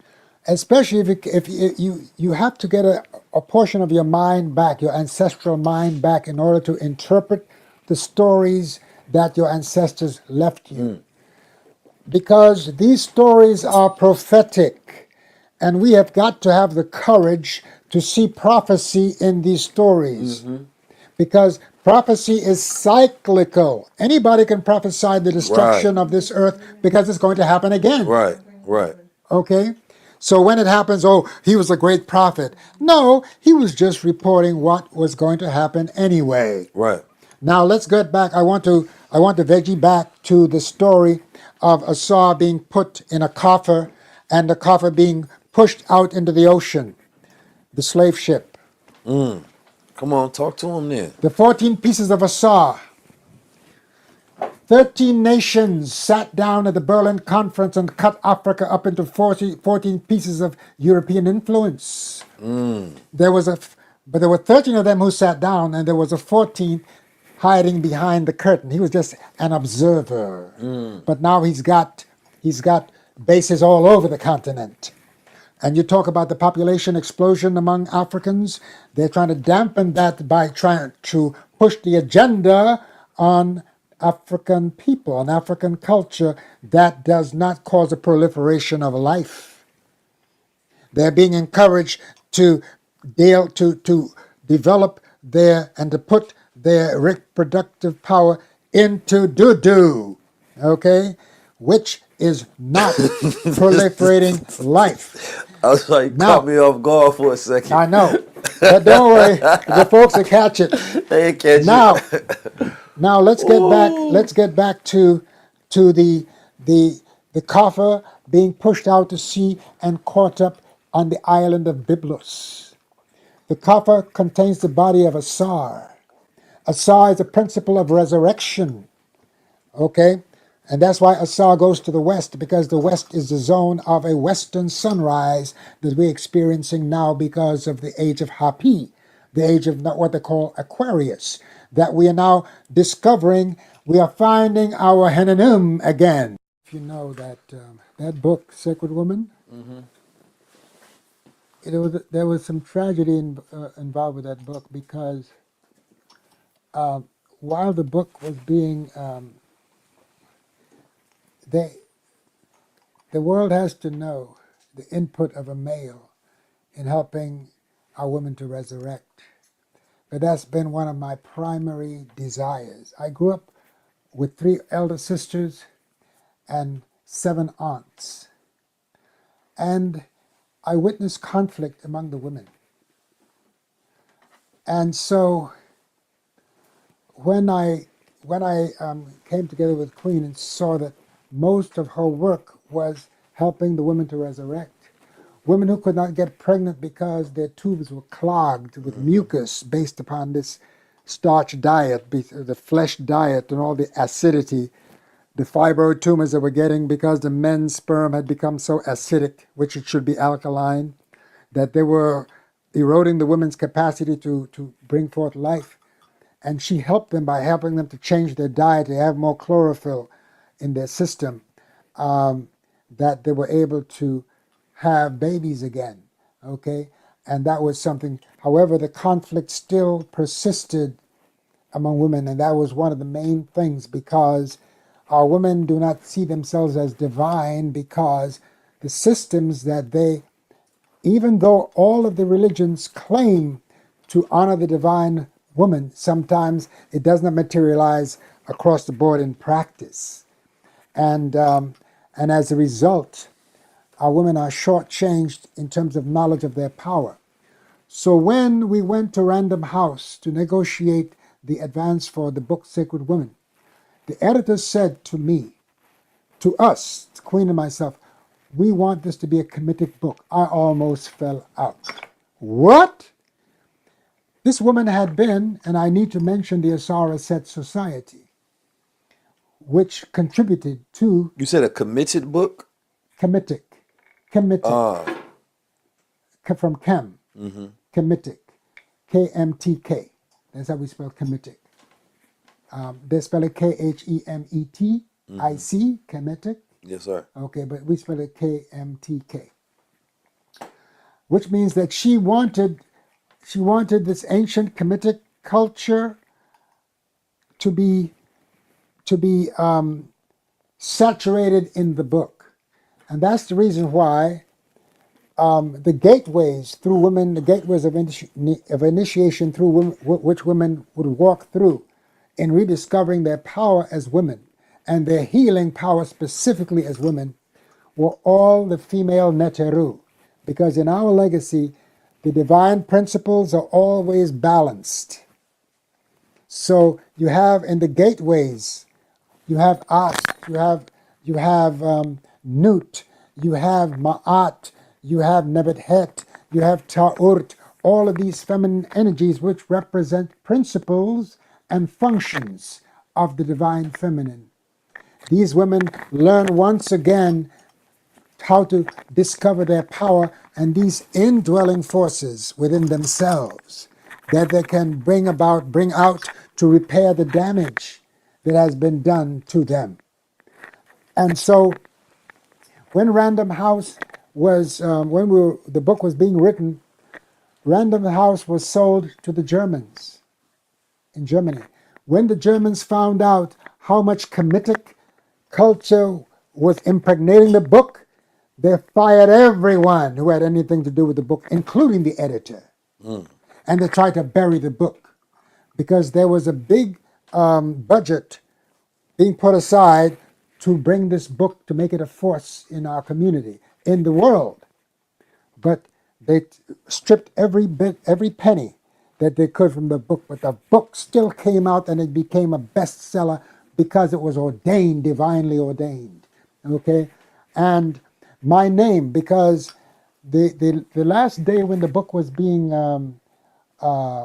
compiled and finished, the editor is sitting on the floor with Queen at the editor's house, and Queen must have called me about 12 times asking questions about the various energies, the neteretu, the divine feminine principles. The editor said, "Oh, is this how you all work?" She says, "Yes. I wake him in his sleep, and he answers questions and goes back to sleep." She said, "Oh, we have to give him credit in his book. In addition to the passages that he has written," and there were several passages that I did not take credit for, because I want this to be a female book. And I knew that some of the women had so many problems with men in their lives that they did not perhaps even want a man to be involved in their resurrection. So I took a sort of a back seat. But the woman put my name under the publisher's page as a historical advisor and research consultant for the book Sacred Woman. I took Queen to the shrine of Sekhmet, the shrine of the healers, in the temple of Amen-Ra at Karnak, and took her through an initiation in that temple, in that shrine of Sekhmet. And I, of course, walked through the shrine of Ptah in that same temple, the temple of Amen-Ra at Karnak. Yeah, I've been through Karnak. At Ipit Esut, fantastic place. Yes, love it. As a matter of fact, you know who went with me? Who went with us was Chester Higgins. He was a second-generation photographer with the New York Times. Someone that I would suggest you speak to. You have to have a great conversation with him because he wrote the book called Sacred Nile. And he was able to get me into the shrines of Ptah, Sekhmet, and Neferatum, their child, because it was under lockdown. But at the time, because he was Mr. New York Times, they opened up. He also got me into the Great Pyramid, where I went through initiation in the coffer of the King's Chamber. Okay, so I'm not playing with this legacy, my brother. I take it very seriously.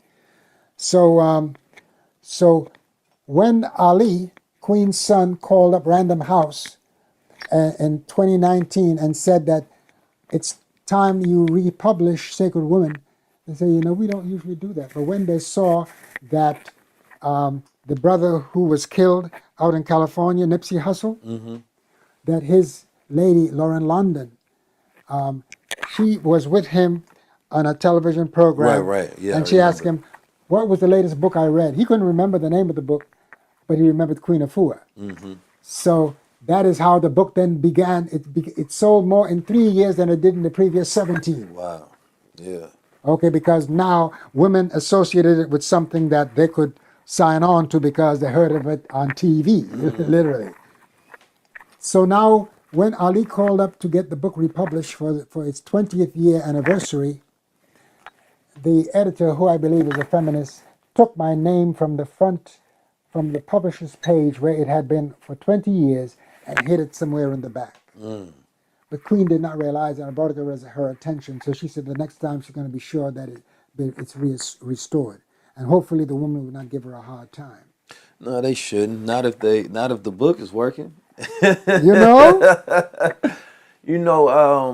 sum that up, like I said, that's when I learned that fact, and this is something that I wanted to address in this conversation because how important that is. Right? Like there's misogyny and there's misandry. There's the hatred of women, the hatred of men. Yes. Right?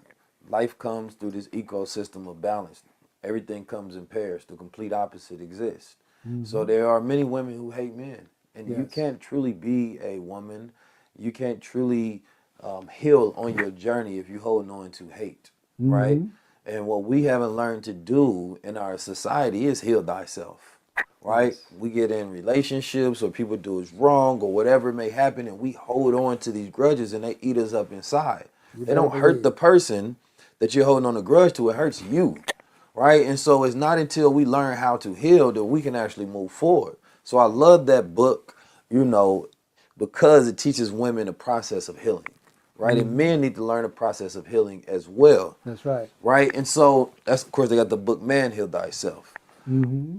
And so, you know, understand that we are not at war, but it's also not the most peaceful time right now because That's true. the world is going through Reconstruction era, right?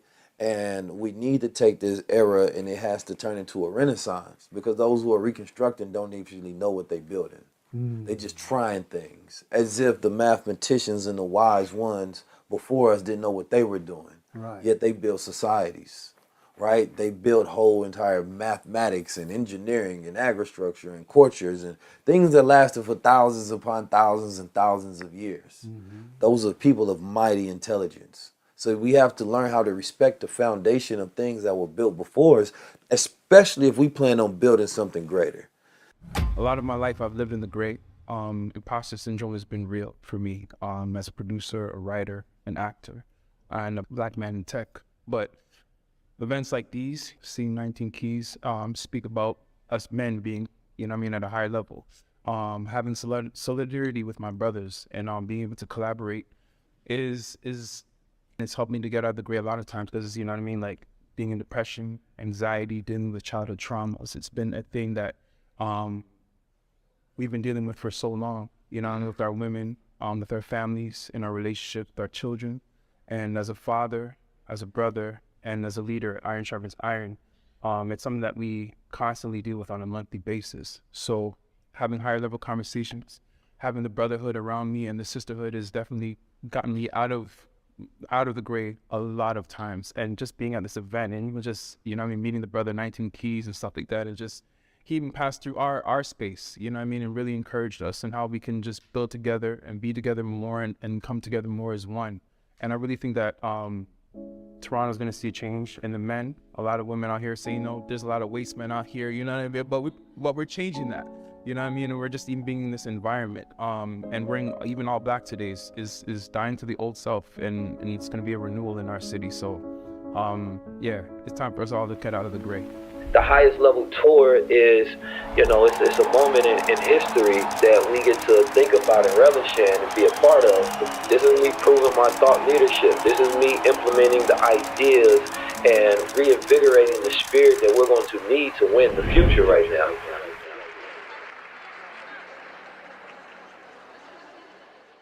Right? So I wanted to wrap that up. And then last but not least, you know, when we first got here, you got your purple on in very royal establishment, right? And I got my decadent yellow on, looking very golden like a statue But of no, Ptah. you got a military energy to it. I like that. Yes, sir. Epaulet, yeah. Yes, sir. Now, when we got here, you put on the red. Now, you're famously known, right, for having a different color for every day of the week, right? What is this color psychology? Where does this come from, and what does that mean? Well, in something that we instituted at the Shrine of Ptah, each color represents a divine principle. And these divine principles are expressed through the planetary forces in creation. So on Monday, Moon Day, that's associated with Orset because she's known as the lunar principle in our culture. She represents the lunar principle. On Tuesday is her warrior son, Heru Kahuti. Heru has many aspects, and the warrior aspect of Heru is Heru Kahuti, conflated with Shango in our legacy in the Yoruba system. On Wednesday, miércoles, we have Mercury. Now, on Monday, we wear the blue to evoke Orset. So automatically, when I put the blue on Monday, my mind goes to the Divine Mother principle. And it stays with me, you know, with the color of the day. So it's a meditation and an offering to that divine principle in the way of color. On Tuesday, when I put on my red and white for Heru Kahuti, it raises my warrior spirit. It reminds me that I should be protective of my vision, because that's the eyes of Heru, You know, what I see, what I behold, and what I put out there for others to behold should likewise be empowering. And the red is a symbol of power also. On Wednesday, miércoles, Mercury is associated with Cehuti, the one that gave us the word thought, because they call Cehuti thought in Greek and Roman. All right? And on that day we wear yellow. Come on, I'm a Tahuti leader, thought leader. I got on my yellow. Hey! Talk to me. You see? So yeah, again, Superhero, come on. See, that's why if your home netter is Cehuti, the word, because you are constantly dealing with the word, brother. Yes, you sir. bring other people, you have Right. other words coming out, not just your own, too. You're sharing your platform with some beautiful people. So you are in that zone of Cehuti, which me reminds me, I got to do something for you with the Cehuti on it. yeah, let's get it. Oh yeah, and then on Thursday, the day that's the Thursday is named after Thor, Lord of the Hammer. The hammer is an instrument of Ptah. Ptah wears purple because the priests of Ptah wore purple. That was a dye they used to get out of one of the shellfishes in the Mediterranean. It was the same purple dye that Cleopatra used for her sails in her yacht. Okay. So, not to cut your wisdom, but Thor, where does that story come from? Because now we see Thor as the big muscular, you feel me, in the Marvel movies. Yes. But as far as where's the true origin from the Thor and the hammer? Well, again, you will have to go back to that aspect of Ptah, because Ptah uses the hammer to build with, to chisel with. Okay, so Ptah was conflated as Thor in the other. I forgot. You can look it up. It was, I forgot what culture produced Thor. Nordic. Or Nordic. something? It's a Nordic culture. Yeah, no I doubt. believe You know, so. but they're borrowed again. And on Friday we is Oshun or Het Heru. Het Heru, the house of Heru. By the way, I'm sitting at the desk of the divine keeper of the shrine of Het Heru. Her name is Kaitha Het Heru, and I want our brother to see a picture of her right on the door there. We're going to get all the B-roll. Yes, she's protected by the lioness behind the door there. You see, behind the door, you see the lioness? Yeah. Okay. Right in the middle is Kaitha Het Heru. She's the keeper of the shrine of Het Heru. The second shrine, after the shrine of Ptah was established here in New York City, the second shrine that came into being was the shrine of Het Heru. And she was the one that I just come off the stage at City College where I was giving a lecture about the various symbols of Kemet. And she approached me, and this woman's eyes dazzled me. I said, oh my gosh, I'm in the presence of divinity. And she said, I weave.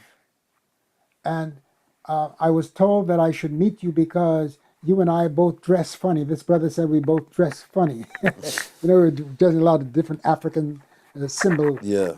And she said, so later on she called me and she said, can I bring down one of my small weave shuttles? I said, by all means. She brought it down, set it up, and she began to weave inside the shrine. This was I was on the Bowery at the time, and I was there for 23 years in that location. And then later on, she said, can I bring a bigger loom? I said, well, we have more space now. So yes, she brought a bigger loom, and she was weaving Kemet cloth. And later she started to do kiln work, where she brought forth various implements in clay. Yeah. You know, and Friday's the day of Het Heru. Now on Saturday, Set gets his turn. What was the color for Friday?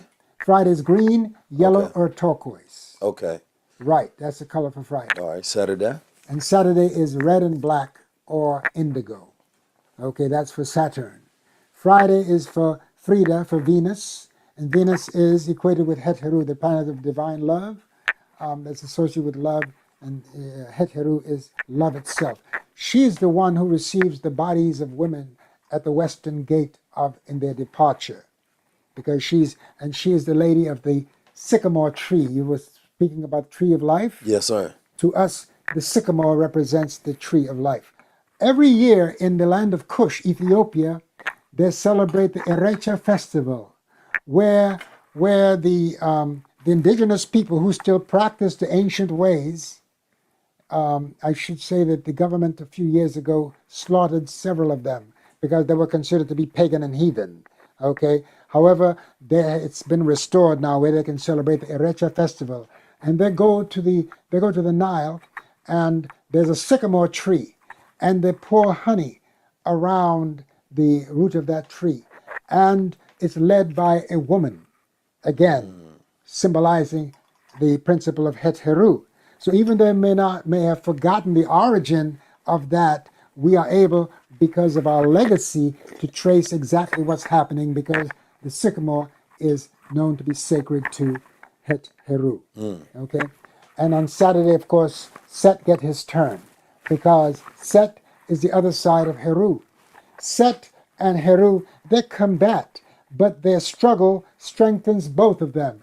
You need both gravity, Set, and you need levity, the capacity to rise from your set condition. Okay, some say it's the upper and lower nature of humanity, but they both have to come to the heart and unify, because there's a greater evil. The evil is known as apap, known as apophis in the Greek vernacular.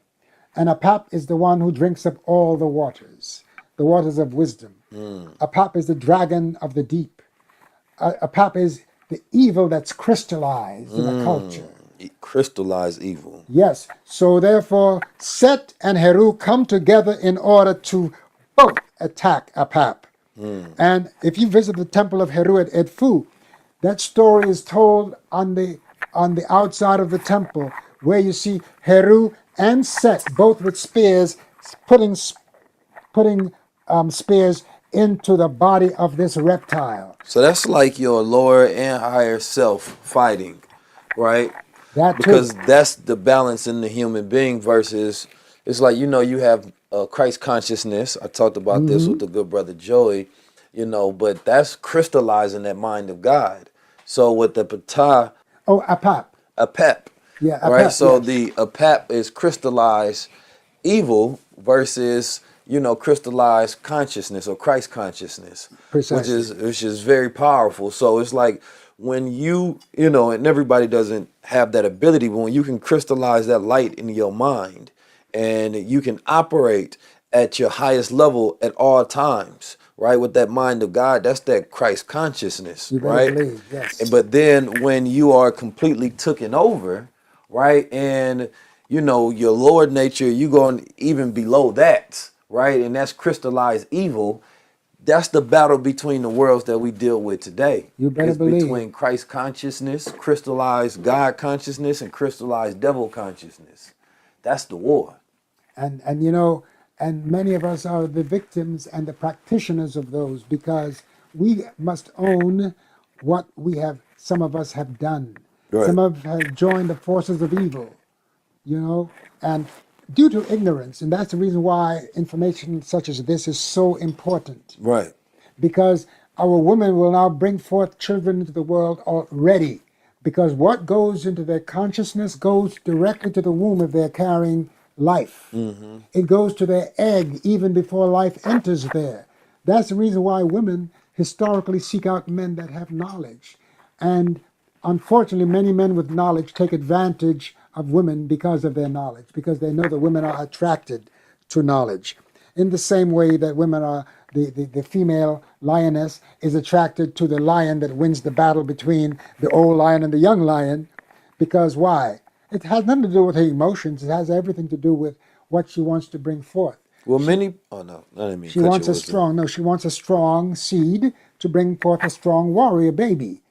You see? Now, many people would say, well, more women are attracted to ignorance, because a lot of women say that they want a real nigga. They ain't saying they want no smart man. Well, because unfortunately, we have bought into the idea that being a gangster is the way to go.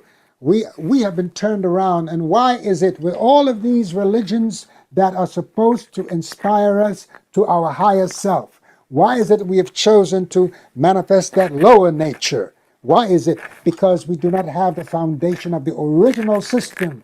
We are depending upon those that came after.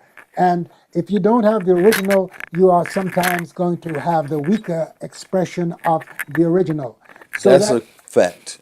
Okay, so that's the reason why I'm saying to all our brothers and sisters in all of the religions, find the original story, find the oldest system, and be faithful to that. Include it in your teachings. I say to all the religions, all of you need to study my art. All of you need to embrace this divine principle of balance, of order, of reciprocity, sobriety, propriety, and harmony. Because right now, the religions have been at the forefront of wars and killing. It's been misused.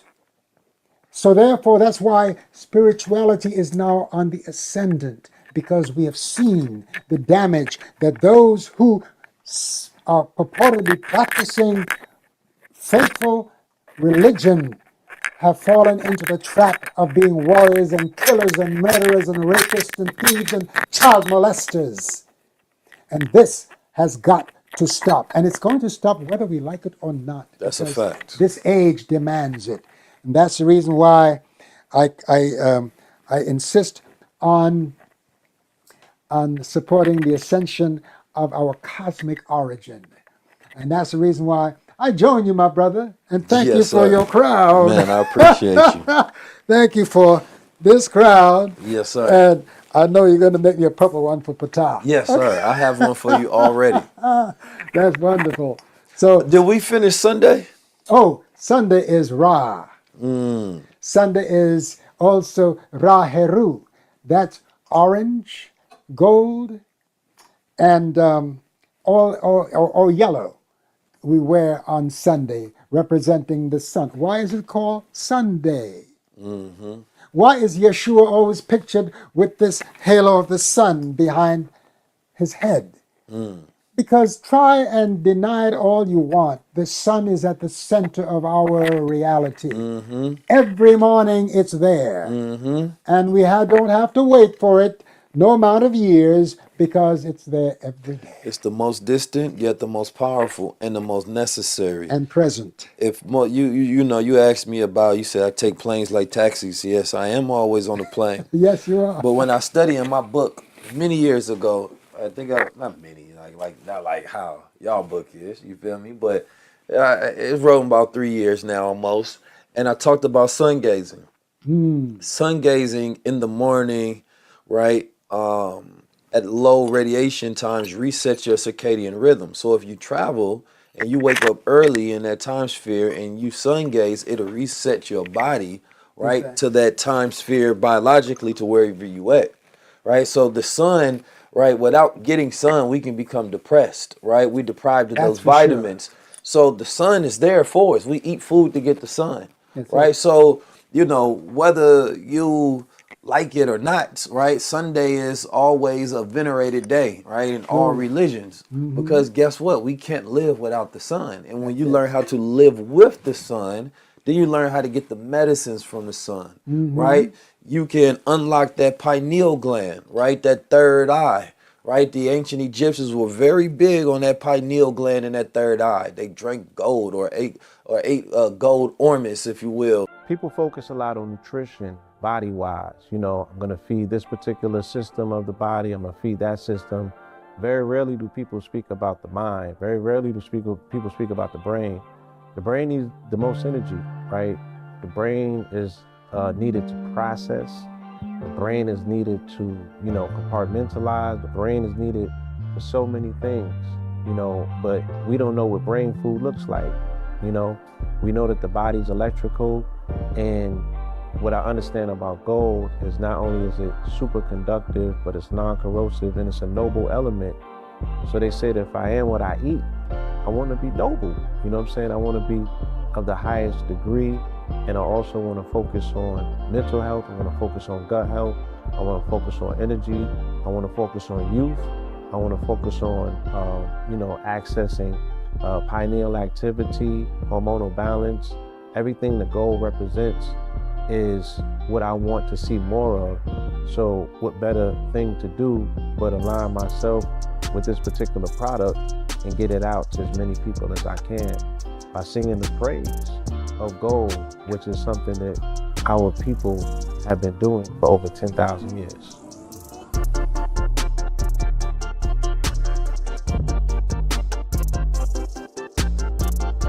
And they knew the power of the sun. They were in the sun. They were outside. And we have a world of artificial lights, artificial bodies, artificial, ingredients. We take drugs and put it in artificial moods. Everything is artificial, right? We trying to get a light source, right, from everything else in this matrix besides walking outside and take your butt in the sun. You understand me? So that's the most powerful thing that we can do.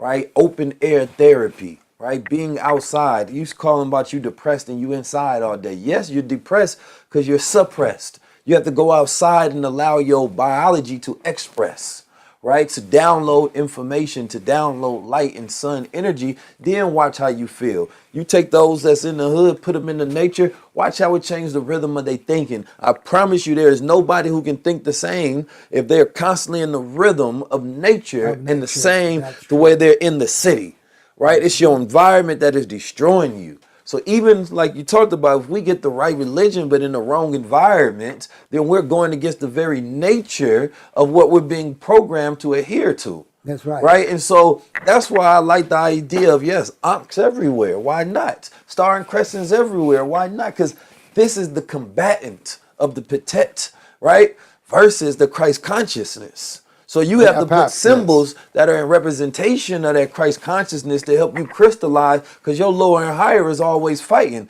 And they trying to get you crystallized on evil to sell yourself. And we trying to get you crystallized on that consciousness so that you can avail yourself. That's why when you say pa pa pa pa pa pa pa pa pa pa pa pa pa, it takes you directly to Rome. Because in the basement of the Vatican is where so many of the secrets that have been plagiarized, that have entered into the books, that they have codified at the Nicene Conference, has been hidden. Yeah, they stole everything, man. There's so much of our story. I'm going to have the Pope on here next. I'm going to talk to him about that. Talk about crystallized evil. Yeah. Well, listen, brother. First of all, I want to thank you. This is a full circle, Give thanks. This is a very powerful moment. We are in your shop with all this beautiful jewelry that people will be able to see. Joyerie. Yes, indeed. That people will be able to see. And you're here in New York. And if anybody wants to come and they want to see all the beautiful pictures, I get all of my rings made here. You can't get them unless, it's not authorized for everybody, right? So you got to go through the brother in order to get it. I would say this. The carrying ankh is not authorized for everyone. You have to go through a certain level of initiation, or you have to be an elder who has served the community most of your life. That's how you get one of these keys. I used to give these keys at the African Arts Festival every year to an elder woman and an elder man. Other younger people, they go through learning about the knowledge, learning about Ma'at, learning the legacy of Ast, Asar, and Heru, and we ask them, who's your father? Asar. Who's your mother? Set. Who are you? Heru. What is your task? What's your purpose? To seruj Ma'at, to restore Ma'at. Restore Ma'at in yourself, bringing your acid and alkaline into balance, okay? Restoring relationship with your female partner or your male partner. This is restoring the balance in how you treat each other on the corners of the street, in your homes, respecting your daughters and not molesting your daughters or your sons, okay, which is out of Ma'at, all right, and truly following a righteous and a healthy lifestyle, taking more of the sun inside of you, because chlorophyll is the melanin of the plant, all right, so as we take more of that into us, as we suck on a gold nugget, and get the gold that you likewise have produced, that product that you've produced is very key in restoring our balance. And for you brothers and sisters out there, we spoke about the Sacred Woman book, but preceding that, there was the book known as Heal Thyself for Health and Longevity. And I wrote a chapter in that book too, written by Queen Afua. It's called the Mesu Heru, where I showed why our ancestors preserved the organs and put them in special jars. They preserved the lungs in a certain jar. They preserved the small intestines in another jar. They preserved the liver in another jar and the stomach and large intestine in another jar. There were 4 jars known as the Mesu Heru, the children of Heru. If you feed these children, they will make you a strong hero or Herut, because Herut is the feminine aspect of Heru. All right? And in that book is that chapter, which many gloss over because they equate, well, this is Egyptian stuff, this is scary. But no, it's a healing thing. And the whole of the book, Sacred Woman, is foundationed on restoring the power of the divine feminine so that she can give birth to divine masculine powers. Talk to them. Regardless of their religion. Talk to them. And that's why women from all walks of life, Rasta women, Christian women, Muslim women, they all have come into Sacred Women, and they've learned so much of their power to heal themselves and their power. And it encourages, because I wrote a chapter in the book, a portion of the book showing men how to relate to a sacred woman. Once she cleanses her body, you cannot enter into her with an unclean organ. You cannot go in the back door and then think you're going to go into the front door. That is forbidden. You are killing our women with your henanum. Please, you must stop, my brothers. No matter how much she twerks, deal with the front door. Leave the back door for her to sit on, okay? Okay. Yes, sir. Yes, sir. Hey, well, listen, man, you heard it here first. You understand me?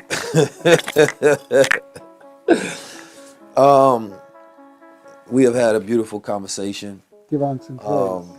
I believe that there's a lot to take from this conversation, specifically in understanding why it's important to understand the roots of things, why it's important to understand the symbols, the true terms, to study, to read, to know thyself so that you can heal thyself. When you commit yourself to any practice in the world, right, to go into that practice of becoming a master, then you take on the divine principles of what made a master. Right, and what makes a master is learning the principles of development, learning the process, because that's where you learn the true principles. That's where you learn your nature. That's where you learn yourself.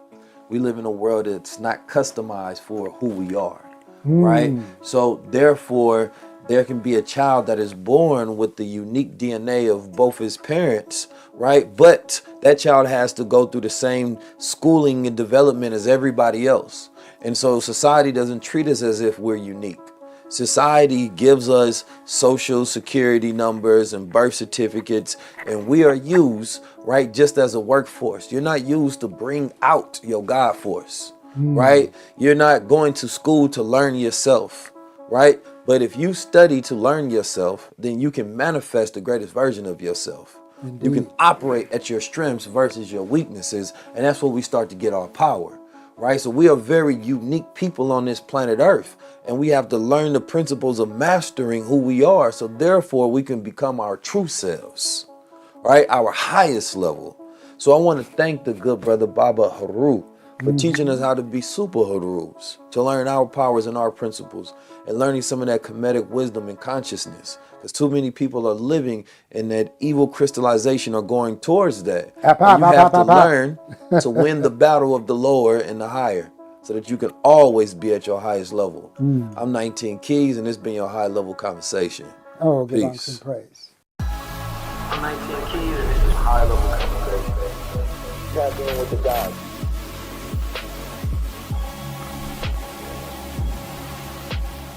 I wanted to give thanks to Sakara for all that she's done to help make this moment possible.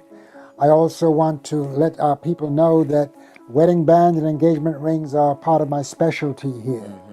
That they can get married with symbols of their legacy, symbols that remind them of their purpose to unify and to stick as most possible, as much as possible together, and to restore the divine balance of Ma'at in all our lives. You know what? That's dope. I never thought about that. Like a wedding ring, the only symbol it is a diamond, which is a symbol of capitalism.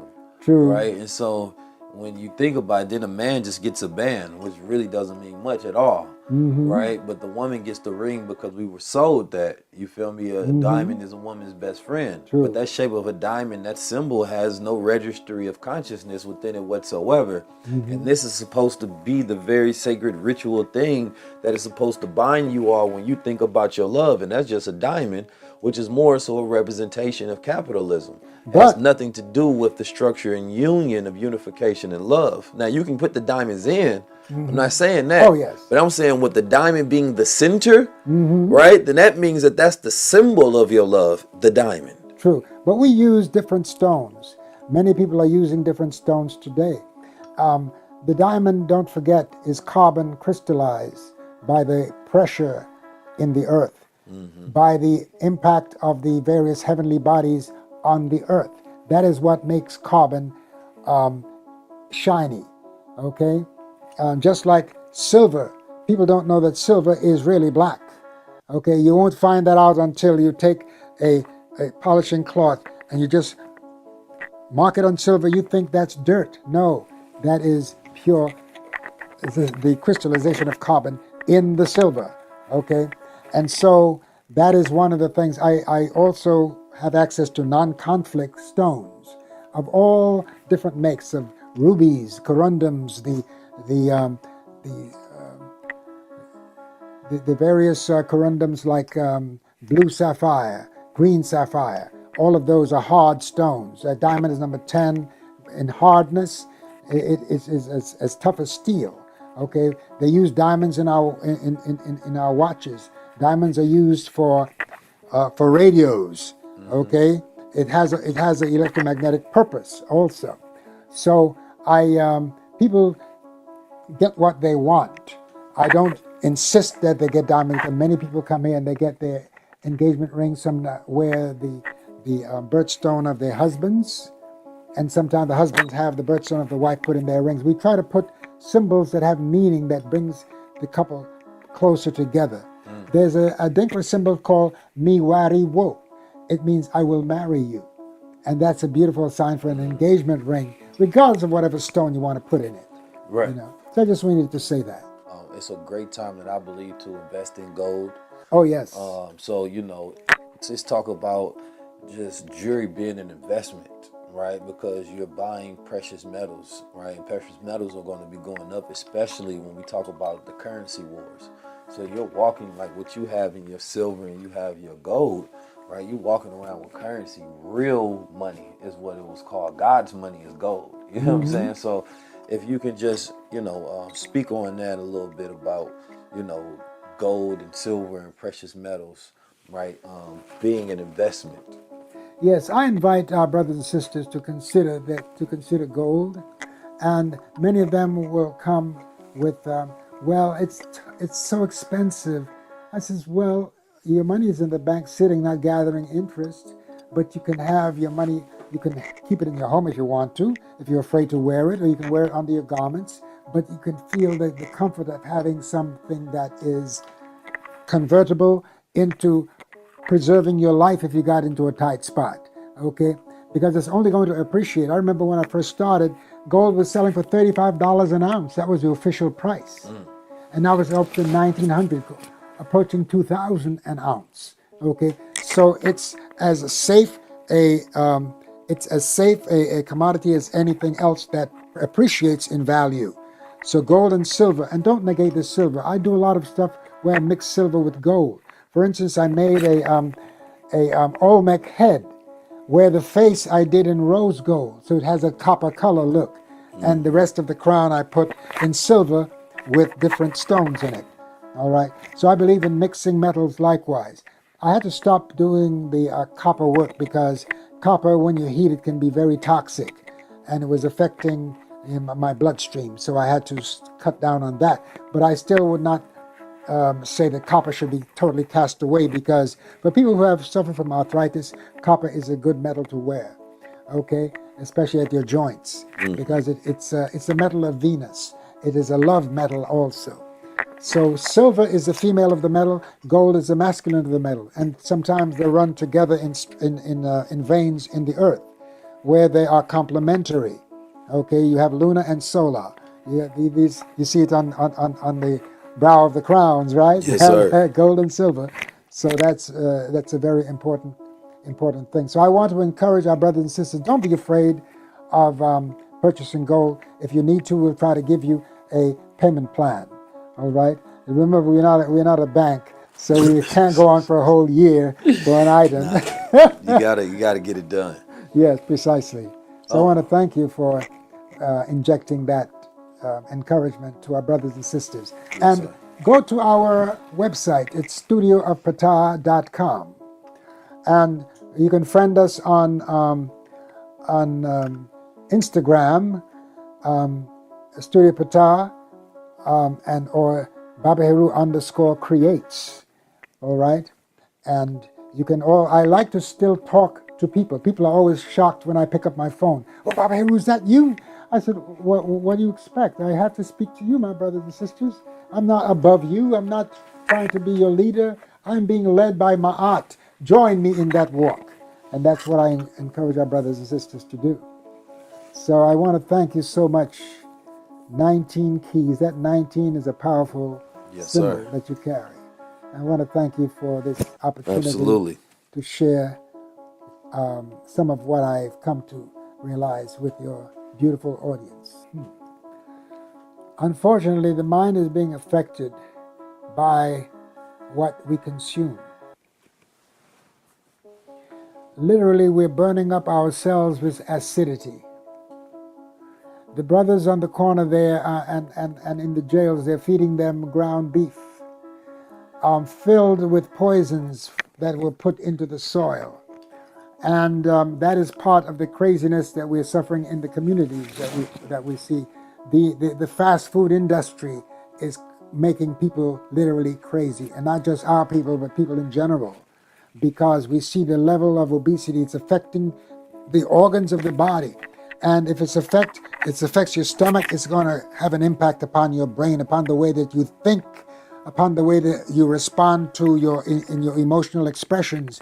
You're going to go overboard because there's so much heat inside of you that you expend it with your anger, and you kill your brother with a tool given to you by your former masters.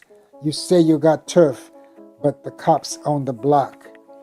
You say you're a gangster because you got an Uzi and a Glock.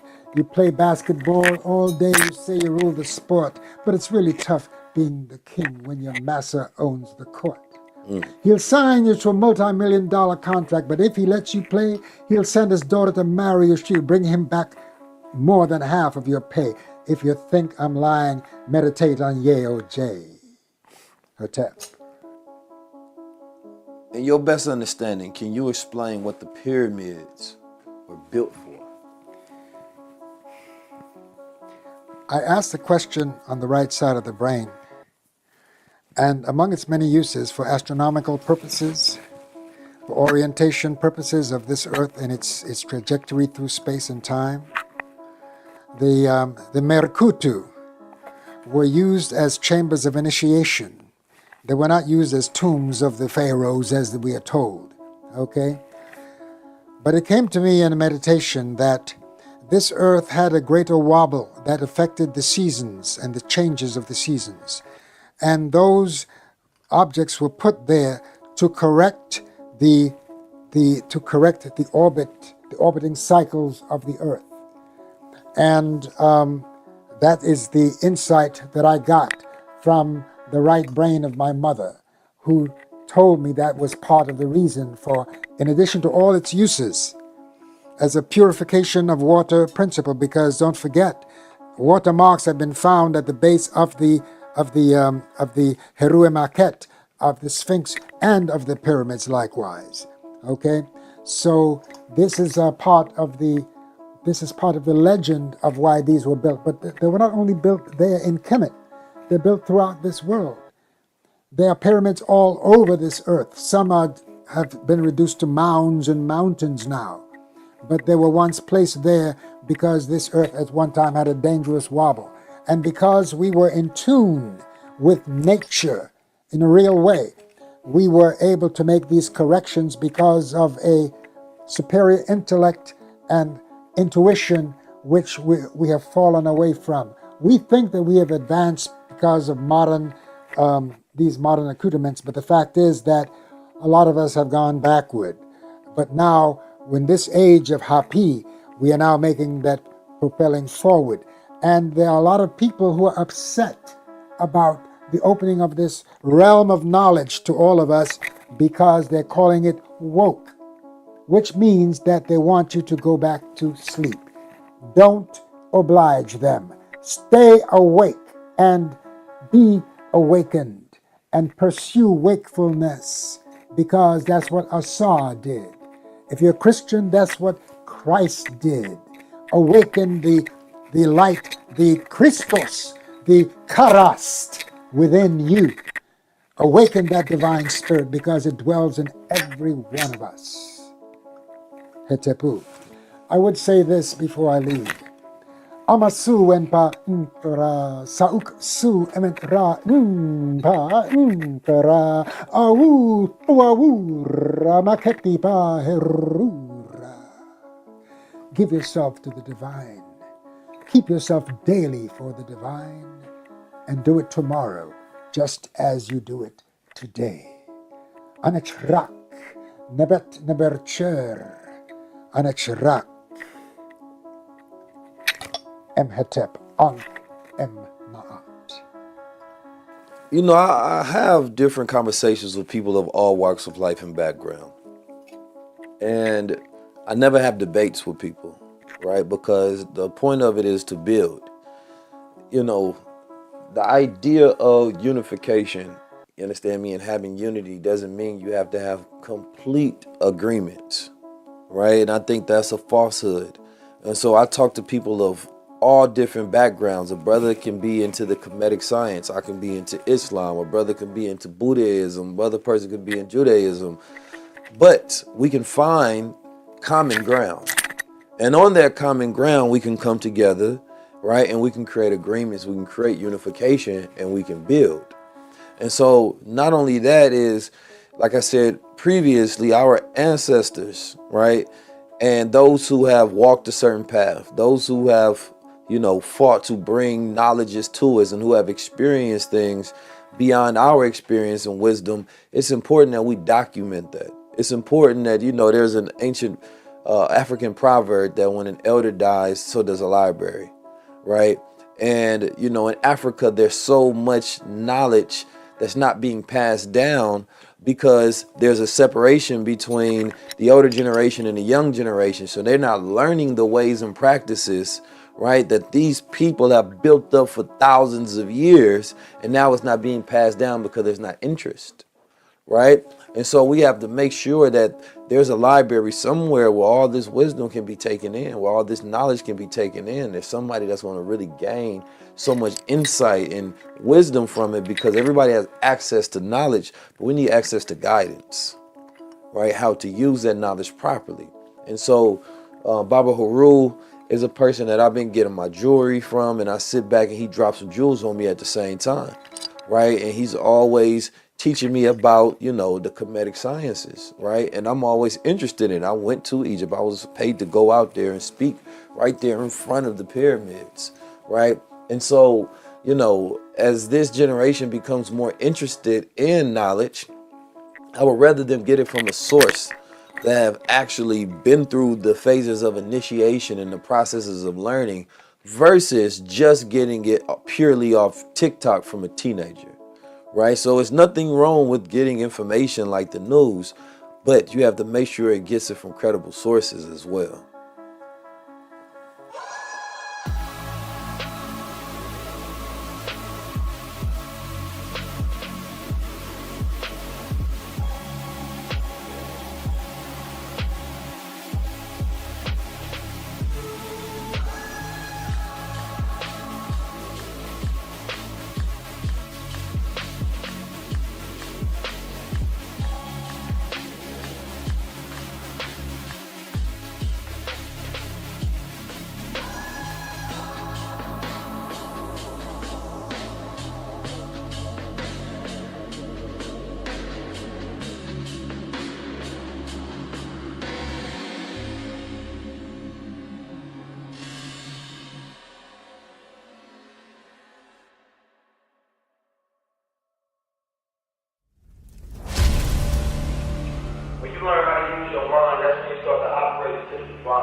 is learning how to take your thoughts and form them into reality. That's when you pull things from the darkness and you bring it into light, into reality.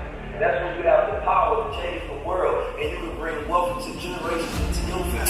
There's power that's going on, why don't you go grab it? There's crowns out there, why don't you put your on? There's a lot of fear in front of you, why don't you knock it down and slap the devil and tell him it's your time? What we waiting for?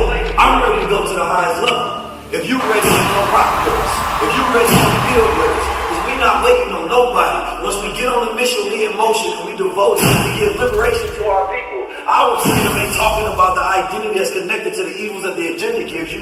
No, we're talking about actually knowing that you God and standing tall and speaking truth to power against all odds.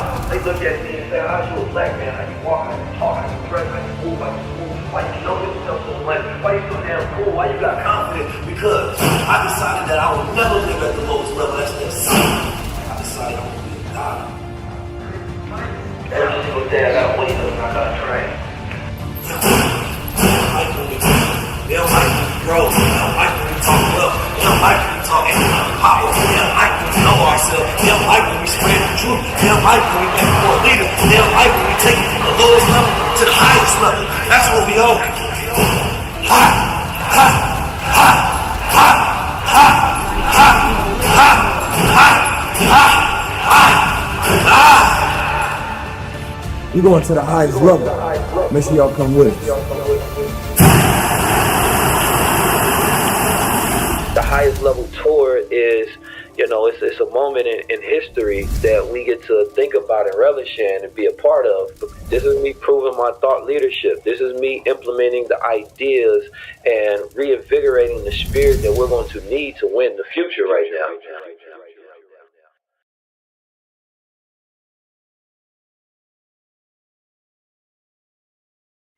Vissa dagar kan det vara svårt att nå fram till varandra på jobbet. Vi på AJ-produkter löser inte just det lilla problemet på din arbetsplats. Men vi hjälper dig gärna med inredningen. Ha en bra dag på jobbet.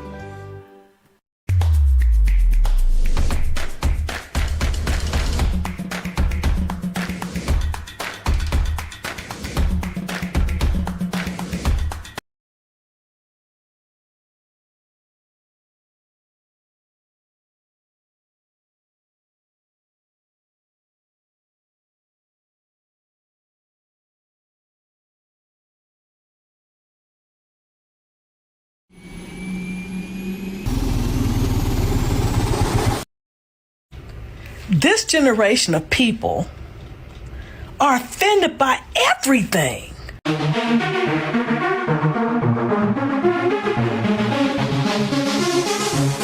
Oh. Well, first tonight, a British-Israeli family were trapped for 9 hours with a 10-year-old baby as Hamas terrorists burnt down their house and ransacked their town close to the Gaza border. Deborah Mintz, originally from Romford in Essex, hid in the tiny room with her grandson Kai and his parents Amy and Uriel Laban. I'm pleased to say they're all safe and well now, and that all of them now join me live. Well, welcome to all of you. Thank you so much. I can't even imagine what you've been through. So let me say that off the top of this interview. This video clip with Premier Danielle Smith laying out 3 circumstances that would cause her to use Alberta's Sovereignty Act to push back against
Hi guys, welcome back to the channel. This is our tourist. In case it's your first time to see us, kindly do subscribe. If you're maybe a true returning subscriber, thank you so much for choosing to watch us again. So guys, there is Independence Day. Yeah, so guys, as you can see, today we are going to eat cash. Today is in our Independence Day here in Uganda. It's 9th of October, and we have chose to take our babies out so that they can enjoy with us. There are very many, and you are going to see us when we reach there. But I have Kemuji on the wheel. Yes, of course. Thank you so much for watching this video. We are going Vananga. We are going where? Beach. Yeah, okay, so today is our Independence Day. Independence Day to all Ugandans all over this world. And even non-Ugandans, happy Independence Day. Yes, so we are just going to enjoy with our kids. Yeah, and guys, in case there is copyright, you will just see us dancing, enjoying, having fun, you know, eating life. So see us there at the beach. Yeah.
Recordings just got better. Hey, it's Dana from StreamYard. I'm so excited to announce that local record. I wanted to get you on, Ollie, obviously, because the last 48 hours or so, just a hair under, have been incredibly eventful when it comes to Palestine.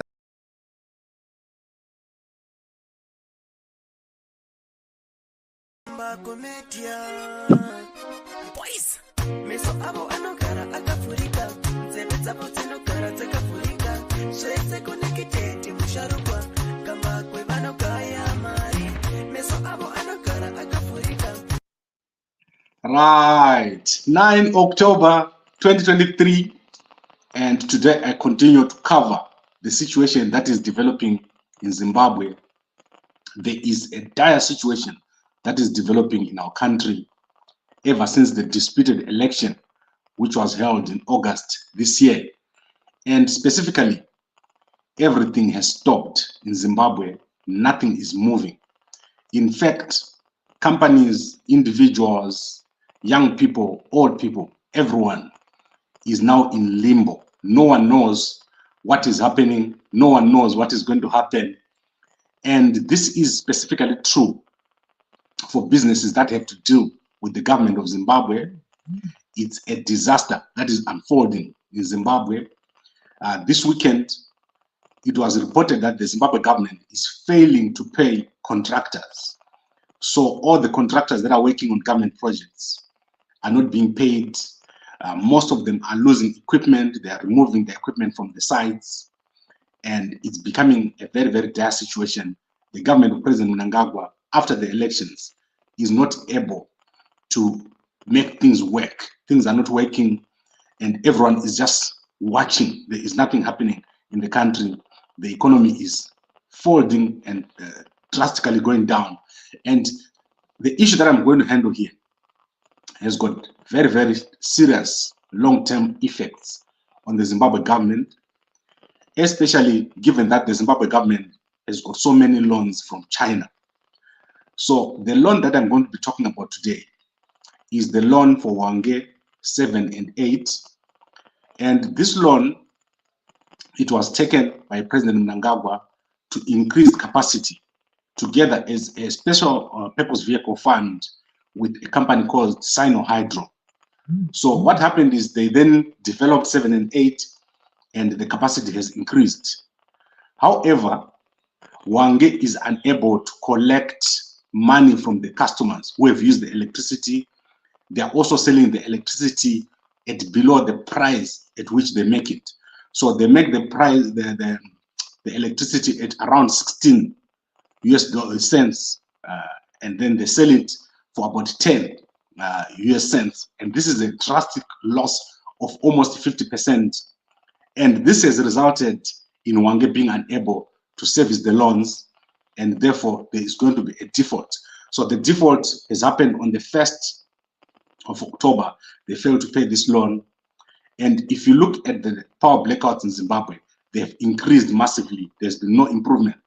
I've been talking to guys in Harare right now, and electricity is going for hours and hours. You're talking here of more than 12 hours without power. And places like Kariba, the Kariba Dam, it's at less than half capacity. There's no production there, and therefore there is a massive, massive shortfall of electricity. However, on the other hand, South Africa has reduced, they've in fact suspended load shedding. There's no more load shedding. As you can see, you have not heard me complaining over the past month of any power cuts. South Africa have reduced load shedding. They've started importing power, even I think from Zimbabwe itself. Zimbabwe is desperately trying to offload electricity to people who can pay. And as you know, that no one in Zimbabwe right now can pay. There is a drastic situation in our country, and it needs a solution. President Mnangagwa needs to make a solution very, very quickly. If he leaves this situation like this, it is going to become a very, very big problem. You understand that the situation we have is because of the disputed election. No investor wants to come to our country. No investor wants to make long-term plans with Zimbabwe. No one knows what is going to happen after 3 months, after 6 months. It is a disaster that has been created due to the election dispute between President Mnangagwa and Nelson Chamisa. And the solution is simple. And I say this over and over and over again. There has to be dialogue between President Mnangagwa and Nelson Chamisa, resulting in some form of a power sharing agreement. There is no other way out of this. And I'll be talking more about other things that have happened. There are more sanctions that have been slapped on President Mnangagwa's government. More international funders are pulling out of Zimbabwe.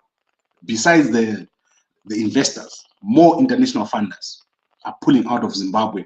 People who are helping in the villages, in the rural areas, they're pulling out. They cannot work under the current situation that is there under President Mnangagwa's government. So let's wrap this up. It's going to be very, very short. As I said, Hwange 7 and 11 was expanded by President Mnangagwa.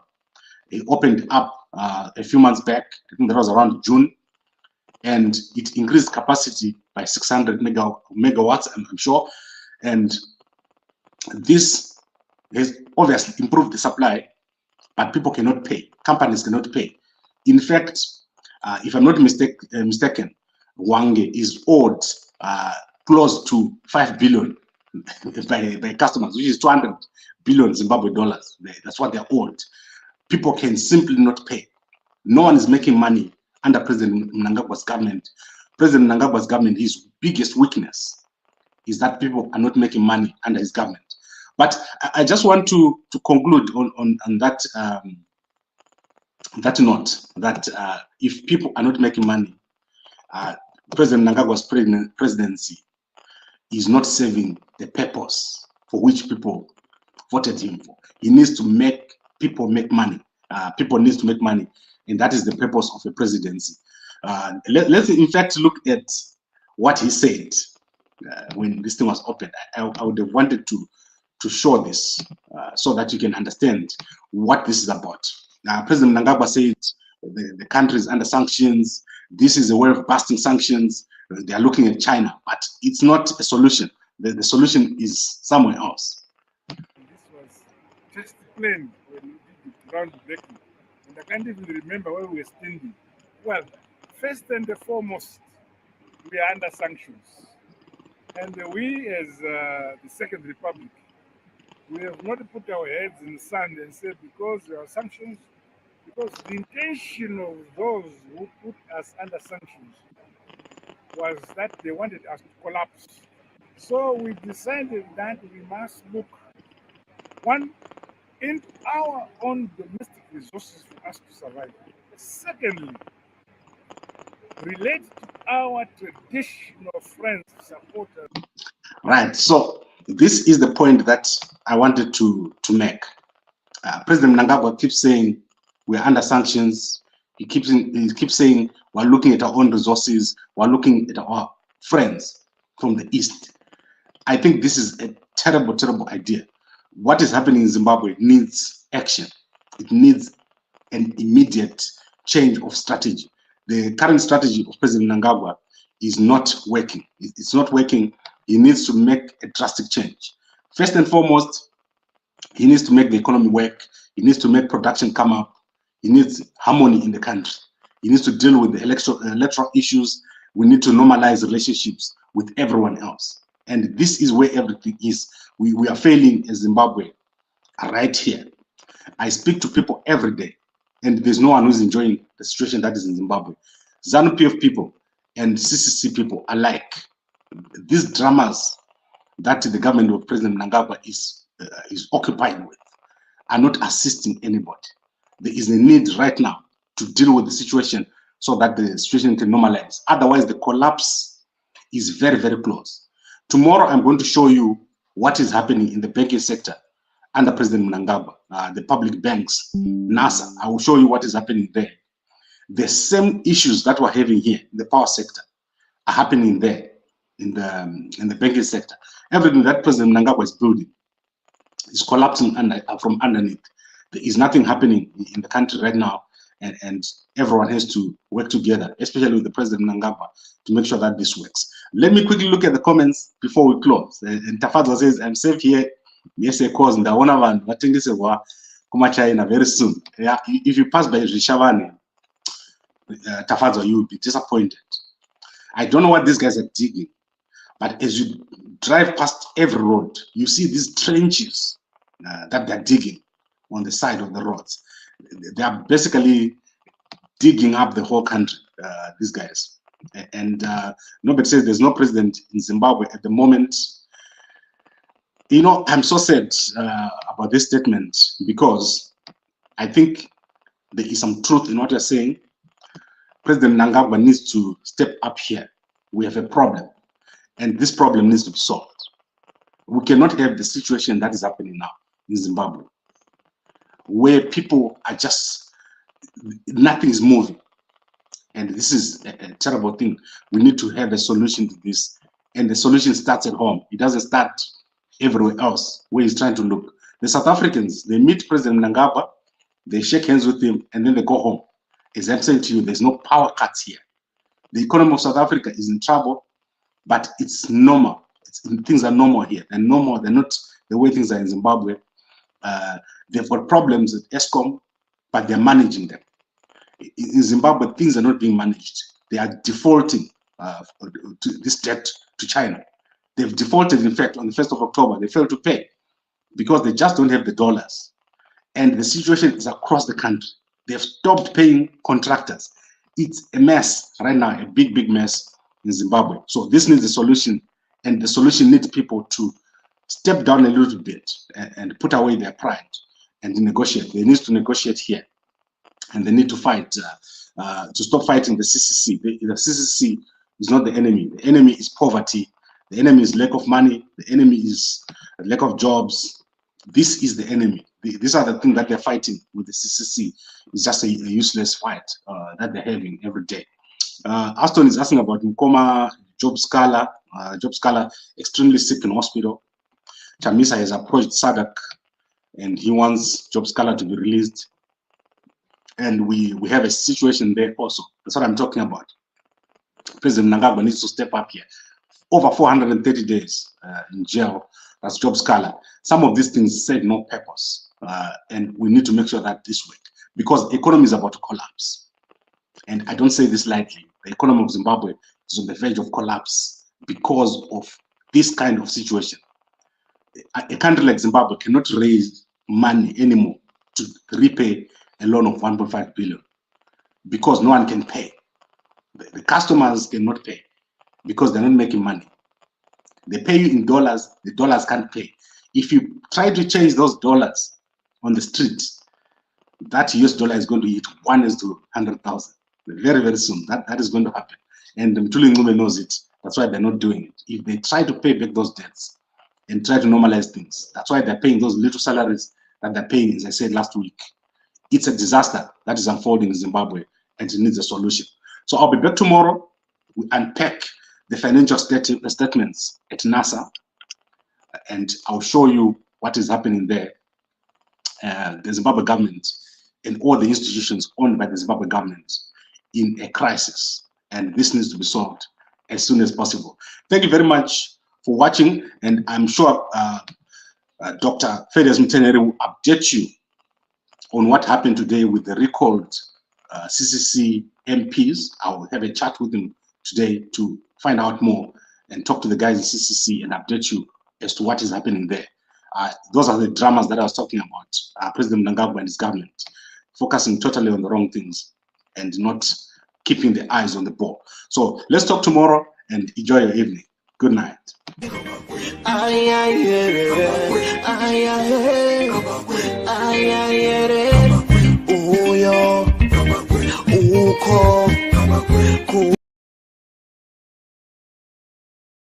Luktar du ofta svett?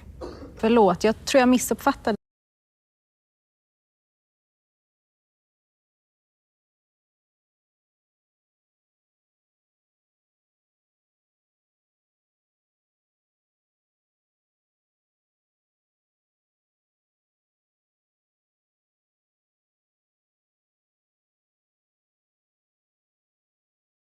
Rweshona Lilani murara zvakanaka muri yeZimbabwe.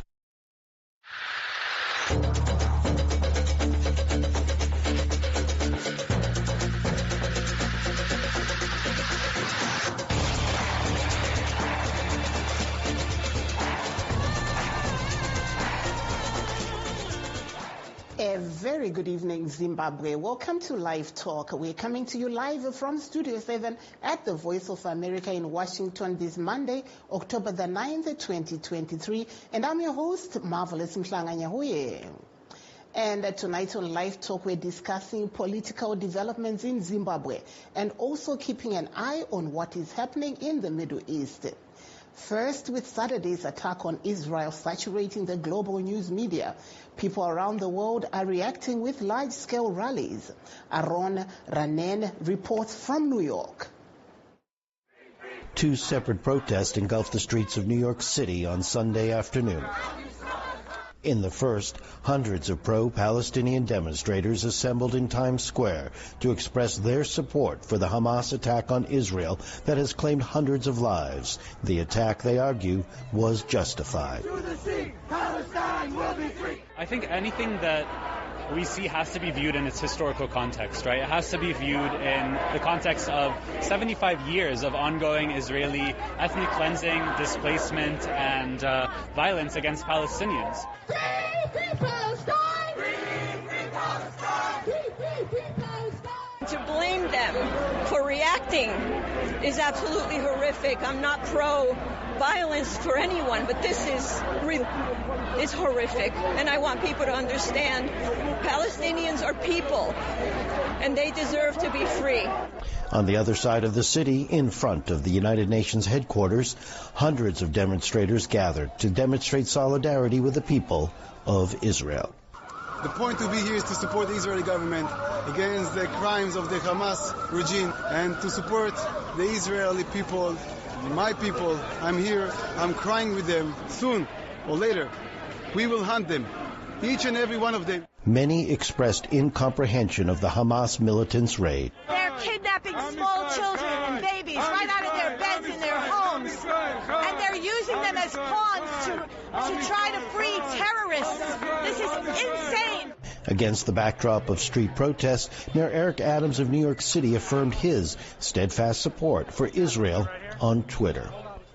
In a moment when innocent people are being slaughtered and children kidnapped in Israel, it is disgusting that this group of extremists would show support for terrorism. I reject this. Do not use our streets to spread your hate. As the conflict is still in its initial stages, demonstrations like the ones in New York City Sunday will likely continue. Aaron Rainin, VOA News, New York City. And tensions ran high as Israeli and Palestinian expats participated in rival rallies in Washington state. Natasha Musgovaya reports from Kirkland.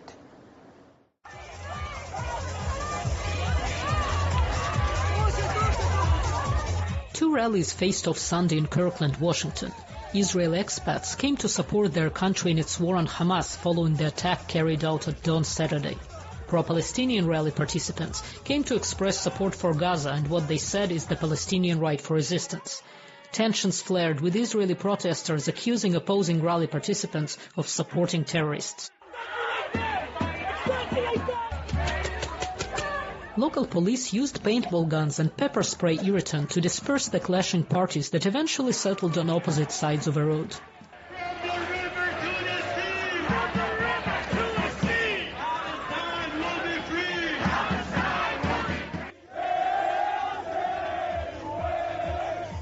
Pro-Palestinian rally participants carried posters demanding release of all Palestinian prisoners and decrying U.S. military aid for Israel.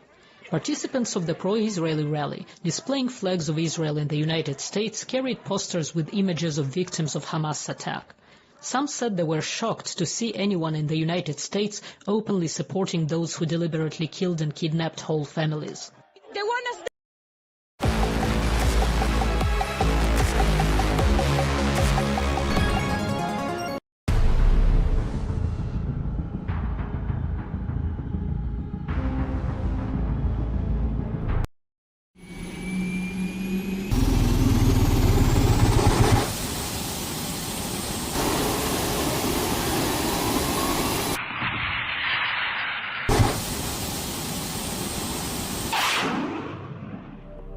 Over the years, jet engines have been the driving force behind modern aviation's incredible progress and achievements.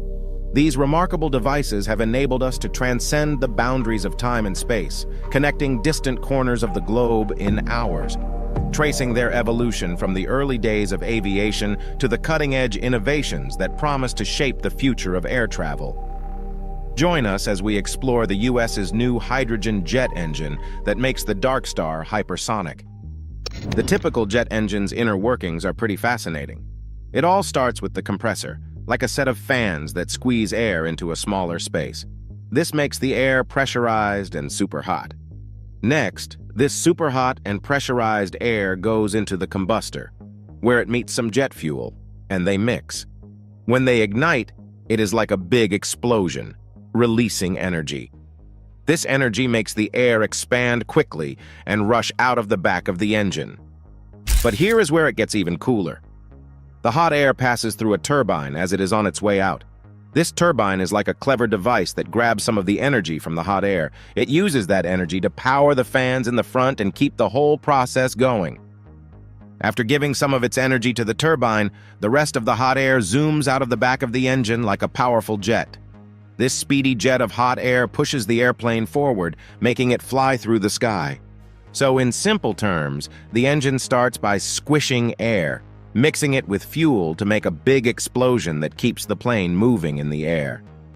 The story of this mind-blowing innovation began in the early 20th century, when aviation was taking its first tentative steps and the limitations of traditional piston engines were becoming increasingly apparent. These engines, which relied on the repetitive motion of pistons, had reached a point where they could no longer deliver the speed and performance that aviators and aircraft designers envisioned. Sir Frank Whittle, a British Royal Air Force officer, and Dr. Hans von Ohain, a young German engineer, entered the limelight.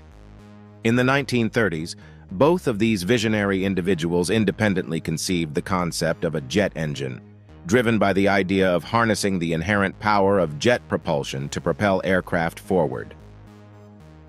Sir Frank Whittle, born in 1907, was a brilliant engineer and pilot who had long been fascinated by the idea of a jet engine. His insights and understanding of gas turbine technology led him to draft the first patent for a jet engine in 1930, while he was still a cadet at the Royal Air Force College.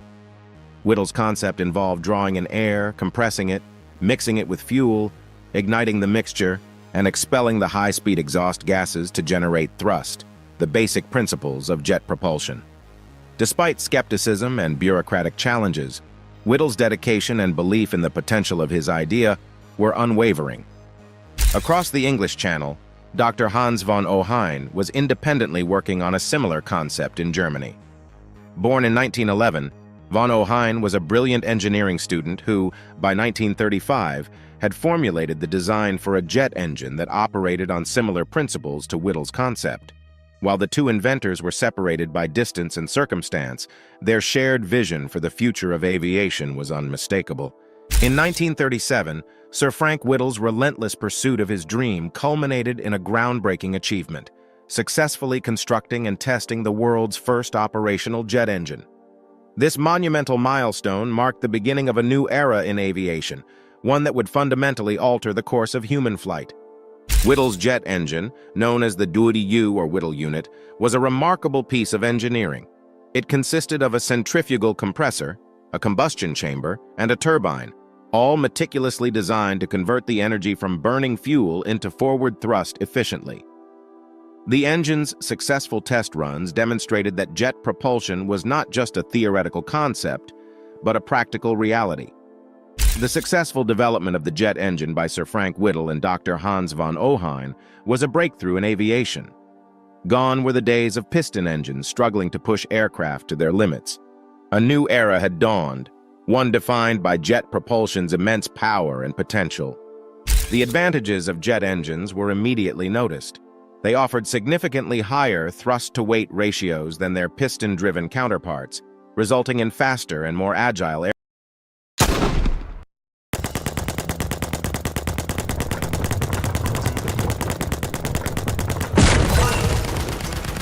aircraft. Jet engines eliminated the need for propellers, reducing drag and enhancing aerodynamic performance.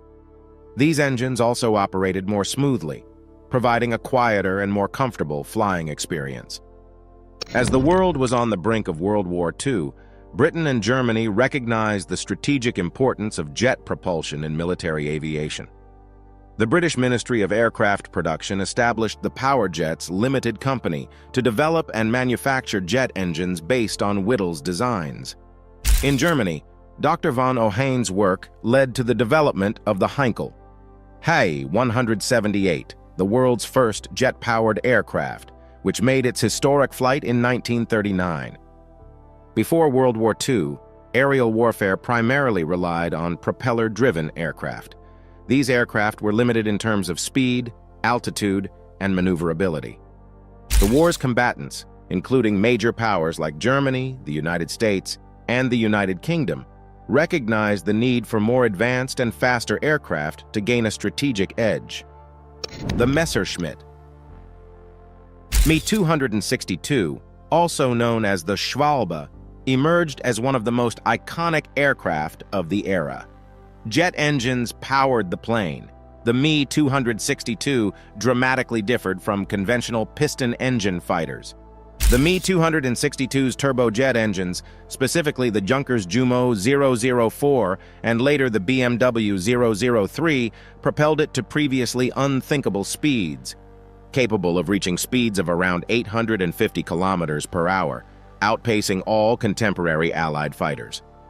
Its operational debut in 1944 sent shockwaves through the aviation community as it became clear that a new era of aerial warfare had arrived. The speed and agility of the Me-262 gave it a distinct advantage in combat. It could easily intercept and engage Allied bombers, making it a formidable adversary in the skies. While its impact on the war's outcome was limited due to production challenges and logistical constraints, the Messerschmitt Me-262 demonstrated the immense potential of jet-powered combat aircraft. The Gloucester Meteor, Britain's response to the Me-262, became the first Allied jet fighter to enter operational service. Its Rolls-Royce Welland engines propelled it to speeds that rivaled contemporary propeller-driven fighters. After World War II, the innovation and development of jet engines took a significant turn as they transitioned from military applications to commercial aviation. This transition would pave the way for a new era in air travel characterized by higher speeds, enhanced passenger comfort, and reduced travel times. A key milestone in this transition was the introduction of the de Havilland Comet in 1952, the world's first jet-powered commercial airliner.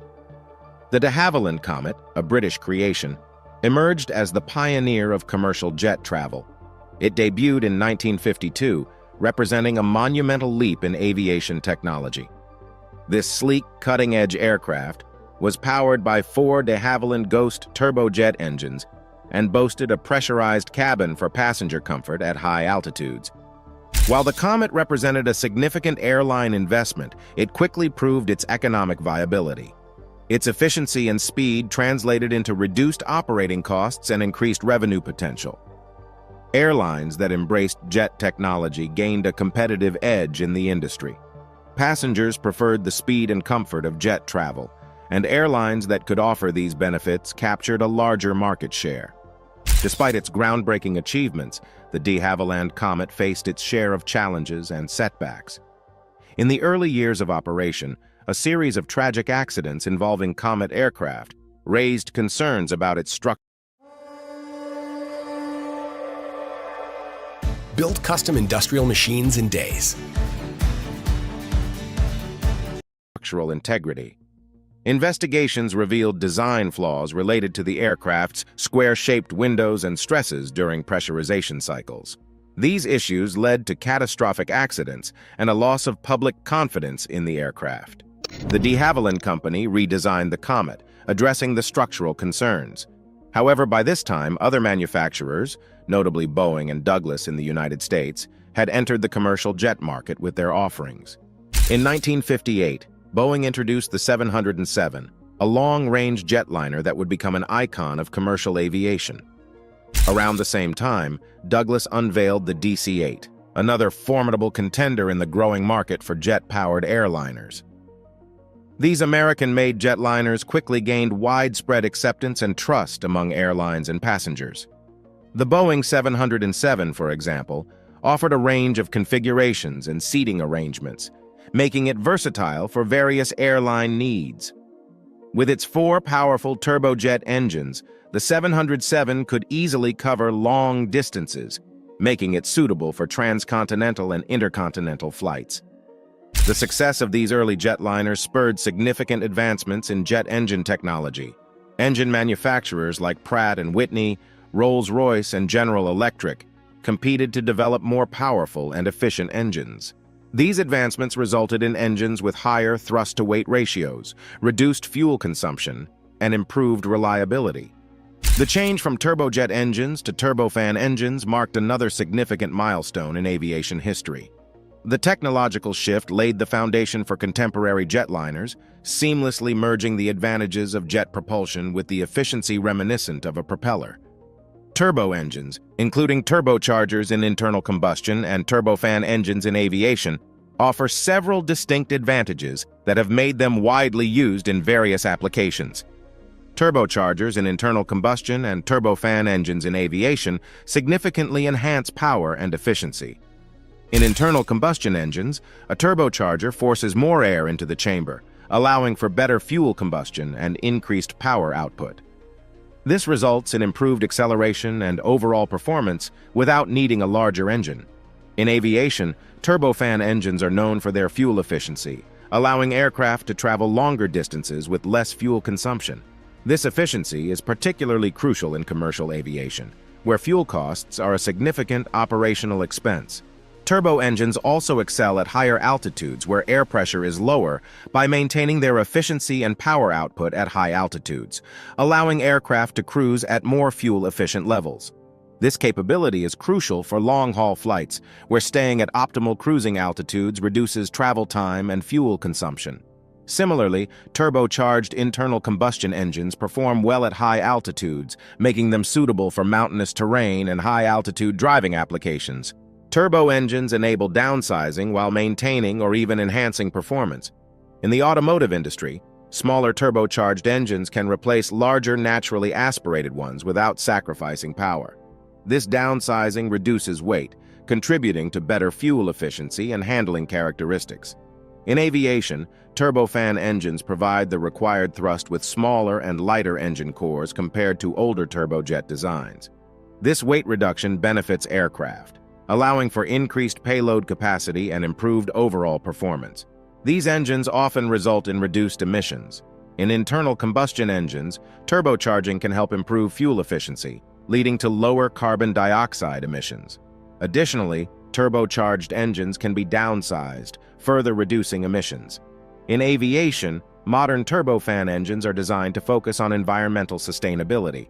They produce fewer emissions, including lower levels of CO2 and nitrogen oxides, compared to older engine types, helping to mitigate the aviation industry's environmental impact. Their large front fan defines them and has become the standard for modern aircraft due to their impressive efficiency and quieter operation. In this transformation, we explore the essence of turbofans and the aircraft that embraced this groundbreaking technology. At their core, turbofan engines comprise intricate components working in harmony to generate efficient thrust. These include the compressor, combustor, turbine, and prominent fan, setting turbofans apart from earlier turbojets. The process commences with the fan, which draws in and compresses large volumes of air. This fan is a complex assembly of nested smaller fans, elevating the air's pressure and temperature and laying the foundation for engine operation. Det här är ögonblicket du inser vikten av vem du har vid din sida. Det här är mötet. The pressurized air enters the combustor, mixing it with jet fuel and igniting it, creating a controlled explosion that releases substantial energy. This energy causes rapid air expansion, propelling it towards the engine's rear. The brilliance unfolds as the hot, high-speed air passes through the turbine, which captures some of its energy. This captured energy powers the fan and compressor, maintaining engine efficiency. The remaining hot air exits the engine, forming a potent air jet and propelling the aircraft forward. The type of turbofan engine commonly used in modern commercial aviation, high-bypass turbofan engines, has risen to prominence as the standard power plant for passenger aircraft. They are a marvel of engineering that leverages the principles of jet propulsion with a unique twist. A substantial portion of the incoming air bypasses the core engine, contributing to thrust generation while also serving as a noise reduction mechanism. The bypass ratio is a critical parameter that defines the engine's efficiency and noise characteristics. It represents the ratio of air mass that bypasses the core to the mass of air that passes through the core. High bypass engines have a bypass ratio typically exceeding 5:1, meaning that more than 5 times the amount of air flows around the core compared to what flows through it. Two standout examples of high bypass turbofan engines that have significantly impacted the commercial aviation industry are the General Electric CFM56 and the Pratt & Whitney PW1000G. The CFM56 engine family, developed by CFM International, has been a workhorse in commercial aviation for decades. Renowned for their reliability and efficiency, CFM56 engines power many aircraft, including the Boeing 737 and Airbus A320 families. These engines have played a substantial role in making air travel accessible and affordable to millions worldwide. The PW1000G is a groundbreaking engine known for its innovative geared turbofan technology. This design incorporates a reduction gearbox between the fan and the low-pressure compressor, allowing each component to operate at its optimal speed. The result is increased fuel efficiency and reduced noise. Aircraft like the Airbus A320neo and the Embraer E-Jet E2 series benefit from the PW1000G's performance and eco-friendliness attributes. The geared turbofan concept represents a significant leap in jet engine technology and is a testament to the ongoing pursuit of efficiency and sustainability in aviation. While subsonic commercial flight is the norm today, supersonic travel was once a reality, as exemplified by the Concorde, which operated at twice the speed of sound. Despite its technological prowess, the Concorde faced economic challenges and retired from service. The quest for even faster air travel continues with hypersonic engines, where aircraft can reach speeds exceeding Mach 5. Innovations like scramjets and combined cycle engines are discussed, offering a glimpse into the future of rapid, long-distance travel. One standout example is Pratt & Whitney's F135 engine, which powers the F-35 Lightning aircraft. This engine design is special because it combines a high-power turbofan with a low bypass ratio, producing an impressive 43,000 pounds of thrust. The F-35 comes in 3 versions, one for regular takeoff, one for short takeoff and vertical landing, and one for carrier-based operations. The carrier-based version has added features like enhanced maneuverability for takeoffs and landings on aircraft carriers. The F135 engine is smartly designed with a high-pressure single-stage fan, a 6-stage compressor, and a unique counter-rotating turbo setup. This design boosts power while saving fuel, making it more efficient than older engines. The F135 also has a conventional afterburner, allowing the F-35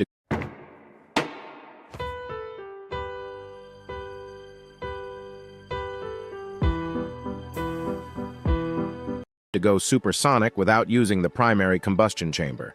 The engine is built to last, with turbine blades made from strong materials that can handle high temperatures and pressures, protected by a special coating. Moving on to the successor of the GE J85 engine, which is currently in development as a turbine-based combined cycle engine, it embodies a blend of sophistication in design and exceptional performance. This innovative engine, known as the Chimera, is set to power the Quarter Horse, a remotely piloted high-speed aircraft. Its hybrid approach sets it apart, incorporating elements from turbojet and ramjet engines. Remarkably, the turbojet component can function even when the aircraft is stationary, facilitating takeoff and lower-speed flight. As the aircraft accelerates, it seamlessly transitions into a ramjet configuration, known for its efficiency at high speeds, especially when the aircraft surpasses the speed of sound by multiples. This dual-mode operation distinguishes the Chimera from conventional jet engines, which typically operate in a single mode. Notably, the Chimera engine and the quarter-horse aircraft are constructed using high-temperature materials capable of withstanding the extreme heat generated during high-speed flight. In 2021, the Air Force awarded Hermeus a $60 million contract to develop 3 uncrewed concept aircraft, including the hypersonic Quarter Horse. As of late November 2022, Hermeus had completed the production of its hypersonic engine, bringing this groundbreaking technology one step closer to reality. Still on the quest to develop more fuel-efficient and environmentally friendly engines, topics like using alternative fuels, advanced materials, and cutting-edge engine designs to reduce emissions and carbon footprints are being discussed. The aviation industry is exploring electric and hybrid propulsion systems as potential game changers. Electric and hybrid propulsion promises quieter, cleaner, and more sustainable air travel. Operating on the same fundamental principles as traditional jet engines, hydrogen jet engines face unique challenges. Hydrogen, in liquid form, is much denser in energy but requires extremely low temperatures to remain a liquid. To address this, the hydrogen jet engine incorporates a highly insulated tank with an integrated cooling system, maintaining hydrogen as a liquid at a bone-chilling negative 423 degrees Fahrenheit. Safety measures include multiple systems to prevent sparks or flames from reaching the hydrogen fuel, with rapid shutdown capabilities in case of a leak or malfunction. One of the latest hydrogen jet engines in production is the F-130 dual-pod engine by Rolls-Royce, chosen by the U.S. Air Force to power their B-52 Stratofortress bombers. This engine offers impressive fuel efficiency, boasting around 30% better fuel economy than its predecessors and requiring fewer maintenance hours. Moreover, it mitigates emissions, specifically nitrogen oxides, a significant contributor to air pollution. Nevertheless, a substantial challenge remains in establishing manufacturing facilities capable of producing these engines on a large scale. The manufacturing process for jet engines is intricate, involving advanced materials, precision machining, and automation.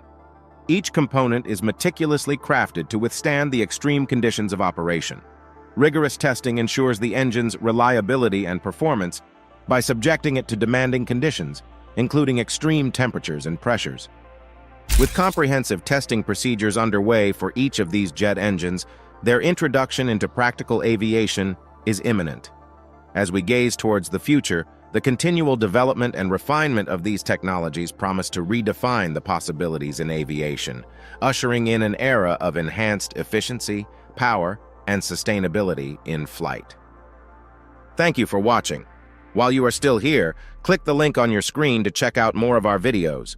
See you there.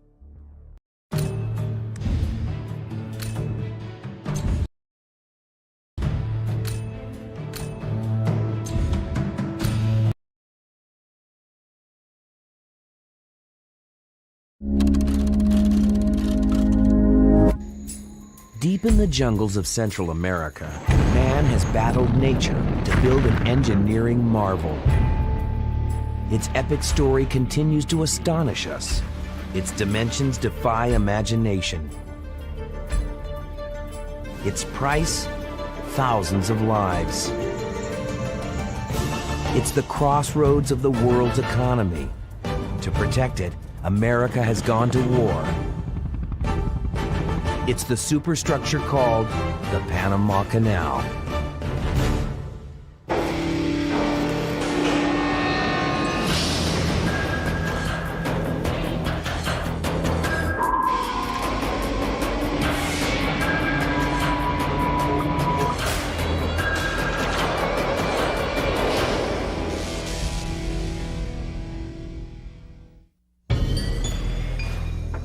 December 20th, 1989. Under cover of darkness, 20,000 American troops invade the tiny Central American nation of Panama.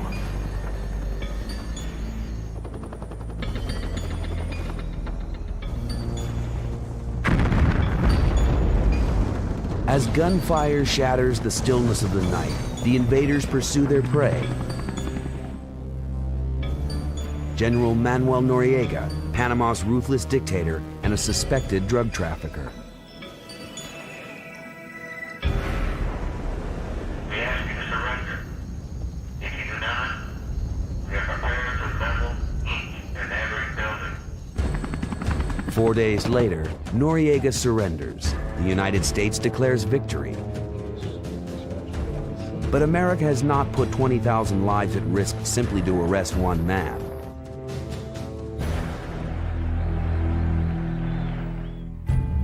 Noriega's iron grip on Panama threatened one of the world's most important superstructures.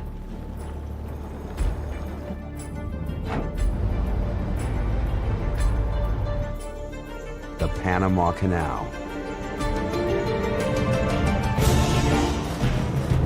The canal was born of a fierce struggle between man and nature. A battle that began at the dawn of the 20th century, when America's greatest engineers took on the biggest challenge of their lives and astonished the world. From 1904 to 1914, 40,000 workers dug and blasted their way through some of the toughest terrain on planet Earth. Välkommen till Common.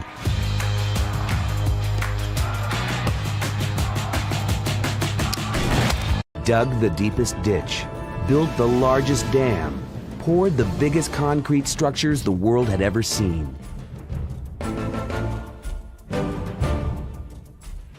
They gave their sweat and they gave their blood. Thousands gave their lives. The Panama Canal links the Atlantic and Pacific Oceans at the Isthmus of Panama. A mere 50 miles wide, narrowest point between North and South America. When a ship enters the canal from the Pacific Ocean, two sets of locks raise at 85 feet above the sea. At this elevation, the ship sails 9 miles through a man-made channel carved from the mountains of the Continental Divide.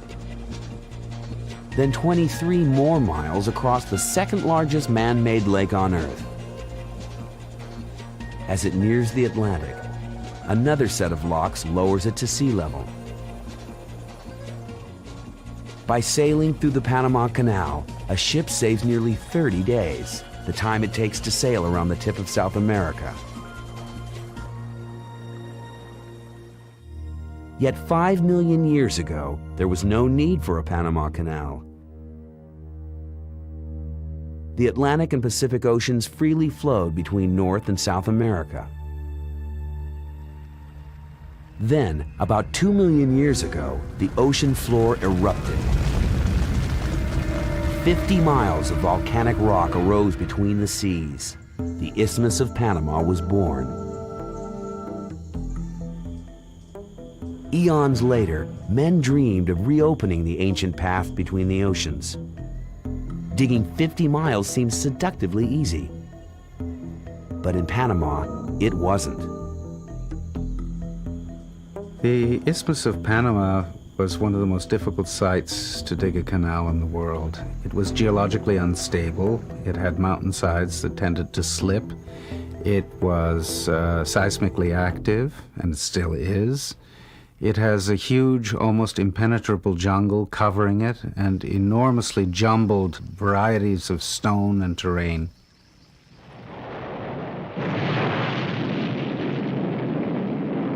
At the end of the 19th century, men learned just how formidable a foe the Isthmus of Panama could be. In 1881, France undertook the world's first attempt to dig a Panama Canal. Confidence was high, and with good reason. In charge was one of the greatest entrepreneurs of his age, Ferdinand de Lesseps. It was de Lesseps who, in 1869, had accomplished one of the most impressive engineering feats of all time, excavating the Suez Canal across Egypt, joining the Mediterranean with the Red Sea. But the Suez was a ditch dug to sea level. In the flat deserts of Egypt, sea level was a mere 50 feet below the ground. In mountainous Panama, it was 10 times deeper. They moved mountains to build the Panama Canal, but they didn't have to remove the entire mountain.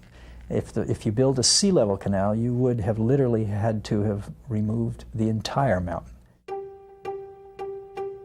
French engineers began digging in 1881. Some 8 years later, they had excavated only a few miles of earth.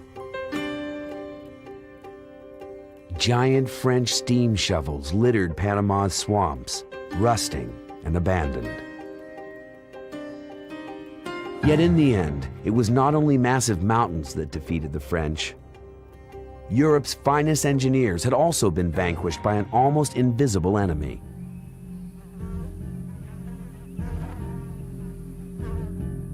Today, we know that mosquitoes transmit malaria and yellow fever, deadly diseases which even today afflict millions of people. But in the 1880s, no one suspected that these tiny insects could kill. Ironically, the French worried more about ants. In order to prevent ants from crawling up on the beds of the hospital patients, they placed each leg of each iron bedstead in a cup of water, And that's where the mosquitoes breed. Så ja, där är perfekt. Snyggt! Wow! Du, Gynning, alltså jag är ju också lite känd. Du tror inte att jag också skulle kunna bli en sån där Lyllo-ambassadör? Nej. De har ju massvis med spel, saftiga jackpots och... Bread. Panama's 8-month rainy season bred mosquitoes by the thousands. And by the thousands, the French began to die. People were dying so fast from yellow fever and malaria that when they brought you into the French hospital, the stories are that many times the pine box, the coffin, was brought in before you actually died. In just 8 years, 22,000 members of the French Canal Company died of disease. The horrific death toll was matched by financial hemorrhaging. Ferdinand de Lesseps poured $287 million into his canal project and went bankrupt. It was the greatest financial disaster of the 19th century. In 1903, the exhausted French gave up and sold their Panama excavations to a young nation which had just proven its engineering prowess by taming a continent. The United States had the hubris to believe that it could succeed where the French had failed. Many wondered if it could. But the Americans understood something the French had not. To dig its canal, America would begin not with shovels, but with test tubes. A doctor, not an engineer, would lead the way. U.S. Army physician Colonel William C. Gorgas arrived in Panama in 1904. Gorgas was a controversial figure. Many dismissed his unorthodox methods of controlling disease. But these methods had worked brilliantly in Cuba after the Spanish-American War. In Panama, Gorgas assembled his weapons: 3,000 garbage cans, 4,000 buckets, 1,000 brooms, 5,000 pounds of soap, and 120 tons of insecticide. He sent battalions of workers into the streets and the swamps and the jungles of Panama with orders to hit the mosquitoes wherever they lived. Draining puddles and other mosquito breeding grounds, Gorgas's army sprayed thousands of gallons of oil across ponds and swamps, killing the insect's larvae.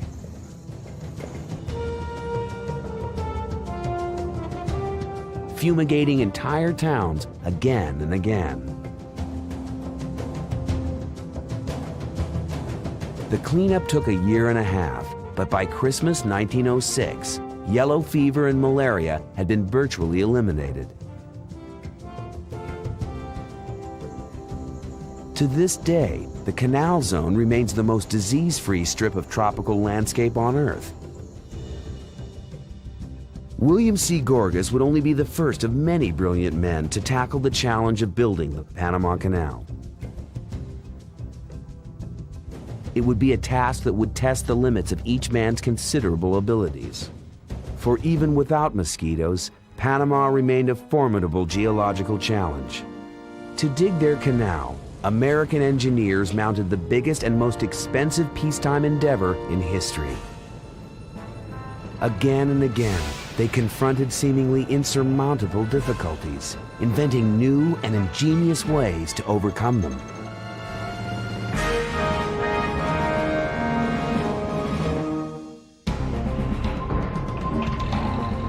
In 1992, Panama Canal engineers began a massive 10-year excavation project.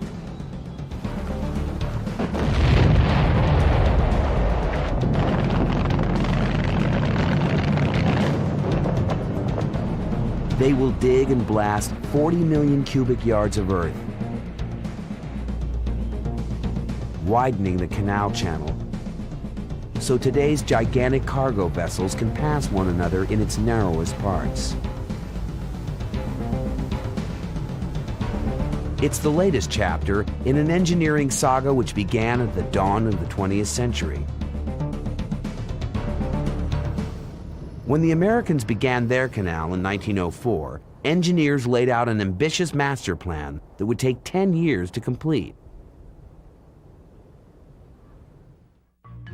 That plan called for building 3 gigantic sets of locks, one on the Atlantic and 2 on the Pacific. To supply the canal with its water, engineers would need to dam the Chagres, the largest river in central Panama. The lake created by the dam would make it unnecessary to dig a canal all the way across Panama, because ships could sail some 23 miles across the lake. But between the lake and the Pacific locks, Panama's rugged backbone would have to be tackled with shovel and pick. This was the Continental Divide, an unbroken chain of mountains stretching from the Rockies in North America to the Andes in the south. Here, the canal builders would face their first challenge: digging a ditch 9 miles long, 300 feet wide, and 350 feet deep. It would not be easy. The French had tried to pierce this formidable barrier and failed.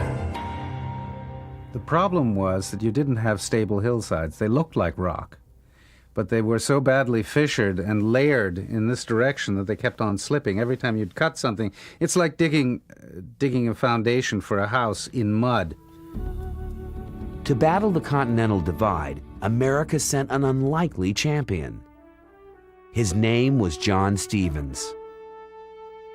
Stevens had never built a canal. He was a railroad man, famous for laying track and blasting tunnels where no one else could. When he arrived in Panama in 1905, he was 52 years old and had built over 1,000 miles of railroad in the United States. As much as any man alive. But could a railroad man dig the world's toughest canal? John Stevens pondered the abandoned French excavations, a shallow ditch called the Culebra Cut. His railroader's mind grasped a crucial fact which the French hadn't. The key to conquering Culebra Cut wasn't excavation, it was transportation. One of the biggest technological challenges in completing the Panama Canal was what today would probably be called construction management and systems engineering. How to move all of the millions of cubic feet of material that were being excavated, because you can't just dig dirt out, you've got to do something with it. And in order to do something with that magnitude of dirt, you have to have a rail system, a transportation system that is very sophisticated and very adaptable. Under John Stevens, the 50-mile wide Isthmus of Panama was soon laced with over 450 miles of track. And trains moving dirt, men, and supplies with relentless efficiency. As dirt-laden flat cars raced away to dumping sites, a steady supply of empties arrived, ready for steam shovels to fill. But one difficulty remained: how to unload millions of cubic yards of earth. Finding no existing solutions, the Americans simply invented one. A 3-ton steel plow pulled by a powerful winch along the length of a dirt train. In 10 minutes, this ingenious device unloaded more earth than men with shovels could remove in hours. The railroad solved many problems, but it created another. How to move miles of railroad track to keep up with the advancing steam shovels. John Stevens invented a new device called the track shifter. This simple but effective machine allowed the railroad to follow the digging wherever it went. What he did was design a crane that moved along the track itself, leaning forward and picking up the track in front of it, lifting it, and moving it a couple of feet to the side, then moving along that track and doing the same thing a little bit further on and on and on. But John Stevens didn't stay to execute his brilliant plan of attack. As soon as he had organized the canal excavations, the headstrong railroader abruptly quit. He basically said that the difficult work was in the organization and the design, and that the construction itself was no big deal. And once it became nothing more than just a big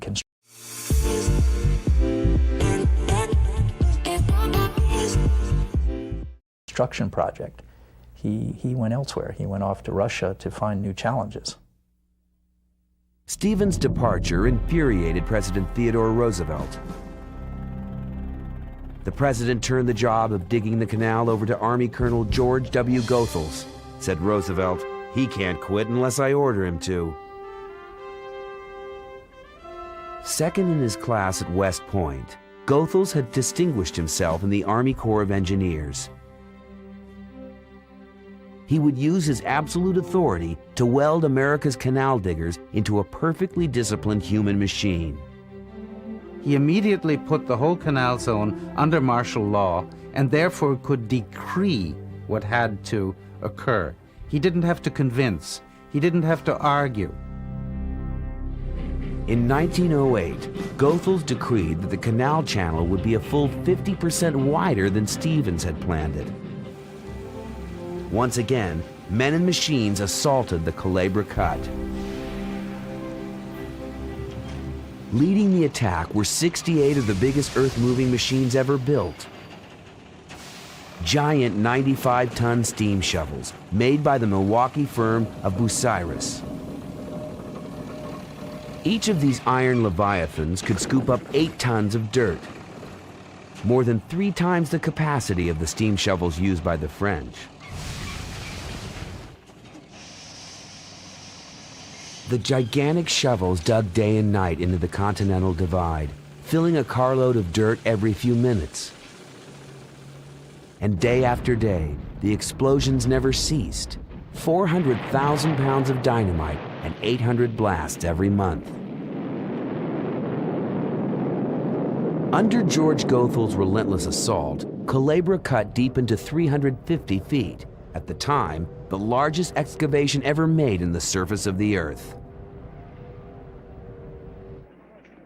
Tourists flocked to Panama and stared in awe at the mighty work before them.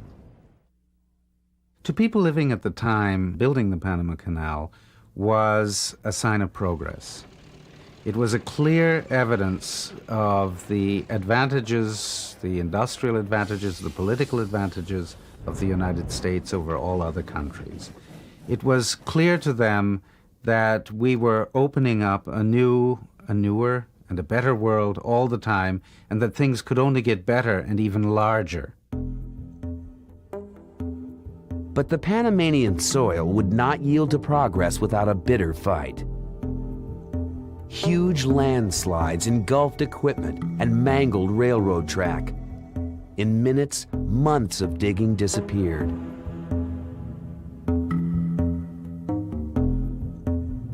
Miraculously, landslides killed only a few of the 6,000 men working in the Culebra Cut.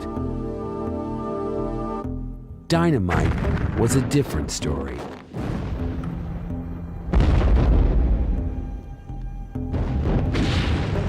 The blasting crews were mostly black laborers recruited from Caribbean islands. They did the most dangerous work of all. No one was sure how much dynamite was needed to blast the cut. Every explosion was a matter of trial and error. When there was an error, men paid with their lives. In the worst single accident, 23 men were killed when a massive dynamite charge went off prematurely.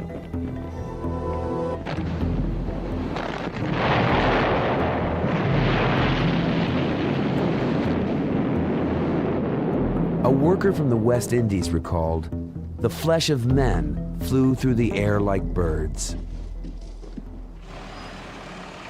The Culebra Cut took 9 years to complete, longer than any other phase of the canal's construction.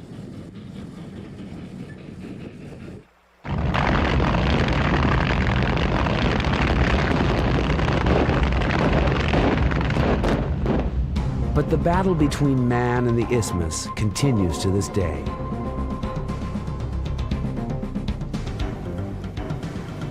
Today's canal engineers have new weapons in their war against the ever-shifting Earth.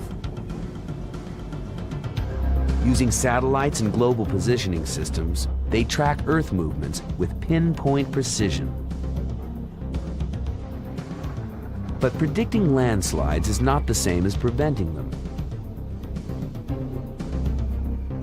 Engineers doubt that their battle with Panama will ever end. Nature has thrown many obstacles in the canal's path. Culebra Cut was only the first. Conquering these challenges would make engineering history. When American engineers began digging in Panama, they had to decide whether to build a sea level or a lock canal. Because it gets its water from the ocean, a sea level canal must be as deep as sea level. But in the mountains of Panama, sea level is over 500 feet deep. So the Americans rejected the French idea of digging to sea level. They planned to use locks to raise ships 85 feet above the sea. But building a lock canal created a new problem to be solved.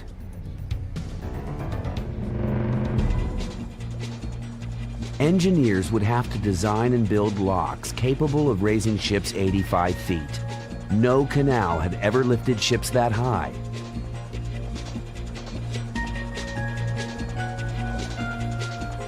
In theory, the locks would need immensely powerful pumps to raise water in ships 85 feet against the force of gravity. But the canal builders had no intention of struggling against gravity. They decided to make gravity work for them. The most brilliant aspect of the design of the locks are all the water that flows into them and out of them is basically gravity flow, which means that they don't need pumps. To exploit the force of downward flowing water, canal engineers first had to capture it. In Panama, that was easier said than done. Since time immemorial, tropical downpours have soaked the Isthmus of Panama. Over 10 feet of rain can fall in a single year.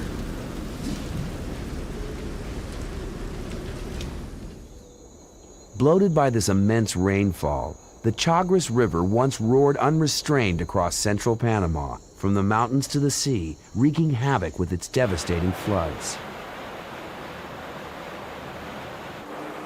Engineers knew that there could be no Panama Canal until they had tamed the Chagres. They calculated that to control the raging river, they would have to build an earthen dam 100 feet high and 1.5 miles wide, the largest dam of its time. It was a bold design and highly controversial.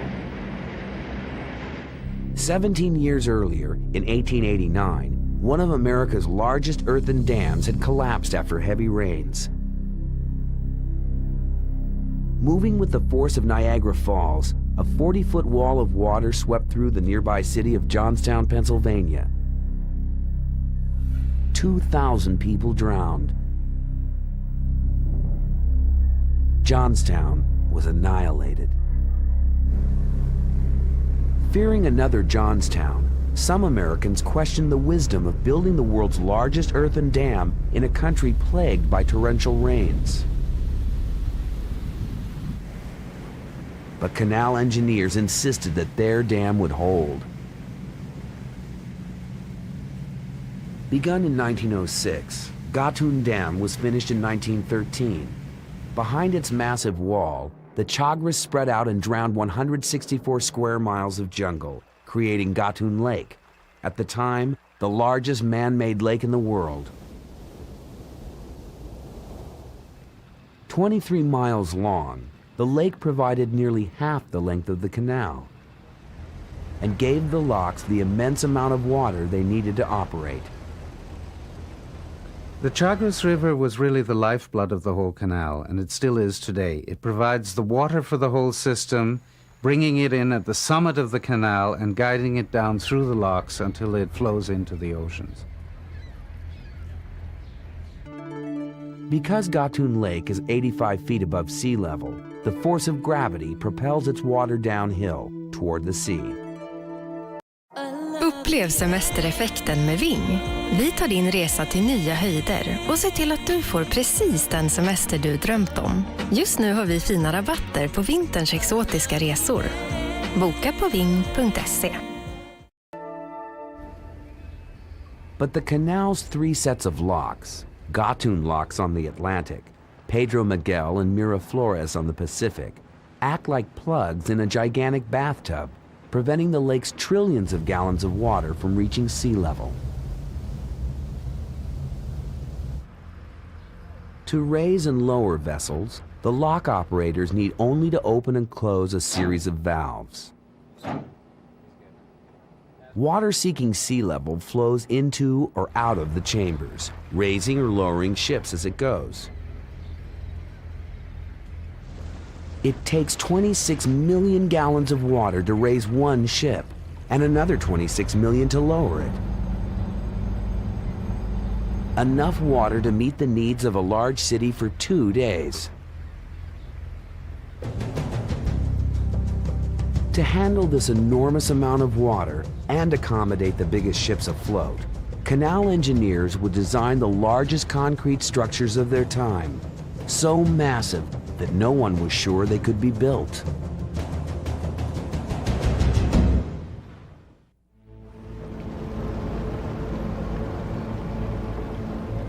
The Panama Canal's locks are so well designed that today's enormous ships can still travel safely through them with only inches to spare.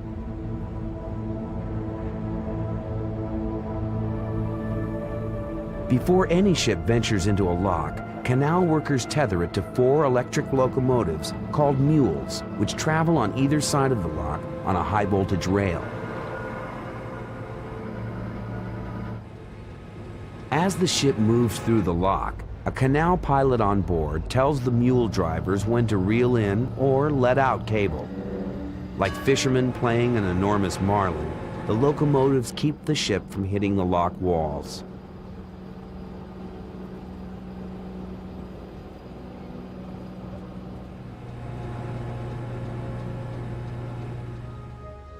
It's a system that works as well today as it did in 1909, when canal engineers designed the lock chambers specifically to fit the 2 biggest ships in the world. One of those ships was the brand new battleship Pennsylvania, 97 feet wide and 600 feet long.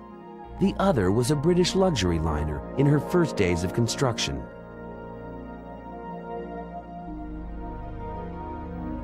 When finished, she would be 883 feet long and 93 feet wide, the biggest passenger ship afloat. Although the locks were designed for her, she never sailed through the Panama Canal. Her name, RMS Titanic. To accommodate the Titanic, the lock chambers would have to be the largest concrete structures in history, each one 110 feet wide and 81 feet tall, higher than a 6-story building.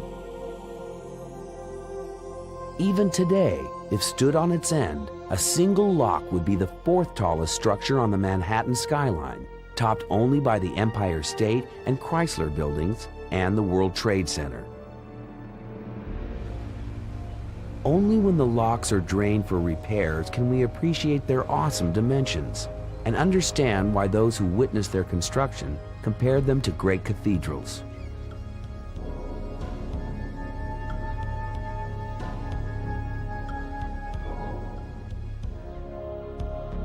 Never had concrete been poured on such a massive scale. No one was absolutely sure that it could. The problem with casting concrete in massive amounts is that concrete is an exothermic material. In other words, it gives off heat as it hardens. So the hotter it gets, the more danger there is for the material to crack. And the more volume you have, the more dangerous it gets for things to crack too. There were other problems. Engineers were unsure exactly what mixture of gravel, sand, and water made for the strongest concrete. If they poured it too late after mixing, it would set improperly. Most difficult of all, building with concrete meant every detail of the lock had to be pre-formed in huge wood and metal molds. The lock chambers would have to be cast like enormous concrete pottery. To succeed, the canal builders had to do something never done before: pour millions of cubic yards of concrete with absolute precision and perfect timing. It seemed impossible. But for the men who built the Panama Canal, impossible was not an option. Engineers stretched steel cable between giant movable towers. From the cable hung enormous buckets, each holding 6 tons of freshly mixed concrete. The towers traveled back and forth over the building site, pouring concrete as they went. The cable cranes were made of 2 very large towers mounted on tracks that could travel along the axis of the Panama Canal. They transported the dirt away, they transported the concrete in. They were very flexible because they could move in 3 dimensions. They could move along the canal axis and across the canal at the same time. In 2 years using this system, the canal builders poured 4.5 million cubic yards of concrete, a volume equal to building a solid wall 8 feet thick, 12 feet high, and nearly 300 miles long. Today, computers control concrete pouring, but we still build huge concrete structures with the techniques and equipment invented for the Panama Canal. The lock designers topped their concrete pouring triumph with yet another dazzling innovation.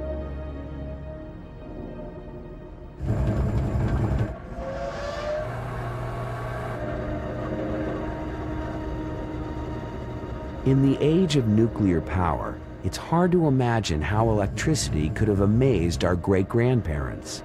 But at the beginning of the 20th century, it was the cutting edge of energy technology.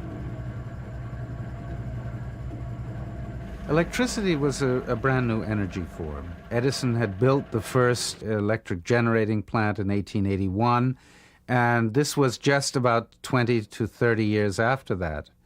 I don't think that electricity had been used on a building site in quite that extent before. Unlike steam power, electricity was instant and precise. With the touch of a button, it turned on or off. In the blinking of an eye, it traveled through long wires to start compact motors that drove immense machines. Huge turbines turned by the force of the Chagres River powered 1,500 electric motors which ran the locks of the Panama Canal. An industrial world that ran on steam and animal muscle was deeply impressed. The Panama Canal showed what the new electric power could do. With concrete poured and electricity in place, only one challenge remained for the lock builders: the chamber gates. These gates had to be strong enough to hold back millions of gallons of water.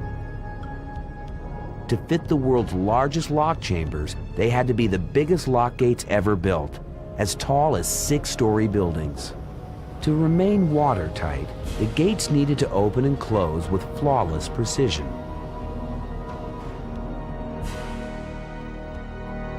In short, they had to be engineering miracles. Massively strong, yet light as feathers. And they were. On dry land, each lock gate weighs 700 tons. In water, it floats. The buoyant hollow frame makes the gate lighter than water. This is a very important feature of the design of the lock gates, because this means that the machinery that is necessary to open and close them doesn't have to move a very heavy, massive steel gate, but really only has to move something that is buoyant in the water.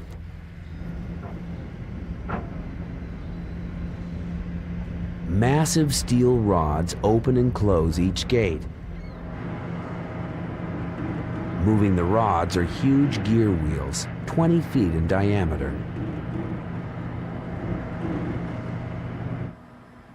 Yet incredibly, the whole system runs on a single 40-horsepower electric motor, no more powerful than a motorcycle engine. Vill du veta hur mycket din bil är värd? Snabbt och enkelt online. På viköperdinbil.se anger du dina biluppgifter och får ditt pris. Efter en snabb kontroll på stationen säljer du din bil enkelt till oss. Få priset nu på vkdb.se. When the gates were finished, engineers tried opening and closing them in the dry lock chambers at their full weight. One observer noted that each 2 million pound gate swung as easily as an ordinary door. Gravity was the heart of the locks. Electricity was their nervous system. Engineers gave them a brain, the control board. Today, the original control boards built in 1913 still run the locks. Each board is a tabletop model of the entire lock operation. But unlike a real brain, it cannot make mistakes. As lock operators turn its valve handles, letting water in and out of chambers, opening and closing gates, the entire lock operation unfolds in miniature before their eyes. Everything must happen in correct sequence. Beneath the board, controls are ingeniously interconnected. No one can throw a switch or turn a valve out of order. If they do, the lock operation stops. The lock system had a whole series of fail-safe devices. It was more like the organization of a military campaign, where each module fit exactly into another organizational module until the whole thing could work. If any piece were left out, if any step were left out in the organization of how to open and shut these gates, how to move ships through the canal, it wouldn't work, it would shut down. After 4 years of construction, the locks were finished. By then, the Panama Canal was finally nearing completion.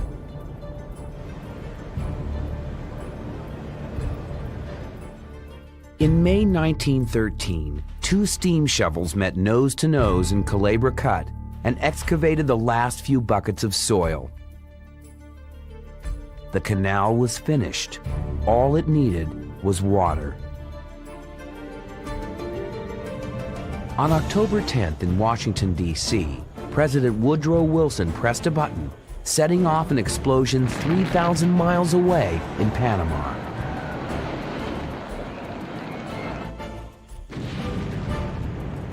Hundreds of dynamite charges blew the final yards of Earth sky high. Water from Gatun Lake rushed into the Culebra Cut. But the Panama Canal had been dug as much for strategic military purposes as for commercial shipping reasons. Once finished, it would become one of America's key military assets and one of its most vulnerable targets.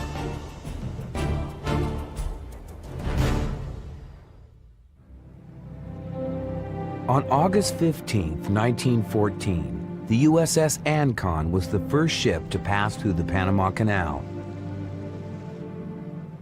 A dream hundreds of years old had come to pass. 6 months ahead of schedule and 4% under budget. But it was a dream with a staggering price. In 10 years, the United States spent $352 million to build the Panama Canal, 5 times more than America had spent on the Louisiana Purchase and all other territorial acquisitions combined. The cost in human lives was no less cheap. More than 5,000 American deaths, nearly 25,000 French. 500 lives lost for every mile.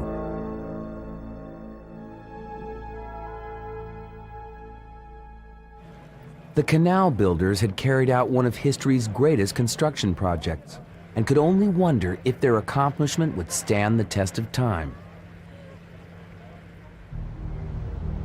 They could not know that within 50 years, the Panama Canal would face a deadly peril. At the end of World War II, the crew of an American warship in the Pacific were astonished to see what appeared to be a prehistoric monster rising from the deep. In fact, it was a Japanese submarine, 400 feet long, the largest underwater vessel of its time. The E-400 series submarines are something that the world has never seen since or even before. These were gigantic submarines. They had a displacement of 4,450 tons, which was almost twice the size of the largest American submarine. So this is quite an impressive machine. Examining the subs, American sailors discovered a strange tube and a long metal track. The Japanese explained that the tube was actually an airplane hangar, ingeniously designed to hold seaplanes called Sirons.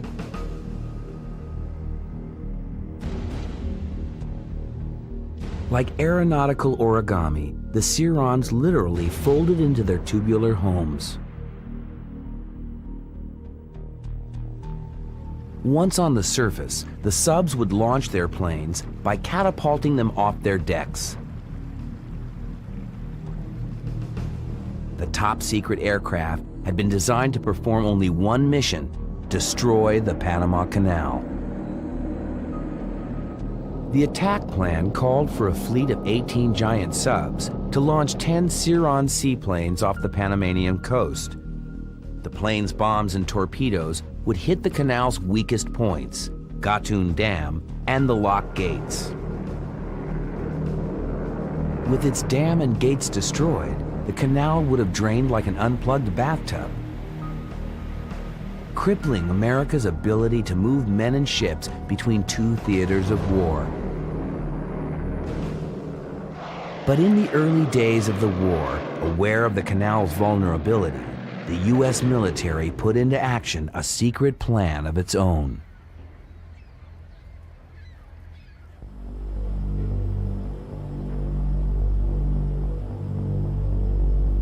"100 feet under the locks, a maze of tunnels led to Special Items Project 7, SIP-7 for short. SIP-7 was two enormous hydraulic jacks, each weighing 100 tons, supporting a massive slab of steel hidden underground. This film offers a rare glimpse of SIP-7 in action. Pushed upward by the underground jacks, the huge steel dam rises in a lock, capable of holding back trillions of gallons of water if bombs ever shattered the lock gates. World War II ended before Japan could launch its attack against the Panama Canal. Instead, its giant subs ended up as target practice for the U.S. Navy.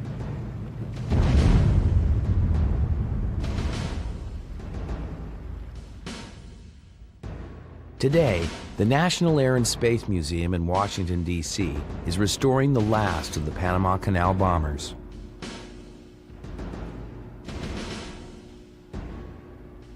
The Siron aircraft are the only submarine-based airplanes ever designed and put in operation that were intended as an offensive weapon. The Ciron that we have here in this museum is the only clue left in the world of this weapon system.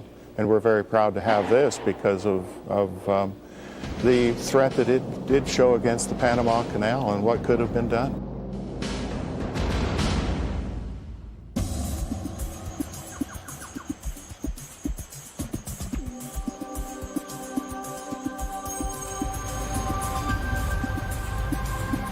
At the close of the 20th century, much has changed at the Panama Canal.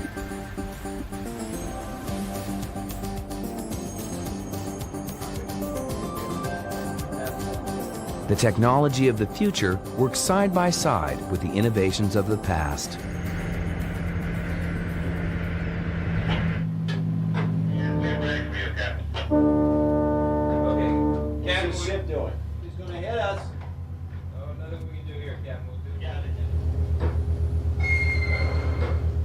Upplev nya Nordic Ruby Lounge med svensktalande dealers.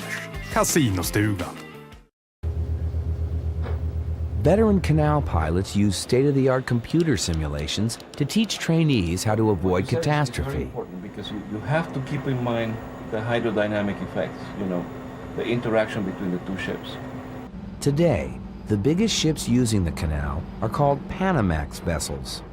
Panamax ships are over 950 feet long and over 100 feet wide. The lock chambers are 1,000 feet long and 110 feet wide.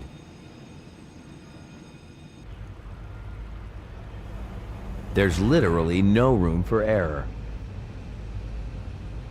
You do a good job entering the locks, and you can see the face of the master right away with a big smile. And if you don't, then you see him looking the other way, and that's perhaps your biggest punishment. The world is changing too, beyond anything the canal builders could have imagined. The largest of today's supertankers and aircraft carriers are too big for the locks. There's talk of building high-speed railroads across Central America to compete with the canal. But as the year 2000 approaches and the canal passes from American to Panamanian ownership, this superstructure that once astonished the world continues to serve it well. Since the canal opened in 1914, nearly 800,000 ships have passed through it, carrying over 5 billion tons of cargo.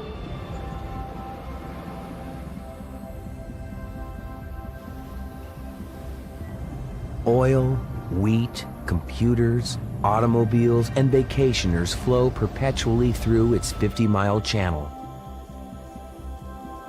15,000 ships a year, 24 hours a day, 7 days a week, 365 days a year.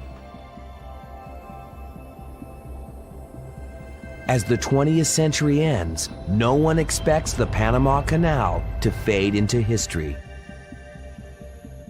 God, I tell you, I admire those people who build this thing. Sometimes you go through the canal and you're concentrated on the job and you don't think about it. But then once in a while, you have a passenger, for example, on a ship that asks you something about the canal. And then you start talking about it, and then you look at one of the hills and then you feel this incredible admiration for these people. Here, nearly 100 years ago, human beings took on one of nature's greatest challenges and won. Whatever its future holds, the Panama Canal will always be a monument to that victory. It will forever commemorate the genius, spirit, and raw determination which triumphed so decisively over such incredible odds. They seem to defy gravity. Forged from concrete and steel, skyscrapers loom over today's urban jungle. They embody the souls of those who built them, the strength and courage of high steel workers, but also the danger of such a passion. for as gracefully as they rise, skyscrapers collapse with unparalleled devastation. Yet in the face of potential disaster, architects continue to design these superstructures higher and higher. It's become a race towards the heavens to lay claim to the title, tallest building in the world. How far and how high will this never-ending race take us? And what engineering marvels keep these superstructures standing?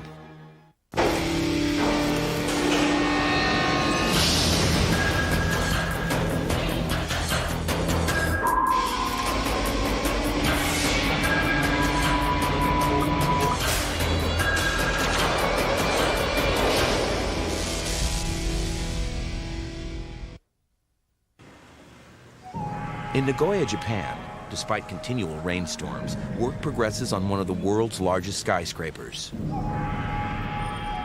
The JR Central Towers, still in its infancy, is being built in the middle of a crowded city and on top of a busy train station.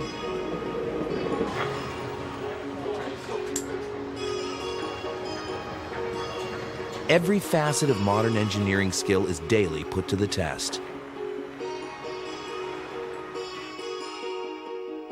When completed, this enormous skyscraper will encompass over 4.5 million square feet. It's about the size of the Pentagon, or larger than one tower of the World Trade Towers, the Twin Towers, and one of the largest buildings in Japan, if not the world. Engineers in Nagoya, like many throughout Japan, have no choice but to build up. Land is scarce, and real estate prices are soaring. To meet the needs of a growing population, skyscrapers are the only answer. In the capital of Malaysia, space isn't an issue. Land for construction abounds. Yet in Kuala Lumpur, a modern 1,400-foot skyscraper is being built. The Petronas Towers are an amazing structure of glass and steel. With 88 floors and 100-foot spires, these twin towers are a monument to architect Cesar Pali's dreams. Whether built out of need or inspiration, constructing these mammoth skyscrapers relies heavily upon technological advances. But modern science isn't perfect, and tragedy follows when one comes tumbling down.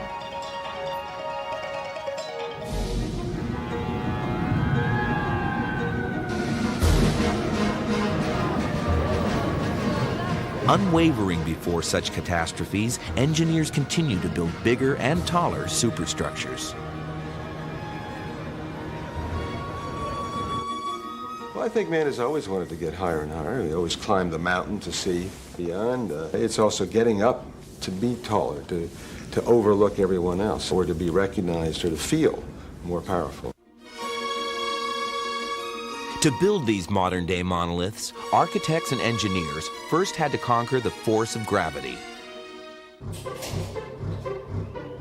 During the mid-1800s, the only means of vertical transportation, other than climbing stairs, was a rope and pulley system driven by a steam engine. However, the system was too dangerous for passengers since the ropes often broke. Frustrated, Elisha Otis invented a safety brake that locks the platform to its guides. In 1852, what seems a minor invention paves the way for the modern elevator. Slowly, the public begins to trust the Otis elevator. Upper-level floors become fashionable and profitable as architects quickly adopt this new means of vertical transportation. Even with the use of an elevator, buildings rising above 200 feet remain a dream. The building materials of the day, bricks, stones, and mortar, are simply too heavy to allow great heights.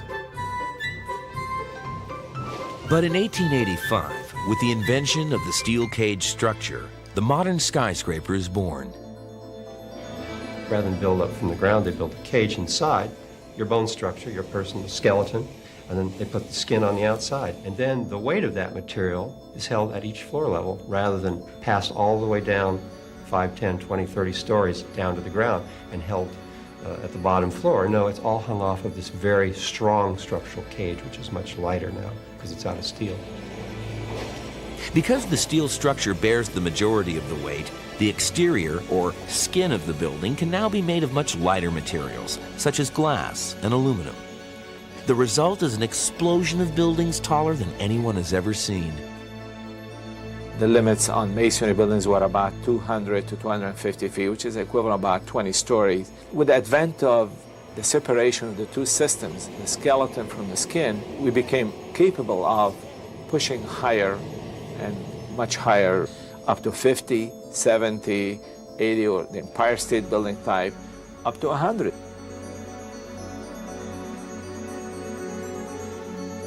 For over 100 years, the steel cage structure has enabled engineers to build skyscrapers higher and higher.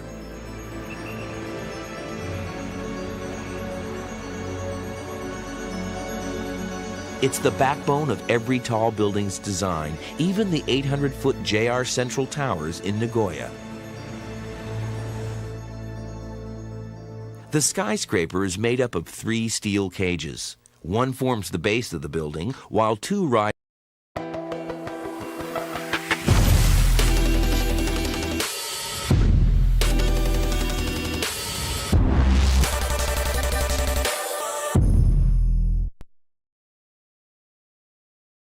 up within each tower. Without this technology, skyscrapers rising above 20 stories wouldn't be possible. In Malaysia, over 26,000 tons of steel and 160,000 cubic meters of concrete have been used in the framing of the Twin Towers. These 88-story steel and concrete skeletons will help the Petronas Towers claim the title, tallest building in the world. Higher and higher they rise. But at what altitude do skyscrapers become too dangerous?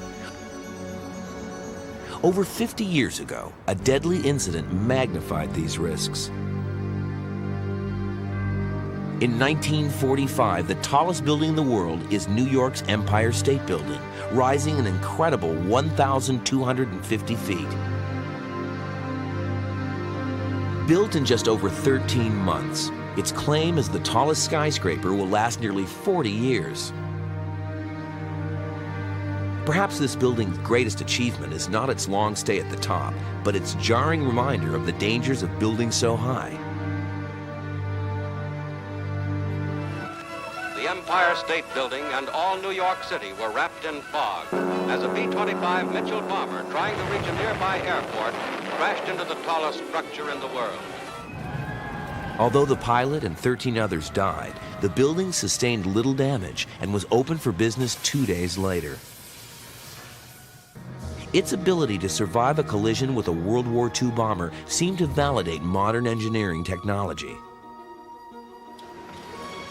Soon, a skyscraper building boom swept across the United States.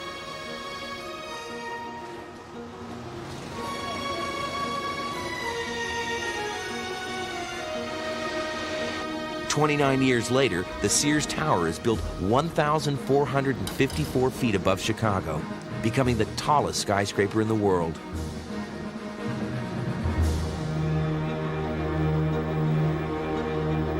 While skyscraper construction within the United States has steadily declined since the early 1970s, the JR Central Towers and the Petronas Towers are at the forefront of a building boom along the Pacific Rim.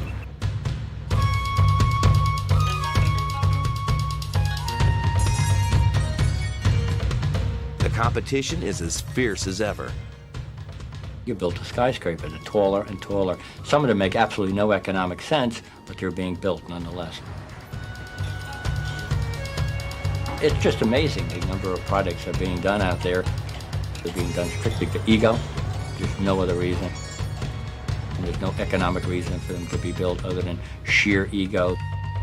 As this construction craze of enormous skyscrapers spreads throughout the Pacific Rim, the engineering world is once again thrown into a battle to become the world's tallest building.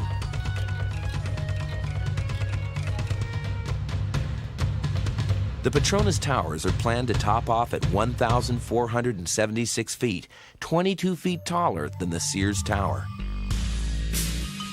These very, very tall buildings, much as the World Trade Towers in New York or Sears in Chicago, helped give the city a certain image, and they become very important to that city's overall status, symbol, and image. The tall building represents catching up with the West, or maybe even going ahead in some cases, as more than just pure need. Only time will tell if this architectural pursuit will prove deadly. In New York, to avoid future collisions, airplanes were simply rerouted. But the engineers of the JR Central Towers and the Petronas Towers are threatened by unavoidable forces.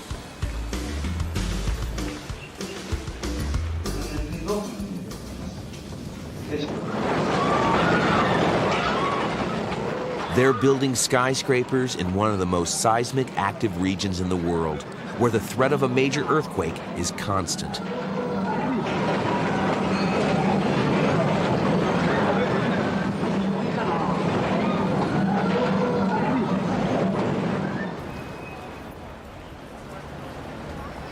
Relying on the innovative designs that enabled the Sears Tower and the Empire State Building to reach such monumental heights won't help. They weren't designed with earthquakes in mind. How safe will these new structures be when a violent earthquake shakes their very foundations?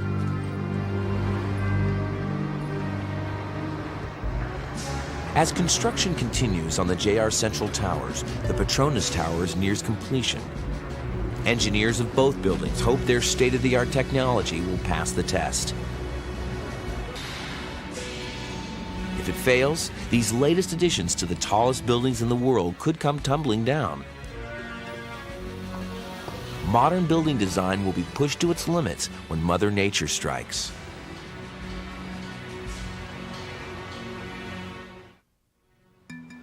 The construction of the JR Central Towers is a collaboration of the top engineering minds in both Japan and the United States. It's also one of the most hazardous projects in the world. Located directly below the site is Nagoya Station. 1.5 million people pass through here each day, disregarding the huge skyscraper being built above them. But what would happen if an earthquake hit such a densely populated area? It's happened before. September 19th, 1985. A killer earthquake registering 8.0 on the Richter scale rocks Mexico City. Sigue temblando un poquitito, pero pues vamos a tomarlo con una gran tranquilidad. Vamos a esperar un segundo para poder hablar.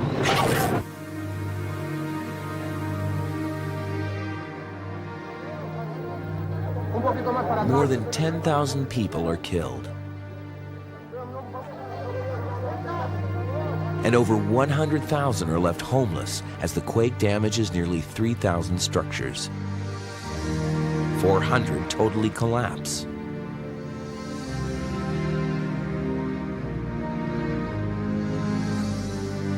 And for the city's towering skyscrapers, once a symbol of modern Mexico, this is the most devastating quake ever.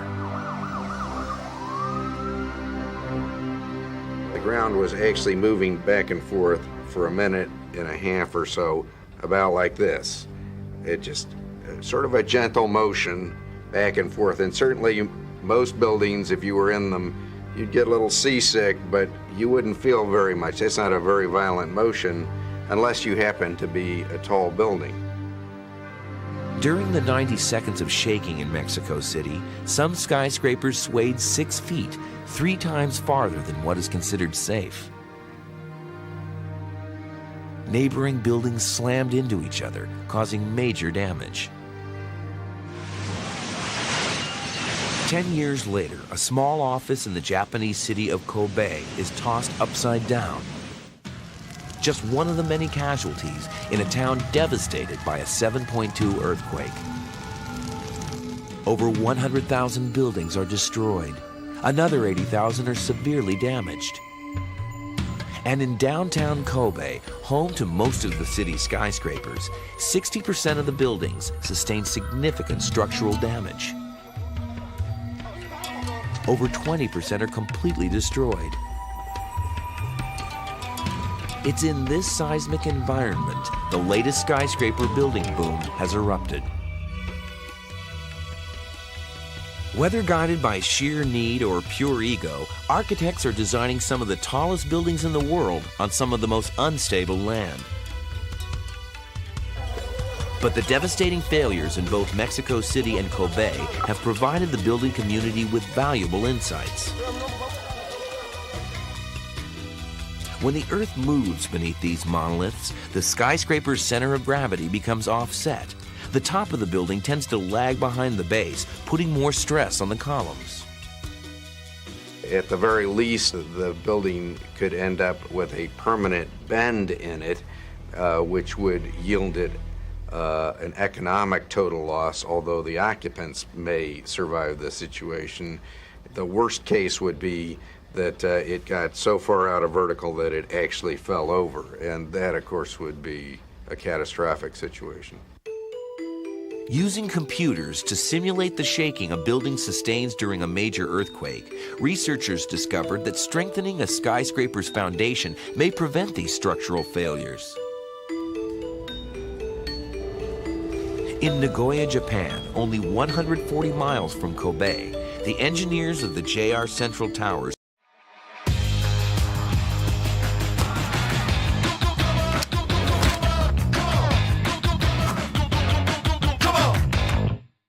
are putting this latest research to the test. 4 stories below the proposed lobby, a vast digging campaign is underway.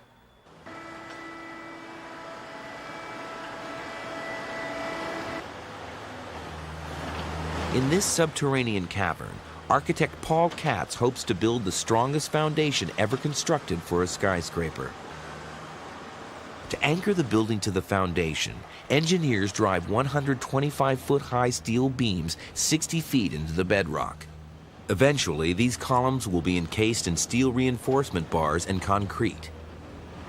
This will become the base frame of the building and bear the majority of its weight.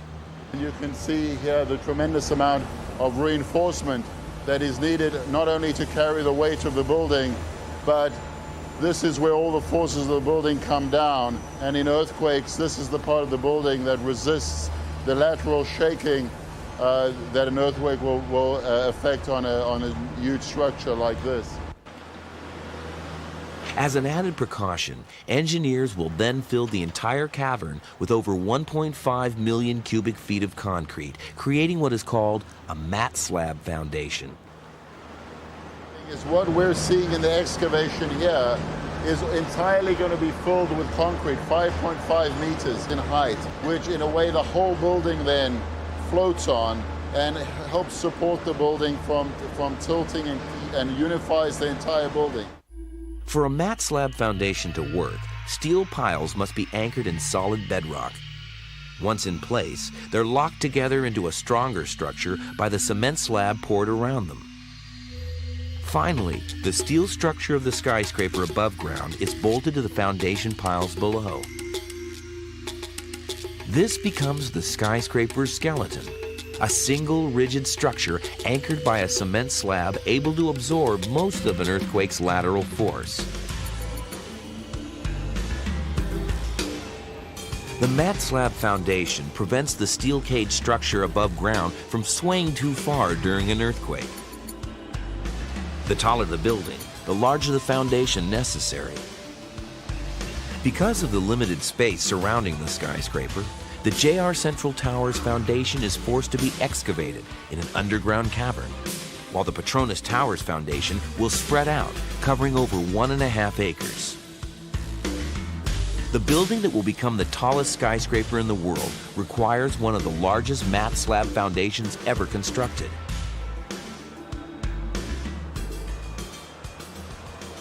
Before a drop of concrete is poured, the bedrock at the proposed site of the twin giants becomes an issue of concern for architect Cesar Pelli.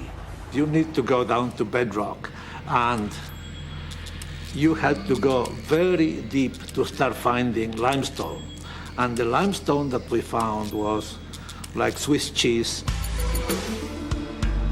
This fissured limestone requires drilling the building's foundation piles extraordinarily deep, over 400 feet underground, or more than 6 times the depth needed to build the JR Central Towers. Once the foundation piles are in, over 70,000 tons of concrete are cast into the mat slab. Pouring round the clock, the work continues for 3 straight days. This was the largest single pour of concrete ever done. Timing and precision of the pour must be perfect. If one side of the foundation were to dry and settle before the entire job is completed, an uneven base would result. If the skyscraper were built on an uneven base, the building's weight distribution would be uneven. Out of balance, an earthquake could easily bring it tumbling down. But will these enormous mat slab foundations safeguard the buildings during a major earthquake?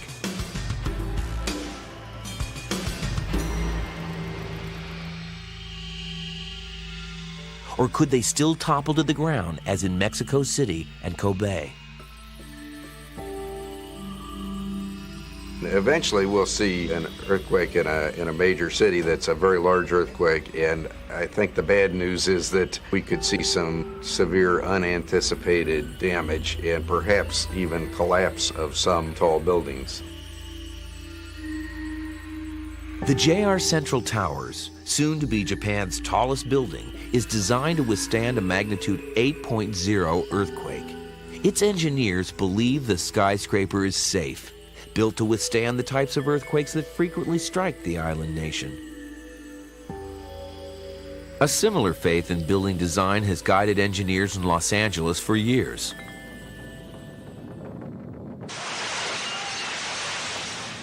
And on January 17, 1994, when a magnitude 6.8 earthquake strikes Southern California, their faith is shattered.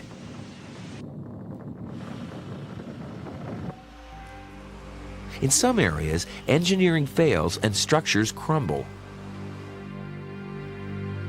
Amazingly, none of LA's skyscrapers collapsed. But an inspection of their inner steel cage frames reveals major damage in the welds connecting the vertical columns of many buildings to their horizontal beams. The cracks did not only remain in the body of the weld that connected the two pieces.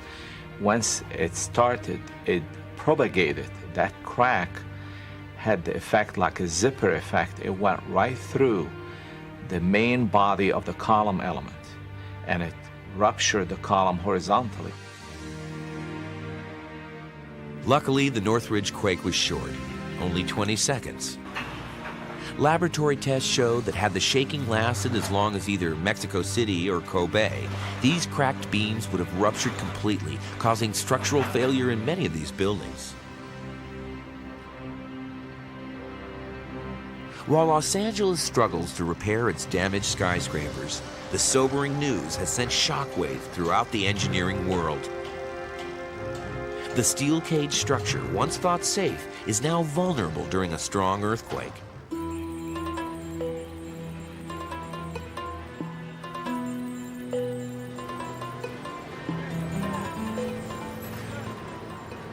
Engineers of the JR Central Towers and the Petronas Towers must now implement the latest technology to keep their skyscrapers upright.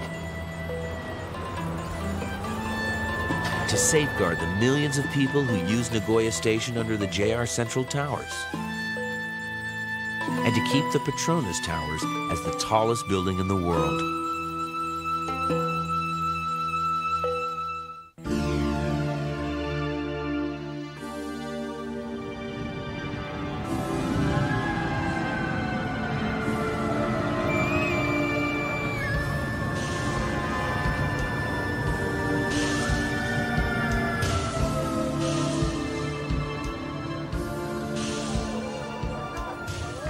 In the aftermath of the Northridge earthquake in Southern California, tall building engineers have answered a troubling question.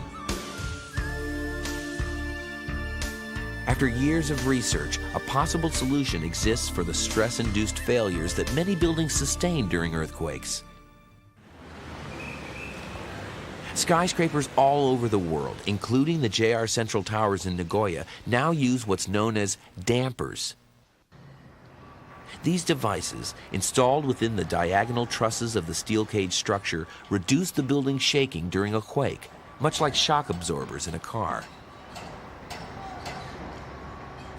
If you put a brace diagonally across it, as you deform the frame, that element would shorten and lengthen.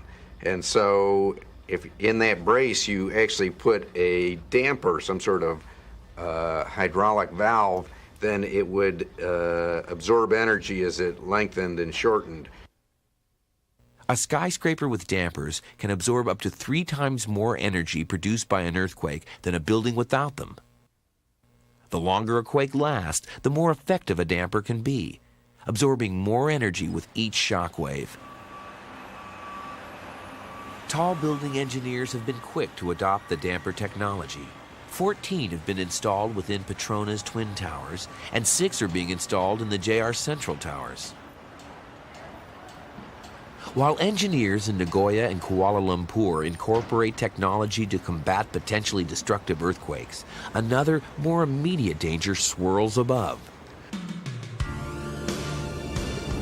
The wind affects all skyscrapers. The taller a building rises, the stronger the wind it faces. Skyscraper design must take into account these turbulent forces. Towering over Hyper presenterar Floating Dragon Megaways, Pragmatic Plays nya succé som tagit originalet till en helt ny nivå. Se om du får draken att lyfta i denna orientaliska färgsprakande slott. Lyckas du trigga bonusrundan Hold and Spin som tar dig ett steg närmare vinsten på 20 000 gånger insatsen. Spela nu på hyper.com.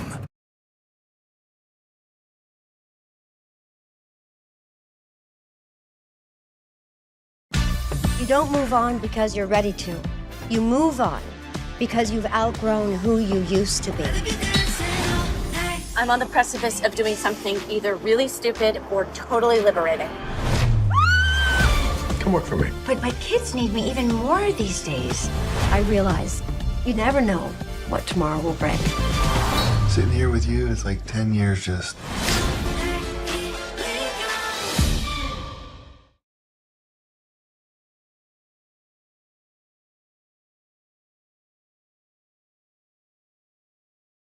Over 1,400 feet above Chicago, the Sears Tower sustains daily gusts that can average 75 miles per hour. The wind force, by and large, dominates these very tall buildings, dominates the design. It's more important than the weight of the building in the sense of just holding it up. It is the dominant force. The wind is what drives the design of very tall buildings.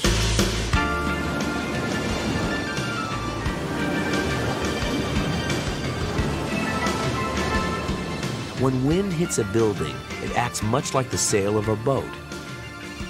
In order to withstand these blustery forces, a tall building must be flexible enough to bend and absorb some of the wind, while still remaining rigid enough not to topple over or even snap in half. The JR Central Towers provides a model of how this balance is achieved. The 3 inner steel cages provide flexibility, allowing the towers to sway up to 4.5 feet in strong winds, while the rigid central core of reinforced concrete adds the stability needed to prevent the tower from snapping in winds gusting up to 175 miles per hour. However, as skyscrapers are built higher and higher, they encounter stronger winds and are required to sway even farther to remain upright. Architects must now deal with a whole new design problem.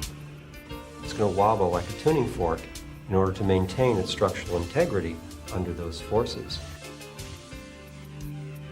So the question now is a more difficult one. It's not artistic, it's not properly scientific, it's judgmental, and it's about human comfort. It's about, on those top floors, how much vibration can people in offices tolerate and be comfortable with? At what point do we need someone at the elevator vestibule at the top handing out Dramamine?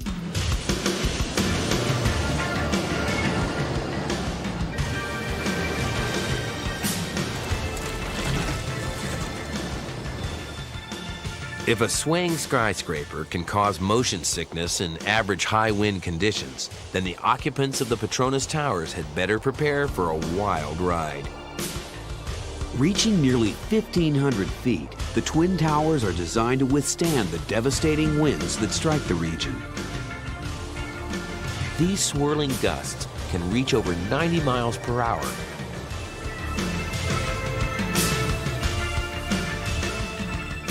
Already, the world record height of these towers has pushed modern technology to its limits. Each tower needs to sway almost 3 feet just to prevent a structural collapse. But architect Cesar Pelli has a vision that will compound this problem.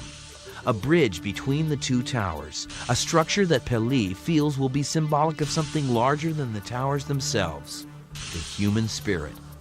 We proposed the bridge connecting the two towers in the 40th and 41st floors. And the bridge with its supports marks a gate also to the sky. Pelli's architectural vision clashed with the tower's physical reality. If each tower must sway independently, how can it do so while attached to the bridge? The realization of this dream will stretch both Pelli's and the engineer's skills to their limits. It takes over 30 hours for construction crews to lift the sky bridge into position. But the real danger exists after the 900-ton passageway is locked in place.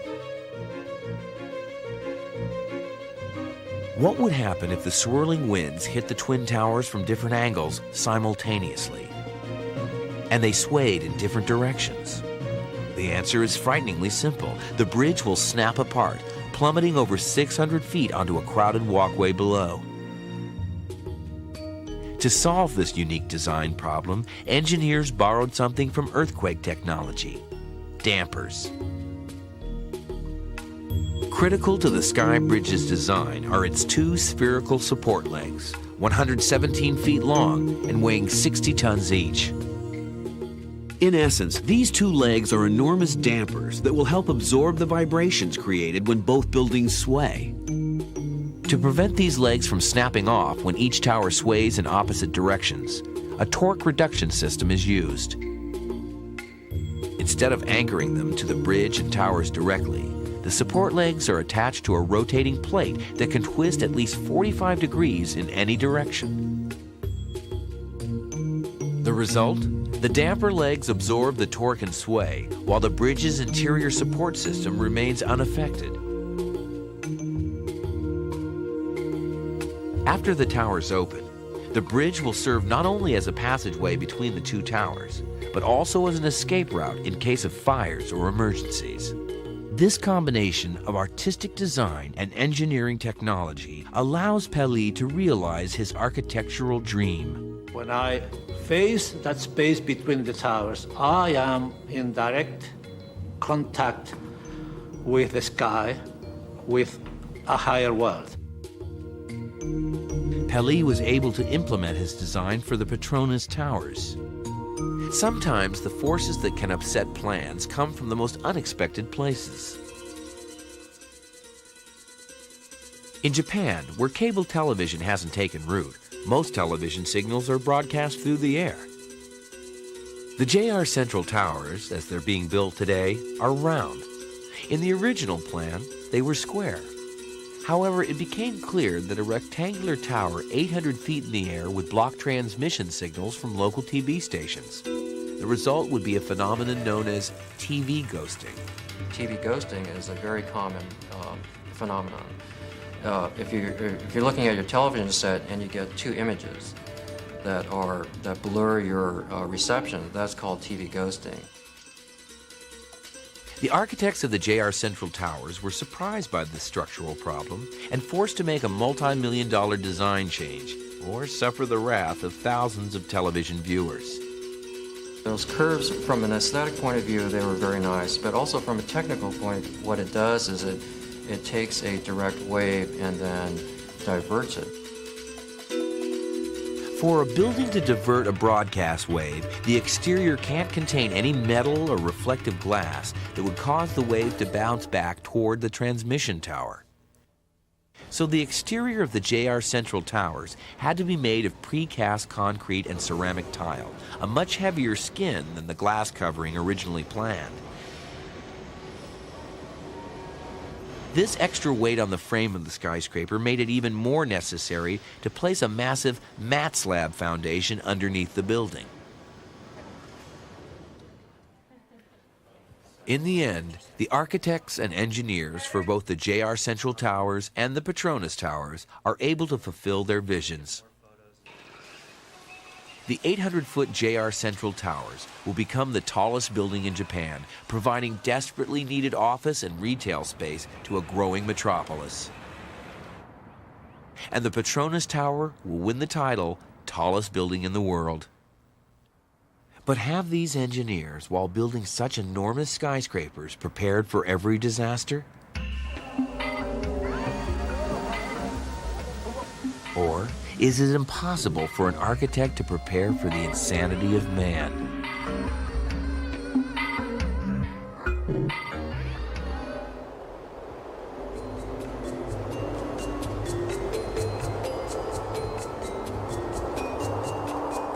Designed to survive the battering of high winds and the violent shaking of earthquakes, modern skyscrapers seem indestructible. But where Mother Nature might fail, man has succeeded. On February 26, 1993, a nightmare becomes a reality. The bombing of New York's World Trade Center ushers in a dark new reality. The threat of terrorism has finally come home. The blast kills 6 people, injures over 1,000, and causes millions of dollars worth of damage.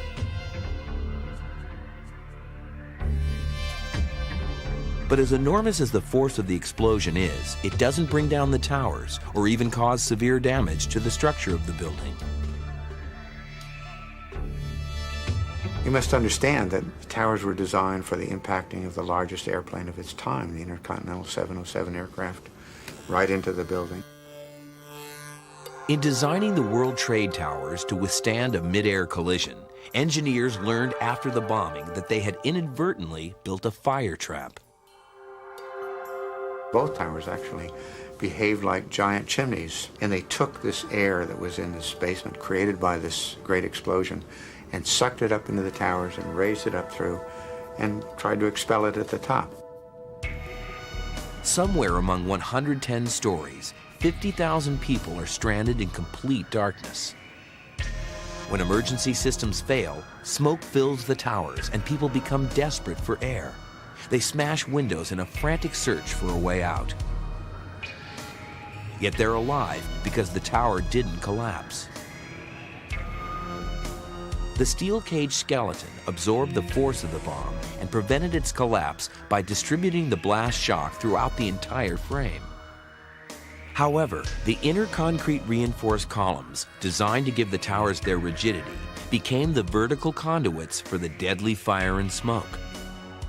Eventually, firefighters were able to release the trapped smoke by smashing windows on the lower floors and cutting air holes in the roof of the towers.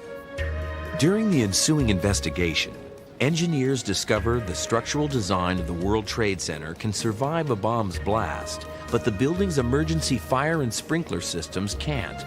They were knocked offline, allowing the spread of the fire and smoke.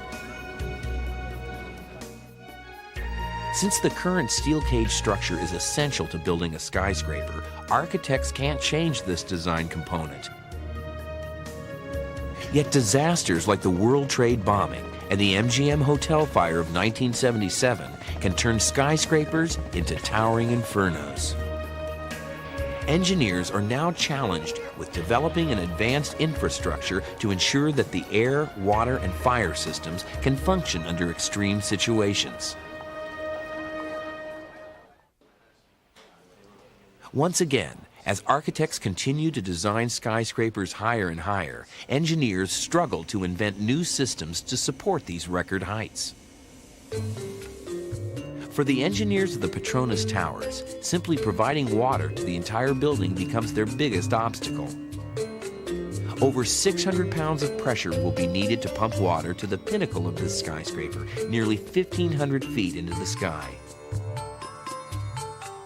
Simply attaching a faucet or sprinkler to such highly pressurized water would be like trying to drink from the end of a firefighter's hose. To solve this problem, engineers decide to pump water to the very top of the building and then let it cascade down to pumps located in the maintenance floors below, losing its pressure as it trickles down. At each floor, the water is then distributed throughout the tower. In order to achieve this, 3 entire floors within each tower are dedicated solely to maintenance systems. Located at the 7th, 43rd, and 81st floors, these control areas handle the water, air, and electrical distribution for the floors attached to their zone. If during a fire or explosion one of these maintenance floors is destroyed, the other 2 can operate independently to suppress any fire and ventilate any smoke. During the World Trade Center bombing, once the main control area was knocked offline by the blast, all emergency systems throughout the skyscraper were lost. The 3 independent control areas in the Petronas Towers are designed to avoid just such a fate. This decentralized plan provides a reliable means to a more comfortable environment for the tenants. You take it for granted that you're cool, you're warm, there's lights on, the bathrooms work, and there's some very, very sophisticated systems in your building, particularly today. These high-tech solutions to old problems have made possible the continued growth of modern skyscrapers. But this technology doesn't come cheap.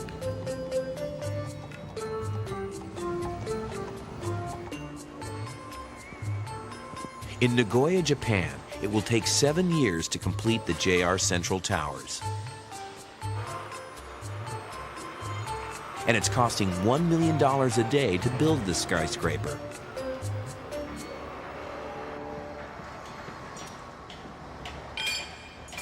But for all the money that's spent, it's the skill of the high steel worker that makes all skyscrapers possible.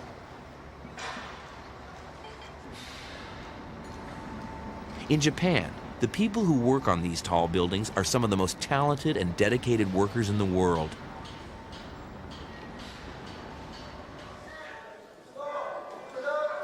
At the JR Central Towers, the project is viewed as a team job.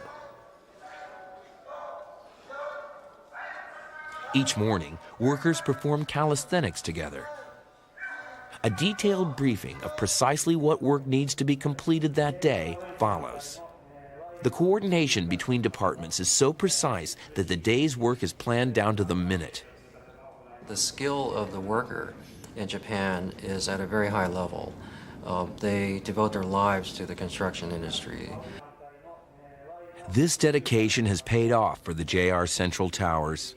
Construction is on schedule and under budget, with workers completing an astonishing 3 floors per week. Elsewhere around the world, the completion of 1 floor per week is acceptable. But for the many workers on the high steel in Nagoya, being average is not acceptable, and their passion is spreading. Japanese engineers and workers often train crews building skyscrapers along the Pacific Rim. They came to Kuala Lumpur, and the results stand before all the world to see. Highly skilled workers, technological advances, the dreams of architects. These are the ingredients to build the modern skyscraper. It's guided engineers to build the JR Central Towers 800 feet above a crowded metropolis in the heart of earthquake country. And it's inspired Cesar Pali to design and erect the tallest building in the world as a monument to a proud city. But in this race to reach new and unimaginable heights, how high is high enough?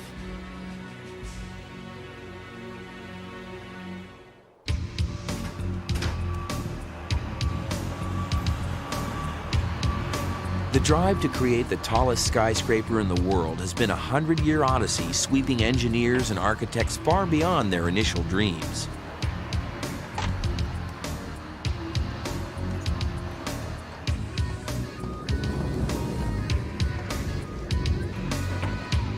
This ambitious race has led Cesar Pelli and the engineers of the Petronas Towers to the forefront of modern building design. The $800 million invested by their builders have made the Petronas Towers the tallest building in the world. Their 88 floors soar 1,483 feet into the air. Or is it? Engineers of the Sears Tower say their building still retains the title, since it has 110 floors to Petronas' 88. But Pelli's building includes an enormous spire that tops the building off 22 feet higher than the Chicago skyscraper. Sears Towers officials counter that if Petronas' spire is counted, then the antennas on their skyscraper should be counted too, which raise its height 231 feet taller than the Malaysian giant.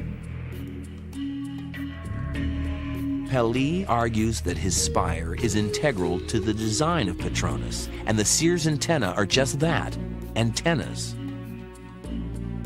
But if the height to the tallest antenna is the standard, then isn't New York's World Trade Center the tallest building in the world at 1,758 feet? This debate will become more intense very soon, because in Shanghai, ground has broken on the Mori Towers project. When finished, it will loom over this ancient Chinese city at a height of 1,509 feet, taller than both Sears and Petronas. In Hong Kong, Manila, and Tokyo, the city skylines are punctuated with buildings under construction. Is this where the next Petronas will rise? The key to taller skyscrapers is once again the elevator. We took a 145-story building, put all the elevators in it that were needed by all the people in 3 million square feet that were to occupy that building. The entire floor plate would be taken up by the elevator core and there'd be no space to rent and make money on. So, hey, that wouldn't work, right? Recently, the Otis Company announced its latest creation, which many believe will solve this dilemma. An elevator that can move horizontally as well as vertically. By providing access to more areas of a skyscraper with fewer elevators, valuable rental space is opened up. Once a building becomes economically viable to investors, how long will it take before a higher one is built? And how long before another technological advancement comes along that raises tall buildings to unheard of heights? In Metropolis, filmmaker Fritz Lang's prophesizing drama of 1928, even the sky isn't insurmountable. But is there a physical boundary beyond which science can never advance?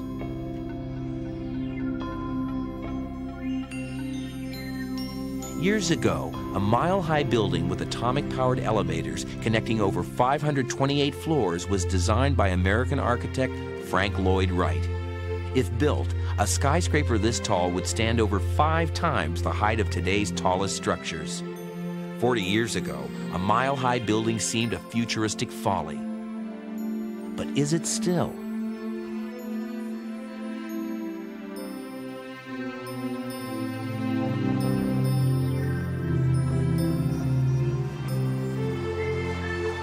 As technology continues to advance, engineers now say a mile-high building is possible. New, lighter building materials are the key.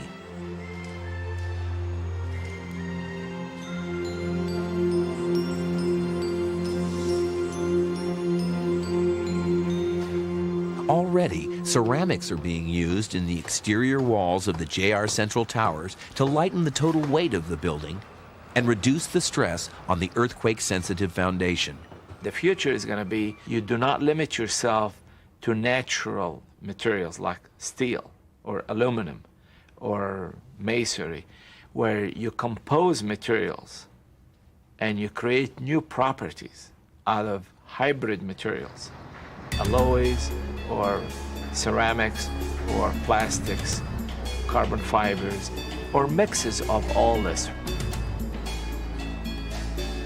Eventually, these new materials will give rise to skyscrapers taller than anyone has ever seen, surpassing both the JR Central Towers and the Petronas Towers, today's architectural marvels.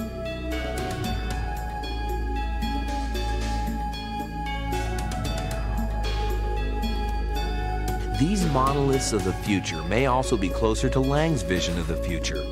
Not just a tower of office space, but self-contained cities within a building. Everything is in one building. You can have retail, you can have hotel, office, apartments, and you can have transportation, all in one single building. You can go to one location and get everything you want.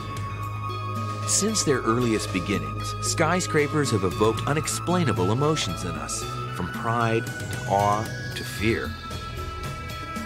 Have they evolved to become buildings that provide the space needed for a growing population, or just an exploitation of those needs? A justification to build what Cesar Pelli calls a gateway to the skies. I do not know if it's innate in human beings or acquired culturally, but there is something magic and extraordinary or a structure that grows from the ground and moves up and reaches the sky. When you are up on a building, you and the ground are one. Somehow you feel that through your body, through your feet, through the structure of the building, you are still rooted on the ground, but you are looking above all other buildings. And there is just something extraordinarily satisfying. I imagine the tallest oak in a forest or the tallest sequoia must feel the same thing. Perhaps these monuments that we leave behind tell much of the human story itself. They speak with stunning eloquence of our ambition and our brilliance, but also of our frailty. As they puncture the skies above our urban landscape, skyscrapers also